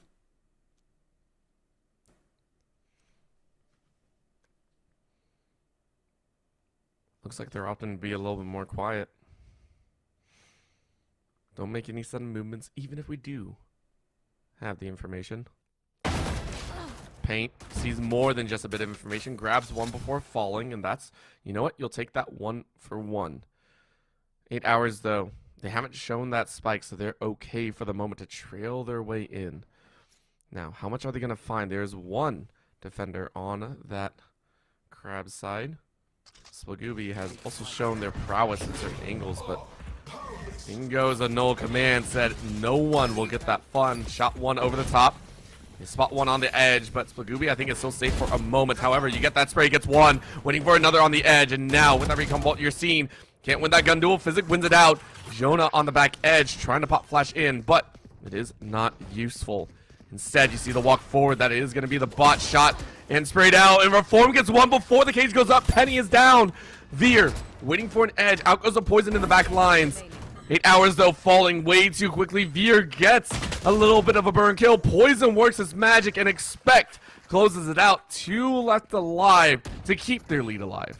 Great job by Expect on the retake. Once again, everything is just so thought out, so well executed. The double peek coming with the shoulder peek first, of course, by Reformed, and then allowing Scrubble Bubble to come and swing with him afterwards. It's played to perfection. We've seen so many instances of this Orbital where literally the Valorant that we're watching is some of the best that I've personally ever had the opportunity to cast, and I'm just loving every minute of this right now. But Reformed also having that ultimate is going to allow him to get a ton of intel off the rip on this round if he potentially wants to, as Penny's going to grab an operator on the attacking side here.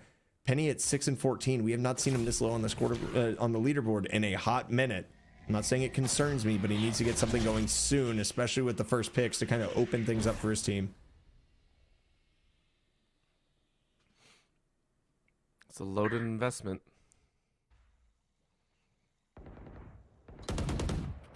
Just a few stray shots to help each other out, gather a bit of information, but those doors aren't really going to give too much. If you get around the doors, it does. Expect maybe playing around a bit too much, but through the door it waits. Jonah and Leah grab one apiece.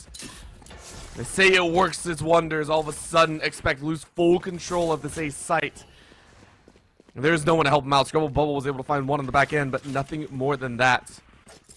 In 8 hours, feel confident in this setup. They still have their Viper as well as the Pit. But they don't think they need it. It's going to be a 3 flood back. Expect already calling for the save. I mean, it's just smart there at that point. You were on an eco the round before this one. You were able to pull it out, right? Your eco was basically busted. You know what? Keep the rifles. Live to fight another day. You still have the lead. You still have some ultimates that are going to be coming online soon. You still have, of course, the Yoru Dimensional Drift available to you. So there's going to be things that you can do within the next round. And it also just gives you some time to plan. You know, I think that's a very overlooked aspect of saving, is the sheer fact that you get to actually coordinate what you want to do for the next round when you get in a position like this early. If you're sitting there and kind of halfway dabbling in between, you're probably not doing that as much, but they have a basically timeout that they got to use right there just to chat between each other and see what the plan for next round was. I think the plan is don't lose anyone that easily. That's the baseline of it, you know? Of course, it's not always that simple. It's a lot more than that. It's how do we want to aggress on some of these points? How do we want to defend as well, right? You know, what exactly is going to be our theory behind it? Do we actually want to push up quickly? Do we need to cover more angles? Do we need to drop another body around that side? Like, what do we actually have to focus on? For right now, though, 8 hours. Understandably, a little bit on edge. If they can gather up one more round to go ahead and tie things up and maybe cut a little bit of the econ as well. Spagooby, though, suppressed out, not able to make anything happen. For right now, a little bit of a test here. Expect, wondering if Reformed is going to send it out. Goes into the ult form, Dimensional Drift, giving pretty much nothing away. You don't see anyone. Now you spot 2. Hey, 2 on this back end. Do you actually want to chase? I mean, I don't think you can. You got to get back to safety. You're actually going to open up, and the blind works not as much as they wish. Moose, hard spray, and then Penny sends Scrubble into the abyss. What a shot to take him out.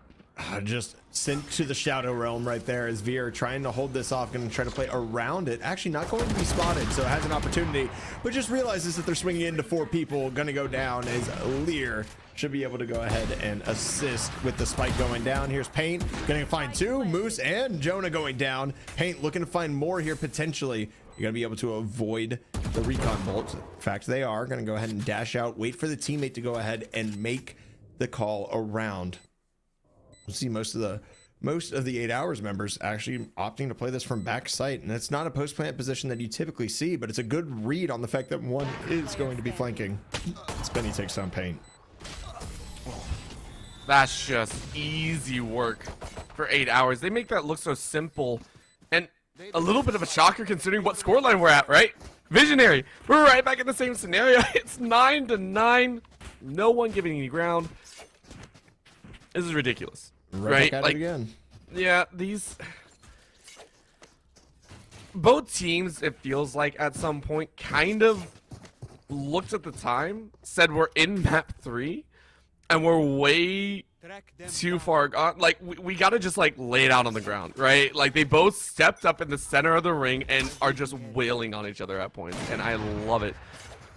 Right now, a couple snapshots go out. I think Penny was hunting for a kill, but 2-3 spread. Expect hoping that the Viper and the Cypher can keep B locked down.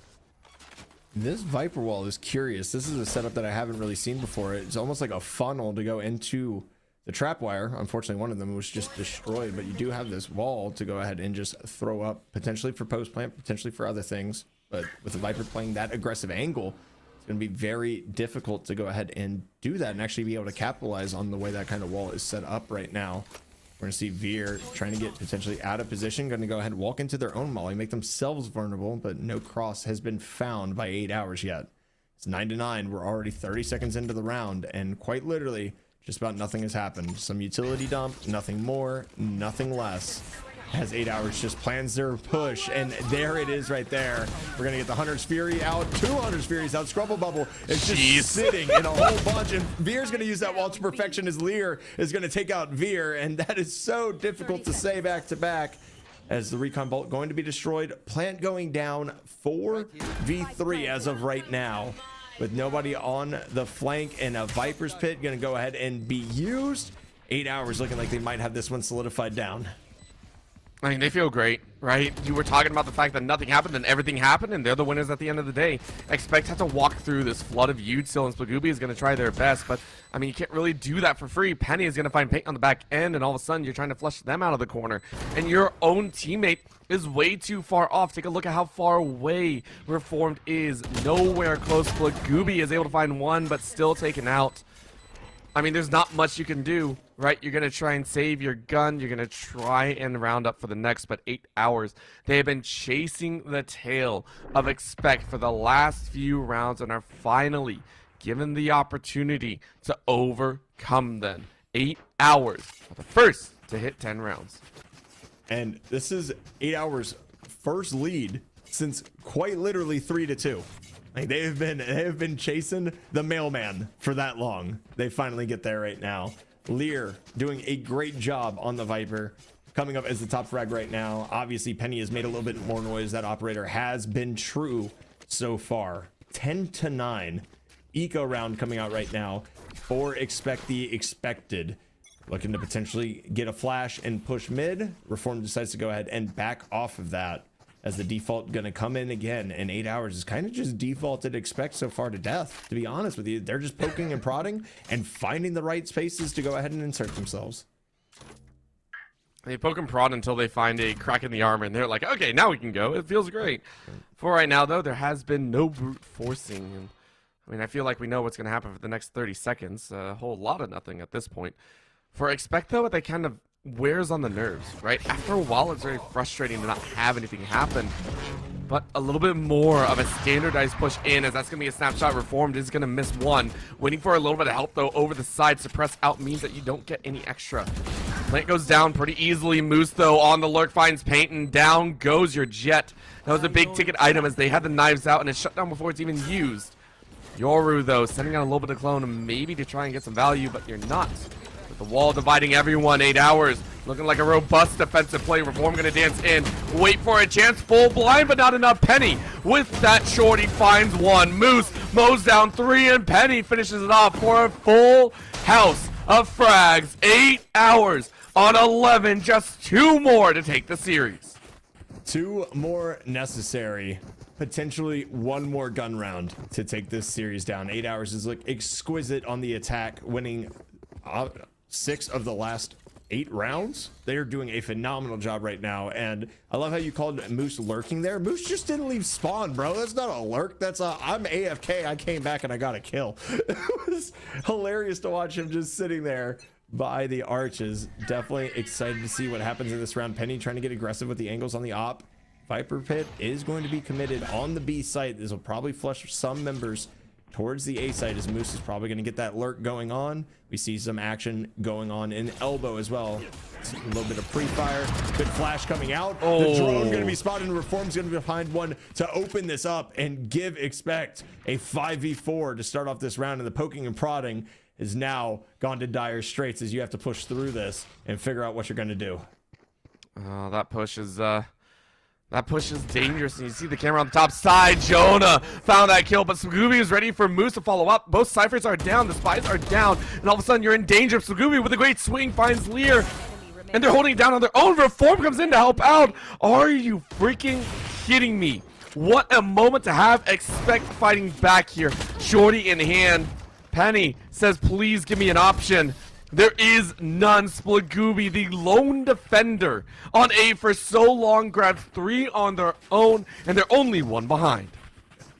I mean, you could say that, you know, Scrubble Bubble was on site, but he was on his camera, so my man's was MIA, just checking out main, making sure that the push wasn't coming from there. It was a great lurk through up mid to be able to go ahead and get that, but you just sometimes cannot beat the individual plays, and Slagooby putting their stamp on technically round number 21 as we get into round 22 right now at 11-10. Wouldn't expect anything less. Haymakers being thrown everywhere, and once again we're having a setup, but this time it's going to be the Cypher and the Vipers split for Expect, so it's going to be a little bit different look for 8 hours if they decide to go ahead and enter onto this B site.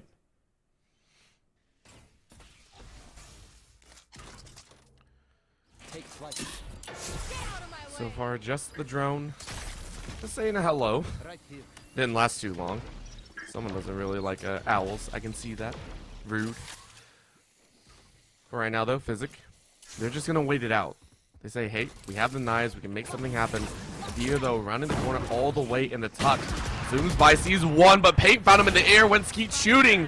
And it seems that Expect may have had it. However, Jonah able to rip them back if they get another. That's great, but Paint takes 2. The op working wonders. Lear gets a spike, but needs help getting extracted out.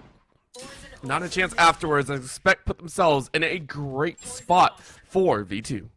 Yeah, 40 seconds left. You have the opportunity to potentially get all the way back to the A site. Moose has a great position right here, but he hears footsteps behind him, most likely going to go ahead and give this up. We have opping Sova once again. Slagooby looking for the pick on the Moose. You cannot slow walk this. You got a wide swing like your life depends on it. And the cat and mouse game, as we get to watch it, is just there. Actually going to miss it. Moose is going to find 1. You have the chance to flood on the site now and potentially get it. But Scrubble Bubble going to take down Moose. Plant coming down right now. Oh, nope. Spy Cam Dart has got you. It was nice knowing you, Lear, but that's going to be taken down. And back we go. 11-11. I got to tell you, Orbital, it's time to make a wish. I am wishing, and I know a lot of people hate me for this, I am wishing for OT. These teams are playing up to par. They're exceeding my expectations, and I am loving it. I want to see more. I do not want this to end. And honestly, I don't think it will. These teams are on the cusp of greatness, of enjoying this amazing prize at the end of the day. And I mean, it's a lot of money to play for. As we said, it's about $9,000 in prizing, passed out between 32 teams at the top. So, I mean, if you and a couple friends are interested in that, I mean, you can join as well. It's an open tournament. You can quite literally have the chance to play against some of these awesome players. So go ahead and check it out for yourself. We have one more week of the Fighters Cup, once again presented by the United States Marine Corps, and that will be open to anyone that wishes to join. If you want to learn a little bit more, sign up your team. Go ahead and type exclamation point Fighters Cup in the chat, and you will be able to do so. For right now, though, this is this tournament, the final map. What could be the final 2 rounds, but I hope it's not. My wish will either be confirmed or denied as we head back into the round. I mean, you talk about these teams laying it all out there. $2 grand difference in between first place and second place. So not only are they doing that, they're playing for the cash money, and that's always important too. As this Moose recognizes the camera, not exactly in the right space. Going to go ahead and be able to get that one down as we actually hit another little technical snag here. So we're going to go back to seeing the beautiful scenery of Breeze. We're going to get to talk a little bit more about this, about how, of course, what everything means here, Orbital, but 11-11, just haymakers thrown back and forth every single round. Hero plays abound. They have been all over the place with people putting their stamps on this map number 3. I'm excited to see what the last couple of rounds are going to bring us. And I want to point out that these are teams that are not making errors at the end of the day, right? A lot of times you'll actually watch matches where, hey, things go a little bit awry at the end of the day, and, you know, that last map looks very messy. It's all of a sudden down to just gun duels. These teams are all playing to an exceptional degree. They are not stopping as Paint gets a snipe out. Moose walks right into that crosshair. It feels a little bit bad, but it's only one. You can still make it work. 8 hours have done more with less before. Of course, right now, that is left up to question. A little bit of a pixel possibly spotted out as Penny, not knowing that they're actually in the crosshair. And 8 hours wondering exactly what can they do. Out goes that wall. Maybe they can cross over, and they do. Quick snap. Paint fires right by the backside, and Penny gonna dash their way in. Splagooby, though, realizes someone's on the side, physically able to find that kill, but Penny is taken down. All of a sudden, Reformed is ready with the defensive take. Down to a 4v2. Only 2 more to kill for Expect to take the round. And Reformed finds one. The second behind, as Expect get one of the more dominating rounds under their belt. And they move to series point. Not only series point, but for 4 out of the 5 members, if they take this round down, it will be their second Fighters Cup presented by the Marine Corps Championship. They will have won 2 of them. I am excited to see where this is going to take us. Full buy coming out. The Team Liquid method coming out from Expect right now. It looked like 2 operators. I want to make sure that it is going to remain that way. The answer is no. Splagooby going to go ahead and no, we're going back to it. 2 ops. Yes. Shuffle around. We're getting the Team Liquid strats coming out, and it's looking like it's going to be a strong B hit. There's Paint going to be looking to push the tempo initially. Going to be spotted as well. Veer to open this up. Veer's going huge, but Moose has a retribution on that one as Paint Reformed. Take down another one, and this might just be it. 4v1 right now. Oh! Gonna get taken down, and Expect the Expected are going to be your Fighters Cup presented by the Marine Corps Champions. What a map 3, Orbital. You know, it may not be an OT, but I'll take it any day of the week. There are points where I sit there and say I am happy. I enjoy the match, and sometimes I'm left wanting. I want to see more. I want to see maybe better execution on a map 3 or even in a map 2. I couldn't ask for more. Like, these teams played to such an exceptional extent.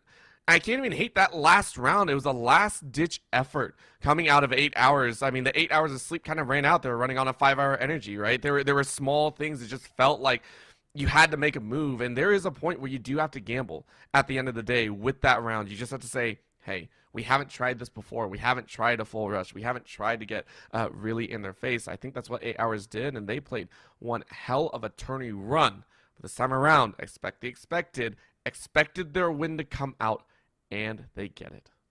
It's just a phenomenal job by both teams. Obviously, 8 hours of sleep is going to be walking away with $1,000. It's $200 a player. That definitely ain't bad either. So it's not like they're going away empty-handed here, but you have to give all the props in the world to Expect the Expected, taking the final 2 maps, being on map or series point after the first map, going ahead, running that all through, leading themselves to victory. And I think a lot of that just kind of comes down to almost all these players have been there and they've done that, right? And that's why that was so close, is because we're sitting there and we're looking at this, and every single player has been fighting not only in that, but they've been fighting in challengers, they've been fighting in the main league, they've been scrimming against top teams. Like, they're not strangers to this kind of competition. And when you get somebody that is seasoned, that is willing to just go ahead and show themselves and give it all they got, we get beautiful games like that.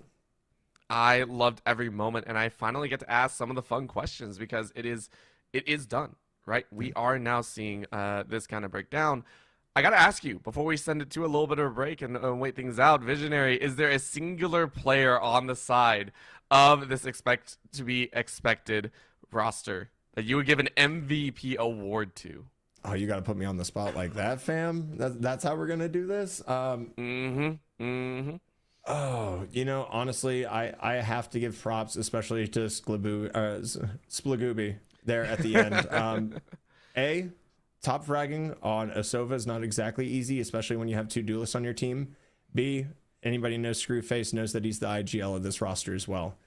Not a lot of timeouts taken during their run that we saw today, right? It was mainly the other side taking the timeouts. Just let it roll, let the boys cook, ended up with a win. So I gotta give it to him, to be honest with you. All right, well, there you go. Some thoughts moving in as we are done we have crowned a champion here at the Fighters Cup. Amazing time here. Once again, presented by the United States Marine Corps. And shout out to everyone so far that's played in this tournament. Once again, we would love to see out one more time. But for right now, we're going to go to a quick break. Go ahead, get an interview set up because we want to know some thoughts from the inside of the team. Expect the expected. We'll go ahead and give us a little bit of a glimpse. So please don't go anywhere. The future is threatened by enemies often unseen Sailor Marine. and unexpected. In the midst of an uncertain and evolving world, the need for Marines to defeat these shifting threats is critical because the need to ensure stability for our nation has never been greater. When there are battles to win for America's future, there is one constant: Marines.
You've heard our voices for the past, I want to say, about 5 hours, and we have had nothing but a ton of fun.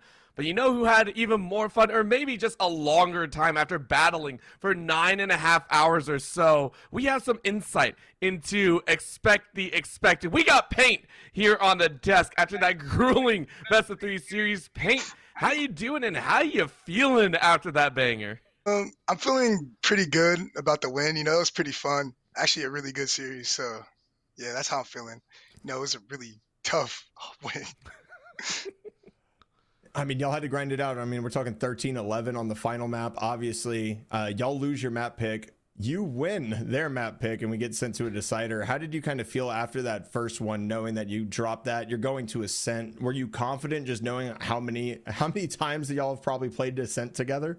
Well, you see, we were actually kind of figuring out what we wanted to play, because honestly, it came down to like me, like what do they want me on? Because we were either going to go bind or Ascent. So I was like, you know what, I'm going to feel it on Ascent when I get on it. And you know, I did my part. So yeah. I mean, obviously, you made a large amount of impact in those first 2 games as well. You were kind of all over the place. The dashes, the operator play that we got to see from you was pretty stellar as well. Obviously, you brought a new player in, though, as well for this run. How did it feel? Because y'all did win in week number 2 under a different name. How did it feel, you know, kind of trying to integrate Reformed in here? And we got to see him on Yoru, too, which was a riot and a half. But what were kind of the plans on bringing him in this week? So, you see, it's a funny story, because, I mean, it was just because something happened with the last guy we were playing with, and it was kind of unlucky. And then they were like, okay, we're just going to go and reform this tournament because of what happened. So, you know, in Reform, he's cold, bro. He's just cold. I can't even explain that. Like, just watching him play, I'm like, dang, this dude has insane aim. Just insane aim. So, yeah. I mean, you guys made it work so well, and even when it felt close, it felt like you guys still had things under control. Paint, my last thoughts to you. Anyone you'd like to shout out? I mean, you guys are the rulers now at this point. I mean, anything you want to say? Just shout out my team, bro. You know, like, you know, it was super fun playing today. I mean, honestly, it's just always fun playing, like, these tournaments. You know, we come back, like, every week. You know, we're just trying to, like, have fun, you know, just play how we do. These best of ones are just so fun. You know, like, it's just, like, impossible to lose those. So. Heck yeah. All right, well, does that mean, since you say it's so much fun, are we seeing you next weekend? Are we going to see you try to run it back? Okay. Possibly. All right, well, we better, because I hope to see you more on the desk, more in the finals and also. But, Paint, congratulations to you and your squad for winning week 5 here. Thank you so much for the interview. Thank you. All righty, with that, we are done. Visionary, it has been a long semifinals, a long finals as well. Any final words that you like to give? No, just as always, shout out, of course, to the United States Marine Corps for being able to host an event like this. Shout out to production, to everybody at Esports U that makes things like this possible for our voices to be heard and to put these players on the pedestal that they deserve as well, to be able to see their gameplay and everything else. We've already shouted out everybody by name that I think we needed to, Orbital, so I'm just going to give it over to you, brother. It was a phenomenal day of Valorant, and I'm just extremely happy with how it turned out. I am too, but it wouldn't be anything without the players as well as all of you at home watching. Thank you so much for giving it your all to watch this entire banger of a tournament. And we hope to see you next time as well. Remember, there is one more Fighters Cup coming up next week. Make sure to tune into that one. Hopefully, get to see some returning teams or maybe some fresh faces. Once again, presented by the United States Marine Corps. We thank you so much for tuning in and have a great night. The future is threatened by enemies often unseen Sailor Marine. and unexpected. In the midst of an uncertain and evolving world, the need for Marines to defeat these shifting threats is critical, because the need to ensure stability for our nation has never been greater. When there are battles to win for America's future, there is one constant: Marines.